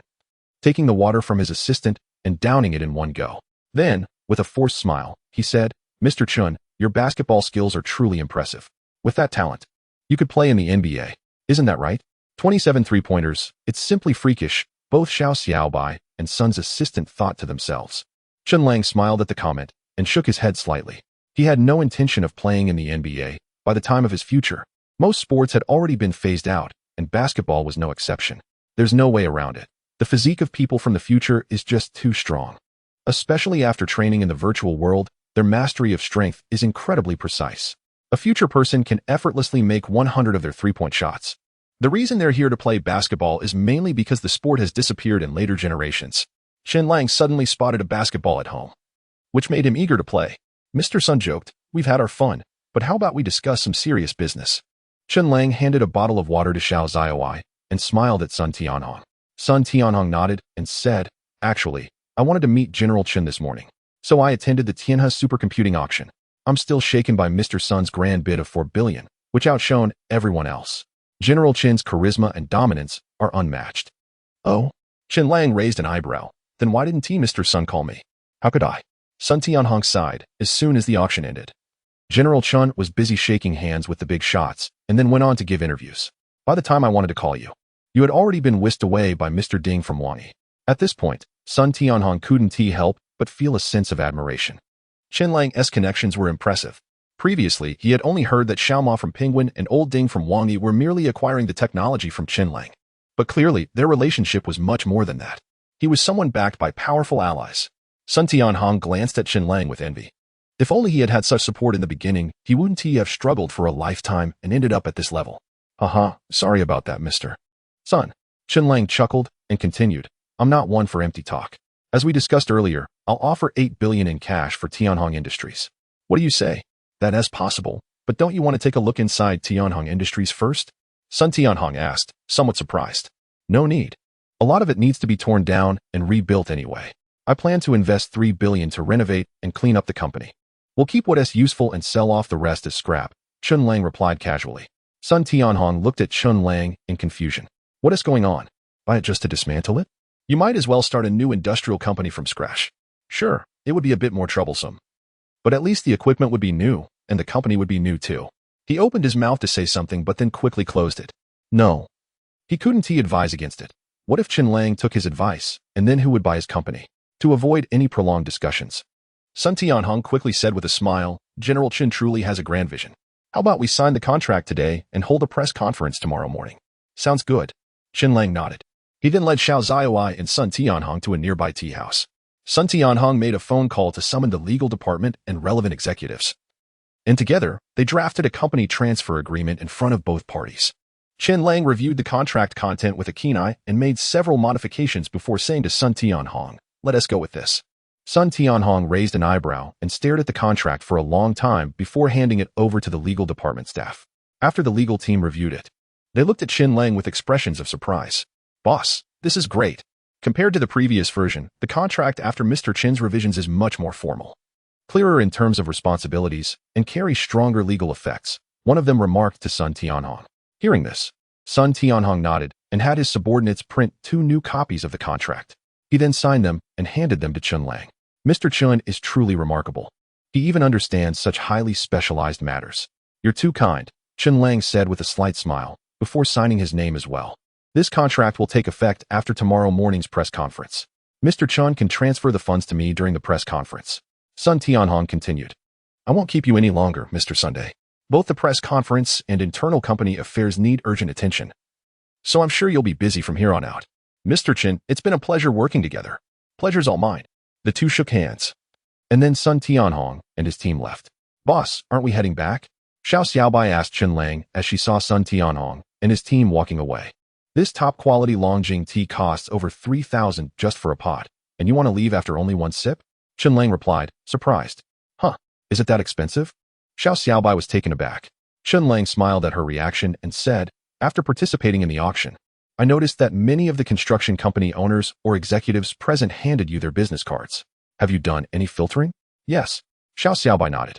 She had spent the entire afternoon, apart from accompanying Chen Lang for a game of basketball, researching the various companies and had also reached out to them.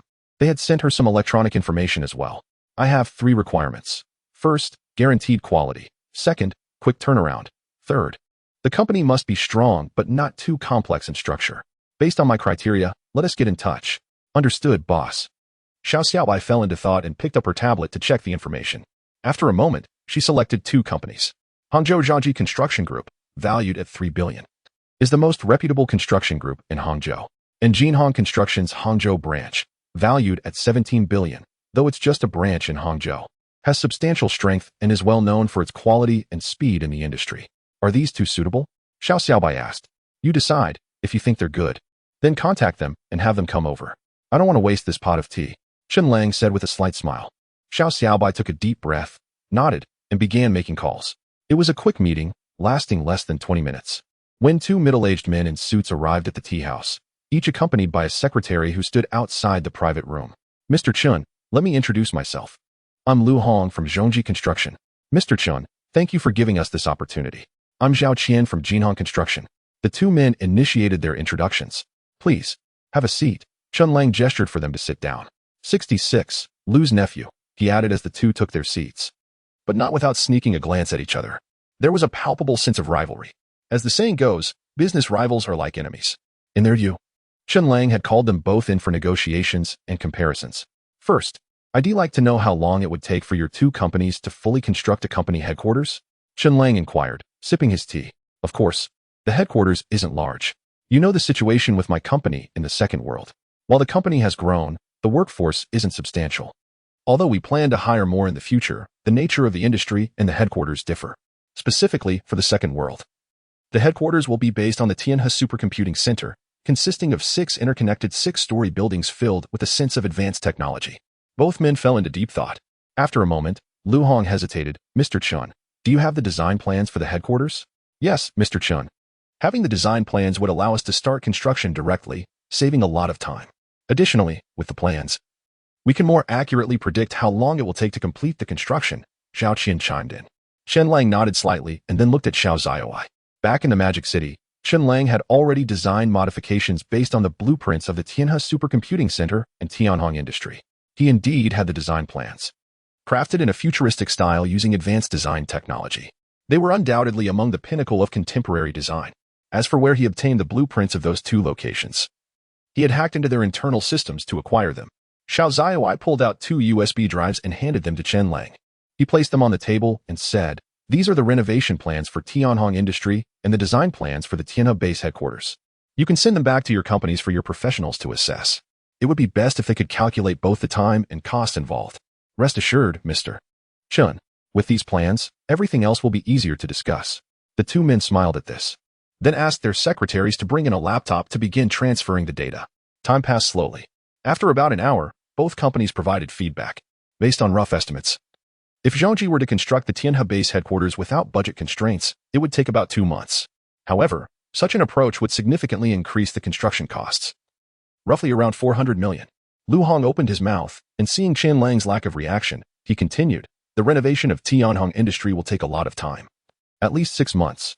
Moreover, because Tianhong Industry is large and requires extensive renovations, the cost will be at least 1 billion. For the headquarters, it will take 1.5 months and cost 400 million. For Tianhong Industry, it will be 4 months and 1 billion. Next to him, Zhao Qian spoke up.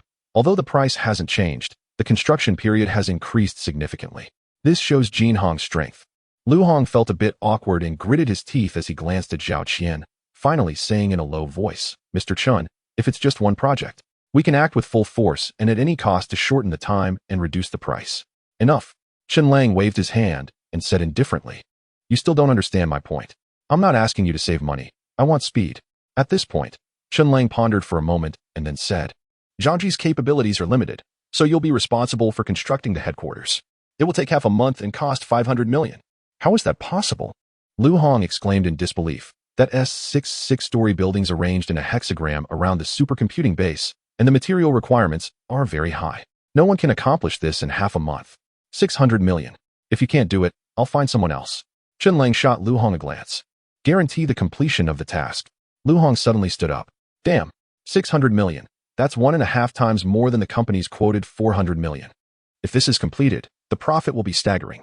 Mr. Chen, if you give us half a month, we can do it for 500 million. Zhao Qian couldn't help but interject. You at Jinhong still need to take care of Tianhong industry.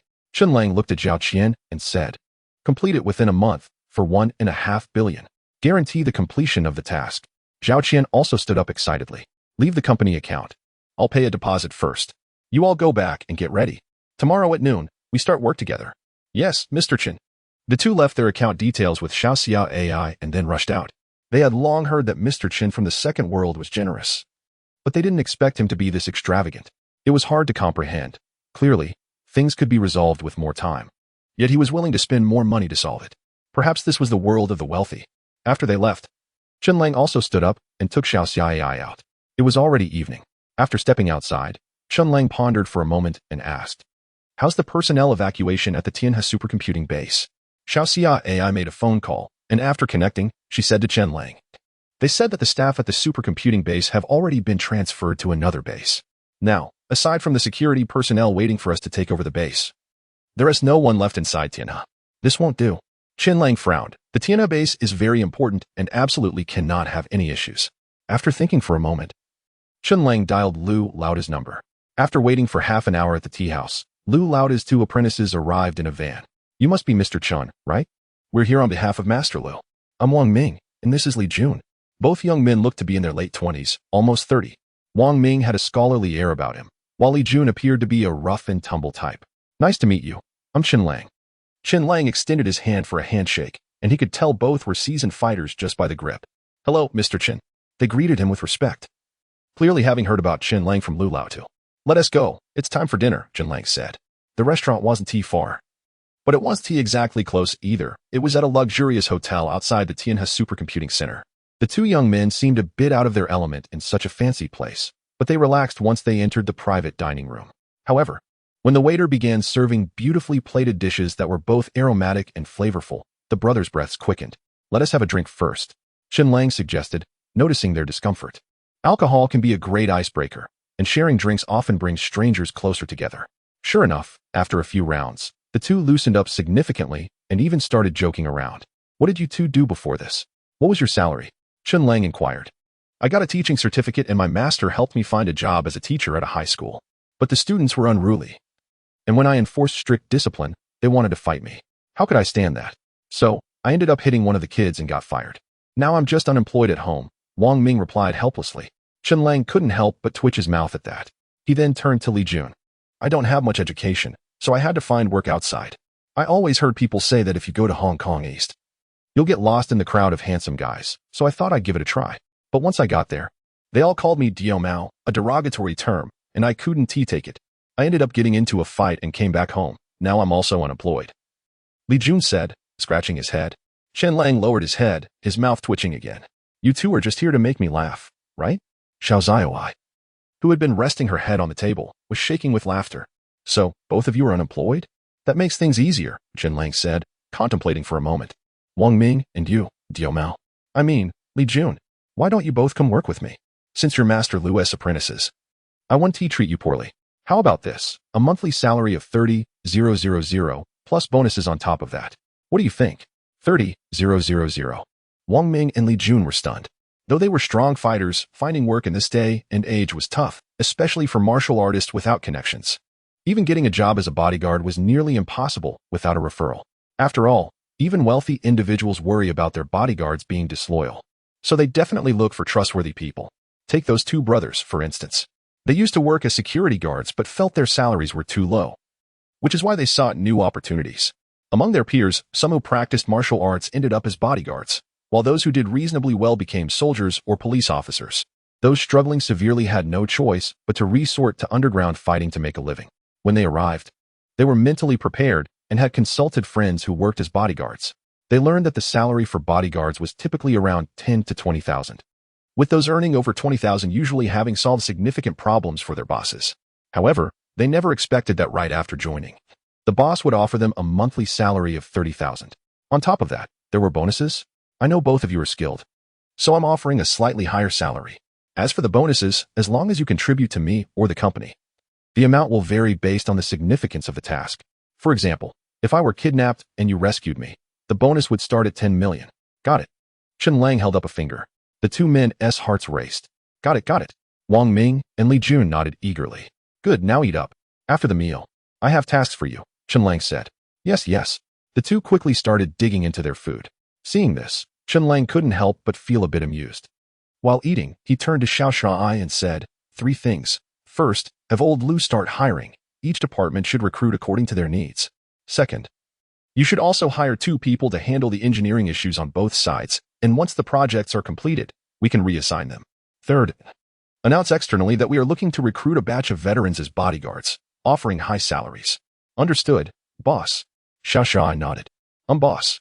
At that moment, Wang Ming suddenly looked up and said, I have a connection for the veterans. One of my childhood friends, who I'm very close with, is a veteran and a special forces ace. He has a group filled with veterans, many of whom are his former comrades. Really? Chen Lang couldn't help but turn his head in surprise. You're not joking, are you? You do realize that while ordinary veterans are fine, special forces and elite soldiers can also retire? Some might have made youthful mistakes. Wang Ming scratched his head and replied, That's true for my childhood friend. He got into trouble because a comrade's sister was bullied, and they all got together to teach the bullies a lesson. Unfortunately, they went too far and ended up seriously injuring someone, leading to complaints, and as a result, their small group was expelled. That is quite something, Chen Lang said, slightly surprised, before nodding. All right, you can reach out to them. I'm in need of personnel, whether they're elite soldiers or ordinary veterans. I want as many as possible since I have 2 industries here that are currently without supervision. To be honest, I'm a bit anxious. Got it. I'll contact them right away, Wang Ming said. Wait. Chen Lang waved his hand and said, Let's talk about the pay as well. Regular veterans will earn 8,000 a month, special forces soldiers 15,000, and the top soldiers 30,000. It's a done deal. Wang Ming nodded heavily and took out his phone to start contacting people. Moments later, he turned to Chen Lang and said, Boss, they are interested. When and where should we meet? Tomorrow, at the Tianhe supercomputing base, Chen Lang replied. All right. Wang Ming nodded and responded to the other party.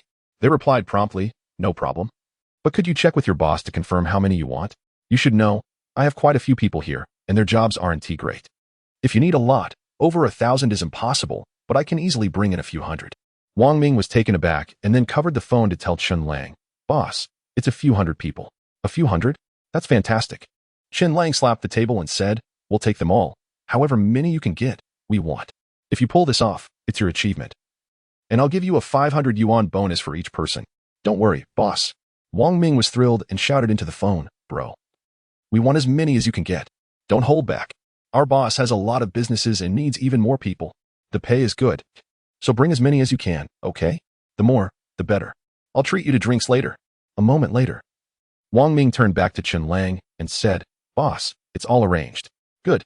Chen Lang nodded, then looked at the 2 men and said, Here's the deal. You 2 will stay at the Tianhe supercomputing base tonight. Head over there directly. Remember, make sure the supercomputing base is secure. We can't afford to lose anything, especially in the basement. No one is allowed inside. You can count on us, boss. The 2 men stood up to express their commitment. Chen Lang nodded, then left with Xiao Shuai and the 2 brothers. Not far from the entrance, they arrived at the supercomputing base, where Chen Lang handed over the 2 brothers to the security staff at the entrance before he and Xiao Shuai left. Once they reached the vicinity of their home, Chen Lang turned to Xiao Shuai and said, Go find a hotel to stay in for now. When we have more people, we can book a better hotel. Huh, aren't we staying at the company? Xiao Shuai looked confused. Are you silly? The company headquarters won't be ready for at least 2 weeks. Are we supposed to sleep on the street for 2 weeks? Chen Lang rolled his eyes and continued.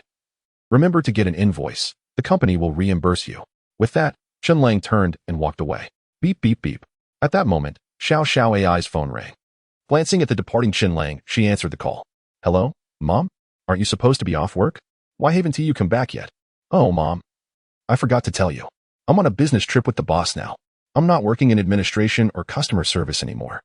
I'm the boss's temporary secretary and assistant. What? Oh dear, you have to be careful.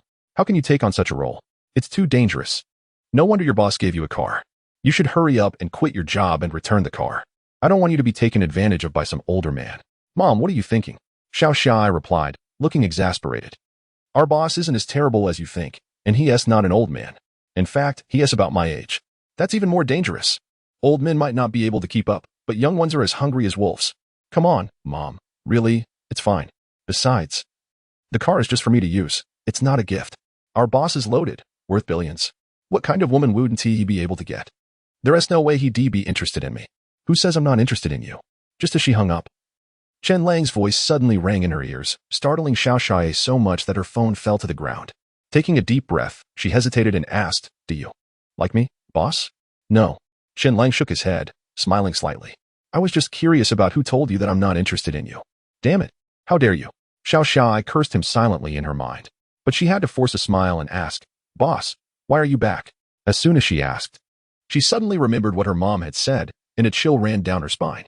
Her silly boss wouldn't actually be thinking about making a move on her, would he? "Oh, nobody's home, and I forgot my keys. I was just going to check on the store," Chen Lang said with a light laugh as he stood up to leave. Watching his back, Xiaoxiae clenched her fists and grinned, revealing her two little canine teeth. "Damn it," she muttered quietly. At Qiyunzai, Chen Ma was at the computer, engrossed in a TV show. Suddenly, she noticed Chen Lang walking in and jumped in surprise. "Oh, son, I'm so sorry. I forgot you were back, and didn't he think to come home early to let you in?"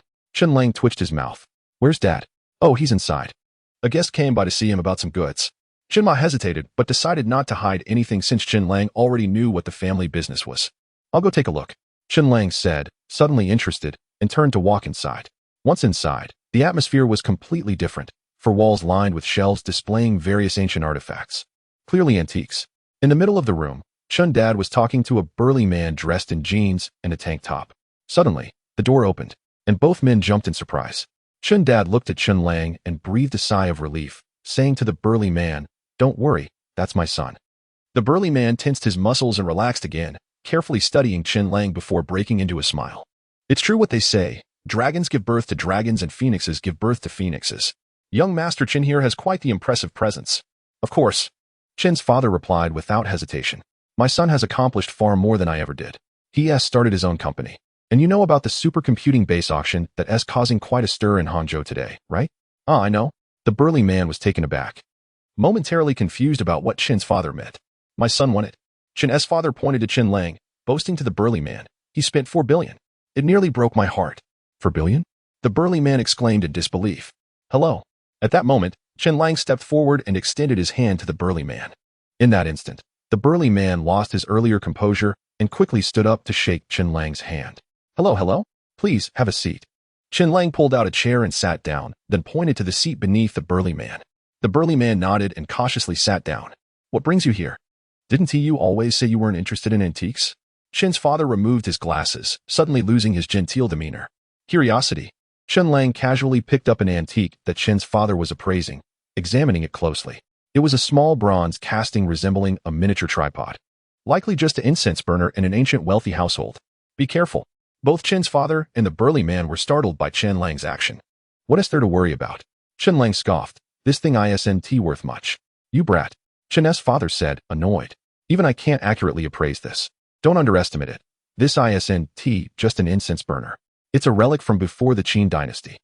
Zhao Shihu wrote Indo-Tianqing Ji, identification of ancient bells and tripods that in ancient times, incense was offered to the deities without the use of incense burners. So what we now call incense burners were actually ritual vessels used by ancient people. This means that in ancient times, it definitely wasn't meant for burning incense. But based on my observations, it was certainly used for rituals, though I can't find its origin. If I could find that, this piece would be worth at least tens of millions. And if you can't find the origin? Chen Lang asked. 300,000. Chen's father's mouth twitched as he suddenly realized that his son was now worth hundreds of billions. For something like this, even if he bought one every day, he wouldn't run out in a lifetime. Just a little toy. Chen Lang casually placed the small tripod back on the table, his eyes slightly glinting as he turned to the burly man. This small tripod was unknown to Chen's father, but Chen Lang recognized it. "It's a lampstand." "Yes. This piece is indeed a lampstand from thousands of years ago.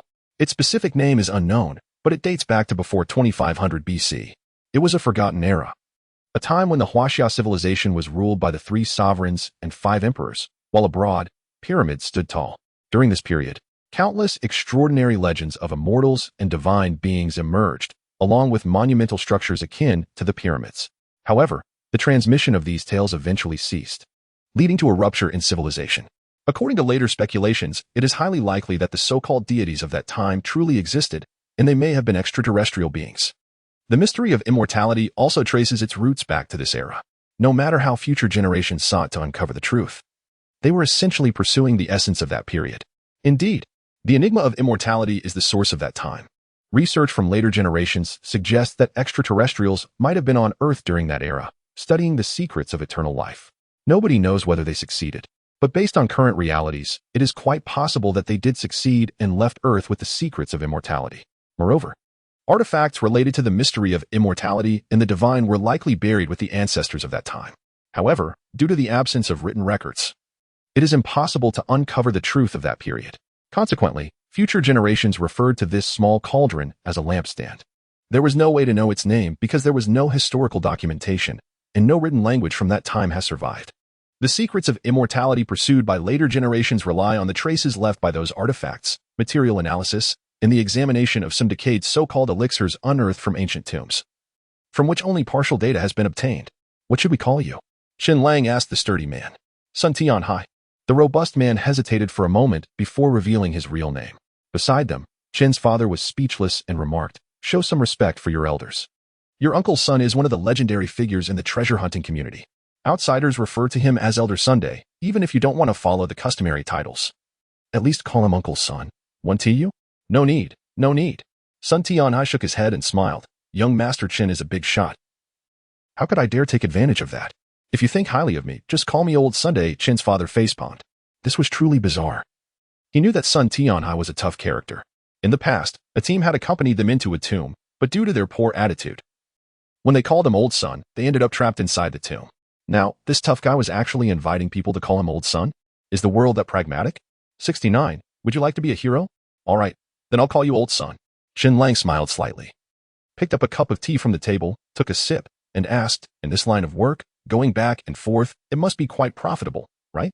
Oh no, that is not possible.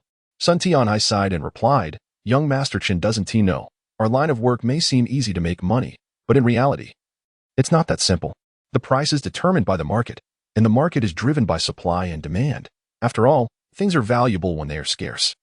We can't take too much from the tombs because if we do, we will definitely be investigated and caught. But if we take too little, we won't make much profit from a trip either. Of course, there are items of high value, but we can't dare to sell those. They are national treasures. The process of finding a tomb, entering it, and then selling the items can take several months, or even half a year to a year. That's still fortunate. Some people might not find a tomb for years. Moreover, not every tomb contains burial goods.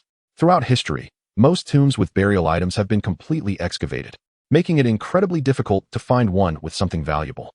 Furthermore, tombs that contain burial goods often have traps and all sorts of unbelievable occurrences, leading to injuries, equipment losses, and so on. Essentially, going into a tomb is a gamble with your life. If you win, you make a profit, but if you lose, you could end up losing hundreds of thousands or even millions worth of equipment, with nothing to show for it. Even I, a well-known figure in this field who has excavated many large tombs, am still broke. The Sun family, along with my apprentices, has dozens of members, and now only a few of us are still alive. At this point, Sun Tianhai sighed deeply. Chen Dad didn't he say anything, clearly understanding the situation and feeling somewhat emotional. But Chen Lang was different. Old Sun, are you interested in working with me? What? Both Chen Dad and Sun Tianhai were taken aback. Then, Chen Dad stood up, pulled Chen Lang close, and whispered, Are you crazy? I'm telling you, tombs are really not clean. I know you're into technology and don't believe in ghosts, but some things can't be explained scientifically. Plus, this work is already risky. You've finally established a clean career, so don't wade into these murky waters. With hundreds of billions, what can't you do? If you get caught up in this, your whole life will be ruined. Dad, don't worry, let me explain. Chen Lang smiled slightly, turned around, sat down, and looked at Old Sun, who was still in shock, and said calmly, The secrets your family has been pursuing for generations have surfaced. What? Sun Tianhai looked astonished, losing his balance and almost falling off his chair, but he managed to recover and stand firm. How do you know this? Me? Chen Lang chuckled lightly and said, To be honest, my assets are only a few hundred billion, and I know this. Just think about it. If I know, surely there are stronger people who know as well. Sun Tianhai trembled all over, while Chen Dad looked on in disbelief. What is going on? Is there still a secret? Suddenly, Sun Tianhai knelt down on the ground decisively. Please, young Master Chen, show me the way. What is happening? Chen Dad couldn't hold back any longer. Dad, why are you so slow-witted? Chen Lang rolled his eyes and said, They've been digging graves for generations. Do you really think it's just for antiques? If that were the case, why would they sell them? They dig, sell, then dig again, and keep repeating this cycle for generations. What are they hoping to gain? Wouldn't it be easier to make a fortune in business after a single successful find? Have you ever thought about why they insist on continuing this tradition? Chen Dad looked a bit confused. Immortality. Sun Tianhai took a deep breath and said, since young Master Chen knows, there's no harm in sharing with you. Our families have been digging for generations in search of the ancient mystery of immortality. Immortality? Chen Dad was dumbfounded. Exactly. Sun Tianhai nodded and continued. This isn't just a tall tale. To be honest, I didn't believe it at first either. But there are many records from our ancestors and the experiences passed down through the generations that force me to believe. Besides our Sun family, there are several other prominent families that have been searching for generations as well. Until recently, our Sun family has always been at the bottom of the hierarchy. Although we have a rich heritage and top-notch experience, we are now in the age of technology. Take the Zhao family, for example. They have businesses abroad and plenty of money, so they conduct their digs with high-tech equipment that you can't even buy on the market. I initially thought that in a few years, the Zhao family would surely succeed, but it seems now, they're out of the game. Sun Tianhai expressed his disdain for the Zhao family, and then added, with young Master Chen around, your assets far exceed those of the Zhao family. You've also mentioned that besides yourself, there are others who know. The Zhao family isn't even a competitor to you, let alone the other big names. Exactly. Chen Lang nodded and declared, if you seek clarity, I will provide it. I, along with Penguin and Wang Yi, and some other partners working behind the scenes, are fully in control of this matter, which is completely confidential for now. You aligned yourself with me, and I will provide you with equipment in the future. Understand this. The pursuit of immortality involves interests that no one can swallow alone. This is a coalition. If we succeed, it will benefit all of humanity, you, me. And even those who seem unimportant will have a shot at immortality. Achieving immortality will signify a monumental breakthrough in human technology, and in the future, humanity will reign supreme in the cosmos. And you, having contributed to this cause, will be a hero whose name will echo through the ages. Are you willing? Isn't that a bit too grand? Chen Dad stared at Chen Lang in disbelief. I am willing. Sun Tianhai nodded without hesitation and said, forget about the hero talk. Since young Master Chen and so many big names value me, I am willing to serve you. Just based on this matter alone. Young Master Chen can guarantee the safety of me and my Sun family. Rest assured. Chen Lang nodded and said, as for the Sun family, I can assure you that I will protect you. I can tell you clearly that as long as you handle your business well, the Sun family will be absolutely safe. And you will receive rewards beyond your imagination in the future. Thank you, young Master Chen, Sun Tianhai replied as he stood up. Go ahead and gather your people. I spent 8 billion in Hangzhou to acquire Tianhong Industrial. Once the renovations are complete, Tianhong Industrial will provide you with high-tech equipment and devices as soon as possible. Yes, young Master Chen, I will take my leave now. After saying this, Sun Tianhai left his contact information and departed. Once he was far away, Chen's father hurried over to Chen Lang. You're just letting him go like that? Is that wise? Aren't you worried he might go back and bring people to silence you? Don't worry, Dad. Chen Lang replied helplessly. He's not stupid, and even if he somehow got his hands on an elixir for immortality, he wouldn't be able to profit from it. So it's better for him to cooperate with me. Plus, with the Zhao family's oppression, they probably wanted to lure wealthy investors long ago. After all, they are completely powerless against the Zhao family. Now that I'm backing them, he will definitely be able to connect with many willing participants. No matter their intentions, once they come to me, they will know who the real master is. 70. Closed industrial base that evening. Chen Lang and his father talked for a long time, and eventually, Chen's father realized that his son was far more capable than he had thought. If he intervened, he might not consider things as thoroughly as his son had. So he decided to let Chen Lang make his own decisions. With this mindset, Chen's father felt a weight lift off his shoulders, and he ended up staying up half an hour later than usual that night. The next morning, Chen Lang got up, and Xiao Xiao was already waiting in the living room. Why are you up so early? The press conference starting at 10? Chen Lang raised an eyebrow. The people from Jinhong Construction called me, Xiao Xiao said helplessly. They went to Tianhong Industrial's entrance at 5 in the morning to complete their tasks. President Sun thought his company was being targeted by enemies and almost ran away to catch a flight. He called the police, and I only managed to deal with that situation before coming here. Chen Lang broke into a sweat. What a bunch of oddballs. What did President Sun say? He said he was so scared he almost bought a ticket to flee and asked us to come over early. The press conference has been moved up to 8 o'clock. And there's only an hour left now. All right then, let us go. Chen Lang casually grabbed a light jacket and headed out. Due to the tight schedule, Chen Lang didn't take a taxi, but drove his father's Passat. Although the car was a bit old, It was still in good condition since Chen's father rarely used it. When they arrived at Tianhong Industrial, Xiao Xiao showed the guard her credentials, and the car was allowed to enter the premises. Tianhong Industrial is vast, much larger than the combined size of 30 supercomputer bases. After all, this is an industrial zone. Unlike the city center where land is priced exorbitantly. Moreover, Tianhong Industrial is one of the old established industries in Hangzhou and has received substantial policy support over the years. As the car entered, it passed by numerous massive industrial buildings before finally arriving at the headquarters building. A red carpet had been laid out in front of the headquarters, with chairs set up and a podium constructed, adorned with a giant promotional banner. Does Sun Tianhong really think he needs to make his company's sale so public? Is he afraid I might have second thoughts? Chen Lang thought to himself in disbelief. President Chen, Sun Tianhong, standing at the edge of the red carpet, clearly received a notice from the security guard and hurried over when he saw the facade. Behind him was a group of about 10 senior executives from Tianhong Industrial, including 3 young men who were likely Sun Tianhong's sons. Come, let us welcome President Chen, Sun Tianhong shouted as he opened the car door. Applause erupted immediately, accompanied by the incessant sound of cameras clicking as dozens of reporters swarmed around. After selectively answering a few questions, Chen Lang joined Sun Tianhong on the podium. Subsequently, in front of the reporters, both parties officially stamped the contract, marking the transfer of Tianhong Industrial into Chen Lang's hands. Reflecting on his life, Chen Lang pondered. What was it all for? A lifetime of hard work, and in the end, he sold everything to hand over money to 3 ungrateful sons. Sun Tianhong arranged for the reporters to receive red envelopes while he stood beside Chen Lang, expressing his sentiments. Chen Lang glanced at him and asked, "What do you want to say?" President Chen, these are my old brothers. They have been with me for many years and hold shares in the company. Even though I distributed money to them after the sale, I still feel guilty. They don't want to leave this place, Sun Tianhong replied with a sigh. I know Tianhong lacks core competitiveness, and it's thanks to them that Tianhong has come this far. I don't have much else to say, after all. This is my family's legacy. I only ask you, President Chen, if possible, please don't mind that they were once my subordinates. I hope you can keep them on if you find yourself short-handed. All right. Chen Lang nodded, then curiously asked, and what about you? Are you planning to use the money to start a new venture? No, not at all.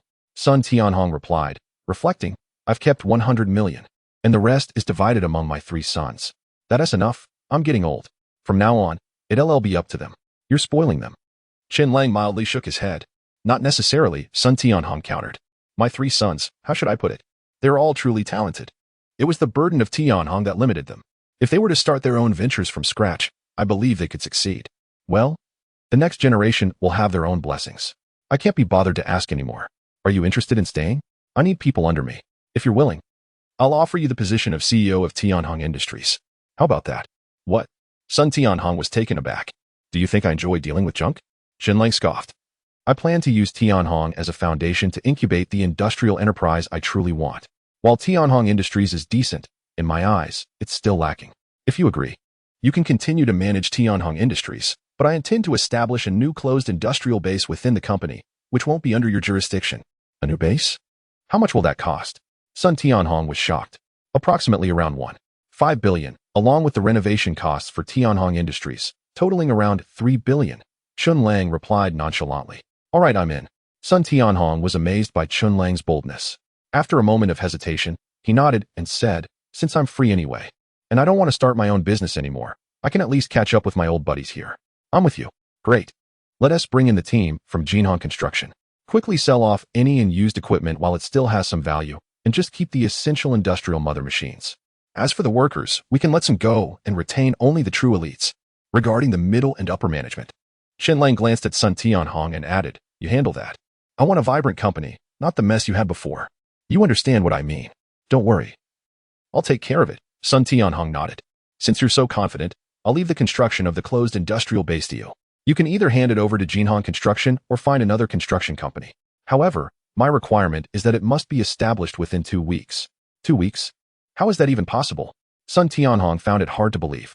At that moment, Xiao Xiao handed him a laptop. After browsing for a moment, he suddenly realized that this so-called closed industrial base was merely a shell without any industrial equipment. In other words, the base alone would cost 1.5 billion? If that's the case, with such a hefty investment, 2 weeks might actually be feasible. But still, why spend so much money? Sun Tianhong felt a bit perplexed. Forget it. Since I'm not going to be the boss anymore, I might as well follow the boss's vision. But looking at the internal facilities of this closed industrial base, Is the boss planning to import a batch of top-notch machinery from abroad? By the way, suddenly, just as Chen Lang was about to leave, he turned to Sun Tianhong and asked, I just got back from the Magic City, and I'm not too familiar with housing in Hangzhou. Do you know where I can find villas for sale? Preferably in a private, secure, and high-end area? Sun Tianhong was slightly taken aback, then nodded and said, yes, there's a place called Dyson Garden that was built by the Qian'ang River 6 months ago. It's very close to your supercomputing base. The owner is my friend. My youngest son had been performing well, and I was considering settling him down, so I booked a villa for him there. The best one in Dyson Garden, with an average price of 118,000. The total cost, including renovations, was around 48 million. If you need it, I can transfer it to you first. You still say you're not spoiling him? Chen Lang raised an eyebrow and remarked, really now? Sun Tianhong broke into a light sweat and replied, I swear it's not like that. My son had a girlfriend before. But let us just say the family wasn't satisfied. She came from an ordinary background and wasn't particularly attractive, but I thought she was kind and sensible. I figured my son would have his own fortune, so I didn't want to interfere too much. But then they broke up not long after. She wasn't after his money. They just didn't click. If it weren't for that, my son wouldn't have turned into such a playboy. So there's always a story behind a scumbag? Chen Lang exclaimed in surprise, then nodded, saying, all right then, since your son isn't getting married anytime soon, just give me the house for now. When he does get married, I'll gift him another villa as a wedding present. Great, great. Sun Tianhong was delighted. He knew Chen Lang's character. If Chen Lang offered a gift, it would definitely not be a loss for him. Then I won't say much. I'll have someone transfer the property to you. Let us not worry about the money for now. When he gets married, you can just gift him a place to live as an elder, he added. This old fox. Chen Lang glanced at Sun Tianhong and couldn't help but shake his head slightly. No wonder he was such a seasoned player in the business world. The several million spent on the house secured his position in Chen Lang's mind. As long as he didn't do anything particularly outrageous, Chen Lang wouldn't easily move against him considering this house. All right, but I still need a car. Since you know the market well in Hangzhou, help me find something good that suits me. Price is not an issue, Chen Lang said, nodding. Actually, there's one, a Lamborghini Veneno, what you youngsters call the poison. It cost a whopping 38 million with taxes. Interested? Sun Tianhong said, his eyes lighting up. 38 million? Yes. How do you have access to all these resources? Are your connections that good? Chen Lang was astonished. It's for my son. Sun Tianhong replied without hesitation. Buying your son a car worth tens of millions. And you still say you're not spoiling him? Chen Lang scoffed. Sun Tianhong broke into a sweat and said, it's my second son. He performed well before and brought me some pride.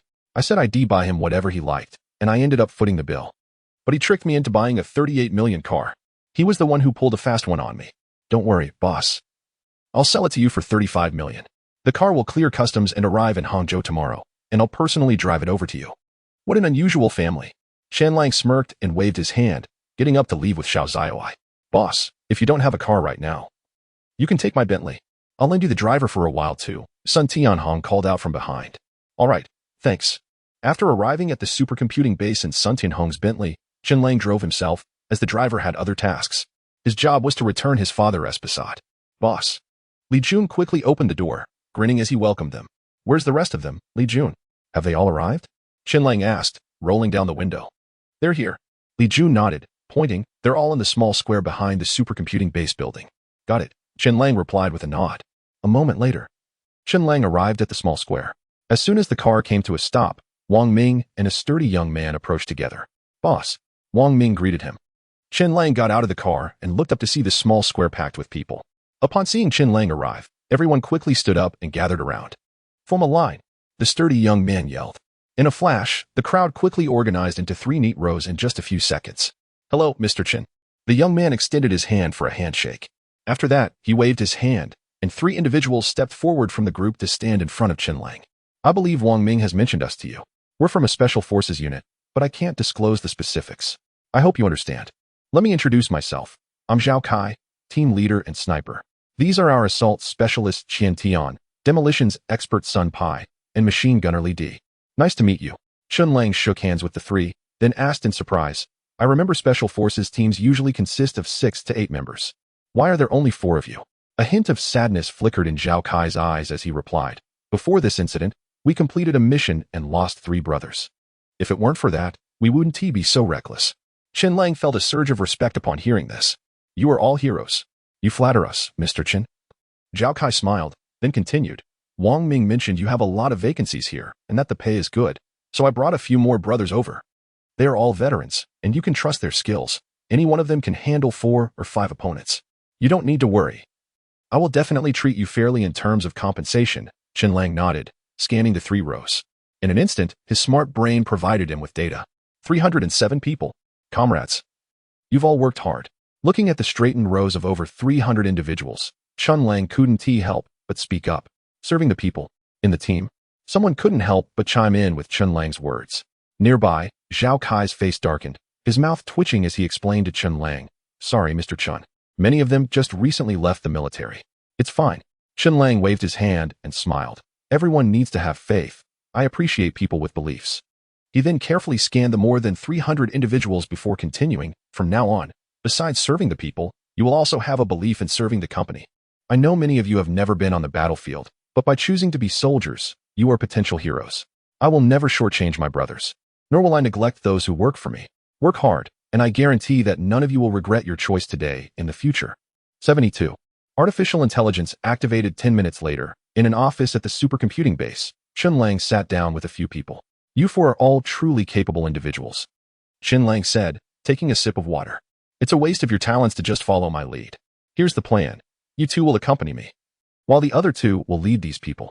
One will be in charge of the security department, one will handle Tianhong Industrial, and the other will manage here. This. The 4 of them hesitated for a moment, then discussed it privately. Boss, Qian Tian and Li Di can stay. Sun Pai and I have stronger combat skills. So we'll follow you, Zhao Kai said. All right. Chen Lang nodded and replied, Qian Tian and Li Di, you 2 go pick your team now. Split them evenly. Qian Tian, once you've selected your people, head to Tianhong Industrial. General Manager Sun Tianhong will arrange your work there. Yes, boss. Qian Tian stood up to leave. Chen Lang then turned to Li Di, thought for a moment, and said, once you've selected your people, remember that your primary task is to safeguard the supercomputing base. As for the construction happening outside, feel free to check it out whenever, but make sure the interior is well protected. Yes, boss. Li Di stood up, assuring him. As long as my brothers are here, no one will step foot inside this base. Chen Lang nodded in response and sent Li Di to join Qian Tian in selecting their teams. He then looked at Zhao Kai, Sun Pai, and Wang Ming. You 3, along with Li Jun, who is currently on guard duty, will follow me. Officially, it will be Wang Ming and Li Jun in the forefront. As martial artists tend to have a higher sense of danger, Zhao Kai and Sun Pai, you both are professionals and will handle the covert protection. I trust you are skilled in reconnaissance and counter-reconnaissance techniques. Is that all right? No problem. The 3 replied in unison. Chen Lang nodded and said to Xiao Xiai, give me my bag. I still have some things to do at the base. You take them to buy cars, over 300 people. You decide how many cars are needed. Also, as my bodyguards, make sure those 4 have 2 good cars. This is a matter of face, understand? Got it, boss. Xiao Xiai nodded and handed the bag to Chen Lang before leaving with a few others. Just as they were about to walk far, Chen Lang suddenly turned around and shouted to Xiao Xiai, by the way, take them to register a security company. The name doesn't matter. When we have a major breakthrough in research, we can find a way to help them apply for gun permits. Okay, boss. After a while, as Li Di finished selecting people, the group of over 100 split into 15 small teams to begin their assigned tasks. Some took turns standing guard, others patrolled, and some were arranged to rest in the base's dormitories while waiting for their shifts. With so many people, the entire supercomputing base felt significantly safer in Chen Lang's mind. Without hesitation, he took out a data transmitter from his bag and headed towards the supercomputing control room in the basement. The control room was already empty, but the lights were on 24 hours a day. Chen Lang approached the supercomputing console and plugged the data transmitter into the data input port of the supercomputer. Soon, the intelligence in his mind began to activate. Streams of data continuously flowed into the supercomputer. 1:17:54:98:100 ding. 2 hours later, with a crisp notification sound from the supercomputer, a sphere made of mixed data appeared on the supercomputer's massive display. The sphere slowly rotated, continuously receiving and transmitting various data. Hello, Master, please select the operating level. A clear voice chimed. Initial S1, initiate self-diagnosis and adjustment. Chen Lang replied. This was the command for controlling artificial intelligence in the future. Due to different hardware, the capabilities of the AI varied. The stronger the hardware, the faster the AI operated, and the more powerful its overall functionality became. S1 was the lowest operating level, with 99 of the AI's capabilities in a dormant state. However, This minimum was still beyond the capacity of ordinary computers and servers. Diagnosis in progress. Diagnosis complete. After optimization, it can adapt to run at S2. Not bad. Chen Lang couldn't help but glance at the TECH supercomputer with appreciation. It's worth noting that in this era, hardware capable of running at S2 was rare worldwide. So he hadn't expected the TECH supercomputer to have such capabilities.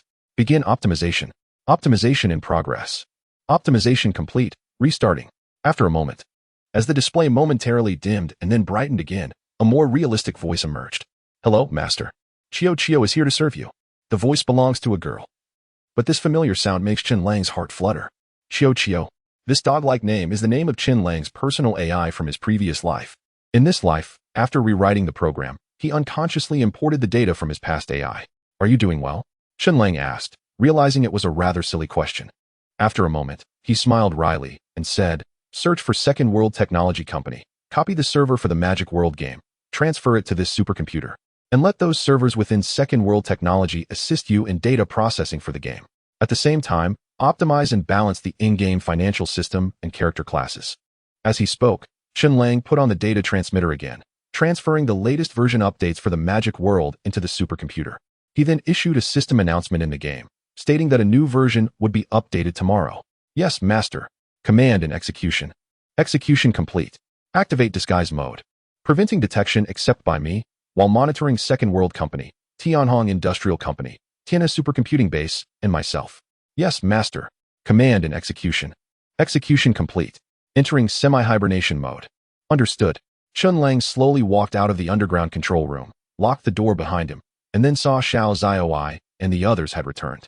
All set? Chen Lang asked. All set, Xiao Zioi replied, handing a bill to Chen Lang. He glanced at it and handed it back to her, nodding, as long as it's done. I won't bother with the details. Let's go. Sun Tianhong sent me a message saying the villa is ready. Let's check it out, and if everything's good, we can stay there tonight. Okay, boss. Xiao Zioi nodded. Behind her, Wang Ming and Li Jun stood in a daze, quickly following Chen Lang as he moved forward. Meanwhile, Zhao Kai and Sun Pai were already in a Mercedes G-Class, ready to drive as soon as Chen Lang arrived. Phew. Chen Lang glanced over and let out a slight sigh of relief. What's wrong, boss? Xiao Zioi asked curiously while helping Chen Lang open the door to his Bentley. Nothing.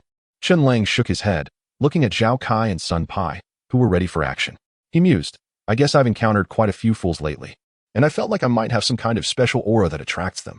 But now it seems there are finally a few normal people around. Which is a relief. Xiao Zioi raised her eyebrows, clearly annoyed. Who are you calling a fool?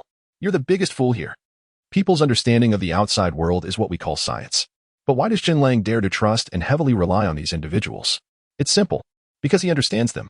Let us first talk about the duo of Wang Ming and Li Jun, who are a bit of a goofy pair. They were introduced by Old Lu, so at least they can be trusted. Chen Lang doesn't know them well, but he is familiar with Old Lu. Moreover, when Chen Lang shook hands with them yesterday, he was able to gauge their strength. Before humanity entered the Star River era, extraordinary powers were not within human grasp. Although human technology has indirectly harnessed the forces of nature, it cannot allow individuals to cultivate extraordinary powers like those in a magical world. Cultivating extraordinary powers requires a prerequisite. The genetic cells must contain extraordinary energy, akin to the spiritual roots found in cultivation novels. In the magical world, people are born into a realm rich in magical energy, which is why they can produce individuals with magical talent and practice magic. Earth, on the other hand, is a purely material world. To cultivate extraordinary powers here, one must undergo genetic modification. But does humanity really need to transform themselves into extraordinary beings? The truth is, no. In a previous life, when humanity first encountered the magical world, many went crazy trying to cultivate magic and modified themselves to become magical geniuses. But what happened later? The magical world was flattened by human technology, and those who dreamed of practicing magic woke up to reality. What is science? It is the understanding of everything outside of ourselves. Whatever magic or superpower exists, once analyzed, becomes part of science. Science is fundamental. Everything else is just a facet of it. Is magic powerful? Sorry, after research and analysis, we developed genetic modification serums that can make one immune to magical damage. Is martial energy strong? Sorry, through accumulation, we have developed physical enhancement serums that have turned everyone into beings of steel. You still want to cut me? Well, I suggest you customize a super alloy greatsword on Earth's online marketplace, or your sword might snap. This is genetic science. What cultivation? What martial arts? What magic? As long as technology is strong enough, you can become powerful while lounging at home. Biological genetic science is the science that continuously evolves humans into gods. Following science leads to everyone becoming star-level powerhouses. Of course, this is something that can only be realized after humanity enters the Star River era. In the current peaceful times, humanity cannot grasp extraordinary powers. Even if one reaches the pinnacle of martial arts, it is merely a constant refinement and eruption of their own strength. In terms of martial arts on Earth, when it comes to lethal techniques, traditional martial arts reign supreme. Why is it the strongest? Because it's ruthless. The true essence of traditional martial arts includes various techniques like eye pokes, groin kicks, and monkey steals the peach, all targeting the most vulnerable spots. Additionally, there are skilled practitioners who can strike pressure points and cut off circulation. When masters of traditional martial arts face each other, they have unique techniques that are rare and not commonly shared. The refinement of strength, the mastery of energy, and so on, lead to the distinctions between Mingjin, bright strength, Anjin, dark strength, and Huajin, transformational strength. Of course, reality is reality. Despite these distinctions, the differences are not significant, and in the end, we are all just ordinary people. The only difference lies in the mastery of strength. Mingjin refers to raw, vigorous power, typically developed through years of training, representing the peak of human physicality. Elite soldiers, such as special forces operatives who can take on 10 opponents, generally operate at this stage.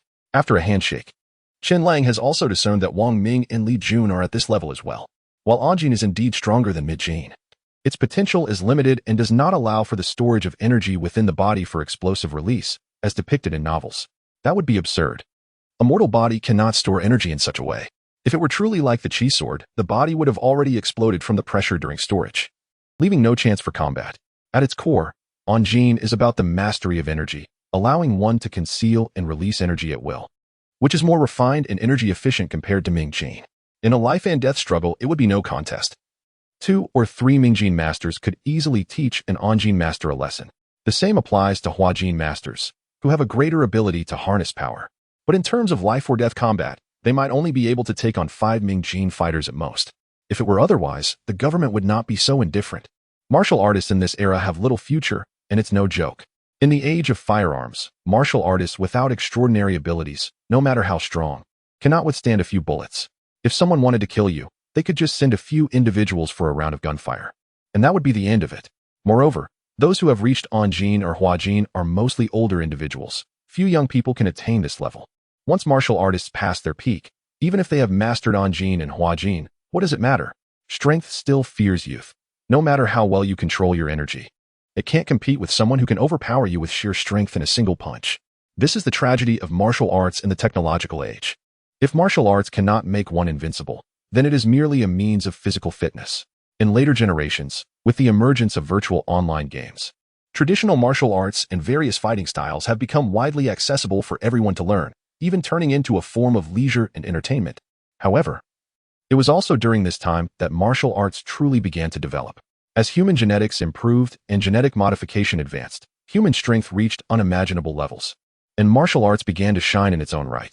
The methods of traditional martial arts to tap into the power contained within one's genetics paved the way for the emergence of a new class of human elites.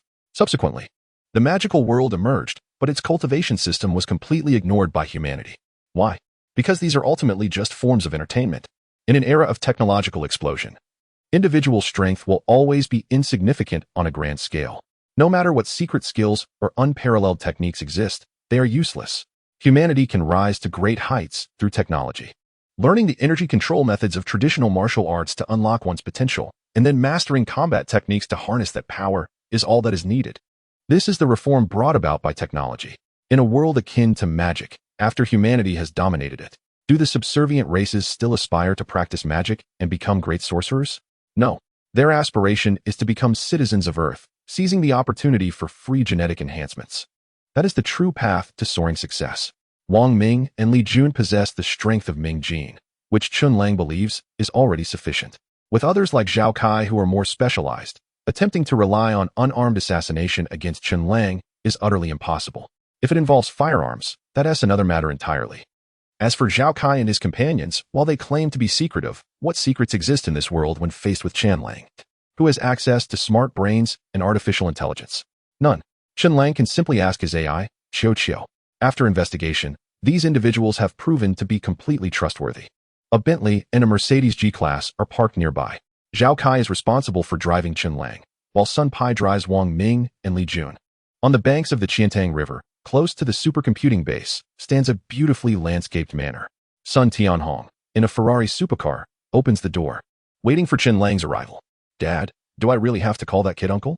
A head pops out of the supercar, the expression on his face quite dramatic. Calling him dad is fine too. Sun Tianhong, distracted, glances down the road and casually replies. Then realizing, he shoots a glare at his third son and says, "Sun Qilan, you better behave later." Although he is young, he is powerful and not joking around.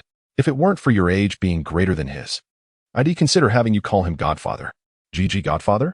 Sun Qilan gulps, his face turning pale, feeling a tightening sensation. 74, Prodigal Son. Boss, is this the place?" Sun Tianhong waves at the car, where Chen Lang is seated. Chen Lang obviously sees Sun Tianhong, glancing over and chuckling. This old guy. Still driving a supercar at his age? It must be his son in the car. Xiao Zaiwei comments. Chen Lang focuses slightly. At that moment, the young man in the car steps out and stands by the road, waiting with Sun Tianhong for Chen Lang. Chen Lang rolls down the window and waves. Sun Tianhong understands, then calls his son to get in the car, leading the way for Chen Lang. The three vehicles enter the manor's gates, driving along the road, passing numerous independent villas until they finally reach the riverbank. Here, there is only one villa. Without looking inside, its exterior clearly stands taller than the others. The three cars park nicely, and everyone steps out. "Boss, this is it." Sun Tianhong walks up to Chen Lang, pointing at the villa. "I'm not sure about the specific details, but it has a private garden, swimming pool, and all that." As he spoke, Sun Tianhong waved to Sun Qilan, who had just gotten out of the car. Chen Lang smiled slightly and looked at Sun Qilan. Sun Qilan felt a bit nervous, recalling his father's words. He took a deep breath and made a decision. Well, if he had to call him uncle, then so be it. It would be showing his father some respect. And if he really needed to ask for help in the future, calling him uncle wouldn't be a loss. "This is your son, right? Sun Qilan?" Chen Lang said. Clearly familiar with Sun Tianhong's family. "That's right." Sun Tianhong smiled and replied, "This is my youngest son. He's the most spoiled one. Always goofing around and not taking things seriously." He then shot a stern look at Sun Qilan and said, "What are you standing there for? Aren't you going to call me dad?" Huh. In that moment, everyone was stunned. Chen Lang stared blankly at Sun Tianhong, while Xiao Xiaoa beside him covered her mouth in surprise. Sun Qilan, wide-eyed, looked at his father in disbelief. Did he really just say dad? Wasn't I supposed to call him uncle? Sun Tianhong quickly realized his blunder, his face turning red as he was about to explain to Chen Lang. But seeing his father's face flushed with embarrassment, Sun Qilan didn't dare say much more. "Dad," Sun Qilan blurted out, addressing Chen Lang as dad right away. This. Chen Lang was somewhat at a loss. He had dealt with many situations before, always in control, but being called dad was a first for him. Cough cough. Chen Lang cleared his throat and politely said, Uncle, it's fine to call me uncle. Calling me dad is a bit much." Everyone was left speechless. And Sun Tianhong's mouth twitched. After a moment, he helplessly said, "Boss, it's probably because Qilan has long admired your name and holds you in high regard. He is just a straightforward kid. Since he has called you dad, why not just accept him as your godson?" "Fair enough." Chen Lang felt a sense of relief. He had thought they were up to something serious, but it turned out to just be a case of accepting a godson. Since that was the case, it was easy to handle. Little did he know, Sun Qilan's heart was shattering. At that moment, he realized it was his father's mistake. But why should he be the one to bear the consequences? If word got out, how would he face people in the circle? "Let us go, since we're here. Let us not just stand outside. Let us head inside and take a look," Chen Lang said, taking the lead to ease the awkwardness as they entered the villa. Everyone followed suit. As the original owner of the house, even though Sun Qilan had never lived there, he had been responsible for the renovations and furnishings. Naturally, he was the one to give the tour. As he introduced the place, Chen Lang nodded in approval repeatedly. There was no doubt that the house's design had been done by a master. Chen Lang didn't believe for a second that Sun Qilan, the spendthrift, had such taste. After walking through, Chen Lang was satisfied with everything, and he signed the transfer documents, officially making the villa his. Xiao Xiaowai was in charge of ordering some takeout, and everyone had a meal in the villa. After a while, Chen Lang pondered for a moment and said to Sun Qilan, "Since you've recognized me as your godfather, and this villa originally belongs to you, I can't just let this go unacknowledged. I'll invest 2 billion. You can take your share of your father's inheritance, and we can start an entertainment company together. You'll be the boss, and I'll just hold shares." "Really?" Sun Qilan asked, somewhat incredulous. 2 billion.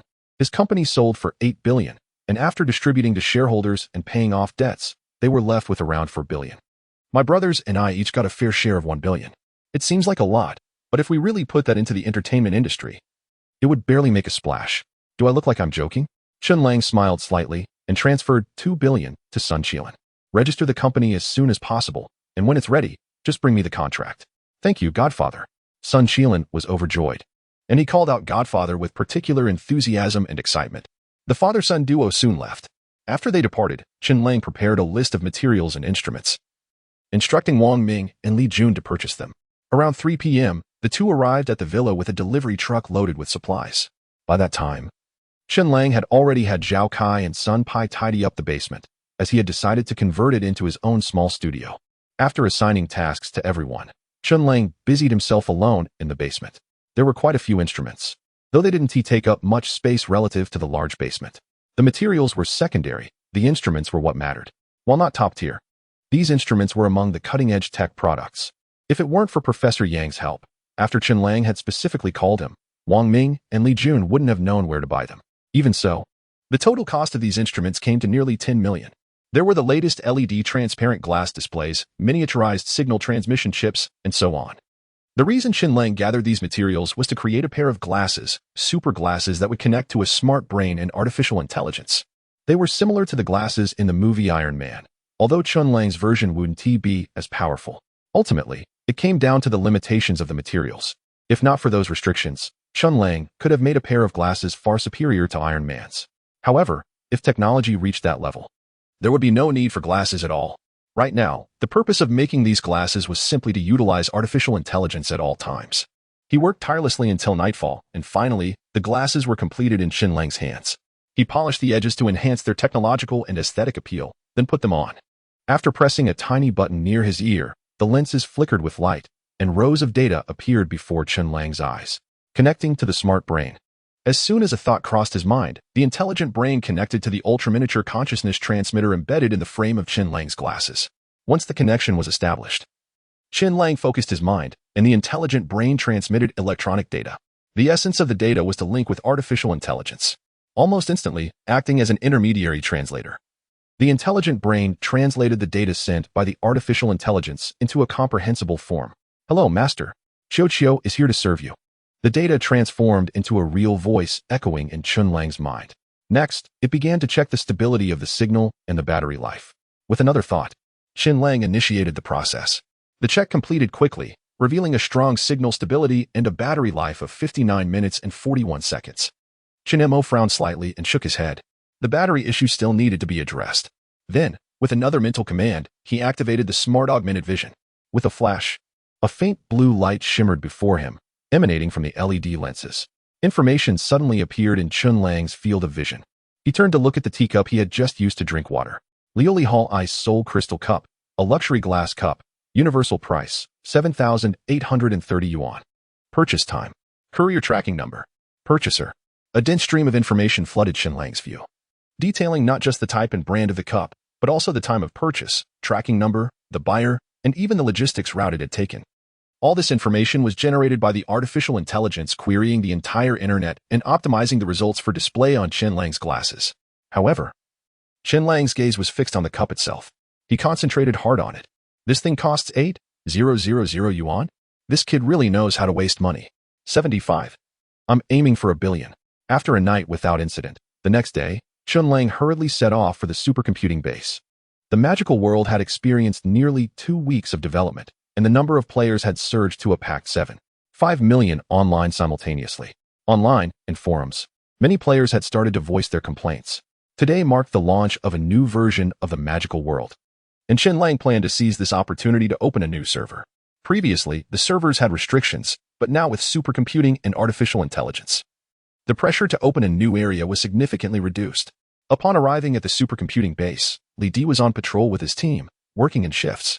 He quickly greeted Chen Lang upon seeing him. Chen Lang nodded slightly and then entered the main control room of the supercomputing facility. Qiao. Open the relevant pages for the magical world, Chen Lang instructed. The massive display screen lit up instantly, and dozens of web pages appeared on the monitor. More than half were related forums and discussions. Chen Lang directed to close those, leaving only the back-end page for the magical world and the in-game interface visible. In the game, even though it's morning, all 5 million players are online. Of course, this doesn't mean that everyone is actively playing. It simply indicates that these players keep their computers running and the game open, even while they sleep, to avoid login issues later. The world chat box in the game is flooded with messages continuously refreshing, due to the large number of players. Sending messages in the world chat incurs a fee, 1 gold coin per message, which is roughly equivalent to half a magic core, or about 1.50 at current prices. Despite this cost, countless players are still chatting in the world channel, reflecting the game's popularity. This is also partly due to the upcoming updates. Meanwhile, the game's backend interface displays key data such as recharge amounts, production rates, and player counts across various maps. After carefully studying the data for a while, Chen Lang confirmed everything was in order and instructed Chio, kick all players offline and start the update. The command was executed. The game upgrade was completed. The database was updated, and players were now waiting to download the new content. The combination of supercomputing and artificial intelligence proved to be far superior to ordinary servers, eliminating wait times and allowing for direct data overwrites. Soon after, the backend began showing real-time client update statistics. 100, 000, 500, 000, 1 million, 2 million. In less than a minute, over 2 million players were engaged in the game update. Simultaneously, the official website for the second world was accessed by 1 million players at once. The new round of update content appeared before the players. 20 to 29 new version update highlights. 1. New regions opened. Tianfeng City, Kalir City, Mulan Ancient City, Luolan City, Multi-City, and their associated towns. 2.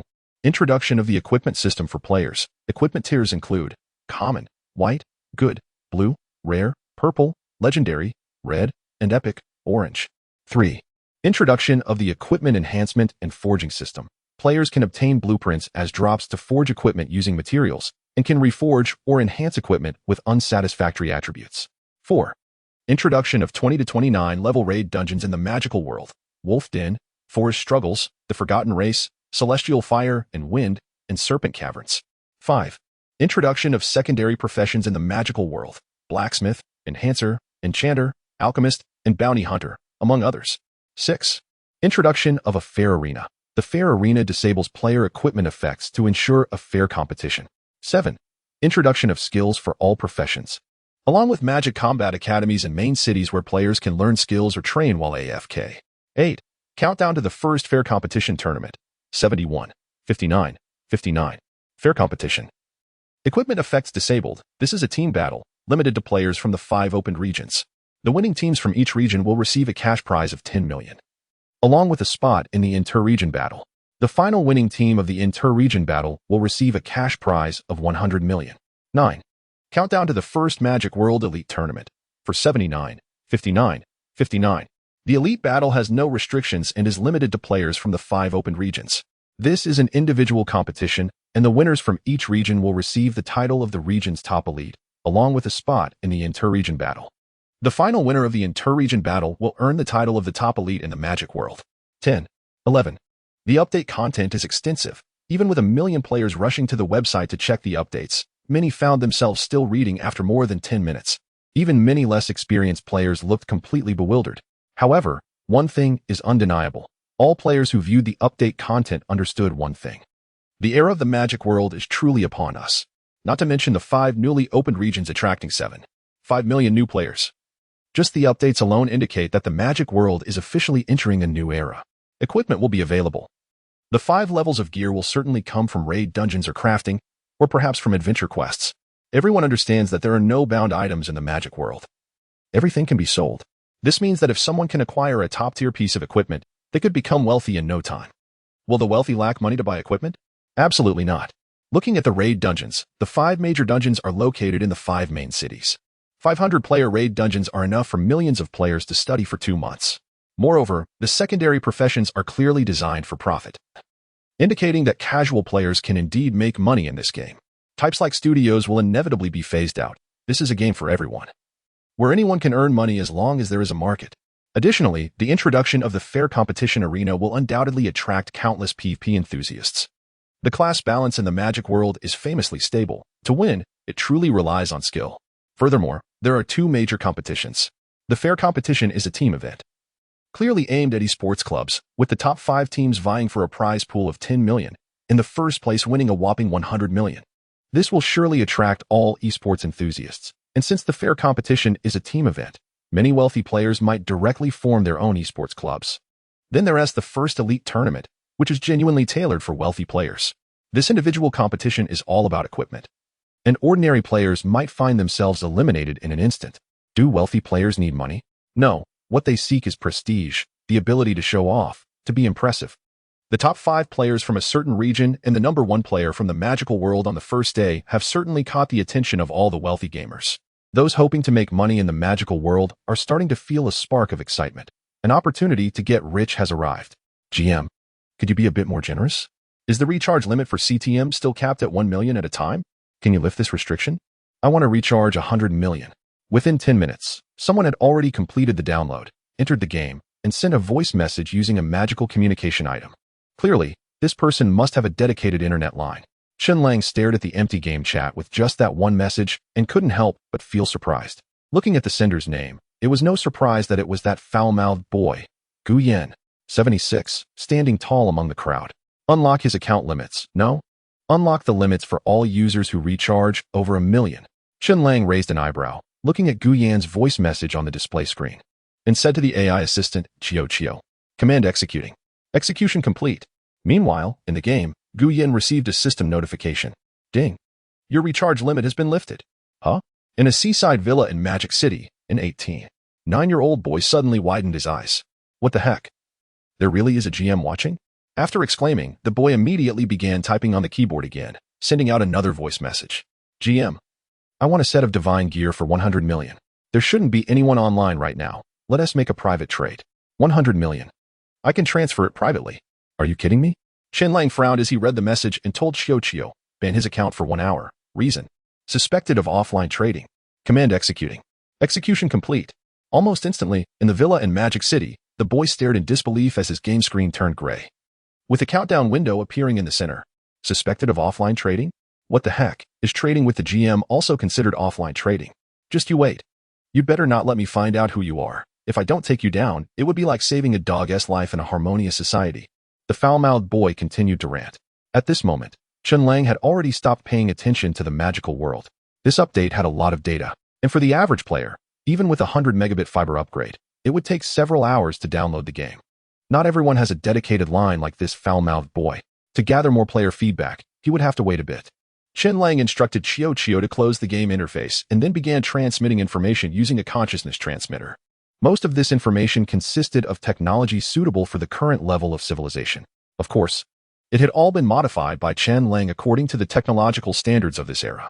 After all, many seemingly simple technologies have been infinitely optimized and simplified over time. However, in the current era, due to limitations in materials and fundamental sciences, high-tech solutions often end up complicating matters instead, relying on various forms of support to function. An hour later, Chen Lang finished his work and opened the game interface again. Viewing the in-game channel information from a god's eye perspective, he noticed that the number of online players had surpassed 100,000. This means that at least these 100,000 players are on gigabit fiber. In this day and age, that's quite normal. At this moment, a discussion was taking place in the World Channel, centered around the GM, with the instigator being the notorious trash talker, Gu Yan. Guys, can you believe this game actually has GMs online at all times? I updated just an hour ago and sent a message to remove the recharge limit. I was just complaining casually, but it actually got lifted. Is that for real? Yeah. Mine got lifted too. According to the rules, it should automatically unlock for those who recharge over 1 million. This feature is clearly for the wealthy. It means nothing to us regular players. Is the GM here? Can we do PY trades? Still thinking about PY trades? I just wanted to do a PY trade with the GM and got my account banned for an hour because of suspected offline trading. You guys really have no fear. Oh, Gu Boss got banned. Must be for offline trading, right? Probably because of his trash talk. It was clear that the person responding had some issues with Gu Yan. Enraged, Gu Yan shot back. What the hell? Did your mom die this morning? I'm so cultured and easygoing, but when it comes to you, I'm just a trash-talking kid, huh? The trash-talking kid, looking down on everyone, left the entire World Channel in silence.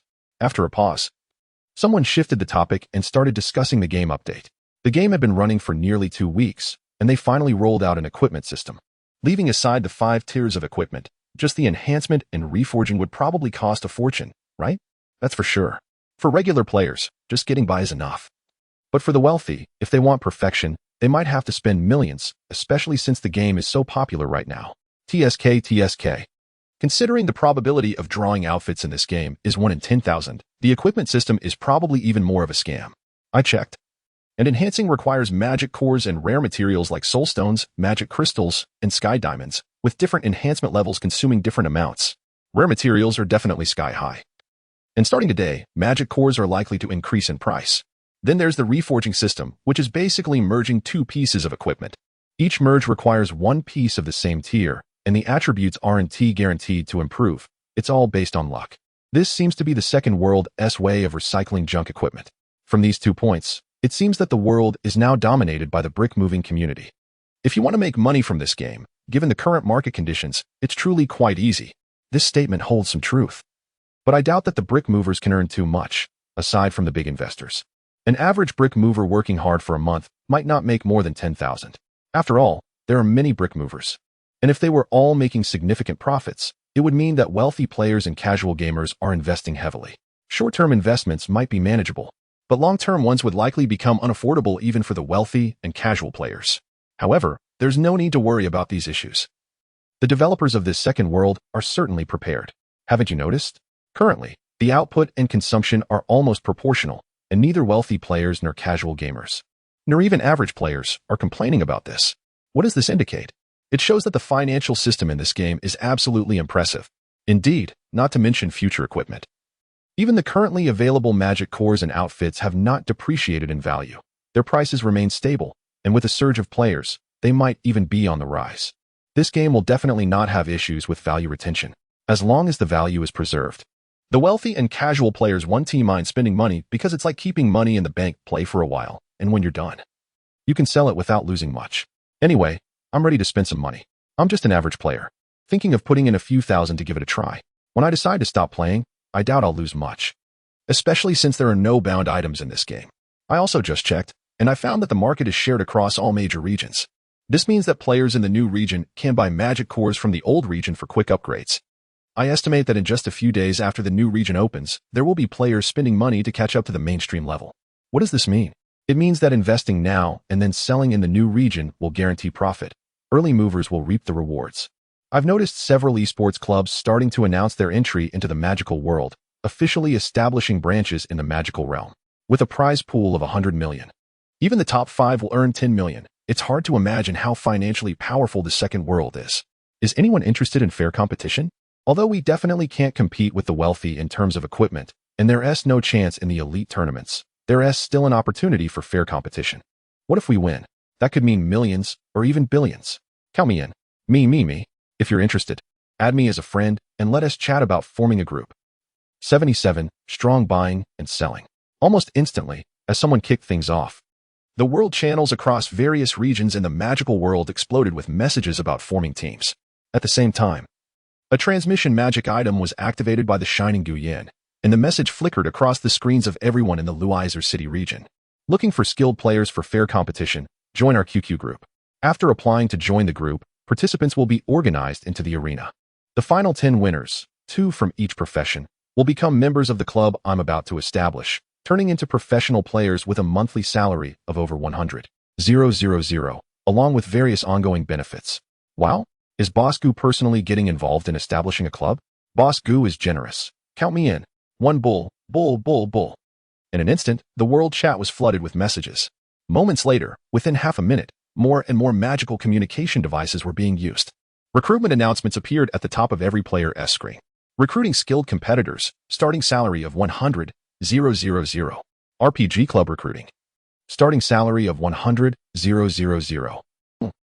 A flurry of messages dazzled the eyes of online players. It's important to note that those who joined at this moment were primarily the ones with fast internet speeds. The vast majority were still downloading the game updates.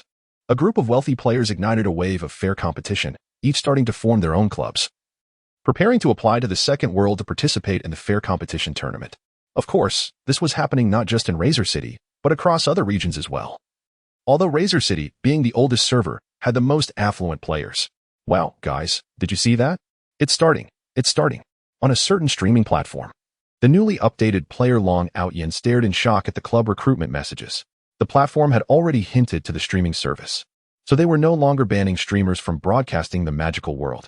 In fact, they were quite pleased because the magical world was gaining popularity, even surpassing the peak periods of games like League of Legends and PUBG. If the platform didn't stream the magical world, they would lose a massive audience. Every day, the platform's owner, Chen Lang, would go through the popular live streams, sipping tea while casually checking in. When he felt inspired, he couldn't help but exclaim, "Look, this is my empire." However, upon seeing Long Outyin's live stream, he was momentarily stunned. He quickly opened a browser and searched for a moment before calling his secretary. "Secretary." The secretary rushed in. "Quick, go to QQ and invite General Niu Kai." The secretary looked confused. "No time to explain." Chen Lang slammed the table, stood up, and directly picked up the phone. "Hello, General Niu?" "Yes, it's me. Here's the thing. Due to some issues with your company, our relationship with the second world has become a bit strained, so I'd like to ask for your help. It's not a big deal. Just regarding the exclusive broadcasting rights for the first 2 tournaments in the magical world. We're willing to put up 150 million for the prize money this time." "Great. Thank you so much, General Niu." "Mr. Chen, is it done?" the secretary asked. Chen Lang shook his head slightly and said, "I'm just testing the waters for the second world. 150 million is probably out of the question. Even doubling that seems impossible. There are just too many players in the magical world right now. It's already one of the hottest online games globally, especially with this first major tournament, which will surely attract millions of viewers. So, this price will likely need to be multiplied several times." As he spoke, Chen Lang glanced at the live streaming page on his computer, where Long Outyin was still on screen. Long Outyin was maneuvering his character towards the party dungeon entrance, which was already packed with people. Yet, despite the crowd, there was no sign of lag. What kind of technology is this? Seeing this, Chen Lang gritted his teeth and said, "Instruct the new and mid-tier streamers classified under Magic World to form our own streamer team, and encourage those big streamers to set up their own teams. If they achieve good results, we'll give them the best promotional spots." "Yes, Mr. Chen." The secretary hurriedly left upon hearing this. "Boss, your call." In the supercomputing base's control room, Qiuqiu suddenly spoke up, alerting Chen Lang. Chen Lang was momentarily taken aback and asked, "Whose call?" "It's from Niu Kai of the Penguin Group." "Put it through," Chen Lang ordered. Soon, a separate area appeared on the display screen, showing Niu Kai, who seemed unaware that his image was being broadcasted via the laptop in his office. Niu Kai quietly kicked off his shoes, casually adjusting his feet, and said, "Mr. Chen, are you busy?" Chen Lang's mouth twitched, even though it was just a video feed. Why did it feel so uncomfortable? "What do you need, Mr. Niu?" "I'm inquiring on behalf of Chen Dajue from some fish. Are you selling the broadcasting rights for the fair competition and the talent competition?" "Of course we are." Chen Lang raised an eyebrow. It seemed someone was ready to throw money at them. "How much?" Niu Kai asked. "Given the current influence, 1 billion for exclusive rights in the domestic market. You know the technology we have for the second world. If no one buys it, I'll just set up my own streaming platform." Chen Lang replied thoughtfully. 1 billion? And you'd set up your own platform?" Niu Kai paused for a moment, then nodded, saying, "Well, I want to say more. I'll have Chen Dajie contact you." "All right. 1 billion? Is he crazy?" Chen Dajie stood up, answering the phone, incredulous as he shouted, "What? If no one buys? He'll just create his own streaming platform?" After hanging up, he paced back and forth in his office. After a while, he slammed his phone down onto the floor. What a rogue, a filthy rogue, throwing out sky-high prices while making threats, huh? Chen Dajie was furious. Beside him, the secretary pondered and said, "Should we just let it go?" "To hell with that." Chen Dajie glared fiercely at his secretary and said, "Right now, we are the sole leader in the industry. Although a few other companies have some strength, none can match our foundation. You think it's as simple as saying no? Do you have any idea what technology the second world possesses? If they really launch a live streaming platform and host a few major competitions with over 10 million viewers, how will we survive? What will happen to our stock price? Go, tell the finance department to prepare 1 billion. TSK. As the secretary walked away, he shrugged. "Why are you blaming me? You're the one who keeps shutting everything down. Your mouth deserves to be sealed the most. Stupid jerk. Just wait until I find a chance to jump ship." But to be fair, that Chen from the second world is quite capable. This is nothing short of coercive buying. So flashy and impressive. Maybe I should find a chance to take a leave and interview there? I've heard they are hiring a lot right now. Who knows? I might just find an opportunity for myself. His eyes sparkled with ambition. "Master, there's a new call." "Who is it?" "Sun Tianhai. Connect it." Chen Lang leaned back in his chair, and Sun Tianhai's image appeared on the screen. He was at a street stall, apparently having breakfast, with a roadside camera filming him. What time is it? Having breakfast at 10? Did you oversleep? Chen Lang asked. Sun Tianhai was startled, dropping his chopsticks to the ground as he looked around. Young Master Chen, are you monitoring me? Is that really necessary? Chen Lang replied calmly, in front of some people, I can't show my tech skills. Like with Niu Kai, but with others, I need to demonstrate some strength, like with you. He continued, look up at the camera on the utility pole to your right. See it? I can see you from here. Sun Tianhai looked up at the pole, where a traffic surveillance camera was rotating. Whoa, he gasped, suddenly realizing he couldn't doubt Chen Lang anymore. This was high-tech. This was the real deal. If young Master Chen had such capabilities, if he ever wanted to betray, there would be no escaping anywhere in the world, unless he hid in some backward part of Africa.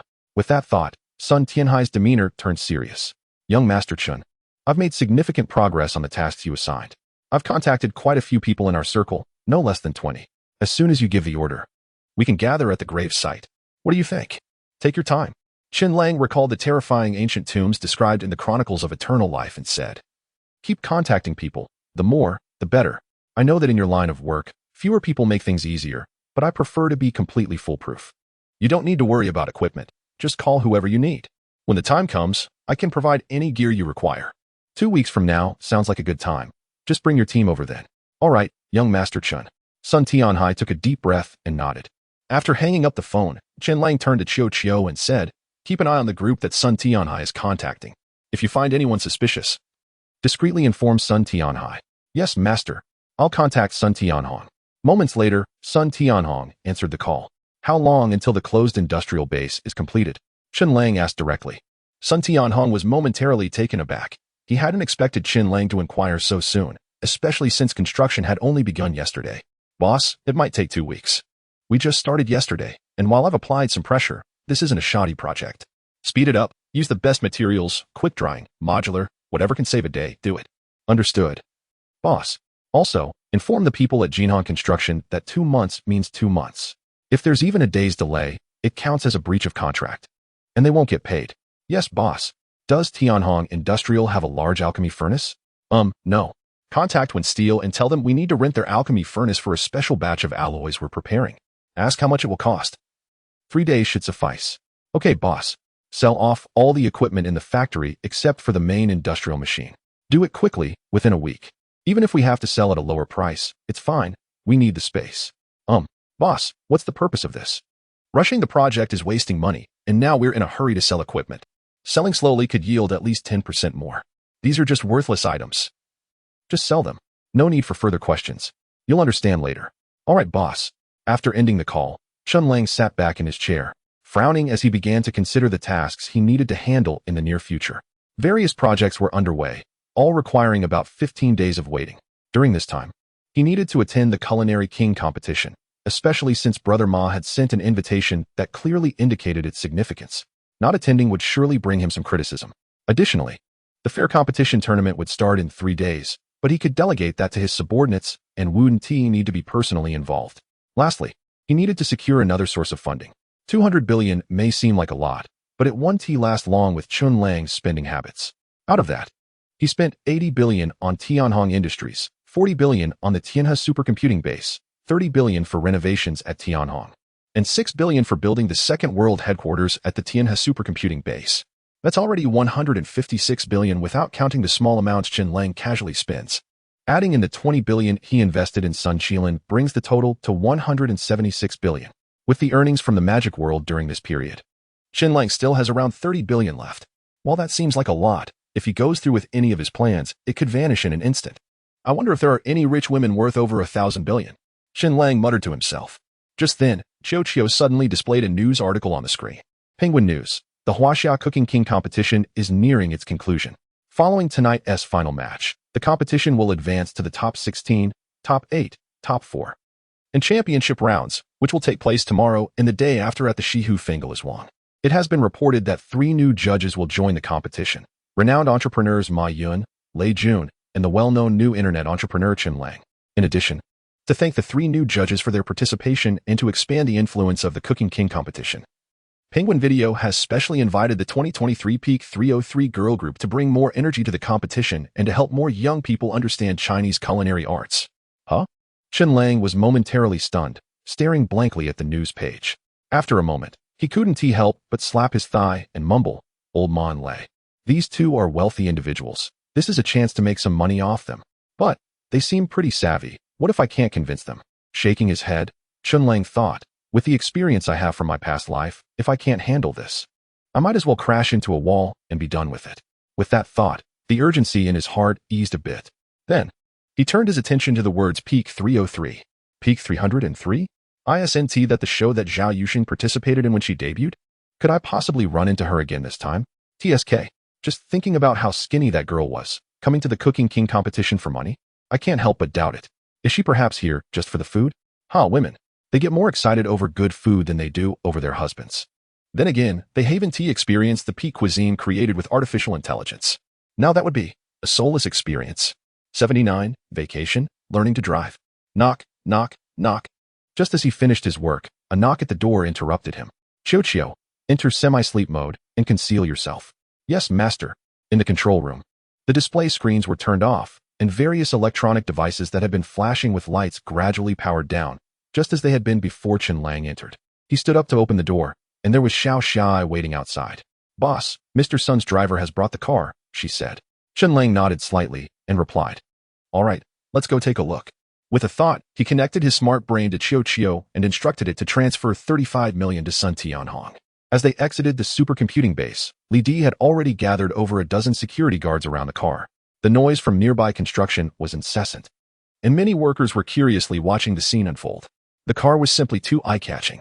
Its silver-white, sharply defined, and futuristic appearance drew attention. What seemed like a sci-fi vibe to others was just another day for Chen Lang, who had seen the future with his own eyes. "Everyone disperse," Chen Lang called out, and the driver for Sun Tianhong quickly approached, handing him the keys and a packet of related documents with a smile. "Mr. Chen, this is the customized Lamborghini Veneno that the second young master ordered. Thanks to the country's growing strength in recent years, the Americans have reduced tariffs and high-tech restrictions.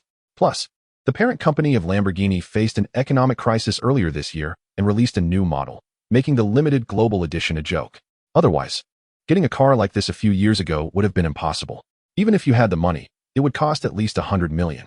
If it weren't for these circumstances, the second young master would never have gone to the trouble of customizing such a car. Please thank Mr. Sun and the second young master for me," Chen Lang said with a smile. The driver shook his head and replied, "Mr. Sun anticipated you would say that. He said that your purchase of this car is a good thing for him, saving him tens of millions. And as for the second young master, there's no need to mention thanks, especially since the third young master is your godson.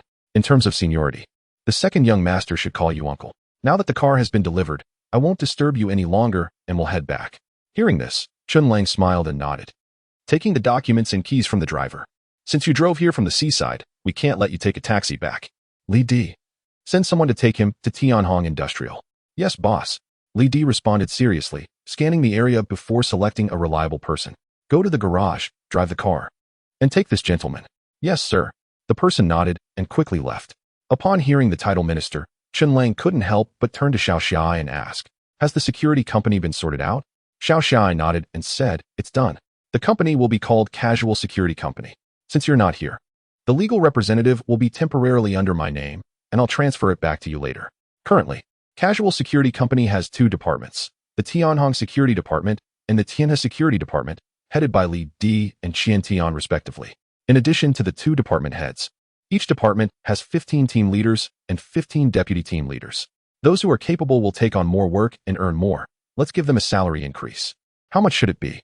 10% for the deputy team leaders, 20% for the team leaders, and 30% for the department heads. Similarly, my personal bodyguards, Zhao Kai and Wang Ming, along with the other two, will also receive a 30% increase. Understood. Xiao Xia nodded and quickly jotted it down. Chen Lang observed this and nodded to himself. Although Xiao Xia seemed limited in comparison to professional secretaries and assistants, and her work was not always thorough, her effort was enough to make up for a lot. Due to the presence of Jinao and Qiu, the tasks required of Chen Lang's secretary and assistant were not numerous. So he preferred to give opportunities to those who had been with him longer rather than randomly hiring someone from outside. "Have you been to Hangzhou before?" Chen Lang suddenly asked.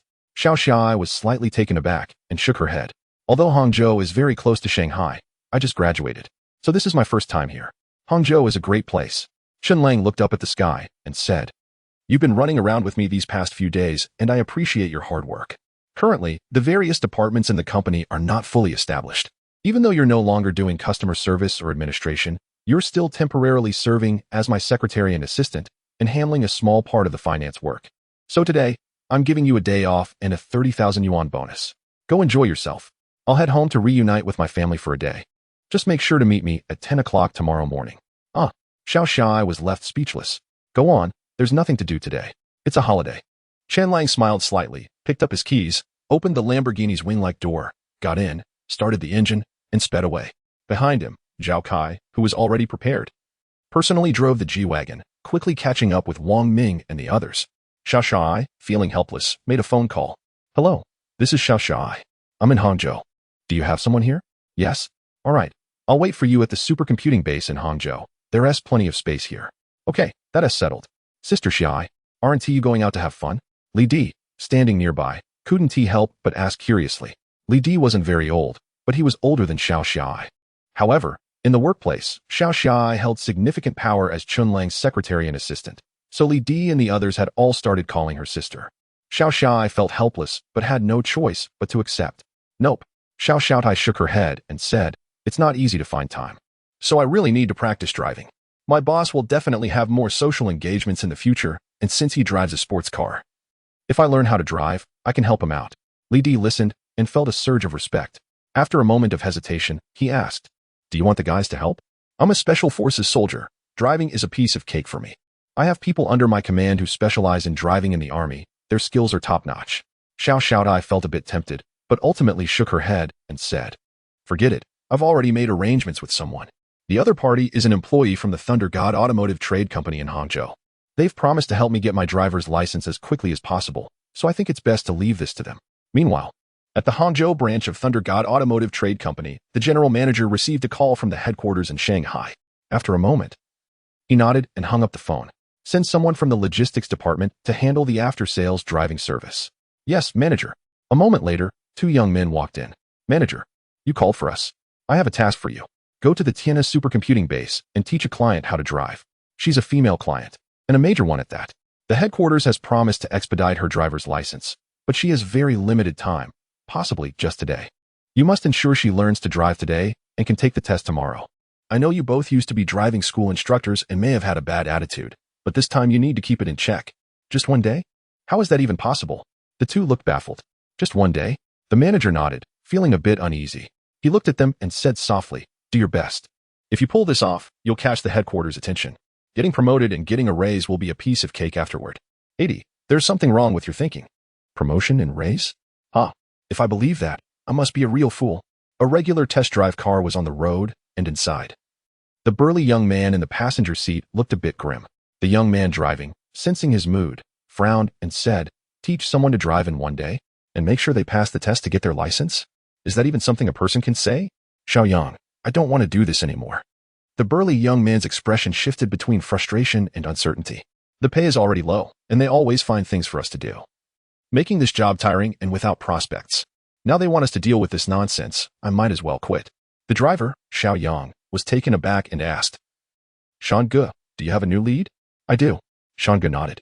I've loved driving since I was little, and I think I'm pretty good at it. A few days ago, I heard from a boss who came to our shop for repairs that he has a racing team that participates in competitions. I want to give it a try. Becoming a race car driver? Xiaoyang was astonished. Exactly. Brother Shan nodded and said softly, that convoy is for rally racing.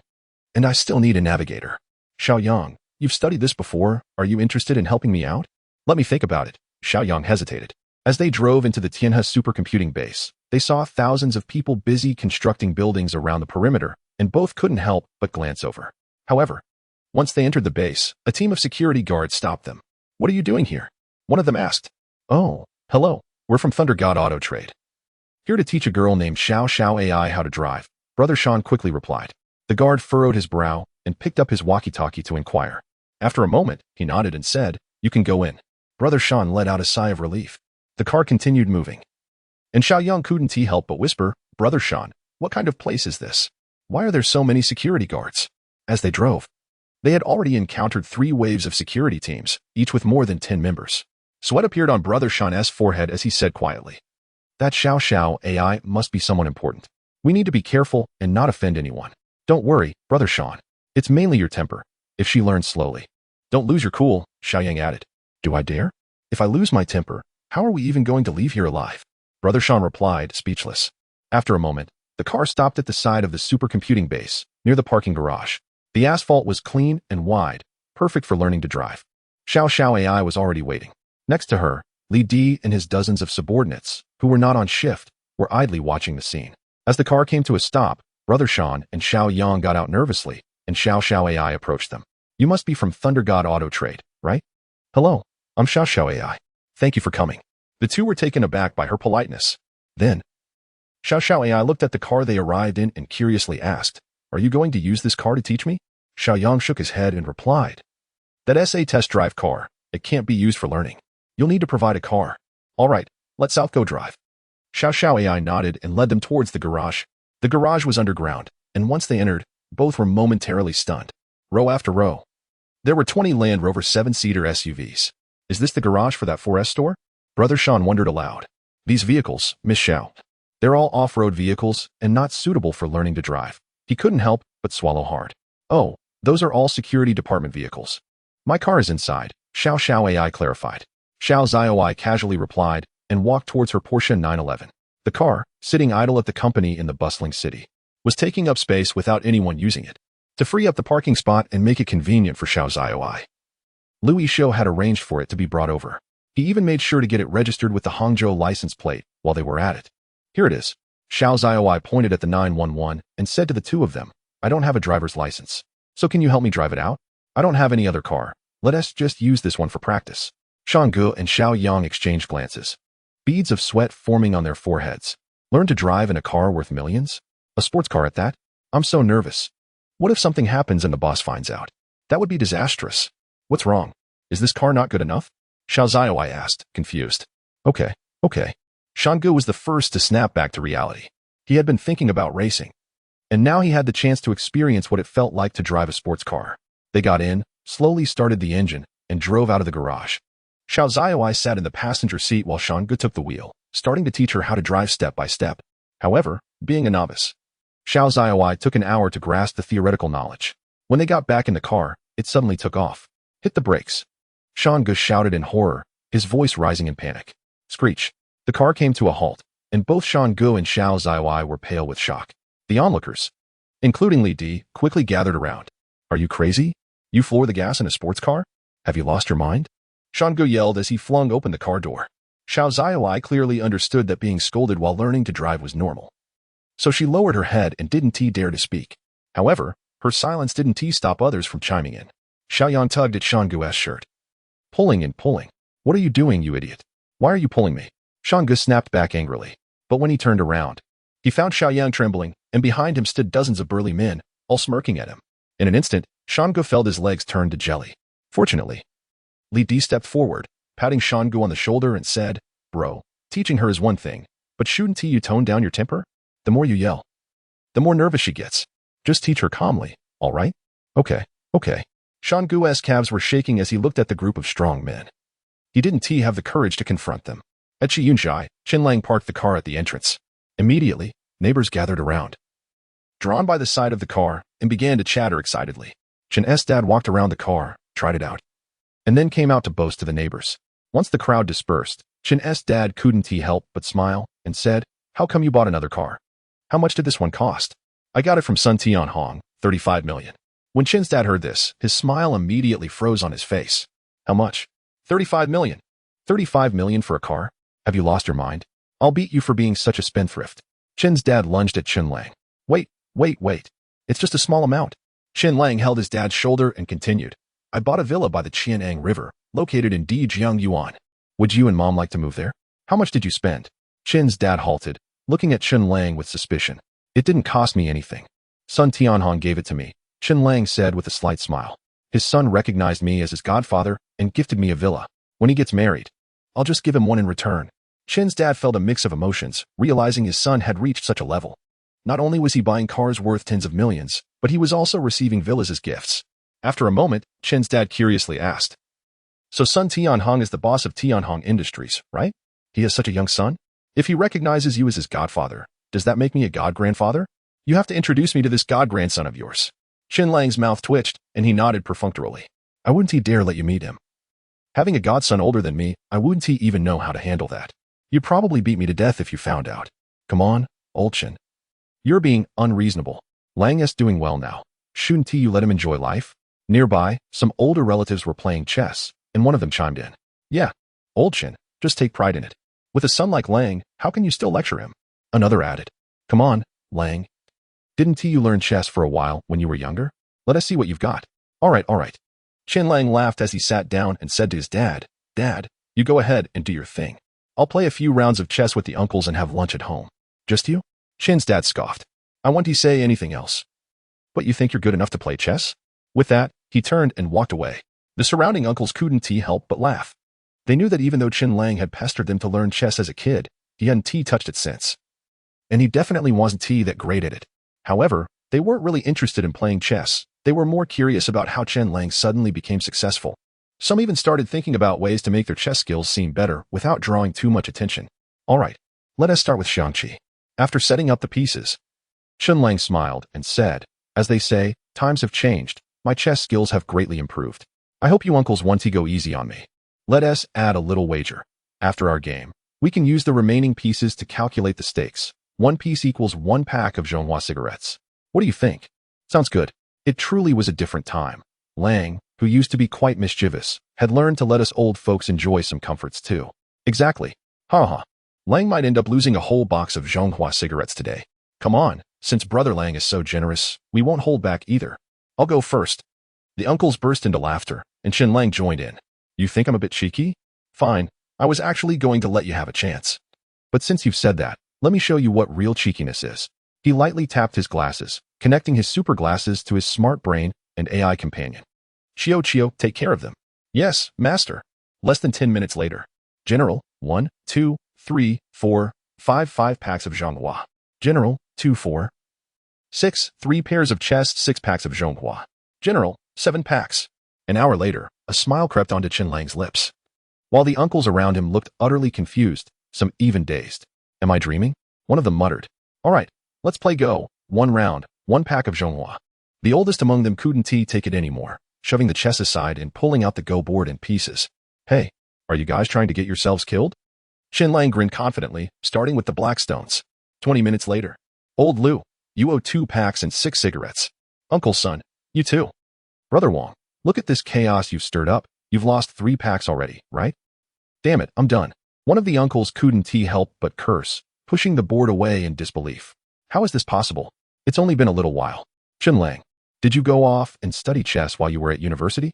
Yeah, another uncle chimed in. I once beat an 8-dan professional Go player. But I can't resist you at all. Chen Lang, tell me, have you been training for a 9-dan title or something? No, just fooling around. As noon approached, Chen Lang stood up and said with a smile, forget about the cigarettes. I'm heading home for lunch. You guys should head back too. No way. What do you mean forget it? Are we old folks really that shameless? You better not walk away. Chen Lang stood there, bewildered, and after 20 minutes of waiting, the group of old men finally headed home, leaving Chen Lang with several large bags of cigarettes. 1, 2, 3, 4, 5, a total of 17 packs. Chen Lang, bewildered, walked into Qi Yunzhai with the 17 packs. Chen Dad was online playing chess against a computer, and when he turned to see Chen Lang, he looked just as confused. Where did these come from? I won them. I don't believe it. You have no choice but to believe it.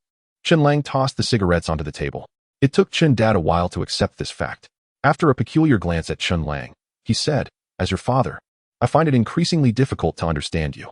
Just take this cigarette away. No one smokes at home. Chen Lang nodded and replied, That villa feels too spacious with just me living there. You guys should move over too. No way. Chen Dad shook his head. We collect antiques and don't have such high material demands. Living in a villa feels awkward for me. Besides, it's not like we're short on money. Your old man can afford it. It's not the time for you to be filial yet. Just live on your own. Then I'll buy you a sports car. Chen Lang suggested. Don't. Chen Dad shook his head again. Liking something doesn't mean you have to own it. If I want it, I'll ask you for it later. I wouldn't use it daily, and it would just gather dust. Might as well stick with my Passat, which is much more practical. All right then. Chen Lang nodded. Just as Chen Mom finished tidying up the meal. Come on, let us have a drink together. The father and son spent a long time over dinner. Fueled by the drinks, Chen Dad shared a lot of thoughts with Chen Lang, mainly about social relationships and understanding people's hearts. This shows that although Chen Dad doesn't interfere in Chen Lang's affairs, he still harbors some worries in the background. After the meal, Chen Lang took a well-deserved day to rest. This was a rare moment of leisure, and naturally, he wouldn't waste it. The next morning, Xiao AI took a taxi to Chen Lang's home. After an all-nighter gaming session, Chen Lang didn't wake up until 10 o'clock. When he did, he saw Xiao AI busy working with her laptop and tablet. After tidying up a bit and changing into casual clothes, Chen Lang told Xiao AI, "You don't need to be so busy these couple of days. Today and tomorrow are all about the Chef King competition. Just come along with me to enjoy the food and drinks." With that, Chen Lang led Xiao AI downstairs. Driving his new car, he headed towards Westlake while asking, "I heard you practiced driving at Tiana yesterday. How did it go? Do you want me to give you a few days off to take the test?" "Not bad," Xiao AI replied after thinking for a moment. The two instructors were really nice, and they taught us in great detail. They didn't even take a lunch break and ended up eating with us in the cafeteria in the evening. But as for the test, I'm not confident yet. I'll practice on my own for a few days, and when I'm ready for the test, I'll ask you for leave. Chen Lang nodded. But he couldn't help but twitch his lips. Nice attitude? Chen Lang wants just hearing this from others. He had seen the recordings from the AI, Chio, with his own eyes. How could their attitude not be good? If it got any worse, they might not even want to walk out of the base alive. If everything goes smoothly today, you'll be meeting with Alibaba's Ma Yun and Lei Jun. Of course, you'll also be interacting with quite a few outsiders, so just be careful. Since this is a show, there's a good chance you'll be on camera. However, if anything comes up, don't hesitate to stand your ground. I've got your back. Yes, boss. Xiao AI felt a warmth in her heart. Although her boss could be unreliable, he had his good points, like being protective of his team. The Chef King competition is being held at Fenglei Resort by Westlake. True to its name, Fenglei Resort is a vacation spot, but it's not just any ordinary resort. Among the wealthy, Fenglei holds a status in Hangzhou similar to that of Lanzhou Club in Shanghai. However, compared to the purely commercial nature of Lanzhou Club, Fenglei is a bit more down-to-earth. Fenglei Resort boasts some of the best chefs in the country, and its decor is retro, reminiscent of an ancient royal mansion. Any guest entering will receive the utmost service experience. Of course, such a place doesn't come cheap. Normally, even during the off-peak season, staying a night at Fenglei Resort would cost around 7,000 to 8,000 yuan, and during peak season, it could easily soar to tens of thousands. And that's just for accommodation. Tasting the gourmet food there would cost even more. This time, Penguin Video chose this location for the Chef King competition and booked the entire resort for 2 days. It's not just about the money. If it weren't for Brother Ma's efforts behind the scenes, Chen Lang wouldn't believe it. As Chen Lang drove the poison car into Fenglei Resort, its unique appearance immediately drew the attention of everyone in the parking lot. After parking, he stepped out, and a servant quickly approached him. After confirming Chen Lang's identity, the servant handed him 2 invitation letters. "Mr. Chen, the invitation includes room cards. You can choose to stay here for the next 2 days. Due to the special nature of this competition, the event will be live-streamed in real time, except during the night," the servant said in a low voice. "Got it." Chen Lang nodded, flipping through the invitation letters. One was for the judges, and the other was for the audience. He handed the audience invitation to Xiao AI, then followed the servant into the resort. As they walked, the servant spoke into a walkie-talkie. Soon, a group of staff members carrying cameras appeared at the entrance. The live broadcast had begun. Chen Lang was a bit taken aback by how quickly it started, while Xiao AI felt a bit uneasy. "Don't worry. Appearing in public is something you have to go through," Chen Lang said with a smile to Xiao AI. Hearing this, she relaxed a bit and nodded. "Hello, Mr. Chen." A female staff member took over the servant's role, smiled at Chen Lang, and began explaining the rules to him. Due to the emphasis placed on the competition by the Culinary Association and our Penguin Video, as well as the audience's expectations, this competition will be live-streamed in its entirety by our Penguin Video. Mr. Chen must have received his invitation and room card by now. If Mr. Chen doesn't have pressing matters in the next couple of days, he can choose to stay at Fenglei Villa. The rules of the competition. The female staff member spoke succinctly and powerfully, quickly informing Chen Lang of the various rules and explaining their meanings, before leading him to the guest rooms. The room assigned to Chen Lang by the production team was one of the best in Fenglei Villa, located on the top floor of the most magnificent building, offering a stunning view of Westlake. Upon entering the room, Chen Lang noticed the photographer was still filming and couldn't help but ask the female staff member, "Can I watch the live stream?" The staff member shook her head and replied, "Since this is a competition, and to ensure that the judges are not influenced by the audience, you cannot watch the live stream or the comments." Chen Lang smirked, raised his hand, and pressed the activation button on his smart glasses, connecting with the AI named Chio in his mind. "Project the comments and live stream situation onto the lenses after I appear on screen." "Yes, master," Xiao responded. Shortly after, the lenses of Chen Lang's glasses displayed the scene as he appeared on camera. The comments were flooding in. Is there another judge on site? Huh, quite young. Who is this guy? I don't recognize him, but he looks somewhat familiar. At this point, Chen Lang couldn't help but feel annoyed. Calling me that guy? You must be kidding. It was Chen Lang, the Chen Lang of the second world. He couldn't believe that Mr. Chen was also participating in the Chef King competition as a judge. Oh, it's him. Does he even qualify? What do you mean? He is young and wealthy. With a fortune in the hundreds of billions, it's completely normal for him to be a judge. Exactly, he is rich and young. So there is no way he would take bribes or mess things up. The tastes of young people and the older generation are definitely different. And his participation can be seen as representing us young people, right? Yes, with judges from all age groups, the scoring will be fair. At least you have some insight, Chen Lang thought to himself, then closed his glasses. When does the competition start? He asked. The female staff member, unaware that Chen Lang had secretly viewed the comments, quickly replied upon hearing his question, Mr. Chen, the competition will begin at 11:30. And there is still half an hour left. You can go to the rooftop pavilion to have some tea and relax a bit. Our staff will come to notify you shortly. All right. Chen Lang nodded. He was well aware of the rooftop pavilion, having seen the sign when he first entered. That pavilion was specifically for esteemed guests on this floor to enjoy tea and the view. Stepping out of the quaint yet undeniably luxurious suite, Chen Lang entered the area where the rooftop pavilion was located. As soon as he stepped in, he was momentarily taken aback. Two staff members were busy filming a live broadcast of the pavilion, while beneath it, Old Ma and Lei Bus were chatting over tea. Upon seeing Chen Lang, Old Ma's eyes lit up. Is that you, Mr. Chen from the second world? He exclaimed. Oh. Lei Bus turned around in surprise as well.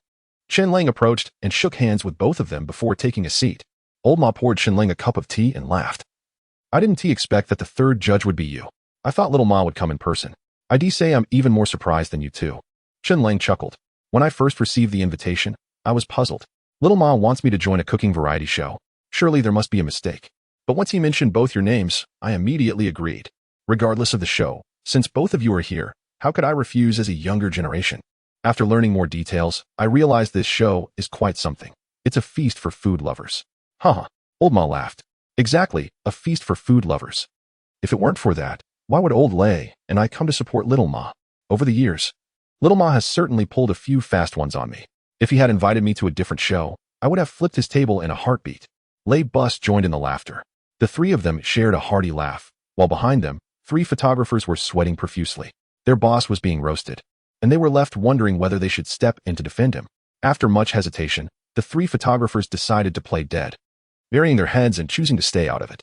However, Chen Lang and the others didn't stop. They continued to tease and joke around for another 10 minutes.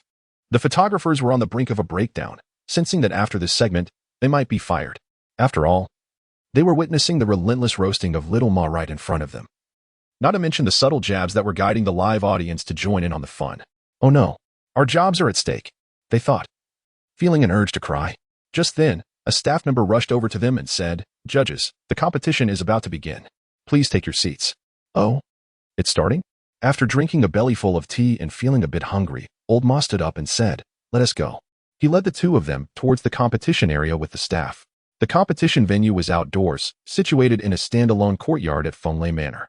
Upon entering, they found that all 100 audience seats were filled, and even the judges' panel, which included culinary veterans and food experts, was complete, with only 3 spots remaining vacant. The audience was ready, and the participating chefs were already positioned at the stoves on either side of the courtyard, prepared for the contest. The judging panel is situated on the main stage, where the only ones present are the judges and the host. The host clearly sees Lao Ma and Chen Lang along with the other two, and he smoothly transitions to introduce them to the audience. As the saying goes, food is the heaven for the people. In our internet society, beyond the food that fills our stomachs, there is another kind of sustenance known as spiritual nourishment. The 3 judges who are about to take the stage are renowned entrepreneurs who create and provide this spiritual food for the public in our era. Please welcome Mr. Ma Yan, chairman of Alibaba Universal Treasure Group, Mr. Lei Jun, chairman of the domestic Xiaomi mobile phone, and Mr. Chen Lang, chairman of Second World. Applause erupts simultaneously from the audience below and the older generation of culinary masters seated above. This is a gesture of recognition. Lao Ma is the first to take the stage, accepting the microphone from the host. Hello everyone, I am Ma Yan. Lao Ma smiles slightly and says, In this era of food enthusiasts, I too am a top foodie. It is my honor to be invited to participate in the Huaxia Chef King Championship, And as Mr. Chen from Second World said, this is a feast for food lovers. I believe this competition will not disappoint me, and I will not disappoint you all. The applause rises once more. Next, Lei Jun takes the stage and shares a few brief and amusing remarks. When it's Chen Lang's turn, he picks up the microphone, pauses for a moment, and says, Chinese cuisine carries thousands of years of culture. As times change, so do people, technology, and food. Many may wonder, with the continuous advancement of technology, will the food made by machines surpass that made by hand in the future? Yes, technology will ultimately replace manual labor. And the food produced by completely rational and perfect mechanical operations will indeed be the most exquisite. However, one thing cannot be denied. The essence of taste is not about perfection, but about the heart. The quality of food has always been subjective, something that machines and intelligence cannot replace.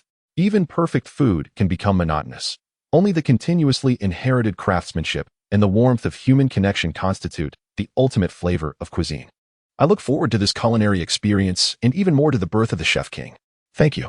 Chen Lang hands the microphone back to the host. The venue falls into silence, particularly among the chefs, including the older culinary masters sitting on the judging panel. Chen Lang's words are a wake-up call, prompting many chefs to reflect. They all understand that what Chen Lang said is not mere fantasy. With the rapid development of modern technology, it is not at all exaggerated to think that one day a machine capable of cooking like a human may appear. At the same time, they feel a sense of relief. As Chen Lang pointed out, the ultimate flavor of food has never been about the food itself, only love and tradition. The human touch embedded in food can bring forth the ultimate deliciousness, just like the meals my mother made when I was young. They are unforgettable and irreplaceable by any delicacy. Well said. On stage, an elderly man with white hair took the lead in applauding. Soon, the applause surged. The old man was one of the honorary presidents of the Culinary Association and a top figure in the culinary world, Master Chow Daoku of Sichuan cuisine. The Chow family has a long history of being imperial chefs, operating several restaurants during the Qing dynasty, and has been passed down through generations. They now control a well-known Sichuan brand called Chuanwei, which has spread to major provincial capitals across the country, making the Chow family worth billions. Master Chow is undoubtedly one of the most respected figures in the culinary arts. The advancement of technology is unstoppable. It is both inevitable and necessary. However, the birth of new industries always signifies the disruption of old ones. Master Chow spoke earnestly. Regarding culinary instruments, to be honest, I'm not a fan. But my children are investing in research. I believe that in the future, machines will replace manual labor, freeing human hands and making life easier. Yet, just as the rise of firearms led to the decline of martial arts, I worry that with the advancement of technology and intelligence, the culinary arts may face a similar fate. But now, Chen Xiaoyou's words have reassured me. Perhaps machines that replace chefs will emerge, but the essence of culinary arts will never be overturned. Culinary arts embody love, humanity, and are a necessity of life. Cooking a meal together as a family is an expression of love and culinary tradition. When partners cook for each other, preparing dishes they love, even learning culinary skills for this purpose, that is love and humanity. The true essence of culinary arts lies in the love and humanity shared between people. The title of culinary king refers only to those who excel in skills, but it is those who cook for others out of love who are the true culinary gods. Well said. The audience erupted in applause, and the judges present began to speak.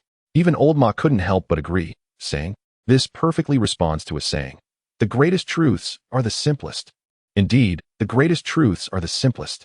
The advancement of technology does not only replace culinary arts. In the future, as technology becomes increasingly powerful, it will replace various industries of the past. But we shouldn't feel sad about this. We should feel happy and proud.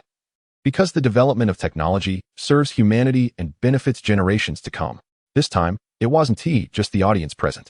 Even the barrage of comments on Penguin Video began to shift direction. In the bustling city of Shanghai, Lu Yishou looked at the monitor hanging in the conference room and said to everyone, "See, this is our boss." At Jiaodong University's research lab, during lunch, a group of people watched the video on their phones while eating.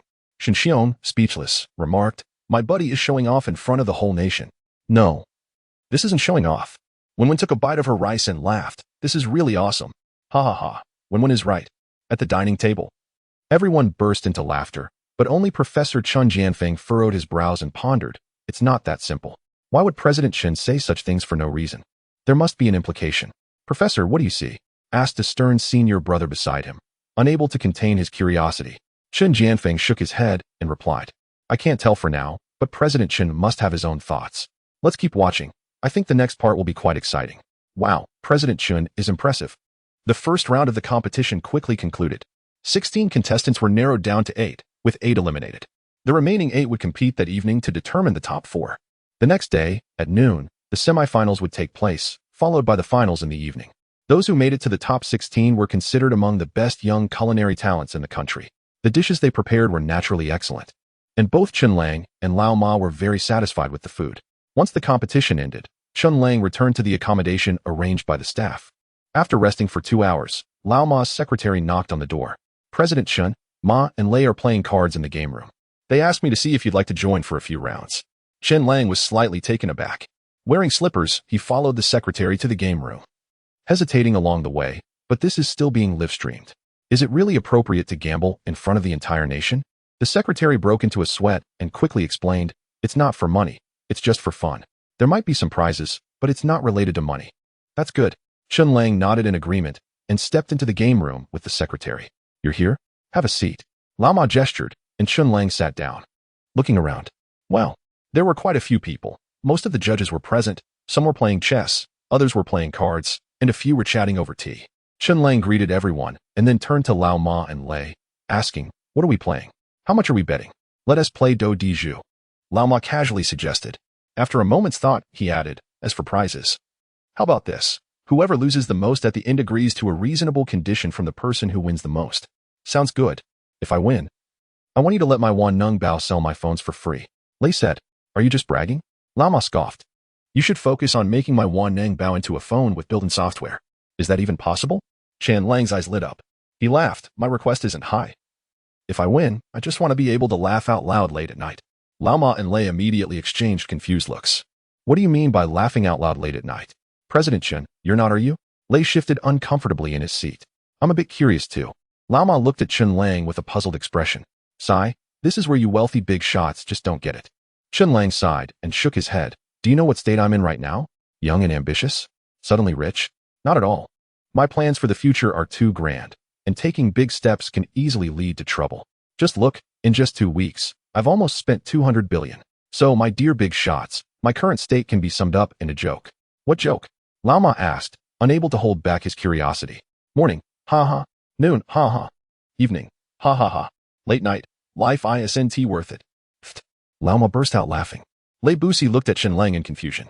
The judges around them, who had been quietly observing, also showed a variety of expressions.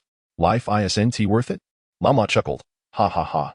Chen Lang, you're too much. You've become a tech mogul overnight, and then you say life isn't worth it? What exactly do you want to do? I'm here to save you all. But life is so hard for the poor. So, life isn't worth it, Chen Lang said, sipping his tea with a hint of melancholy. This time, even Lei Busi couldn't hold back, laughing. Nice one, Brother Lang. You're a true comedian. With that, Lei Busi started shuffling the cards, saying, all right. As long as you can win, I'll invest in you. Even if you lose, as long as you nod, I'll still invest. Lao Ma laughed at this. Come on, how valuable is the second world? Who doesn't know that? But it's not like Chen Lang has been willing to accept investments. If he had, raising hundreds of billions would be a piece of cake. On the Penguin video platform, the barrage of comments started buzzing. This Chen Lang is truly something else. Another contender joins the ranks of the 5 kings of wealth, the one who says life isn't worth it after getting rich. Ha ha. Life isn't worth it at midnight. That's hilarious. Compared to the jokes, I'm more curious about how Chen Lang managed to spend 200 billion in just 2 weeks. Is he really that extravagant? Yeah, 200 billion. Aside from the 40 billion spent on the supercomputing base, where did the rest of the money go? I hope Chen Lang lists his company soon so we can buy some stocks and make a little profit. 200 billion spent in 2 weeks is truly legendary for a spendthrift. The card table is like a battlefield. Chen Lang smirked, remaining silent, but secretly activated the switch on his super glasses. Forget about the AI's computing power, since everyone has cameras behind them. Chen Lang can see their cards while playing against them. With this advantage, how could he lose? Call the landlord. 3 minutes later, he won. Call the landlord. 4 minutes later, he won again. Call the landlord. An hour had passed. Lao Ma and Lei Bu were no longer smiling. Their faces had gone from cheerful to stiff, and finally to ashen, culminating in frustration. Slap. Lao Ma slammed the cards down. We're done here. We've run into a gambling god, he exclaimed, exasperated. Let us switch to chess. Lei Bu could no longer bear the continuous losses. Who could withstand that? All right.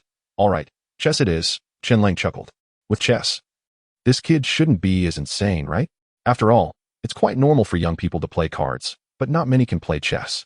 Lao Ma and Lei Bu exchanged glances, but their hopes were dashed. In Qi Yunjai, Chen Lang's father was watching the live stream on his computer, then turned to stare blankly at a large bag of Zhonghua cigarettes packed in a red plastic bag, unable to suppress a laugh. Another hour went by. So, how much investment do you want? As the final loser, Lao Ma looked somewhat fatigued, feeling a bit withdrawn. Forget about the investment, Chen Lang chuckled. He had no intention of selling shares, and even if he did, it wouldn't be now. After a moment of thought, Chen Lang said, I remember Alibaba has a fund business, right? How about this? Help me set up a fundraising project with a fixed annual return of 10. The higher the amount, the better. I'll use Second World Enterprises as collateral. Are you insane? Both Lao Ma and Lei Bu were taken aback. For those unfamiliar with the investment industry, it might not seem significant, as many funds can yield returns of 10, 20, or even 30% if luck is on their side. However, there are also times when luck runs out, making it unstable. If luck is really bad, the principal could even be lost. But what Chen Lang was suggesting was different. It was a fixed fund, the kind backed by a company. Such funds effectively mean you only profit without loss, which is very stable. If you invest 100,000 in the fund, you'd earn 10,000 in a year, translating to a 10 return annually. This is similar to UEBO, but even with UEBO, the annual interest rate has only reached 6 in recent years as the economy has gradually improved. Chen Lang was offering 10? Wasn't he that insane? With Second World as collateral, based on fund guarantee rules, the company's market value would only account for its assets and projected profits over the next 3 years. Second World could raise around 100 billion, but that 100 billion, you'd have to pay investors 10 billion in returns after a year. Are you really not joking? Lao Ma hesitated. I know many people want to believe it and might be skeptical.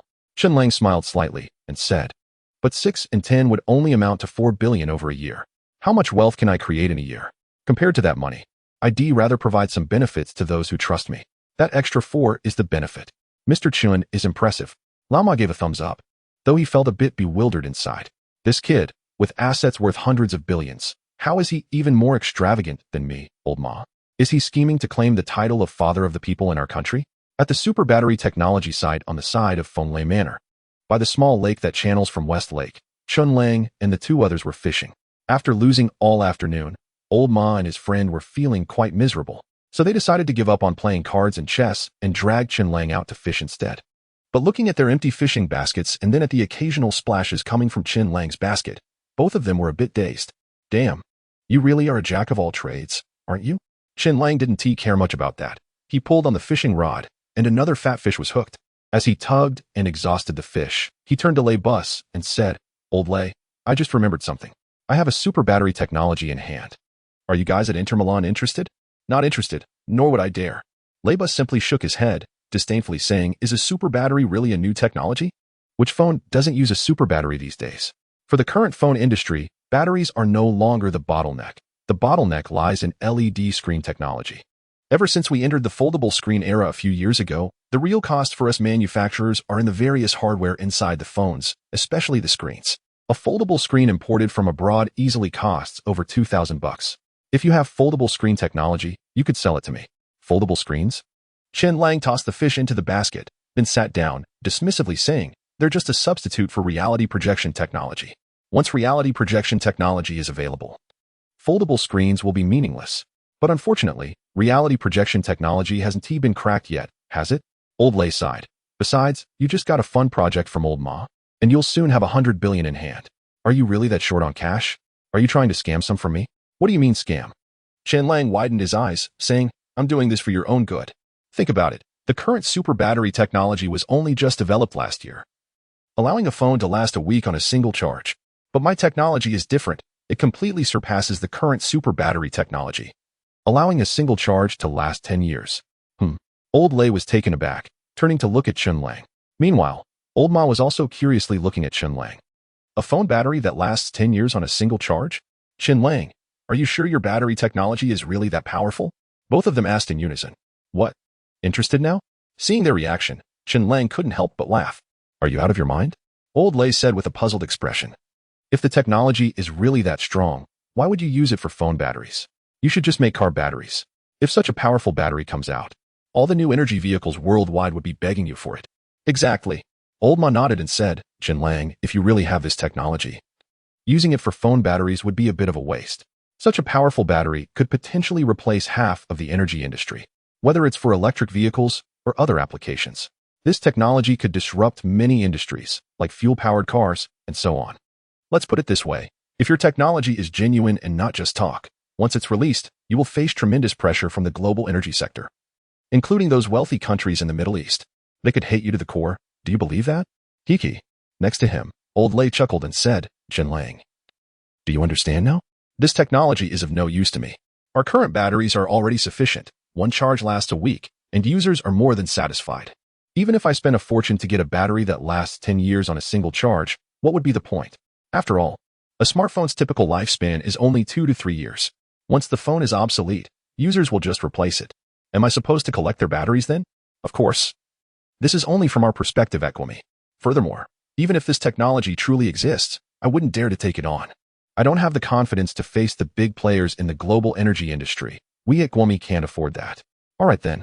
Chen Lang waved his hand dismissively and said, if you don't want it now, I'll just sell the finished batteries later at an exorbitant price. And you'll have no choice but to buy them at that price. I'm looking forward to that day. Old Lei stretched his waist and replied, I'm really curious, Chen Lang. Where do you get all these advanced technologies? Old Ma suddenly asked. Chen Lang shook his head and said, it's better not to talk about it. Honestly, I can't explain it, and if I make something up, it won't mean anything. Plus, I can't fool you. If I said I got alien technology, you wouldn't believe me anyway. Old Ma nodded slightly, and so did Old Lei. Some things need to be kept confidential. This is perfectly normal in their view. After a brief silence, Old Ma suddenly spoke again. Chen Lang, if you really have the technology for a super battery, it's better not to reveal it for now. This technology involves too much, and not even my Alibaba could handle that kind of pressure, let alone your second world. What if companies like Tencent, Alibaba, Wangi, Gwami, and my second world all launched this technology together? What would the outcome be? Chen Lang suddenly asked. Old Lei and Old Ma fell into deep thought. After a long pause, Old Lei shook his head without saying anything. Old Ma hesitated for a moment and said, it could work. But the results we would face would likely not be good. Saying it would be a lose-lose situation wouldn't be an exaggeration. Even if we managed to capture half of the energy market, what comes next? The continuous retaliation and suppression would be unbearable for anyone. It's easy to start, but hard to finish. This technology would require national-level reform to implement.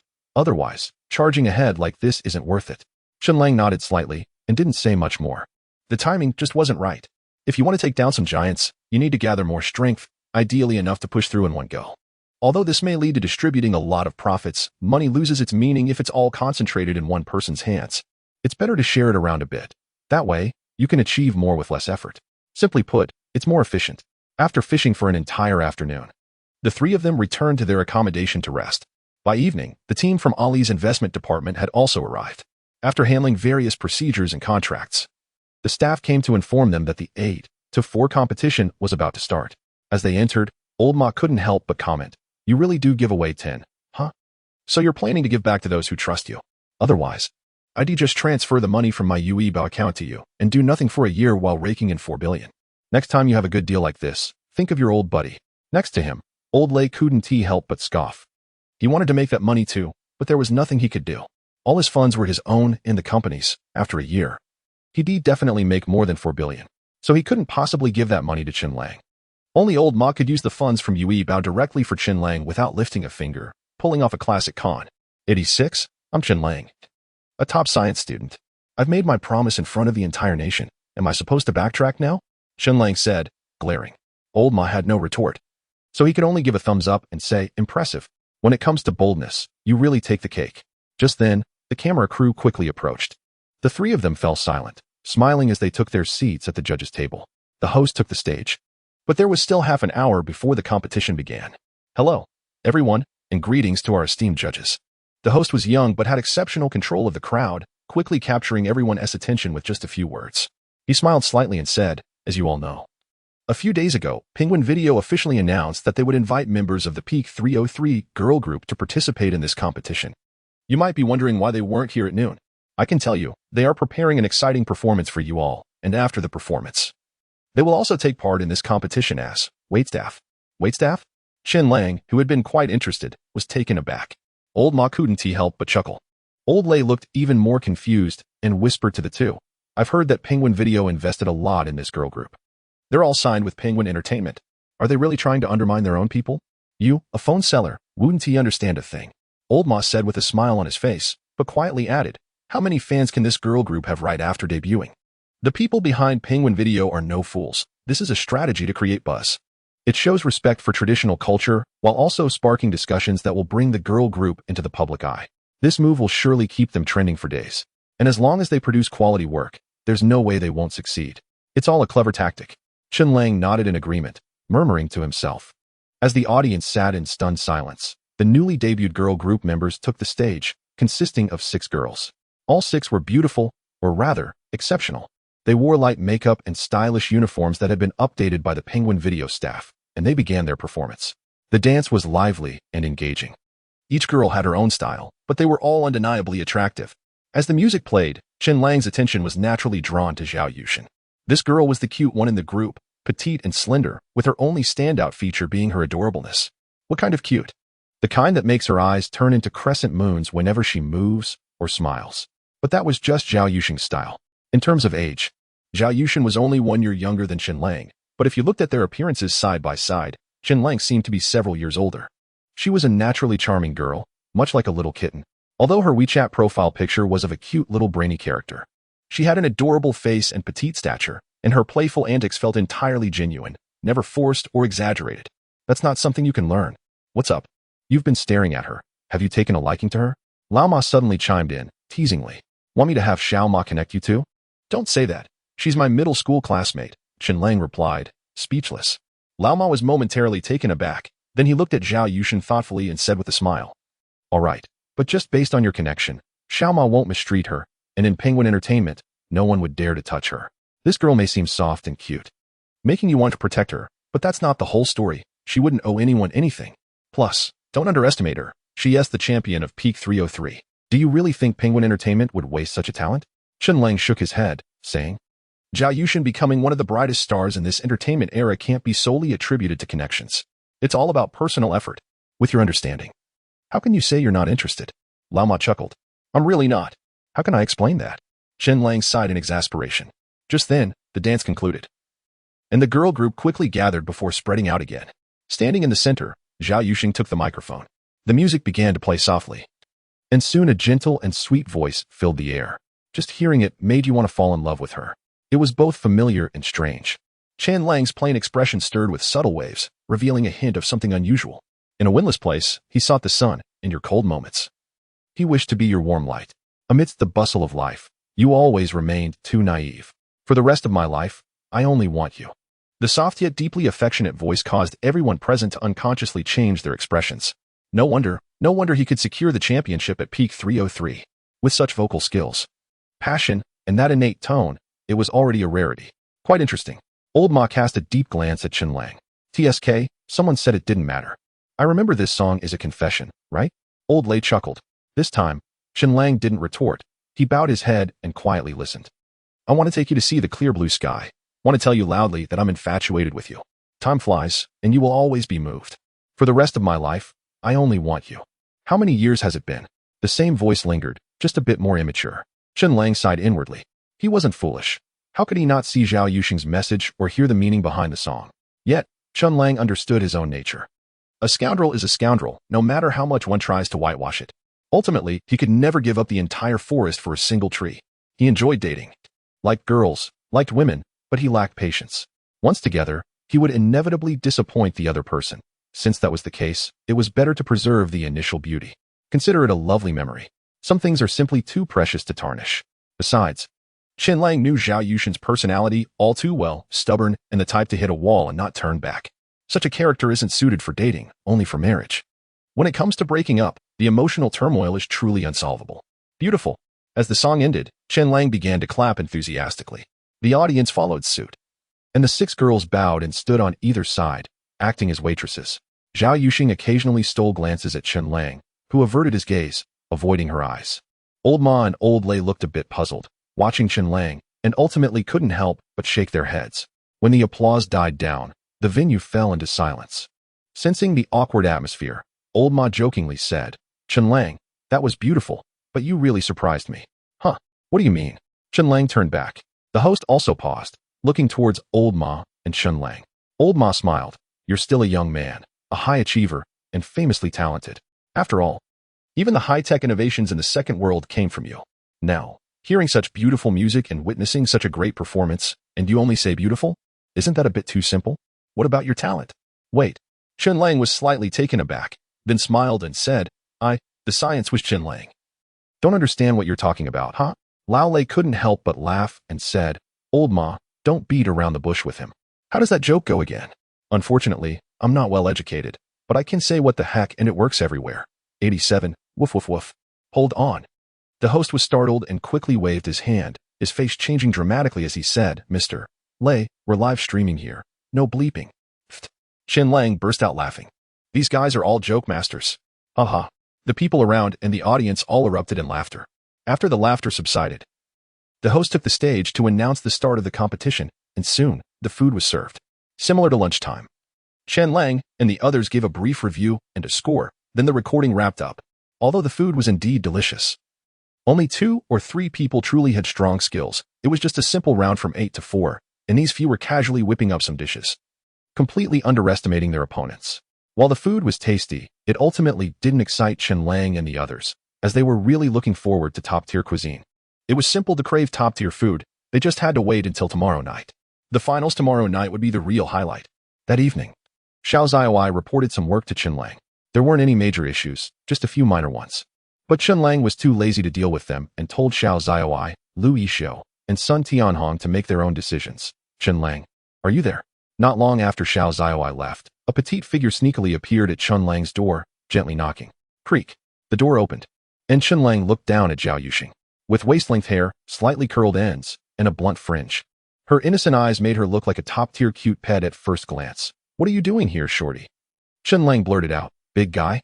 You really haven't forgotten me. Zhao Yuxing's eyes lit up as she pushed the door open, walking in with her hands behind her back, bouncing as she said, Why haven't you replied to my messages or comments? I, Chen Lang, have hundreds of billions in assets, handling everything myself down to the last detail. Who do you think you are for me to reply to your messages? Chen Lang scoffed. Don't be like that. Zhao Yuxing retorted. I've heard people say you blew through 200 billion in 2 weeks. You're a legendary spendthrift. Chen Lang, who had just taken a sip from his cup, immediately spat it out. Who said that? Everyone says that. Zhao Yuxing replied matter-of-factly. Fine. Whatever. Chen Lang sat down, picked up the teapot, and poured a cup for Zhao Yuxing, saying, So late. What exactly are you here for? To keep you company while you sleep, Zhao Yuxing casually replied. Uffed. Chen Lang sprayed again. What's wrong with you? Can you please not say such things? What if someone hears and thinks I'm trying to take advantage of you? You know I like you, right? No need to make a big deal out of it. Zhao Yuxing shot Chen Lang a strange look. Hey, what kind of look is that? Shouldn't it be me who's confused? Chen Lang thought to himself, but said out loud, Stop joking around. I only see you as a little sister. All that stuff from middle school was just a joke, so don't take it seriously. You really are twisted. Zhao Yuxing glanced at Chen Lang with disdain. No wonder you've had so many girlfriends and still ended up breaking up with all of them. Turns out you like little sisters. Stop talking nonsense. Chen Lang was on the verge of losing it. Your eyes are telling me you want me, but then you say you only see me as a sister. Zhao Yuxing reasoned. Get lost. Just get lost. Chen Lang rushed to the door and flung it open. He was about to lose his mind. What kind of person is this? After all these years, she's still a little witch. Humph. Zhao Yuxing crossed her arms and disdainfully glanced back at Chen Lang as she walked out, saying, Someone is really something. When we first became desk mates, you said to me, I have come in response to your summons. Tell me, are you my lover? I just told you to get lost. And you ignored me for half a month. You've been petty about it for all these years. And now you're getting back at me by telling me to get lost? Fine, I'll get lost. Who would want you anyway? Chen Lang was fuming. What do you mean I'm getting back at you? You brought it up. Otherwise, I wouldn't even remember those middle school days. And that was just a phase. It's been so many years, can't you be a bit more mature like I am? Whatever, I'm leaving. That song today? Just assume it's for a dog. With that, Zhao Yuxing stomped off. Chen Lang let out a sigh of relief, turned around, and was instantly taken aback. What are you two doing here? He saw Lao Ma and Lao Lei standing there in confusion, not knowing what to think. Who is she calling a dog? Lao Lei suddenly asked. Who else could it be? Lao Ma's expression darkened as he gritted his teeth. She doesn't know her place. Tonight, I'll let her experience the darkness of society. With that, Lao Ma pulled out his phone. Chen Lang looked at the two of them with a dark expression and helplessly said, Woof woof woof. Pfft. Haha. Lao Ma and Lao Lei burst into laughter. Lao Ma said, and you said you weren't interested in her? Sneaking around at midnight is one thing, but now you're even barking like a dog for her. Come on, you're being a bit hypocritical. Ha ha ha. This is definitely the funniest thing I've seen this year. I have to post this on social media. Lao Lei laughed and took out his phone. Don't. Chen Lang's expression changed, and he grabbed Lao Lei's hand, saying, Come on, brother, don't make it hard for me. All right, no more jokes, Lao Ma said as he patted Lao Lei on the shoulder, and the two of them entered Chen Lang's room. After closing the door, Chen Lang looked at the two of them with confusion. Lao Ma, we discussed it privately, and your super battery technology is viable. Lao Ma pondered for a moment and then said, however, as Lao Lei mentioned, using it for smartphones is not very meaningful. While it's the easiest application, current smartphone batteries already meet user needs. Investing in batteries again would be too costly, and the market wouldn't respond well. Therefore, the super battery should first be applied to new energy vehicles. Why are you two suddenly interested? Chen Lang asked curiously. Trends. Lao Lei replied calmly. Lao Ma nodded and said, exactly. The development of new energy is inevitable. We've thought it through. If we can get support at the national level, collaborating on new energy development would be significant, both in terms of meaning and profit. So what do you mean? Chen Lang asked, puzzled. We should involve Xiao Ma and Lao Ding. The more people, the better. We can apply for support together. After all, new energy is the future trend, and it cannot be reversed. As long as we cater to some people's interests, we can capture a significant share of the domestic market, not to mention the international one. Lao Ma said, his eyes shining with excitement. Cater to whose interests? Chen Lang frowned and asked, isn't the market already free? Is there still something hidden? Do you have any idea how many industries and people this involves? Lao Ma rolled his eyes and replied helplessly, this isn't just about someone's interests, it's about stability. Think about it. Once new energy vehicles become widespread, gas stations will become unnecessary. Many automotive companies will have to transform, and the oil and petrochemical industries, among others, will be affected. There are so many people who will lose their jobs. How will they make a living? One small change can affect everything. To smoothly capture this market, we must first address these people's job issues and ensure they can earn a living. Otherwise, just saying the market is free isn't reliable. If people are out of work, won't they come after you? So, the real issue lies in the impact on those caught between the old and new industries. Chen Lang hesitated and said, in other words, even though we could simplify everything and let technology replace manual labor, we still have to complicate the process to create different positions for them to work and earn money. Exactly, I support them. Lao Ma nodded and replied, that's the reality in our country. As entrepreneurs, we are among the first to get rich. And it is our responsibility to consider these issues. We cannot avoid them. Chen Lang fell silent upon hearing this. At this moment, Lao Lei couldn't help but speak softly to Chen Lang. Brother Lang, small merchants make money for the sake of profit, while big merchants make money for status. We are different. Having brought our business this far, discussions about profit and status have lost their meaning. We need to fulfill our own responsibilities. Moreover, wealth is endless. As long as we master core technology, the future will allow us to earn continuously. By taking from the people and giving back to the people, we can build a good reputation. While fulfilling our responsibilities, we can also help the populace become more affluent. When they have money, won't we be able to make money again? Exactly. Lao Ma nodded again and said, your second world is indeed far from this level. But you are someone who has mastered core technology. As long as the technology is there, and you continue to acquire more advanced techniques, money will keep flowing in. It's like a snowball effect. In fact, I think it's more like a cycle. Taking from the people and using it for the people. Eventually, they will purchase your products or spend on you, and the money will find its way back into your hands. Through this continuous cycle, your business grows.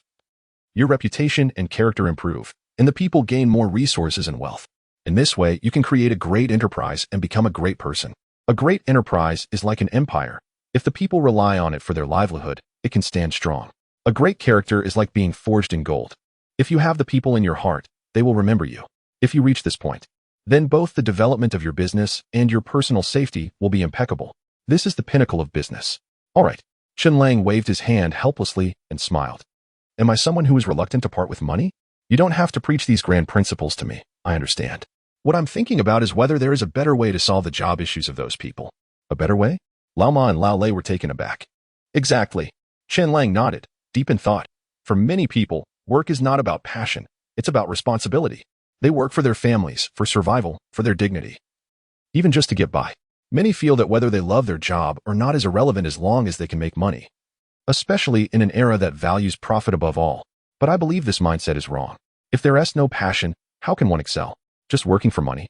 Money is a good thing, but if one works solely for it, life will be a disappointment, betraying one's original intentions, dreams, and hobbies. Even neglecting one's family in the pursuit of wealth. That's not right. Chen Lang sighed. Lao Ma and Lao Lei were quite shaken. Lao Ma couldn't help but chuckle wryly and said, Chen Lang, you're one of a kind. If someone else were to say this to me, I'd definitely call them nonsense. But I know you are young, which is why you have such thoughts and express them. I can tell you this, it's not possible. What you've said is destined to be a regret in life. When I was young, I wanted to be a martial arts master, but in the end, here I am on this path. People say that regretting not creating Alibaba is just me putting on a show, but in reality, what we see is always what we can't have. Isn't it? Regret is real. I genuinely considered becoming an ordinary teacher. But I also have no regrets. Having come this far, life can't be replayed. I'll fulfill my responsibilities and wait for the end. Is there perfection in life? Who among us is without regrets? In the face of the universe and time, our lives are but dust, just a journey through the sea of suffering. A process of sifting through the sands. Sigh. Old Lei lets out a deep sigh, feeling quite sentimental. But Chen Lang is different. Old Ma's words of pessimism and helplessness have no effect on him. He knows that while life cannot be replayed, it can be extended. The future is an era of longevity. Chen Lang's eyes sparkle with light as he turns to Old Ma and Old Lei and says, precisely because of this, we need to do something meaningful. I want to change all of this. How will you change it? Are you going to support them all? Old Ma and Old Lei chuckle bitterly. Exactly. Chen Lang's eyes shine brightly as he replies, I will support them. What? The two are somewhat taken aback. Old Lei can hardly believe it and exclaims, that's at least hundreds of thousands of people. Are you crazy? Do you know what that means? Even if it's 500,000 people, at 5,000 each, that's 25 billion a month, or 300 billion a year. How can you know if you don't try? Chen Lang smiles slightly and says, of course, I won't just be supporting them for nothing. I will create a hobby cultivation plan, guiding and training them based on their interests and passions. Each person who signs the agreement will receive 5,000 a month, allowing them to pursue their hobbies and dreams without worries. However, the agreement will also stipulate that if they become successful due to this cultivation plan, they must contribute a certain percentage of their future earnings back into the program. In the short term, it's likely to incur losses over the next few years. But in the long run, this plan could very well be profitable. Old Ma and Old Lei fall into deep thought upon hearing this. After a long while, Old Ma slaps his thigh and says, what a fanciful idea. Chen Lang and Old Lei glance at Old Ma in surprise at his strong reaction. But to their surprise, Old Ma then laughs and says, but it's this fanciful idea that I think is feasible. Feasible? Old Lei is a bit confused. Feasible. Old Ma nodded and said, this plan may seem like it's about giving away money for free, and in reality, it is. However, human nature is greedy. Initially, people might be satisfied with 5,000 yuan, but as time goes on, whether due to greed or complaints from family and friends, they will inevitably become dissatisfied. Yet, because they initially received money to pursue their interests and gained experience, and with the assurance of a monthly income, very few will turn to other ventures. Most will likely continue to work based on their hobbies and passions. Even if just one person out of 100 becomes successful, it will significantly reduce the burden of expenses for this plan. If it can flourish in the future, it would be a good thing for both society and us. Exactly. Chen Lang nodded with a smile. Moreover, the most important point is that this approach can eliminate obstacles, allowing us to develop our business without reservations. You must understand that solving their employment issues is actually more costly. Creating jobs and positions not only complicates things, but also hinders our development and wastes resources. By spending a little money to support them as they chase their dreams, it's beneficial for them, and certainly not a bad deal for us. Both Old Ma and Old Lei couldn't help but feel a surge of excitement at that moment. Supporting hundreds of thousands of people without requiring them to work, this is truly unprecedented. Just the idea of it, if we spread the word, could shock the entire world. Chen Lang, are you suggesting that we'll have more collaborations in the future? Old Ma suddenly asked, looking at Chen Lang with suspicion. Absolutely. Chen Lang nodded and smiled. As you said, there is no end to making money. It's better to share joy than to revel alone. Sharing is the essence of business. Honestly, don't ask too many questions. I have quite a few technological advancements at my disposal, and there will be plenty of opportunities for collaboration in the future. So, I propose we establish a small group for easier investment and cooperation. This talent development plan can be integrated into that group, and anyone who loses their job due to reduced manpower should be included. The larger our business grows, the more people will be involved. Supporting these individuals, hundreds of thousands, even millions in the future, this kind of extensive plan means that so many will depend on us for their livelihoods. Who would dare to challenge us? If someone thinks about it, They'll have to consider whether they can handle such a massive operation. Your ambition is quite impressive. Old Ma remained silent. While Old Lei gave Chen Lang a deep look, Chen Lang smiled at the comment without elaborating. Ambition? No, he felt he was liberating the workforce, allowing these people to step aside and not block the way. Once the industrial base starts operating, both inertial intelligent robots and other automated high-tech machinery will replace human labor. They will not only run more efficiently and save time and effort, but they will also essentially have zero errors.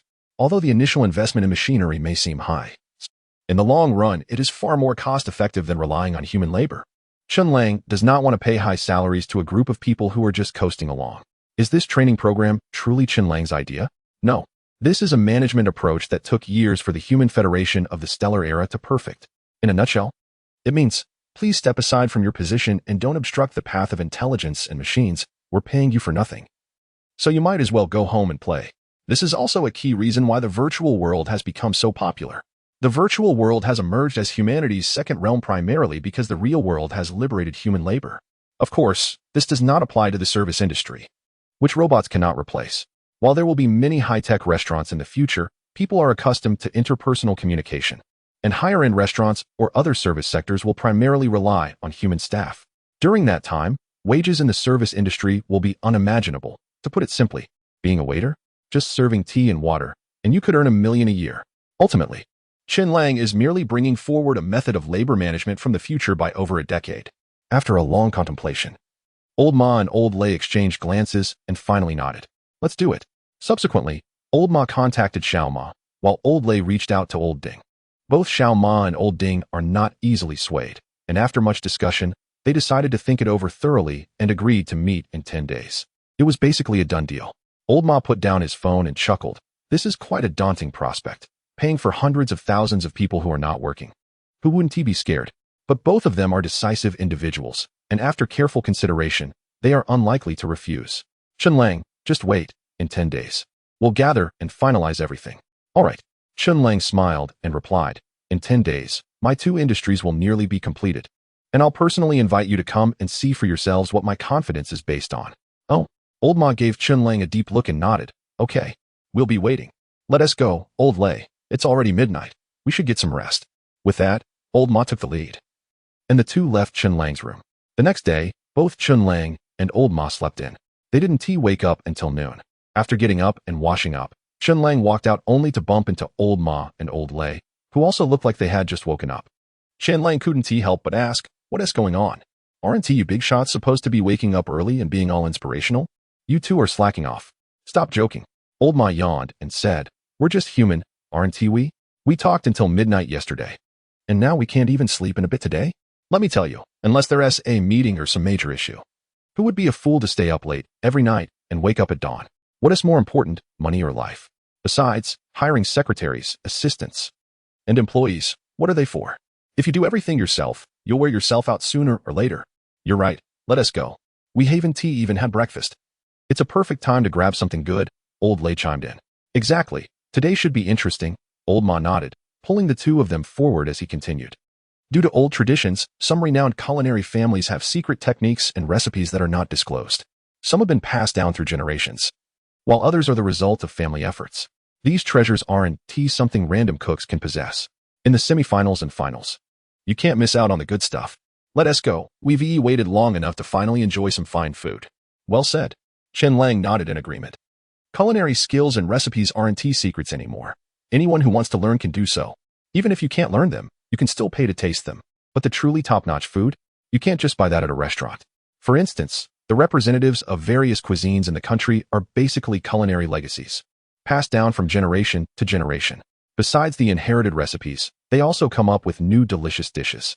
These aren't just things they casually sell for money. They're the foundation of their family's reputation and status, and their secret weapons in competitions. The descriptions of gourmet food, are they really exaggerated? Perhaps not. At noon, the Six Peak girls were once again serving, and after Chen Lang and his two companions tasted the dishes along with the judges present, they received high praise and scores. Unsurprisingly, the two strongest contestants emerged victorious. To be honest, the meal was distinctly more memorable than yesterday's. However, Chen Lang found it curious that among the two winners, the younger man kept glancing at him from time to time, except when he was cooking. What is going on? Does he have a crush on my stunning looks? Chen Lang mused to himself. 90, if you think you're good, then show it. In the afternoon, they neither played cards nor went fishing. The three of them strolled around Westlake, chatting occasionally, and later enjoyed some tea at a tea house privately run by Old Ma. By evening, they strolled back to Fenglai Manor. The finals were about to commence. The Peak Girl group performed again, and after their performance, the host passionately delivered a speech about culinary arts, followed by the start of the competition. The final showdown features two contestants, Zhang Chifeng from the famous Min cuisine family. The Zhang family, who at just 35 years old is already a renowned figure in the world of Min cuisine and the reigning culinary champion. According to Judge Chao Daochu, this young man's skills have reached a peak level, requiring no further improvement. At his age, he's already a master. The other contestant is Huang Zhuo from the Sichuan cuisine family, the Huang family. Huang Zhuo, who often keeps an eye on Chen Lang, is even younger, only about 27 or 28. His culinary skills, however, are somewhat enigmatic. He performs exceptionally well against strong opponents, but falters against weaker ones. Throughout the competition, he has never taken first place in any round but always manages to advance, since this is his first time participating in the culinary championship. Even the seasoned judges like Chao Daochu can't be certain whether his skills surpass those of Zhang Chunfeng. However, reaching the final already speaks volumes about his abilities. Just like how the last dish served at a banquet is often soup, after a series of culinary contests, the final showdown ultimately comes down to a soup. Tonight, we might not get our fill, Old Lei mused while stroking his chin. Soup is fine. As far as I know, there are plenty of hearty soups out there. Chen Lang whispered. Besides, we're here as judges, Old Lei. Can you please be mindful of your influence? Just a taste will suffice. Do you really expect to fill up? Simplicity is key. The essence of the competition lies in the soup, particularly in showcasing the pure flavors without excessive seasoning. The goal is to highlight the natural taste of the ingredients, intentionally leaving out certain seasonings and some broths. Depending on how fiercely these two young chefs compete, we might end up with something extravagant like Buddha jumps over the wall, which would be a real treat for us. If they opt for something simpler, like noodle soup, we might just have to accept that with a pinch of disappointment, Old Ma chimed in. That's a bit much, isn't it?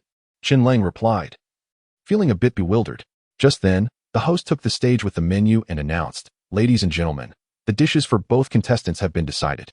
Chef Huang Zhuo has chosen one of the signature dishes of Sichuan cuisine, boiled cabbage, while Chef Zhang Chifeng has opted for one of the classic dishes of Min cuisine. Buddha jumps over the wall. I hereby declare that the final round officially begins. The audience erupted in cheers, buzzing with excitement. Online, a flurry of comments flooded the screen. At the judges' table, they couldn't help but murmur among themselves. Zhang Chunfeng actually brought out Buddha jumps over the wall. It seems he really respects Huang Zhuo. Remember, in the last competition, he just casually presented a soup and ended up losing to his opponent. Yeah, this is going to be entertaining. I think this might be the most exciting showdown in recent years. Boiled cabbage is a dish served at state banquets, while Buddha jumps over the wall is almost legendary for many. Both dishes are top-tier delicacies. We're in for a treat. A few food critics were engaged in lively discussions, while several elderly men, including Chao Daochu, wore serious expressions. Chen Lang, noticing this, felt a bit curious. What were these old men thinking? As if sensing Chen Lang's confusion, Old Ma whispered, kettle-boiled cabbage is the Huang family signature dish, while Buddha jumps over the wall is the Zhang family specialty. They are not just competing as individuals, it's a showdown between two families. And you could even say it's a clash between Sichuan and Fujian cuisines. For us, it's just entertainment, but for these seasoned chefs, it's a significant matter. I see, Chen Lang nodded to himself. At that moment, the host began to introduce and educate the audience, saying kettle-boiled cabbage is a dish served at state banquets. I believe most of you are familiar with the legends and stories behind it. Buddha jumps over the wall is similar, but unlike the kettle-boiled cabbage, this dish is more extravagant. It includes ingredients like abalone, sea cucumber, fish maw, yak skin gelatin, king oyster mushrooms, tendons, flower mushrooms, and cuttlefish. Gulp. Many in the audience couldn't help but swallow at the host's description, and Chen Lang was no exception. As time passed, the two contestants finally completed their dishes. First came the Buddha jumps over the wall, which released an incredibly rich aroma the moment it was opened, sending shivers of excitement through the audience. The flavor was soft and tender, with a rich meatiness that was flavorful yet not greasy, layered with tastes. Perfect score. Perfect score. Perfect score. The entire audience erupted in applause. Zhang Chunfeng couldn't help but smile at the sight. However, Huang Zhuo didn't give up. As the waiter brought out the kettle-boiled cabbage, everyone tasted it, and as expected, it was indeed no dish can surpass cabbage, receiving a perfect score. Perfect score. Perfect score. Both contestants had simultaneously won over all the judges. Chen Lang and his companions based their scores on taste, but the elderly chef saw more. Besides being impressed by the young chef's skills, they awarded perfect scores to avoid igniting a rivalry between the two cuisines. After everyone received perfect scores, the question arose, who would be crowned the culinary king? Would it be based on average scores or another evaluation? Members of the Culinary Association, staff from Penguin Video, and various judges began to discuss this matter. After a while, they reached a consensus. As an elder figure in the culinary world and a master, Chao Daochu stood up, took the microphone, and said, "To be honest, the performance of these two young chefs has left us elders feeling ashamed. If it weren't for the fact that there can only be one culinary king, I really wouldn't want to be the one to announce this. Based on our discussions, kettle-boiled cabbage aligns more with the theme of harmony in cooking, so Huang Zhuo is the winner and the culinary king of this round." Cheers erupted in applause. Zheng Chunfeng felt a bit helpless, but he understood the situation. Being the previous champion, he smiled, nodded, and turned to leave. Huang Zhuo, the new champion, was invited by the host to speak on stage. As the audience applauded, Chen Lang was taken aback. He saw Huang Zhuo take the microphone and point directly at him. "To be honest, I entered this competition just for fun. I never intended to become the champion." But what Chen Lang said really upset me. He talks about how intelligent machines will replace culinary arts, claiming that food made with pure rationality is the perfect taste. I don't agree with that. The fact is, I am the champion now, and your so-called intelligent machines with their perfect rationality have yet to be realized. This is a culinary competition, so let us not talk about things that don't exist yet. Perhaps you were right, but they don't exist right now, do they? Please respect us competitors. And to you, I have just one thing to say. If you think you can do better, then step up. Huang Zhuo put down the microphone and looked at Chen Lang with a smile. At that moment, the venue fell silent. The audience was stunned, the judges were speechless. And even the live stream on Penguin Video had no comments. Lao Ma and Lao Lei's expressions changed slightly. Chen Lang had gone a bit off topic before, but this was not something a contestant should bring up. Regardless, judges are judges, and Chen Lang meant no disrespect. That was clear to everyone. But now that it had been brought up, what did it represent? What a proud genius, Lao Ma said meaningfully. Heh, every genius has their quirks. I see that now. Lao Lei remarked with a forced smile. Only Chen Lang, beaming with excitement, stood up and said boldly, "All right, I'll take you on." The audience was once again bewildered. And Lao Ma and Lao Lei looked at Chen Lang in confusion. "Bro, what are you doing? Are you going up there just to humiliate yourself?" Meanwhile, in the research lab at Shanghai Jiaotong University, Professor Chen Jianfeng, who was watching the live broadcast while eating, put down his chopsticks with a snap and said to his students, "Look, it's starting. 91, Smart Technology Demonstration. Can Chen Lang really cook? Is this for real?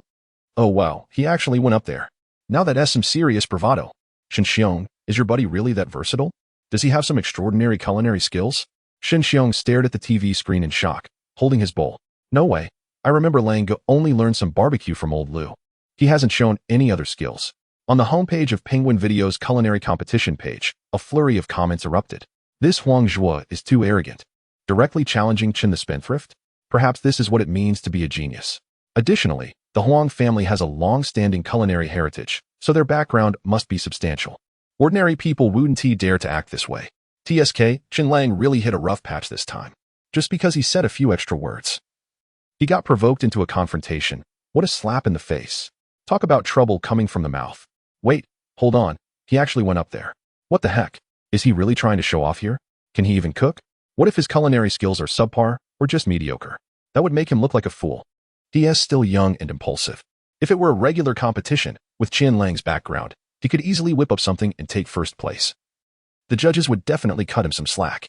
But this time is different. The judges here are not the type to compromise their integrity. Yeah, the online discussions are buzzing. And the audience is in an uproar, like a boiling pot. Xiao Xiao AI is sitting in the audience, nervously and anxiously watching Chen Lang. Oh no. Our show-off CEO is in trouble again. What are we going to do? This is getting hard to handle. Lao Lei frowned and whispered. Should we contact Brother Xiao Ma and just cut the live stream? Don't rush. Lao Ma shook his head slightly and said, there are so many viewers. And Chen Lang already said he would go up. Even if we cut the stream now, it wouldn't help. We might as well see what Chen Lang can do. Alright then, let us hope that kid can really cook. Even if his skills are average, that's fine. Just don't make a fool of himself. Lao Lei sighed. At the judges' table, Huang Zhuo stared in disbelief at Chen Lang.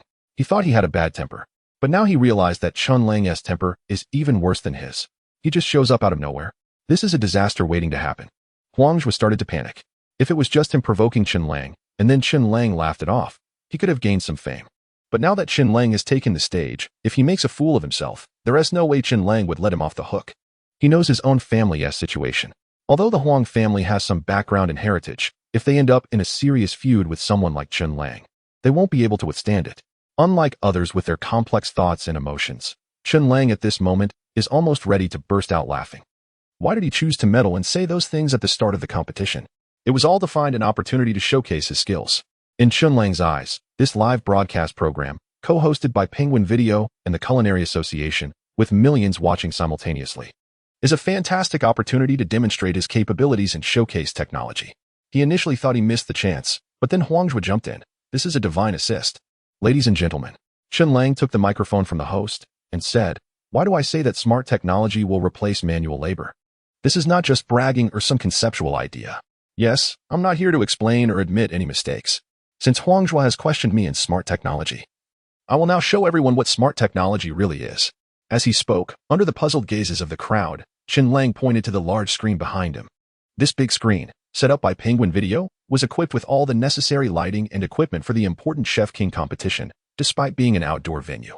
The screen was positioned at the stage, right behind the judges, displaying the 7 characters that read Huaxia Chef King competition. Occasionally, it would show introductions of the contestants, details about the dishes, and the ranking updates. At that moment, with Chen Lang's gesture, the text and images on the screen suddenly vanished, replaced by an image of a pair of glasses. Wow! Lao Ma and Lao Lei were taken aback. Chen Lang had hacked into Penguin Video's server. Was he really going this big? Everyone. Chen Lang smiled as he pointed to the glasses on the big screen and then to the pair he was wearing. Aren't you curious about the extent of smart technology? This super smart glasses is one of the unreleased products from my company. What do we mean by smart? He continued. It doesn't matter if you can't see the glasses I'm wearing. You can look at the big screen. I've synchronized what I see onto the big screen. Saying this, Chen Lang turned to Huangjue. Instantly, all of Huangjue's information appeared on the big screen, more detailed than any online encyclopedia, even including his preferences, age, mastered dishes, and competitions he had participated in, etc. These glasses contain a lot of high-tech features, some of which are confidential, so I won't reveal them here. Let's control it with voice commands. Chen Lang said with a smile, boiled cabbage. With a flash, relevant keywords about boiled cabbage appeared in the glasses and were also displayed on the big screen. It analyzed the recipe, ingredients, and optimization. The screen showed lines resembling crosshairs from a shooting game, indicating that the smart technology was analyzing the visuals. Boiled cabbage was the first dish Huangjue had made. He had prepared it in other competitions as well, so the analysis video wasn't limited to just this instance.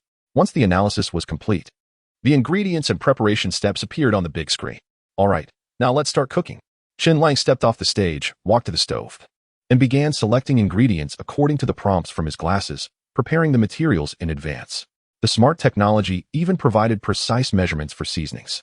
It indicated the cooking temperature, how much water and oil to use, and where to start.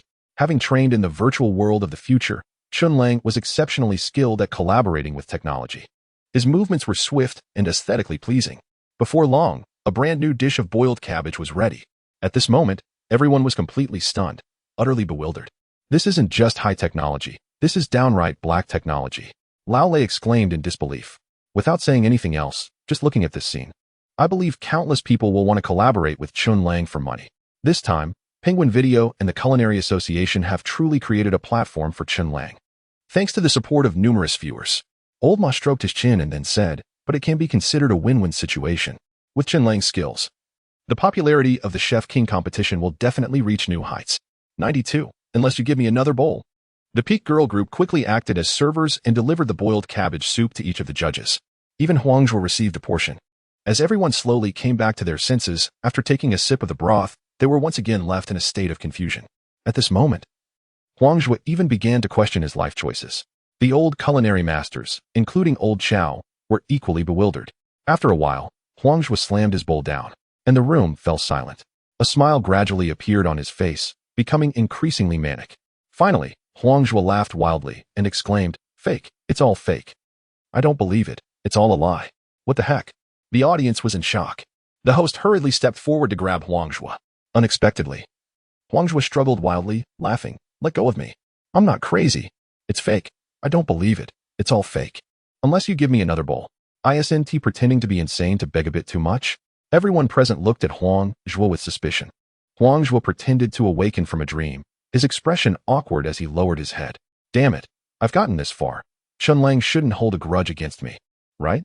Cough cough. Old Xiao, being a master of Sichuan cuisine, couldn't bear to see Huang Zhuo, another inheritor of Sichuan culinary arts, embarrass himself further. He couldn't help but cough a couple of times. Seeing everyone's attention turn to him, he sighed and said, if before, Mr. Chen was describing conceptual technology, then this time he has truly demonstrated the power of intelligent technology. To be honest, I am genuinely amazed by the speed of technological advancement. What was once just a thought has suddenly appeared before us, making us ponder how we should proceed on our path. When technology replaces manual labor, how will people eat? However, when the sky falls, there will always be someone tall enough to hold it up.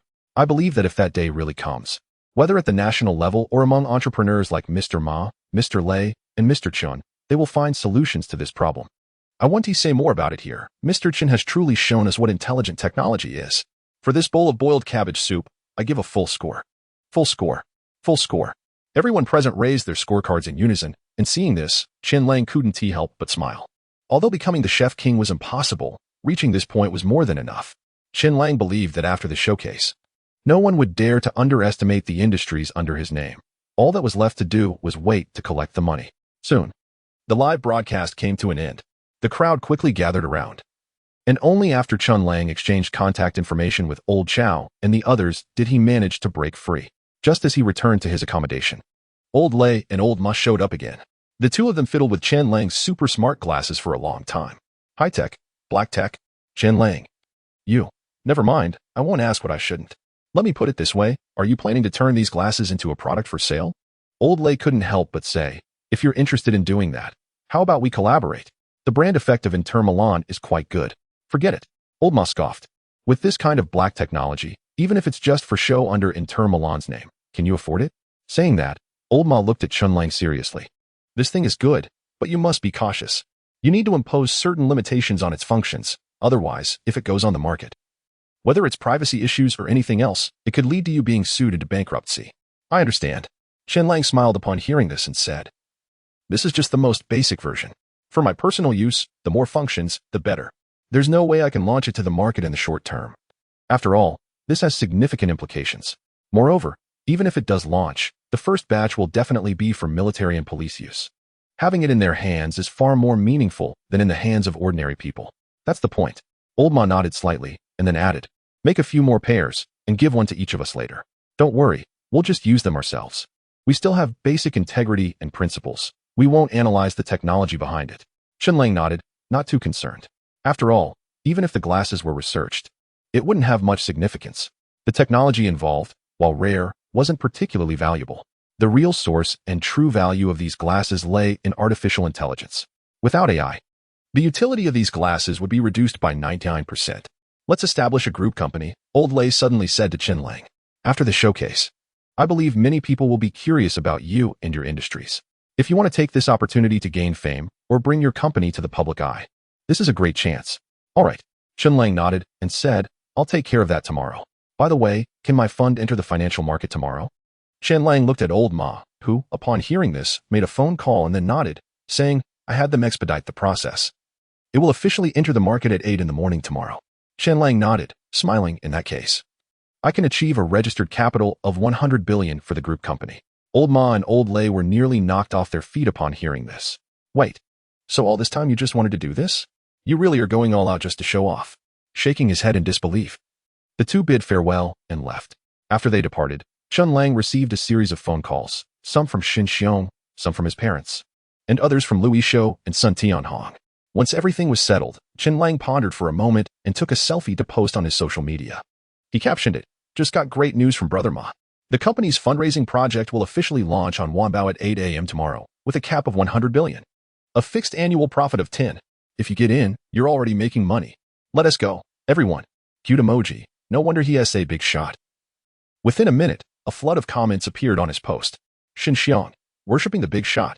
I've got all my savings ready, and Erxi has been informed too. We'll be there at 8 a.m. sharp to grab it. This is good news, maybe under his influence. These two won't need his help and will end up doing well on their own, Chen Lang thought while stroking his chin. Louis Shou, boss is awesome, breaking sound. Every time I comment, I just end up playing the role of a lackey and a sycophant. Shouldn't I just fire myself? Ex-girlfriend Zhang Meilu. I didn't expect you to really make it big. Ah, fate and destiny. Waiting for you to go bankrupt and come crawling back. What kind of crap is that?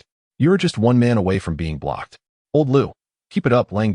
I've got 800,000 in retirement savings ready. Who would believe that after running a store for so many years, you only have 800,000 in savings? Zhao Yuxing. The boy I like is you, blushing emoji, shy emoji, cute emoji. Seriously, is this never ending? Do you really think no one can see this just because we don't have mutual friends? Xiao Ma Gu. Trying to promote a 100 billion fund on social media? There is no one more pitiful than you in this world. Let me recommend a friend to you. No need to thank me. Huh? A 93.75 million lottery activity?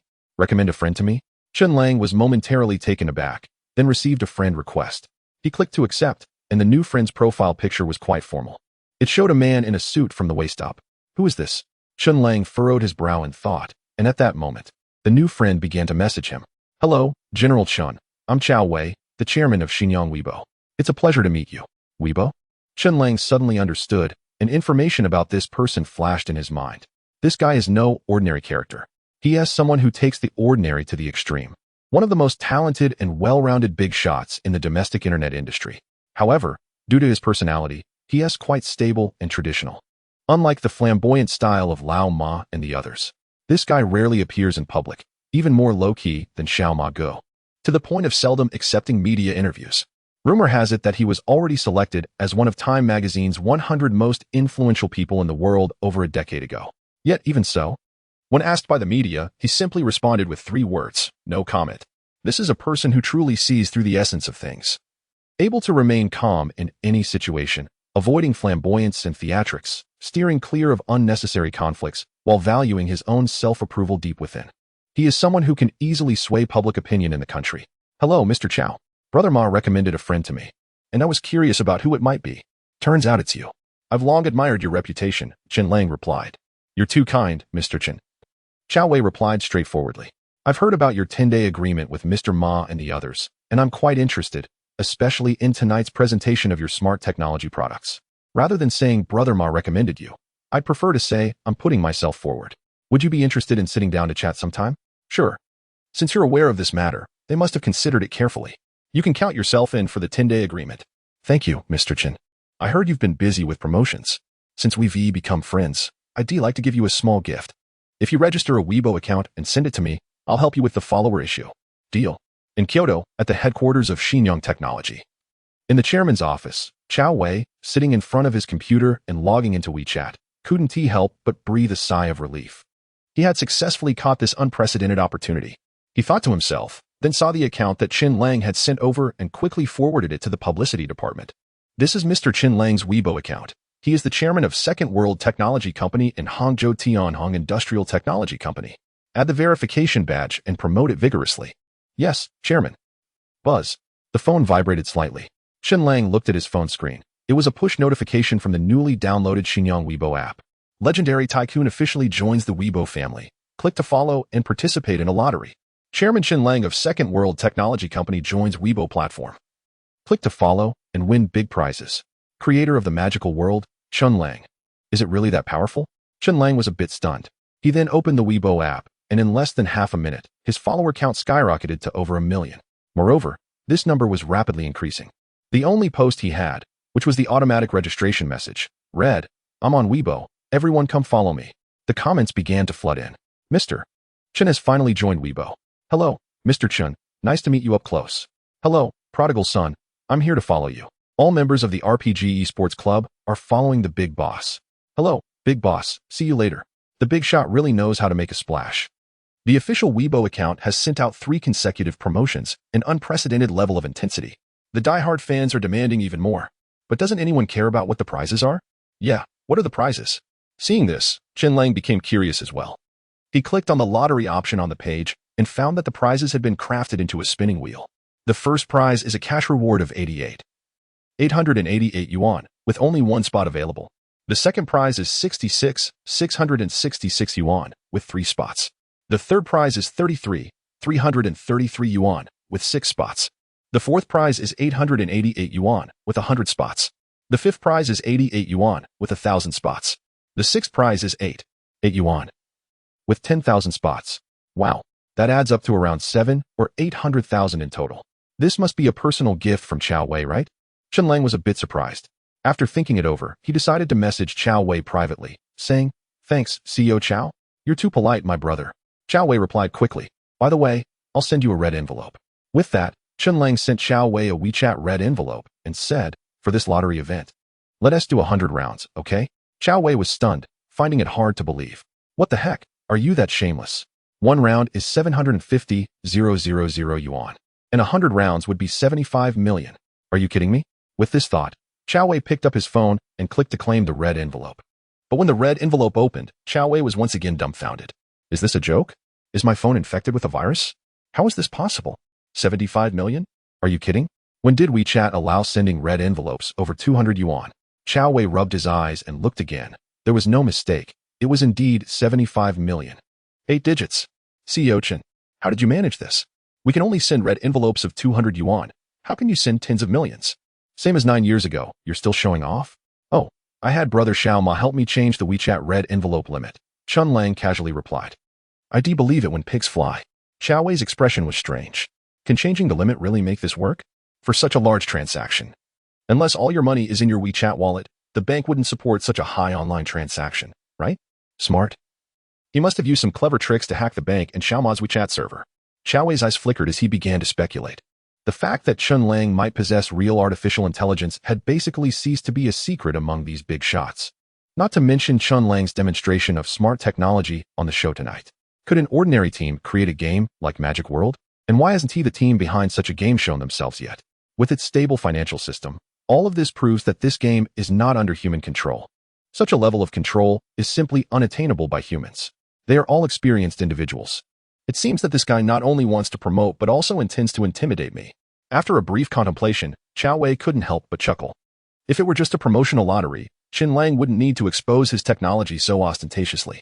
His actions, besides the lottery event, are more about intimidating himself.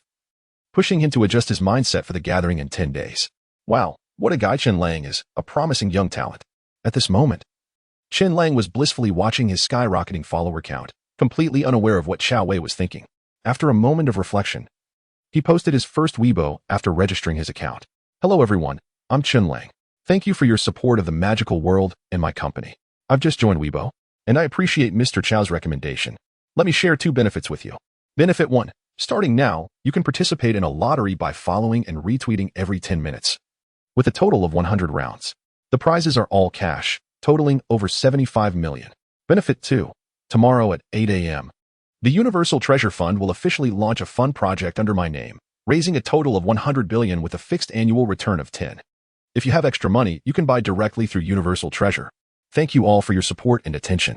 Enjoy the carnival night. Since the post exceeded 140 characters, Chen Lang had to take a screenshot on his phone and upload it. However, despite being an image, the post went viral in less than a minute. How viral? Just look at the amount to get an idea. 75 million. How much is that? Unprecedented. This is the first time someone has publicly conducted such a massive lottery for Weibo followers in a personal capacity.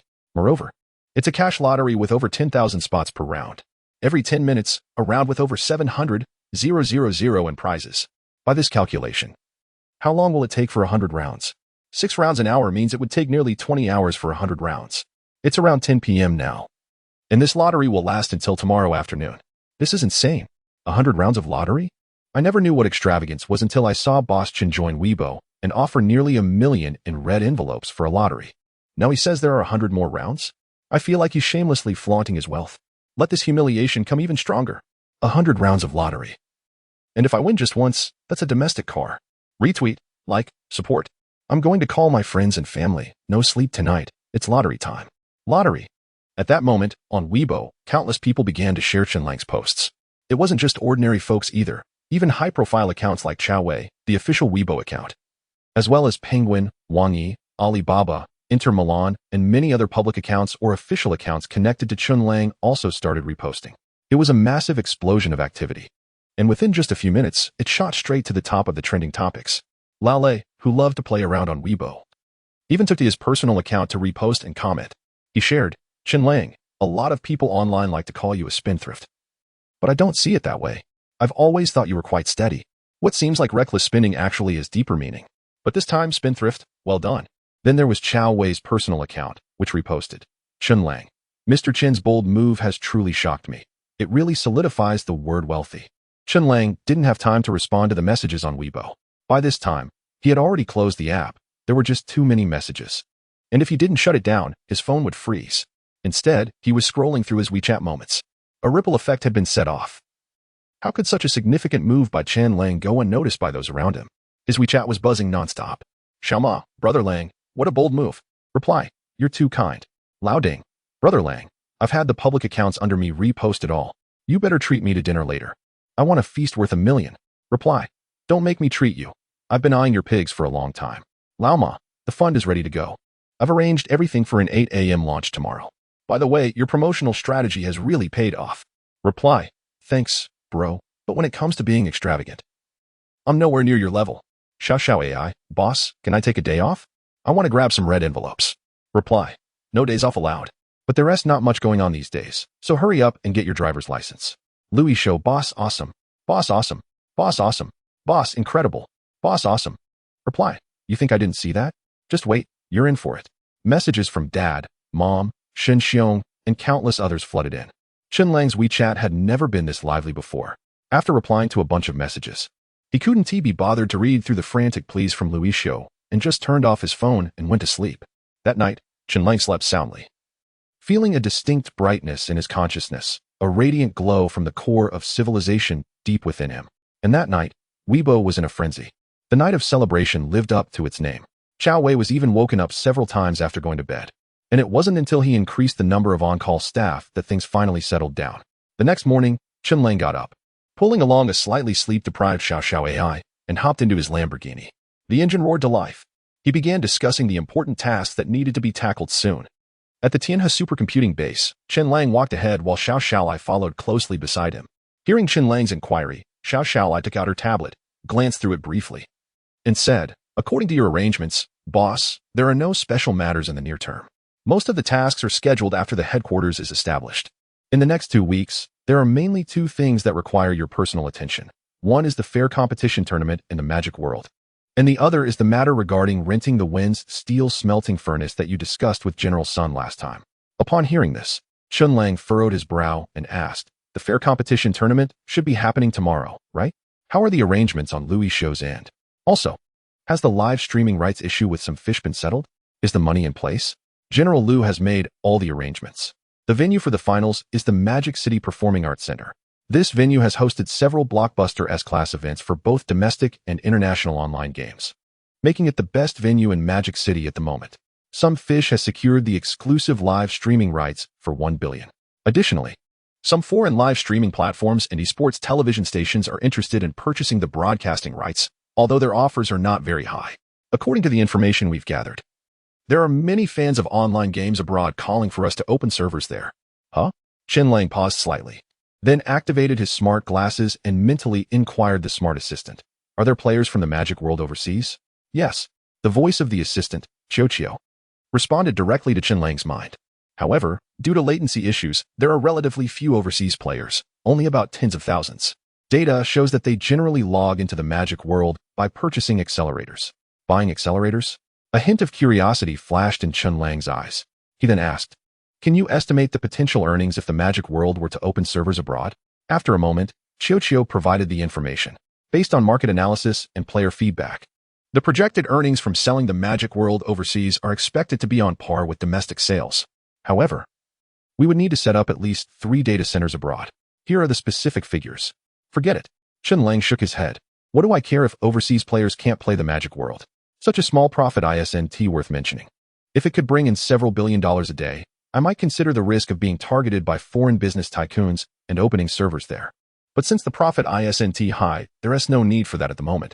As they reached the entrance to the supercomputing control room, Chen Lang suddenly stopped and said to Xiao, notify Sun Tianhong and Louis Shou to prepare the necessary materials and documents.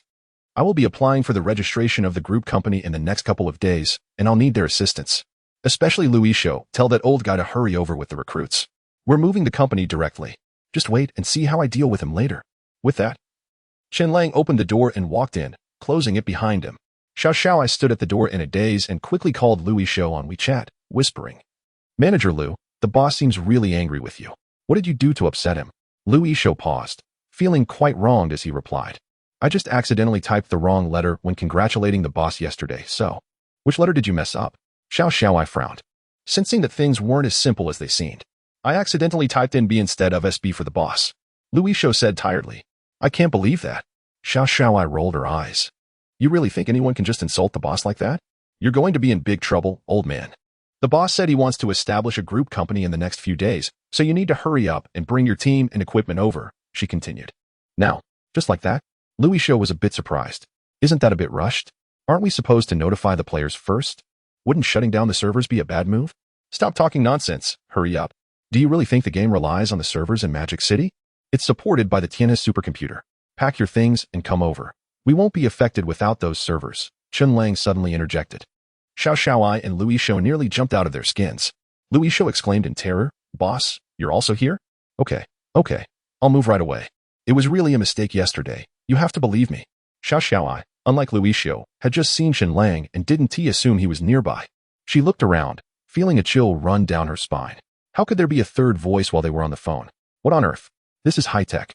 Stop dawdling and get back to work. Chen Lang spoke again before hanging up the call. Louis Shou clearly realized what was happening after confirming with Xiao. He was even more terrified. What the heck? The boss can eavesdrop on other people's calls. Does that mean our overly cautious boss is monitoring us? What kind of grudge does he have against us? We're doomed. In the control room, Chen Lang looked at the display screen and said, "Check the fund situation." With a swipe, the fundraising status of Wananbao appeared before Chen Lang's eyes. 100 billion in funds, all sold out. How long has it been? Chen Lang glanced at the time, 8:17. Sold out in just 17 minutes? This was 100 billion. Chen Lang couldn't help but marvel. He knew the publicity from last night played a big role. Spending nearly 100 million on promotion to achieve this outcome was not surprising. But still, it was 100 billion. Did these people really believe in him that much? Open the comments. Chen Lang commanded.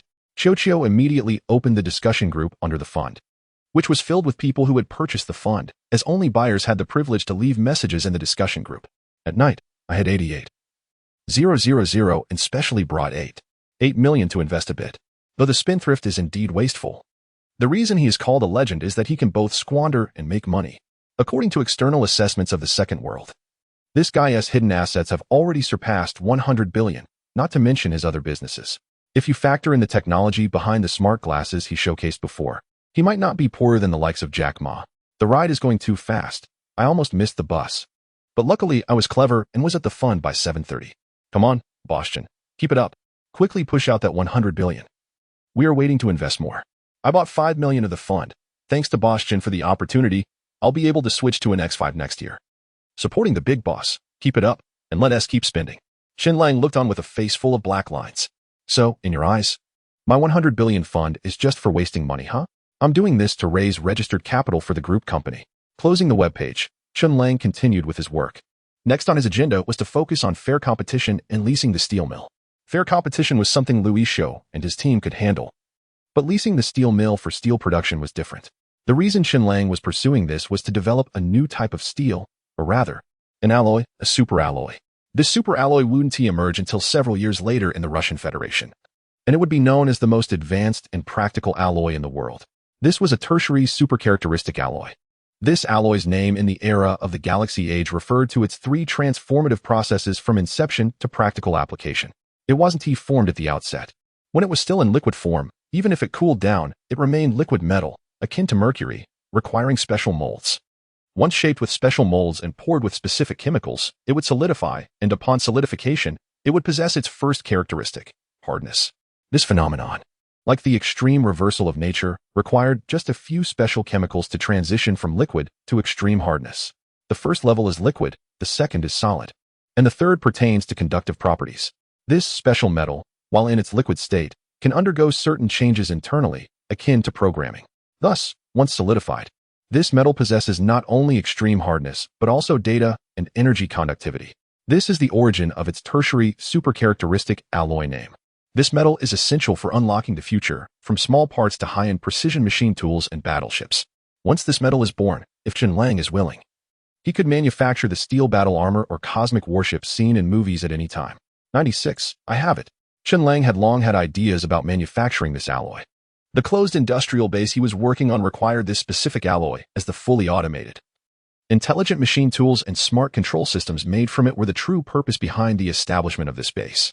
This facility was destined to continuously produce technological products that would surpass the current era. Without this special metal, his plans would be meaningless. At that moment, Chen Lang was seated in front of the artificial intelligence, designing some upcoming products. He had been busy until evening when a call from Xiao Zaiwei finally snapped him back to reality. Stepping out of the control room, Louis Shou had already arrived with his team. After casually arranging for them to use the original office and dormitory areas of the supercomputing base, Sun Tianhong also showed up. Louis Shou, who had been dragging his feet, felt a slight sense of relief and silently thanked Sun Tianhong for his arrival. Indeed, with old Sun there, Chen Lang couldn't be bothered to go directly to Louis Shou for questions. Everyone entered a conference room for the first internal high-level meeting. Chen Lang had no habit of showing off in front of his own people. He directly pointed out the tasks ahead, and the meeting concluded swiftly. On the third day, Chen Lang continued to be busy, but 3 significant events occurred that day. First, the fundraising of 100 billion was secured, with exactly 100 billion transferred to Chen Lang's account. Second, a foreign esports television network increased their offer for broadcasting rights to the Fair Competition Championship in the Magic World, quoting a staggering $80 million, nearly 500 million yuan. However, their condition was to acquire the high-priced operational rights for the Magic World abroad, which Chen Lang flatly rejected. The third event was the official launch of the Fair Competition Championship in the Magic World, with nearly 5 million participants divided into over 1 million teams. Louis Shou and others monitored the entire process, and each of the million teams played 5 matches. After each elimination round, by the end of the 5th match, over 30,000 teams remained. The first day of the tournament passed just like that. As the sun set, another day began, featuring another 5 matches. After the competitions concluded, fewer than 1,000 teams were left. Starting from that day, the live streaming on some fish platform officially began, showcasing the matches with random teams, drawing millions of players to watch. On the following day, of the 900 teams, only 30 remained. These 30 teams would be invited to participate in the offline competition. The Second World would reimburse travel expenses, covering meals and accommodations, while Louis Shou led his team back to the Magic Capital to supervise the event in person. The offline competition was not as ruthless as the online version. A team that lost a single round would be eliminated. Instead, the 30 teams would compete in a point system to determine the ultimate champion, with each team required to play a full 30 matches. This offline competition would last an entire week. When the competition ended, Chen Lang looked at the final rankings and was somewhat baffled to see that Long Outyan's team had actually secured 5th place. Was this a result of fan influence? Did the opposing team not give their all? Of course, even more unbelievable was that Gu Yan, that foul-mouthed kid, managed to lead his team to defeat numerous professional esports clubs and snatch the runner-up position. No way, did they slip him some cash behind the scenes? Chen Lang was skeptical and only truly believed it after having AI Chio verify the results. Long Outyan was just lucky. His teammates happened to be skilled players. And he wasn't too shabby himself, which is how they ended up 5th. As for Gu Yan, he was even more impressive. He had been recruiting top talents in the underground fair competition arena, spending nearly 10 million to assemble the strongest team. Without that troublesome Gu Yan, it wouldn't have been surprising if they had taken the championship. So that was it. Chen Lang felt relieved. This was the true nature of a pay-to-win player. After the fair competition concluded, players began to anticipate the upcoming Tianjiao tournament in 10 days. However, that had nothing to do with Chen Lang. Even though he created the game, he hadn't really participated in playing it. The account he had was just for testing purposes. It had been a long time since he last logged in, and he would have to level up again next time. When he did log in, he'd better delete Xiao Zaiwei's friend request first. Otherwise, leveling up would be too conspicuous. If she saw him, she would definitely come to complain. And that would be even more troublesome. Chen Lang thought to himself. Early that morning, Chen Lang drove to Tianhong Industry, just like the Tianhe supercomputing base. With 2 weeks left, most of the construction had been completed. What remained were just some details and landscaping issues. Inside Tianhong Industry, the enclosed industrial base was finished, and workers were constructing the last rooftop of the factory. Upon his arrival, Sun Tianhong and his third son rushed out to greet him. "Godfather," Sun Qilan called out smoothly. Chen Lang was somewhat bewildered. Why on earth was he here? "Godfather, our entertainment company is up and running. I brought the share agreement for you. I heard from Dad that you were coming, so I specifically waited for you here. By the way, some people have recently invested in scripts for the company. Are you interested in picking out a couple for us to shoot? I can call you over when we recruit actors, Sun Qilan said with a sly grin. Am I that kind of person? Chen Lang shot him a disdainful glance and said, stop messing around with underhanded tactics. People put everything on the line for their dreams. What about you? Look at your own conscience. Are you giving them their dreams? Not everyone can achieve their dreams, you know, Sun Qilan retorted. Besides, where have I not given them their dreams? I'm a fair person. If you give me a good performance, I'll give you money and a future. If they can't make it big, how can they blame me? Huh? Chen Lang was slightly taken aback. Was this kid just trying to exploit the situation? All right. Maybe I was overthinking it. It seems I'm the one with impure thoughts. Chen Lang wiped the sweat from his brow and said, I appreciate your honesty. Once the script is ready, send it to my email. I'll take a look. After that, Chen Lang turned to Sun Tianhong, who nodded slightly and said, I've made contact with Steel. The materials you requested are also prepared. However, Steel isn't in Zhejiang province, so if we want to go there in person, we'll need to take a flight. Do you have a private jet? Chen Lang asked. Sun Tianhong broke into a sweat and replied, I can't afford that. I do. Suddenly, Sun Qilan chimed in. Huh? Both Chen Lang and Sun Tianhong turned to look at him in surprise. Well, under their gaze, Sun Qilan couldn't help but swallow hard and said softly, I got a bit too much from my godfather. So I decided to invest less and bought a second-hand private jet. I'll kill you for being such a spendthrift. Sun Tianhong shouted angrily. You bought something I wouldn't even dare to consider. Wait. Chen Lang quickly grabbed Sun Tianhong and said, the kid's grown up. We can't hit him. He needs some guidance. You, as his father, should know better. Let me handle this. Sun Tianhong's eyes widened in disbelief. What do you mean? As a father, you should know better? Come here. Chen Lang shot a glance at Sun Qilan, his tone stern. Sun Qilan trembled slightly, his face paling, and obediently stood in front of Chen Lang and Sun Tianhong. You're still young. It's not time to be playing with planes, Chen Lang said earnestly. Be good and transfer the ownership of the jet to your godfather. In a few years, when your career is successful, I'll gift you a better one. This solution, you really are like my dad, Sun Qilan thought to himself. Feeling a mix of emotions,